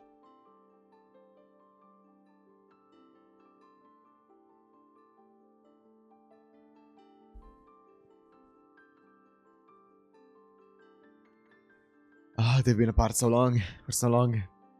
Board grew. Board changed. The Lunarians haven't been around for a while. There wasn't any need to fight anymore.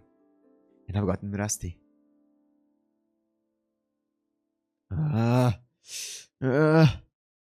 Whose fault is it? The things that turned out this way.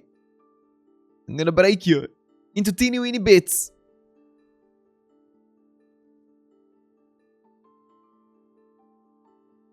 Oof. Silence.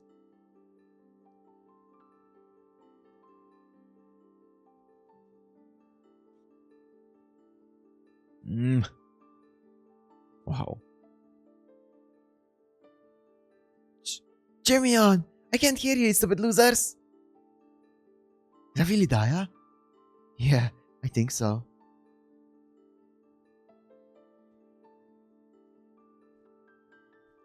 Wow, look at this. It's kind of almost like light versus darkness, but like...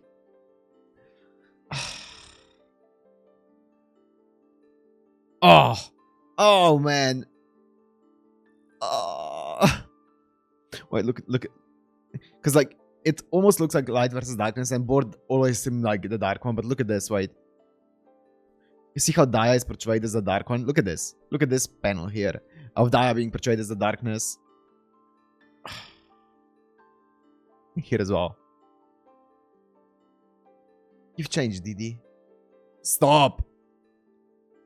Stop!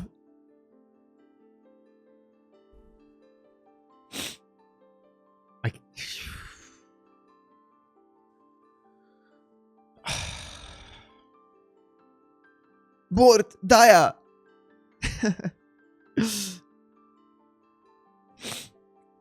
Hugh, you have to pick up their pieces. But all those Zonarians. Ah. Lex. And Benito.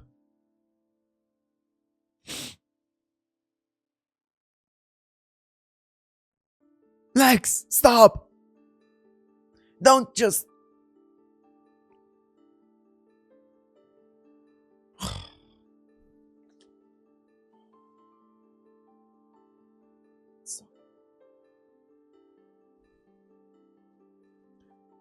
It's so sad. There was no need for this. There was no need for them to just destroy each other. They were...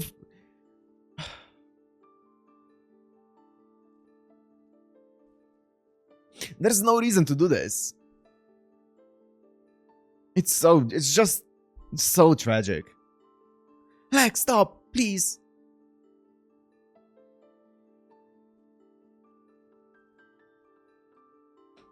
I've always wanted to tell you. I never liked how you made no sense. I felt like you were always looking down on me. But... you better run.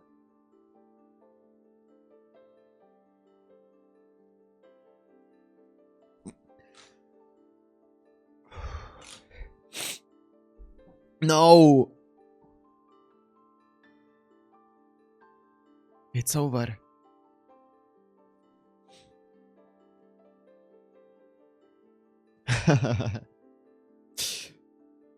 Nature Experiments Future. Last chapter, I think.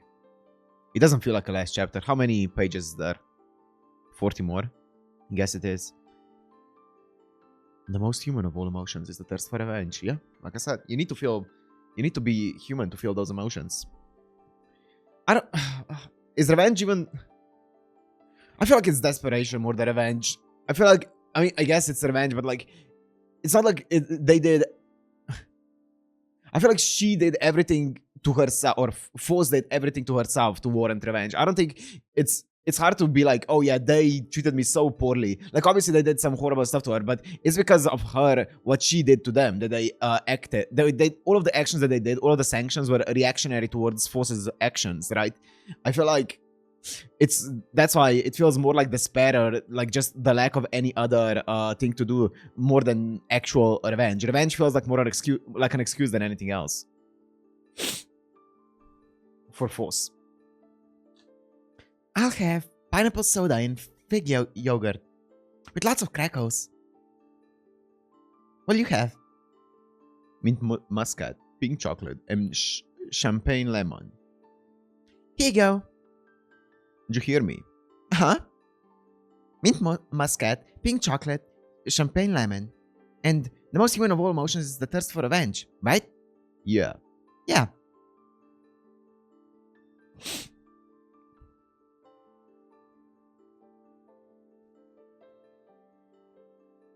Wow. You said it's the smallest moon, but it's still so big.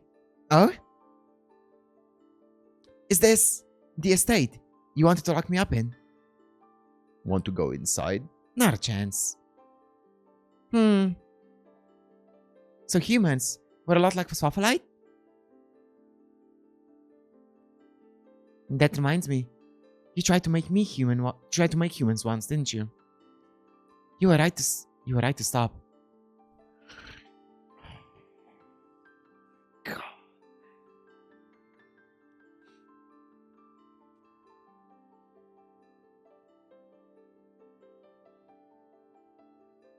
I'm thinking some stuff right now. I'm thinking about...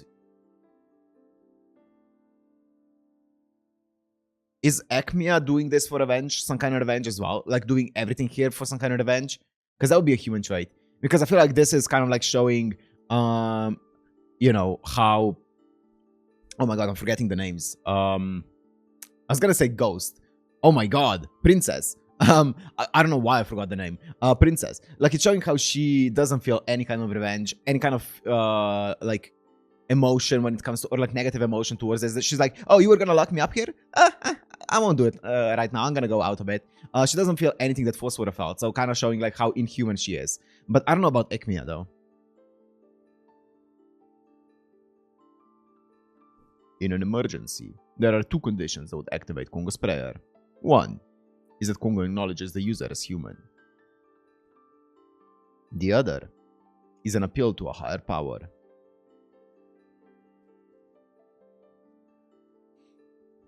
Am I boring you? Not at all. What I mean by an appeal to a higher power is that a human must have faith in Kongo's power as a non-human entity, entrust its entire being to that power, and wish from the bottom of the heart for life to end. That's how it works, bud. Oh, fuck. Has he been manipulating Force all this time to this extent that he wanted Force to wish for all life to disappear so that she could wish for all life to disappear and also want and also ask Kongo to pray, and because of that now Kongo should activate and actually do it? I think so, right? That makes sense. Or it could have been kind of like situational where he saw the opportunity and just took it, right? He maybe didn't plan it all out, but maybe he just saw the opportunity to make this plan work and took it. No, go on. In other words, to intentionally operate Kongo from the outside, we need a human to voluntarily ask the machine to pray. Oh. In recent centuries, we have learned that rather than a true Homo sapien, Kongo would judge more mercifully if dealing with a pseudo-human built from a gem. Pseudo-human built from a gem.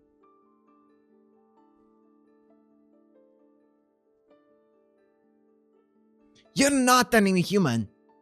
No, I'm kidding. That wouldn't fulfill the voluntary requirement. Besides, I already made a human. Yep, here we go. For the first 300 years following Phospholite's birth, the gem harbored a need for validation that was out of proportion with such a fragile body. Unable to receive an assignment even from Kongo, and incapable of creating an individual role to fulfill, the gem led an empty existence. Who are you to decide what's her empty existence, you mother... That's where we found potential. You made Phospholite into a human? Yes. So, yeah, I guess it was his entire plan all this time. If anyone would accept change in order to find fulfillment, it would be Phospholite. We provided countless opportunities for the gem to acquire, through natural processes, elements of the other two human descendant races, and become a pseudo-human that would act of its own volition. Of all those opportunities, only two came to fruition, giving Phospholite strong and miraculous legs and deft new alloy arms. Even so, the gem was too pure. Then we made a leap forward with the attachment of Lapis Lazuli's head. The right amount of intelligence can be a powerful poison. Then, and this is what makes you so special, Antar, Ghost, Matparacha, and the other gems actively helped Phospholite and fostered growth of their own free will. But you were different. You had a psychiatric disorder. Oh, DID? That forced you into a long-term babysitting job that you did not ask for. Your presence stabilized Phospholite. But for some reason, that bothered me immensely. I had a estate built as a thank you and as an apology for making you give us the most important century of this project. But... Hey, just say it was love at first sight. I'm glad you like me. I got all nervous over nothing. At long last, Phospholite came to the moon, combined the three races in one individual, and even felt enough despair and thirst for revenge to wish for life to end. And Kongo and the Lustrous, the Admirables, you and the moon, with all of your help. The little one has grown into a fine human being. Wait, you're not gonna end it here, right? Okay, not yet. Okay. Actually, let me end it and then talk about it. Oh, really? Then I guess Force really will get Kongo to work this time. Good for you, everything's going according to plan. Actually, Kongo will never play again. Those last two startups were happy accidents, but they gave me definitive proof that the malfunction is irreparable. Our plan will not go any further. So what are you gonna do? What am I going to do? Hey! Or what am I going to do? Hey! For now, I'll make our protege more than a human.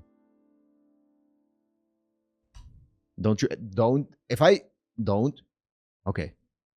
This is just the beginning. Would you believe that? If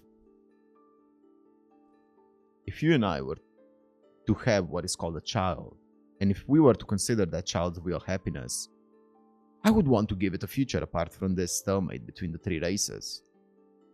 You really suck at choosing gifts. I don't think this child is going to like it at all. I can see it now.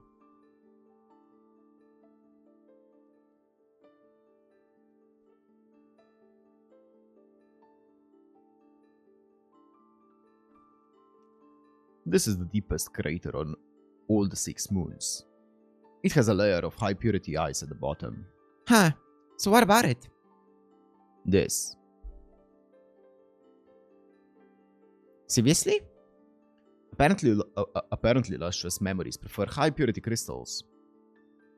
Barbata and the others will be coming along later. I want you to help them with their analysis. Oh yeah, and speaking of ice. No, I'll say that until after I get back.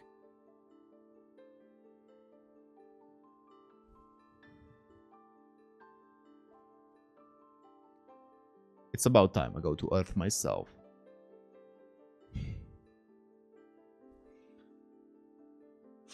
It's so fucking... It's so fucked. It's so fucked. It's so fucked. New run. Restart the world. New run, please.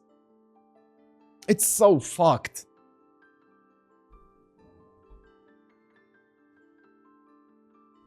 Papa. Here, Goshna addresses Paparacha as Aniki, a term that can be used to address someone you respect as an older sibling. The translators felt a nickname based on Paparacha's name could convey a similar sentiment. Appeal to a higher power. The term translated here to appeal to a higher power is Tareki Hongan, which literally means sincere wish for outside power. It refers to a concept in Buddhism and in other faiths that enlightenment, salvation, etc. comes not from one's own efforts, jiriki, but must be granted from an outside power such as Buddha. That's it.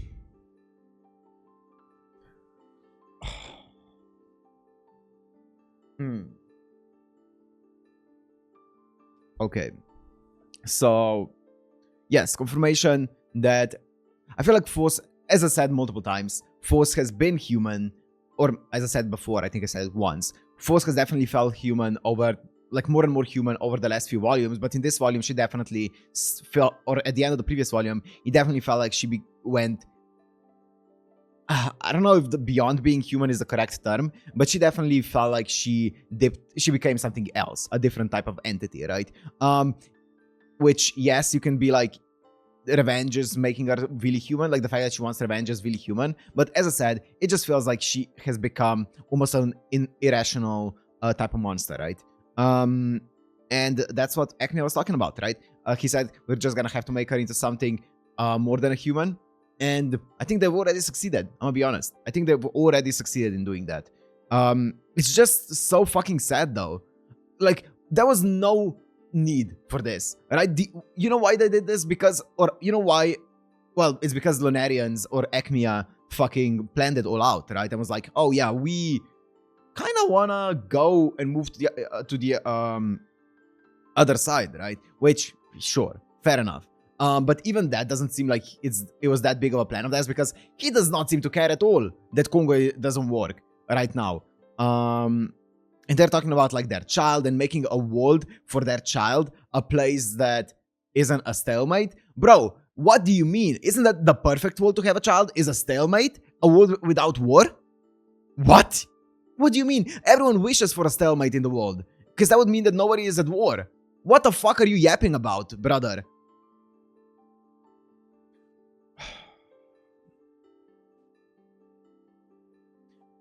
I just feel so bad for Force.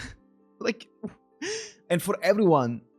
Like, you just see people fighting each other, friends fighting each other, and you can see that a lot of them don't want to fight each other, but they're fighting each other. Why? Because they have nothing else. That was the order. They have nothing else to do. They're just fighting for the sake of fighting. Like,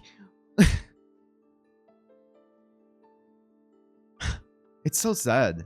It's so depressing. It genuinely is so depressing. I have no idea how the next two volumes are gonna go. I am pretty sure that this is not gonna have a nice ending to it.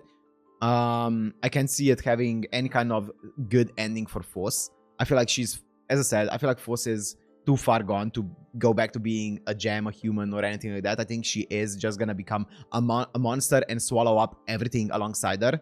And I think probably the ending is gonna be some kind of like everyone just actually dies. I don't know. I don't know though. I don't know. I genuinely have no idea. But I do like the fact that it was confirmed now that she is no longer like she has transcended humanity and is no longer a human. Because I was trying to, as I said earlier at the like more at the beginning, I said like I wonder if this is some kind of like symbolism for anything to be a human, but no. Because it's not, because she's no longer a human. That makes sense. That makes the most sense, and it's just so sad. It's so depressing. I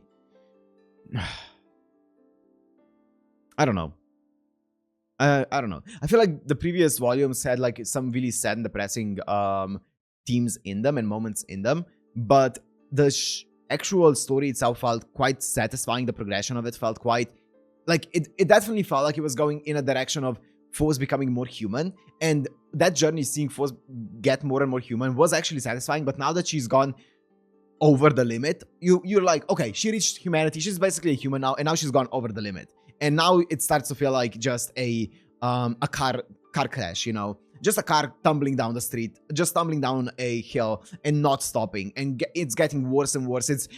It's catching fire. It's every single rock is making it fly further up, and it's just an endless hill that it's gonna keep going down until there's nothing left of the car. And I don't know, man. It's just so depressing to read. God. And it's incredible. It's an incredible story. I'm not, when I say that it's so depressing, I don't mean it as a negative at all for the story, but it's just become so hard to read now. I don't know. It's hard. Anyways, I'm gonna end it here, the video. I'm gonna end the video here. Let me clarify. I'm gonna end it. But hope you guys enjoyed. If you did, make sure to like, comment, subscribe, and I'll see you in the final volume until the 13th volume gets officially translated in November. So this week, Sunday, unless once again something comes up, unless the Taco P episode fucks me up so much that I can't record it, but hopefully Sunday there should be the final volume of this out on my Patreon. And volume 12. Did I say 13? If I said 13, I meant 12. Volume 12 should be out, and then it's time to wait. So thank you for joining, and I'll see you in the next 12th volume. Peace. Welcome to the final volume for now of Land of the Lustrous, and this is going to be, of course, volume 12. Now, the reason I say final volume for now, if you don't know, there is a 13th volume, which is the final volume of the series, but it has yet to be officially translated into English. So I believe the translation is going to be coming out in November. So that's when we're going to be finishing up the series as well. So once that officially releases, I am also going to upload the video, my reaction to it, of course. I can't really do it beforehand, obviously. So yeah, be on the lookout for that. There's gonna be a 4-month break or something between this and the next one. But yeah, let's just see what this one's gonna be all about. So in the previous volume, we went into a direction that I felt really bad for everything that was happening, because it feels like everything's happening without a reason anymore. I feel like everything right now is happening because Acme wants it and no other reason, right? It feels like all the gems are now fighting each other, and there's no benefit to it for anyone, right? It feels like it's just happening because, well, that's what they've been building up all this time, and now they have to go through with it, right? It's so sad. And also, another thing is, Force has officially crossed the limit of being human, and he's now going Acme, I would call it further than human, but I would say she's going in a direction of being a monster rather than human. I don't think she's surpassing being human. I think she's just becoming something completely else apart from, like completely else that's not actually human, right? So yeah, that's what it feels like. It definitely feels like all of the conditions have made Force be a monster now. And it's so unfortunate. It's so hard to watch, but, or hard to read, I guess. But let's see what this volume is going to be all about. I have a feeling it's going to be existential. It's going to be crazy. I don't know how this is going to end at all. My prediction was that it was going to end in some kind of maybe like eradication of all humanity, not humanity, but all living beings. But that's exactly what Acme wants. So I don't know. Maybe it's going to be something else. I guess there's only one way to find out. So let's just go into it. So I have it open. So let's just jump right into it, right? Oh my god, look at this Phospholite. Oh, we have Acme, a civil servant. Barbata researcher, princess, hardness 7, living a stable life. Amethyst, wants to do so many things. There's a lot of dogs barking outside. Yellow diamond, can't be fixed in a day. Goshenite, full of women vigor. Congo, my broken machine. Cinnabar, sees the whole picture. Jade, extremely tough. Expect great things. Euclase, the conciliator. Okay. I feel like these are getting shorter and shorter, man. Let's go. It's 9 chapters. Yama? Okay. What? Whoa. Hold on. You need to tell me everything. Right now. I'll be right back. It'll really just be a second. Then I'm going with you. Please, trust me. I can't. Don't you me? Sorry to keep you waiting. Such avant-garde architecture. When did you have time to build all this? Wait, does this mean that Barbata doesn't know about what you just told me? Of course not. No one does. The best place to raise a natural human is a natural environment. Hey, I'm hearing some unsettling conversation over there. He doesn't know everything else. Barbata, tell them about the ice flows. Whoa! The ice flows. Oh, you mean Congo's sibling? Why? Whoa! It's a machine as well? Whoa! Because there were so many theories when we were talking about like the ice flows and why do they speak to you, why do they invite you into the water and stuff like that. And I saw a comment being like, oh, I kind of took them as like intrusive thoughts, but here we get the answer, right? Sibling? Yeah, here's top secret information that was never documented. It was long ago, back when there were still humans on Earth. Congo had a sibling. This machine deliberately miscalculated a meteor trajectory and let it hit Earth in an attempt to establish authority over the humans and take over the planet. The collision didn't result in major devastation, but naturally the device was scrapped. Whoa! They made a machine that was trying to take over humanity? And the next generation machine, Congo, became subject to excessively rigid controls, thus laying the groundwork for the mess we're in now. Ultimately, humans didn't have a chance to recover from the chaos of mechanophobia. Before a series of meteorite strikes wiped them out, the original device was reduced to a faint consciousness drifting in the ocean.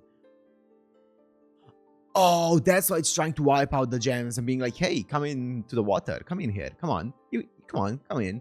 It's because it wants to wipe them out still. This consciousness still wants to wipe them out. Now that consciousness materialized into winter sees its ice flows. It disguises itself to look like our army, hoping to find someone who will help revive it. Wow! Come to think of it, that's what took Phospholite's arms, right? To make a deal? Doubtful. Probably just trying to get attention. Well, either way, it's best to keep your distance. Was that good enough? Also, there are a lot of memories in this particular location. Is there a reason you built this place here? A lot of memories? Yeah, personal ones? Oh, well. To be quite candid, I'm ultra interested in everything about your private life, Sensei. That's so candid. That is candid. The thing is, it's not just about my own personal history, but I guess it's fine.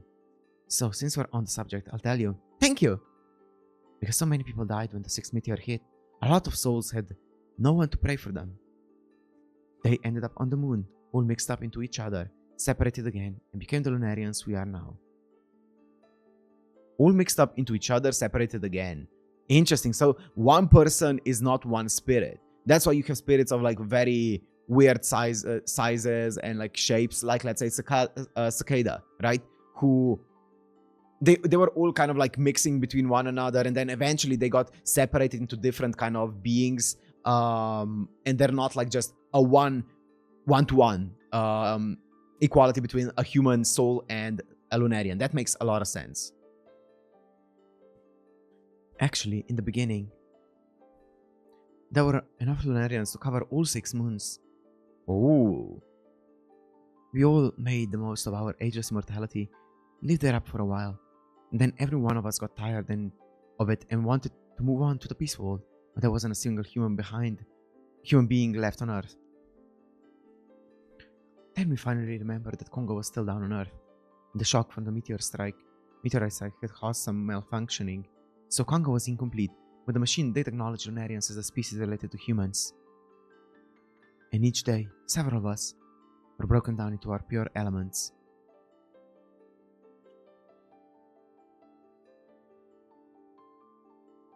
Oh.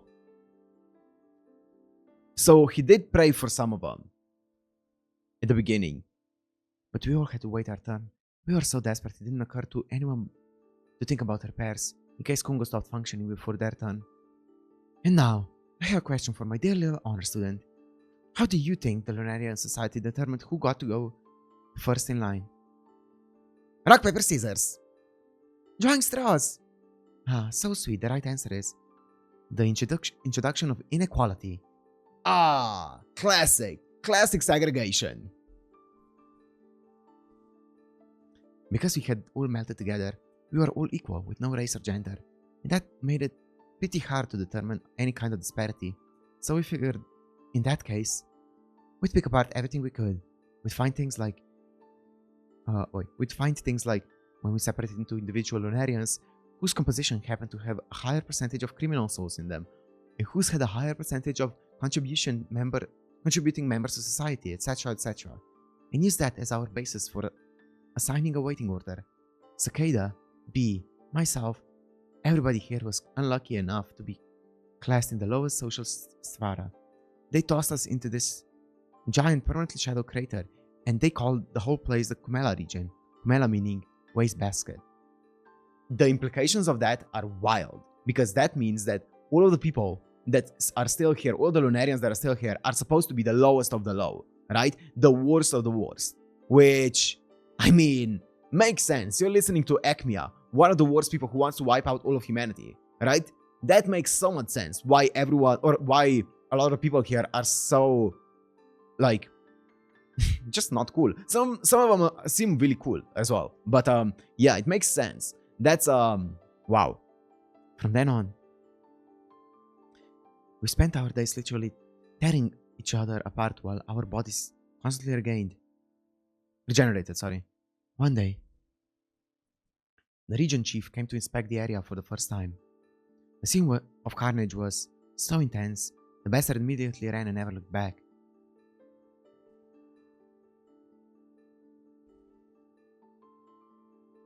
But beside that coward, there was a gangly assistant. The type who was too emo and goody two-shoes to be any kind of reliable. Wearing a shining badge announcing that this assistant was not a full-time employee, this bespectacled loser of a youth was the only one who stayed. Oh, wait. Is that Ekmia? Tell me what you need. I'll make sure you get it. You didn't abandon us, did you? Section Chief Emma. Emma? Okay, you know what's fucked about this then? Because my previous theory was that it makes sense why Acme would be so fucked up because he would be the lowest of the low. The fucked up thing is, why is he the most fucked up one? Like, he's the most fucked up person out of everyone, or Lunarian out of everyone here, but he's one of the people who's supposed to be like higher up in the hierarchy as opposed to the others. Also, I feel like the reason why he stayed is because he wanted to be big fish, small pond, right? He wanted to be like the best of the worst, right? As opposed to being a chief assistant of the best, right? That's my theory, I guess. He wanted to do a similar thing that the Ice Flows did back in the past, right? Wanted to have authority over a certain area. Director Emma of the Kumela Region Community Health Promotion Office, Health and Welfare Bureau, became Emma. Kumela Region Administrator, our new chief, even gave up a better place in line to serve us.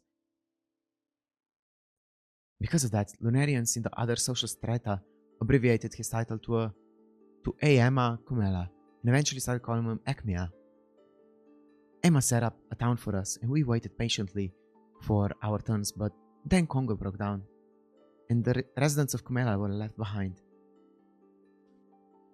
That was right about when the first Lustrous were born. Barbata.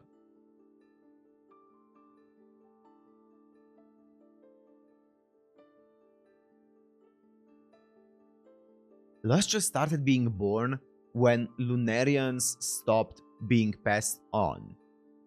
What are the implications of that? I don't know. Barbata. What? I can tell him. You were never cut out to be a prince. Anyway, stop pushing yourself. You already done more than we should ever have expected. You're not saying my name correctly. It's not Emma. Whoa. It's Yama. Okay. Is Yama like a deity? I feel like Yama is probably some kind of like deity or something. But also, why would he be a deity? He shouldn't be a deity. Wow. Yama. Isn't Yama like... I feel like Yama means something that I should know. Yama. I don't know. Crushed. Uh-oh. We're back on Earth?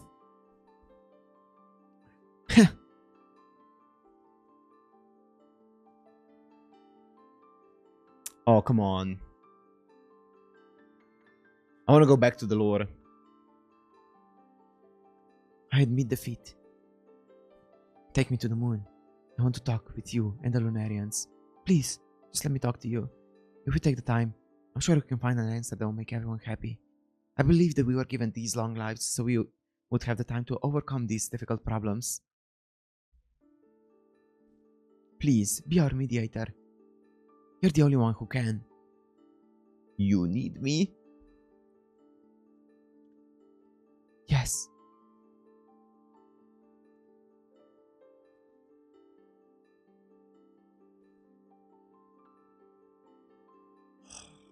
Fuck. She's fully gone to that side. Well, I don't need anyone.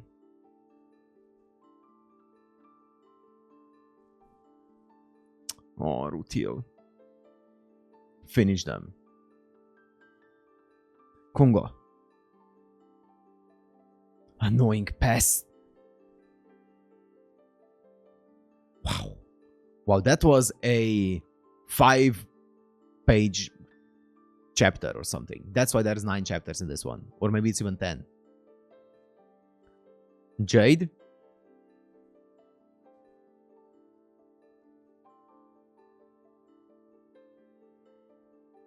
Ooh. The alloy. Dude, this is so gorgeous, by the way. I feel like it's been a while since I said, but this is so gorgeous. Whoa! Purely by punching her?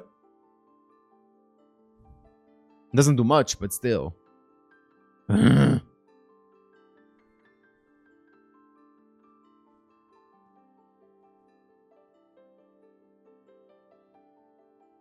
The night made you panic.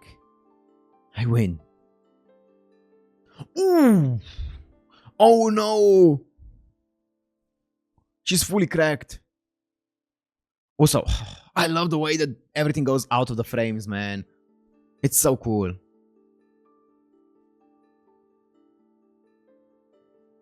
You needed someone to understand you, and I couldn't. I'm sorry. Oh, don't say that. Don't say that. Oh. Huh? What are you talking about? Understand me? What is there to understand now? It's too late.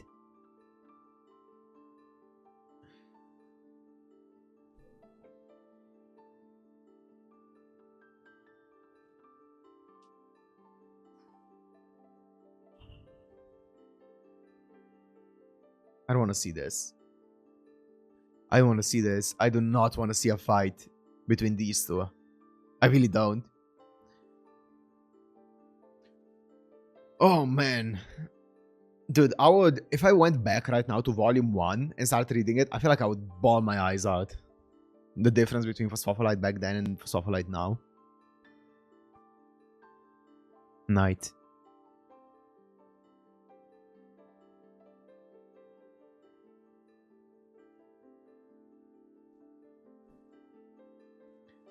Ooh.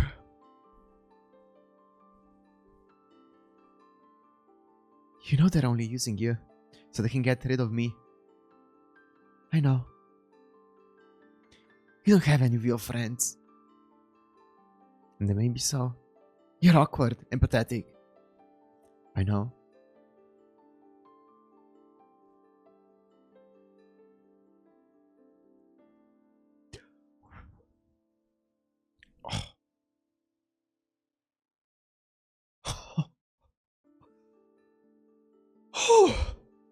Oh my god.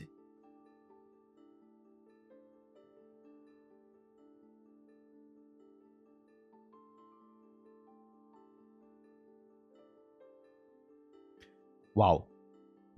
Wow, man. Wow.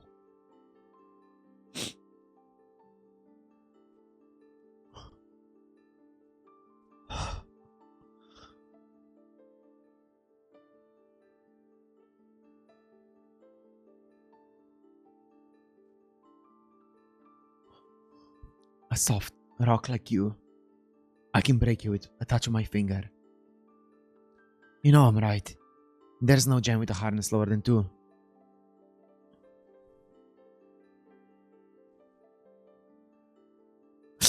Ah!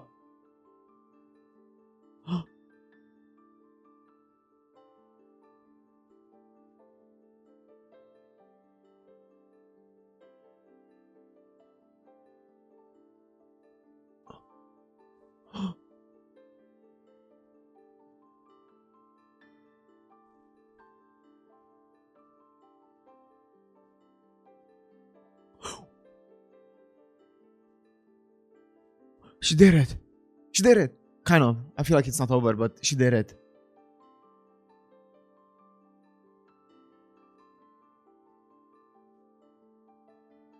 Whoa!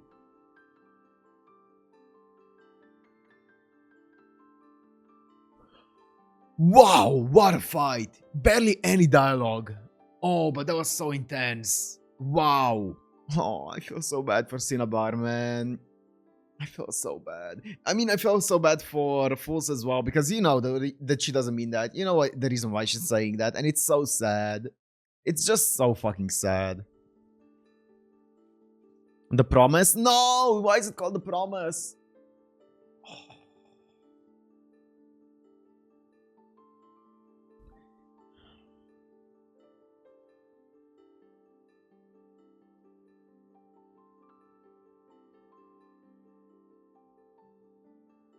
No. No. Because of you, I had a chance to be friends with the others. I had fun. I had fun.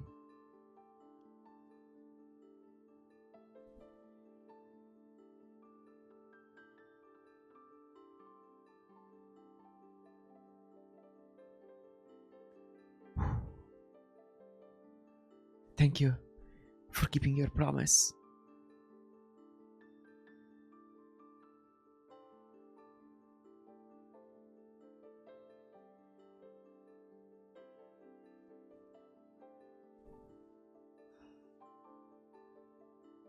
What am I doing?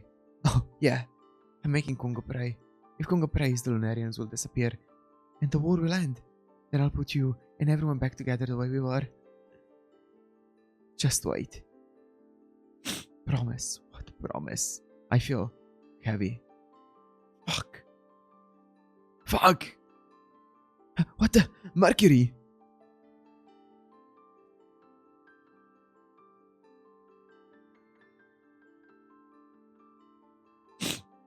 Was Sensei's desk always this far away?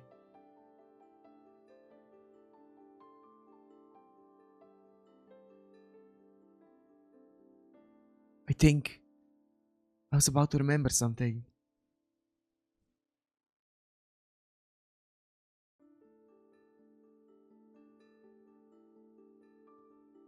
Sensei, my job is to make you pray. You will pray for me, won't you? I'm sorry. I know I've said this before, but I have a malfunction. No matter how many times I try, I cannot produce the results you hope for. In that case, you can fall apart.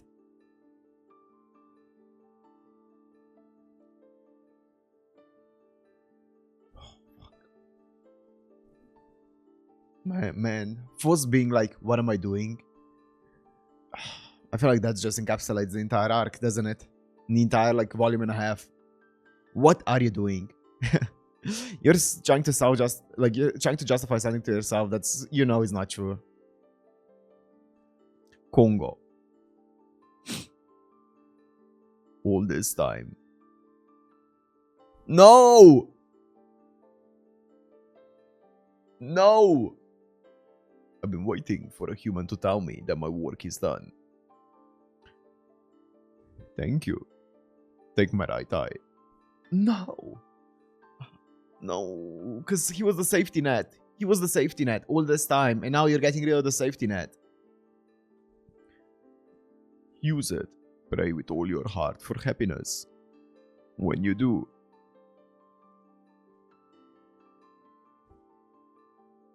happiness.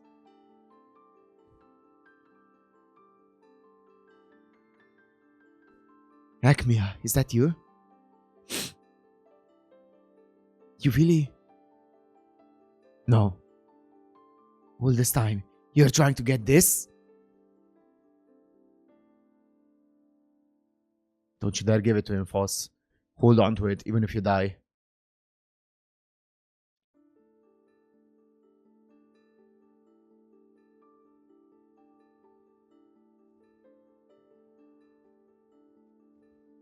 No! No! Happiness. I want to be happy.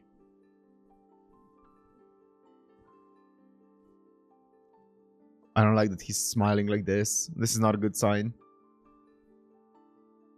I have to put everyone back. Sensei?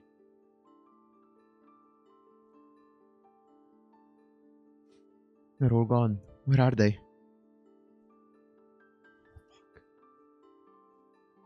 Fuck!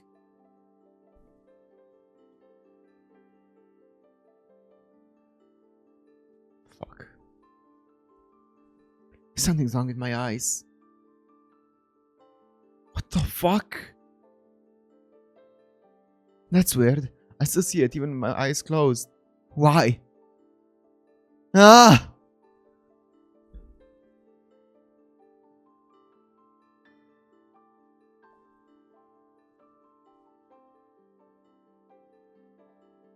War's end. I'm back. Welcome home. What the fuck, bro? Wow, what the fuck, bro? Okay, so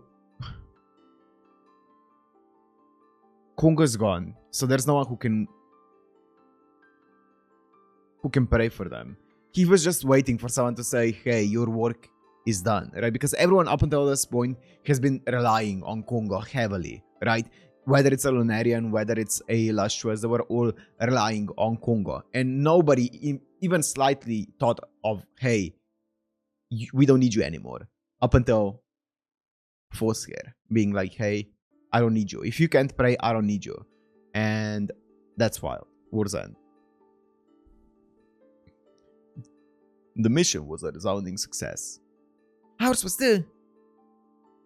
We finished the final... I think this is We finished the final adjustments. The machine room to turn the Lustrous into Lunarians is complete. Ta-da! We call it the Lustrous to Lunarian machine.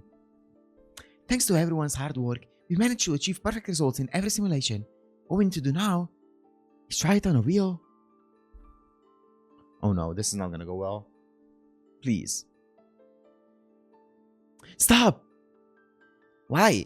But it's perfect, isn't it? You can go first, princess. Of course. Even in the unlikely event something did go wrong, I would consider myself lucky if my only punishment were to be ground to powder and scattered across Venus.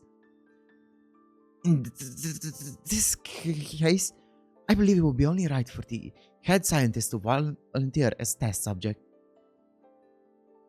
And of the off chance something should happen to the head scientist? That sounds fun. Goshen? Me first. Uh-oh. Wait for me, tonight at the edge of the universe. I'm sure you must have noticed, haven't you? I'm not who I was yesterday. On transparent signal. Is this Diamond's Galaxy Craziest Dancer? To listen to while the machine is doing its thing. This song is the perfect length. Then I'll dress in my absolute best and jump into your smiling arms. That sound means it's done. I hope you'll notice. I won't be the same tomorrow either. What? Ta-da! Success! Yes, now I can try all kinds of new moves. Huh? Kara, we need a stabilization kit, stat. Just kidding. I'm so funny. Next, please. Become a Lunarian? Yes. When the gems were kidnapped and scattered across the moon, their inclusions were released into space, so their memories had been lost ever since. But recently we discovered that they had all made their way to some ice deep within the special magnetic field on a different moon. We were able to recover them. Oh. Unfortunately, we can't return the memory data to the inclusions within the original gem bodies, but if we combine them with the inclusions inside the fragments that are being kept on Earth, once we've collected enough, we can implant them into the Lunarian type body tissue, and revive them as Lunarians. Yes, that's the idea. And of course, you and any others can become Lunarians too if you want. Oh my god. You lose your individual sparkle in color, but you'll be lighter in weight and you won't have to worry about different properties, so you'll have a broader scope of communication. I've written down all the pros and cons here, so if you'd like to look at it. What did the others say? They all want to know that you're going to do it, or want to know what you're going to do. I imagine they do. If that's what will end the war. Oh no, I have a bad feeling about this, man. Everyone's becoming a Lunarian now.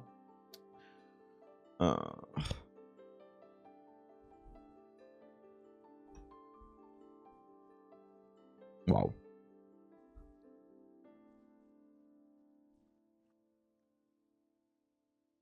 Very good. What do you think? What? Your name. It's a neologism from a lost language meaning abundance and transcendence. That's a lot to live up to. There is one in the name. I love it. Very good, huh? It's kind of hard to say. Antaxicide. Mind if I talk to you?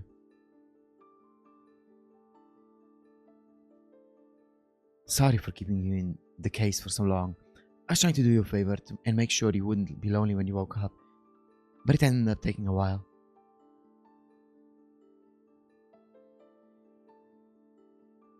Sensei!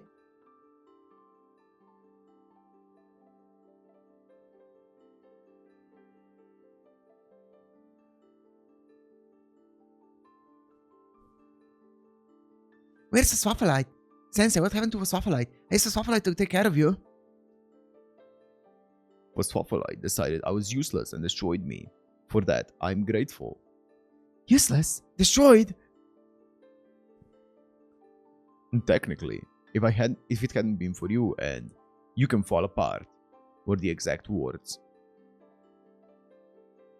So Kongo... Huh. You know, something doesn't make sense. Right? Or not, it doesn't make sense, but something is really fishy here because Lunarians are supposed to be the spirit of humans, right? That's what the definition of a Lunarian is. But if you're a spirit, how can you turn pure bones without a spirit into a spirit? How does that work? How do you create... I guess you can make the argument that as the Lustrous were advancing and like experiencing more things, their spirit inside of them kind of developed because they became a bit more similar to humans, kind of like foes but not as drastically, and they use that to make them into a Lunarian. But like same with Kongo, he's supposed to be a machine who has no spirit, so how is his spirit here, right? Everyone's here. Thank you. Ekmia. Ekmia? An old friend of mine, a very refined and elegant individual. Kongo, that's not the right name, it's Yama. Really? Yama, you were right. Someone did come along to release me. Just as you said when you were consoling me all those years ago. Congratulations. But I'm empty. The information of humans, the power to break you down into pure elements, I've given it all to a Swaffelite. Why did you rebuild me? Kongo, how long will it take for your powers to fully transfer to a Swaffelite? Somewhere around 10,000 years. What? Kongo, and you Lustrous who are now Lunarians. This marks the end of our war. As of today, this lunar city will be your new home. You know what that means, right? You know what that means. That means that Swaffelite is going to be left alone on Earth for 10,000 years until her powers are recovered. She's going to become the new Kongo, right? She's going to become the new Kongo. All alone there until maybe later on the line, some kind of organism comes by to, I don't know, keep her company. And then the cycle continues, and the cycle continues, and the cycle continues. Now that you will be living under my jurisdiction, I expect you to make all of your ancestors jealous by leading safe, comfortable, and happy lives. And so, while we await the completion of our new god, I wish you a wonderful 10,000 years. So what Force is seeing, is that like the past? I think that's the past, right? That was like human civilization, and then the meteor strikes, and then she's seeing all of the past right now, and she has to go through the entire history of the world to get the powers, right? I think so. 10,000 years? Fuck. Oh, I want one. This one? Yeah, the new one. You'll love it. Then I'll take one too. Sorry I'm late. Please don't tell me there was a 10,000 year time skip.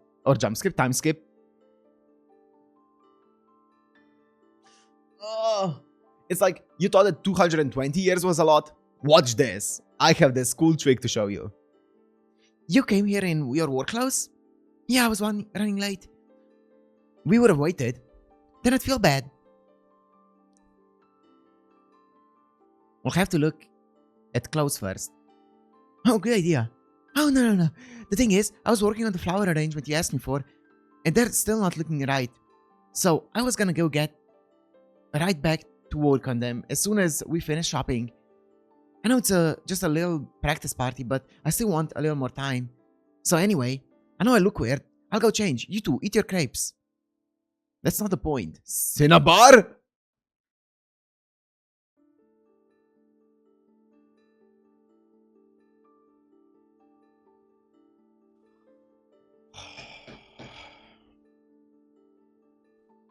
Have some fun.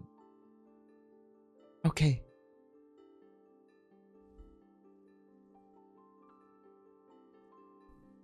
Where to? Hello first. From there, we'll follow the automatically generated course of events. And we're sticking with the flower motif? Of course. Cinnabar loses all track of time when it comes to flowers after all. Sorry. I'm just so happy to be able to touch them. Hey! My God! We're supposed to meet at 18 or at 6 p.m., right? Yep. I told you so. Oh no, we're so sorry. You're going somewhere first? To the Eye Opener theme park. Don't be late. So what were you saying again? It turns out they couldn't bring Lapis back. Didn't have enough memories.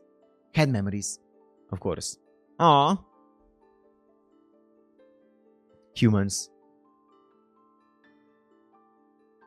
It kind of looks like jellyfish, but it looks like humans, you know, that they talked about. Tonight, at the party, the Diamonds make it official as a band. No. I see. You're worried about your partner's lack of energy. Yes, doctor. Am I overthinking it? No, I understand exactly how you feel. You'd better hurry. Pasparacha? 33 asked me to make the jam for the sandwich cookies. Stop it, Yellow. You already made the jam. We all did yesterday, remember? Oh, yeah. Oh, fuck, man. Yellow just seems like, I don't know, like she has dementia or something. It's so sad. Oh. I was just wanting some roses to put in the tea. Wow, that was hard. They're so pretty. I didn't know you were so talented, 30. The way it sparkles. Kind of takes me back. I can't believe that they're all Lunarians now.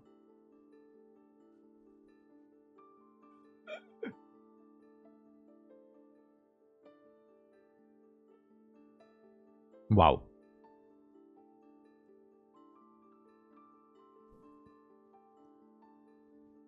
Today, as scheduled. Actually, I think it's a girl. Today, as scheduled, the Earth has been closed off. From now on, as outlined in the new policy, except for additional stability measures to respond to changes in the Earth's environment, and teams sent for pickup in the event that the gem is born with human-derived inclusions, the planet will be off limits. Oh, was it him? No. As for the Admirables, Although we have seen a trend towards degeneration into smaller, less intelligent life forms to adapt to food shortages on the Earth, we have carefully interviewed everyone involved and determined that none of their race have been left behind, and all who wanted to have successfully been installed on the moon. Acclimatization to our pools is going smoothly, and we plan to integrate them with the lunar Admirables in our newly constructed synthetic sea soon.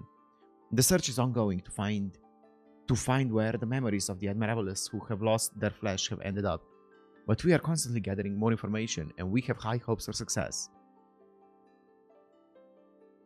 as we continue to take Lustrous and Admirables into custody, we plan to lunarize any and all who wish to undergo the process. We're all going to be Lunarians.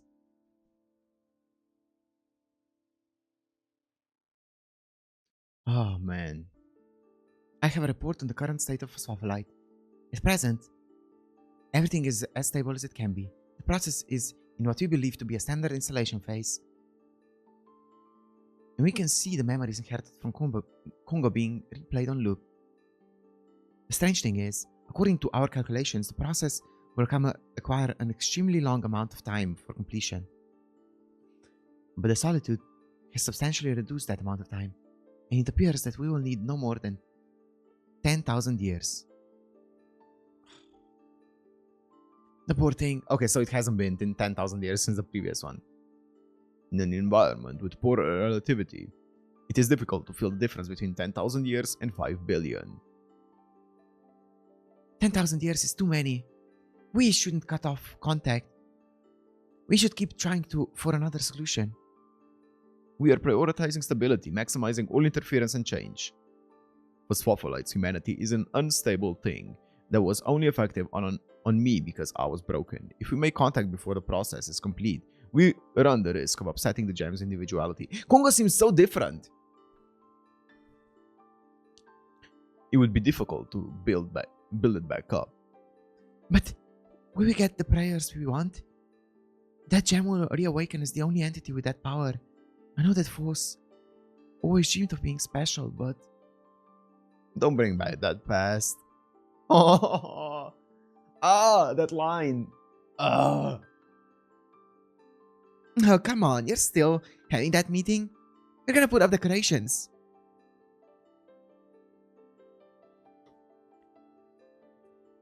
We're all so happy here. I'm sure we'll forget all the feelings we ever had for Swapholite. My feelings are gratitude. Can you find it in you to forgive? Yes. Force will be the only one left behind. Isn't there anything else we can do for our old friend?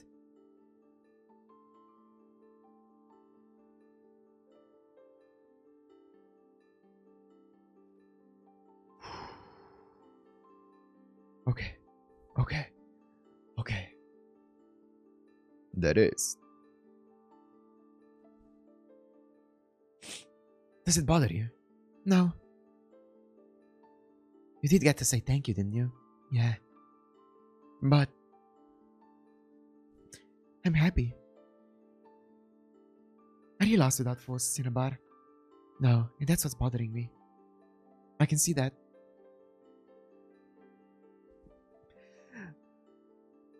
I feel like her saying that, I don't know, maybe I'm reading too deeply into it, but her saying that it's bothering her how happy she is without force makes me think that maybe being a Lunarian forcefully takes away all of the unpleasant feelings that you might have, right? Which is not a good thing, right? Taking away all unpleasant things is what leads to stagnation, which is what Acme has tried to get rid of. So it would be kind of like counterintuitive, because negative feelings are what drives change usually, right?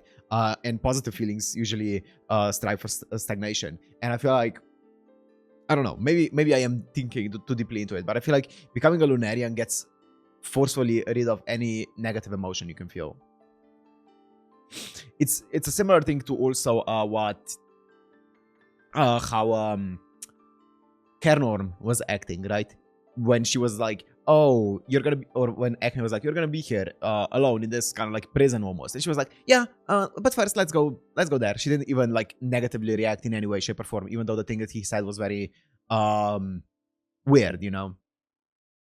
The party's starting. Yeah, I wonder if it's another windy day. There are so many double paid spreads. Wow. No, 10,000 years and 97 Dream. How do you feel? How are all the extendables? Are your oscillation values okay? Whoa. Oh. Is this when Kongo was created? Wow. Yes. Everything is normal, Dr. Ayubu. It's the doctor. I mean, mother. That's right. Kid child. You're the best son. I feel like I've been sleeping for a long time. That makes sense. You have been. Where's the rest of the team? Oh, well. They didn't make it. Those little rascals. I see there's been a change in my outward appearance. Isn't it cute? And I made you a little sturdier while I was at it. Thank you. My regulation uniform. Yep. You won't need it anymore. But it's pretty, so... Get out 2 goblets for me. And some chips, please. Whoa. She's a machine as well?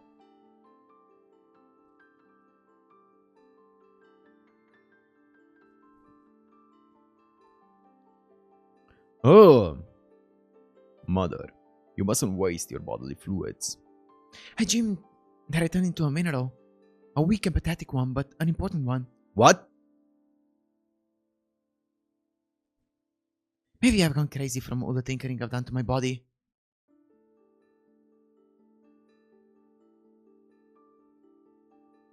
I'm sorry we're stupid and pathetic. Humanity let itself end without bothering to help each other, and I'm ashamed to be a part of it. Bringing you into the world is the one thing I'm proud of. Forgive me for leaving you here. I'm sorry I couldn't set you free. This isn't for the humans. A new world is coming.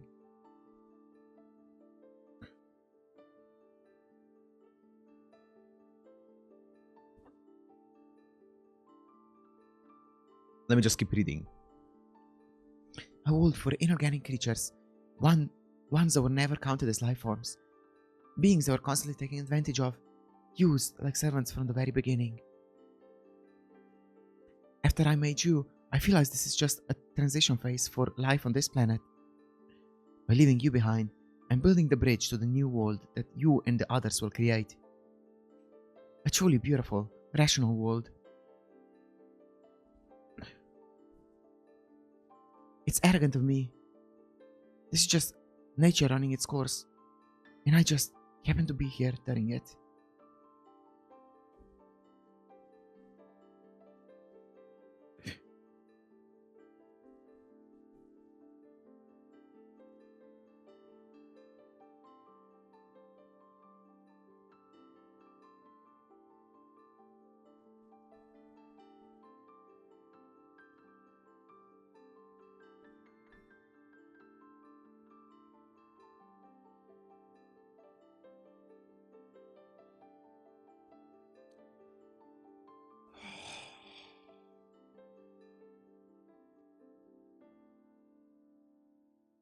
Everything is going to change. You know that, right?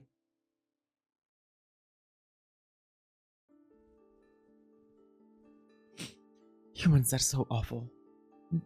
Just because they're pitiful and helpless, they want to assign meaning to everything to put it out for decoration. Are you falling asleep? Good night. Oh, but one thing.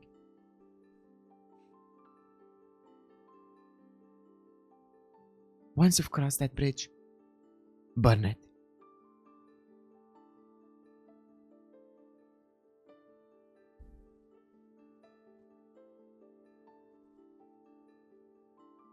That would be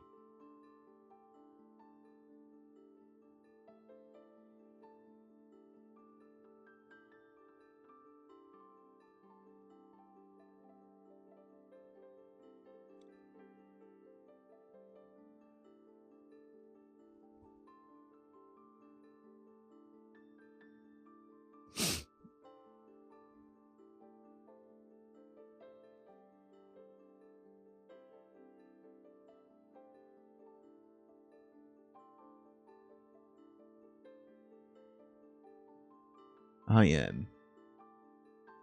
capable of turning you all into my eternal slaves. Or I could plunge you into I can plunge you deep into a solar flare and grant you the pain of endlessly regenerating inside of it. However, I awoke today on this field, and what came to mind was a day long past. On that day, I was alone on the field until I received news of this task. And on this day, once again, I am here, alone. Thus, we see, I was always alone from the very beginning. I will pray, sending you to the void. In these 10,000 and some odd years, I had nothing. To attain nothingness, that is your wish and mine. We have finally come to understand each other. Thank you. Goodbye.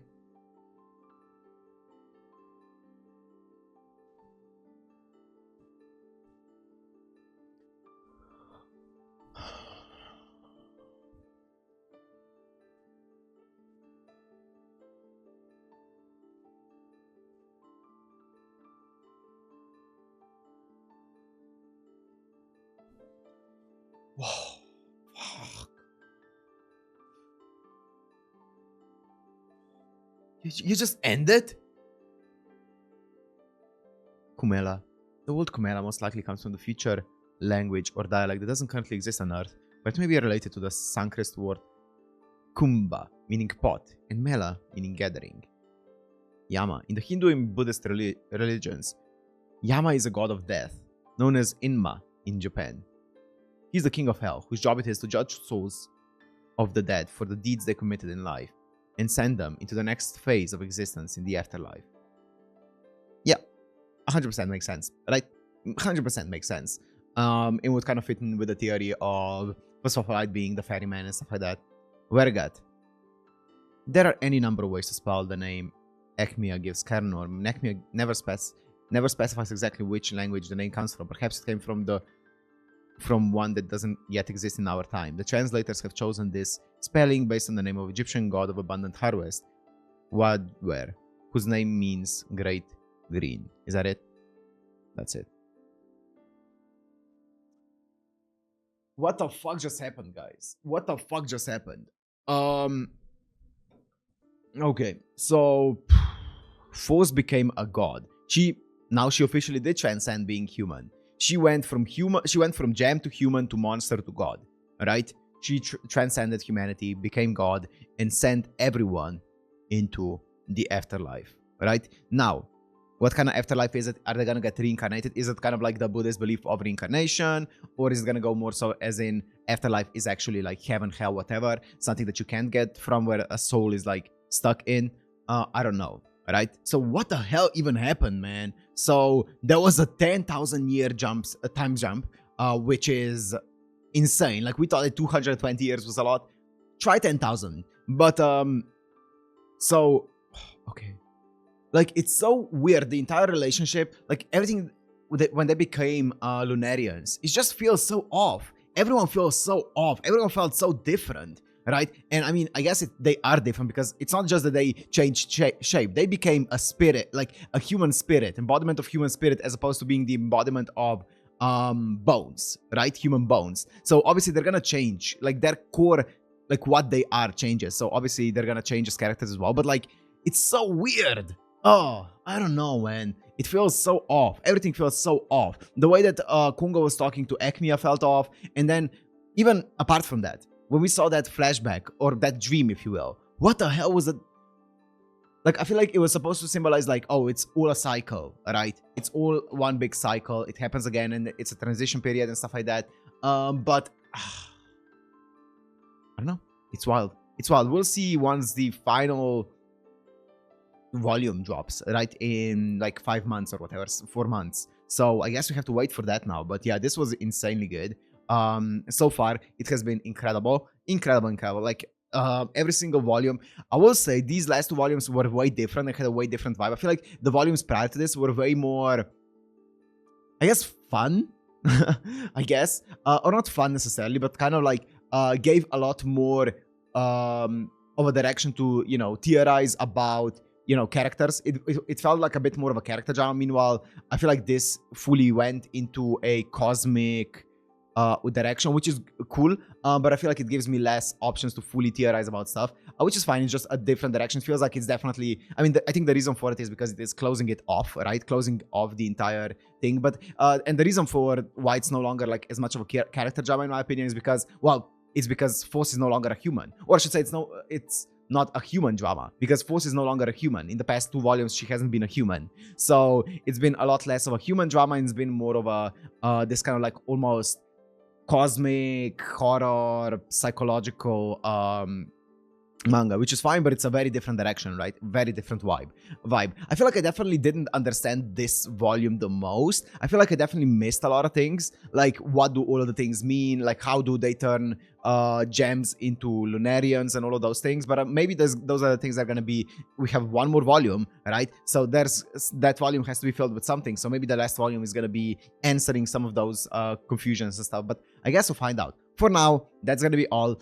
There's not gonna be a manga replacing it right now. Maybe I really enjoyed doing this, so maybe I'm gonna do more manga in the future at some point. But for now, this is gonna be a standalone thing or a one-off. But we'll see in the future. For now, that's gonna be all. So thank you guys for joining me on this. As I said, we're gonna be back on this manga train in November. But for now, I'm gonna end it here. Hope you guys enjoyed. If you did, make sure to like, comment, subscribe, and I'll see you in the eventual final volume of Land of the Lustrous.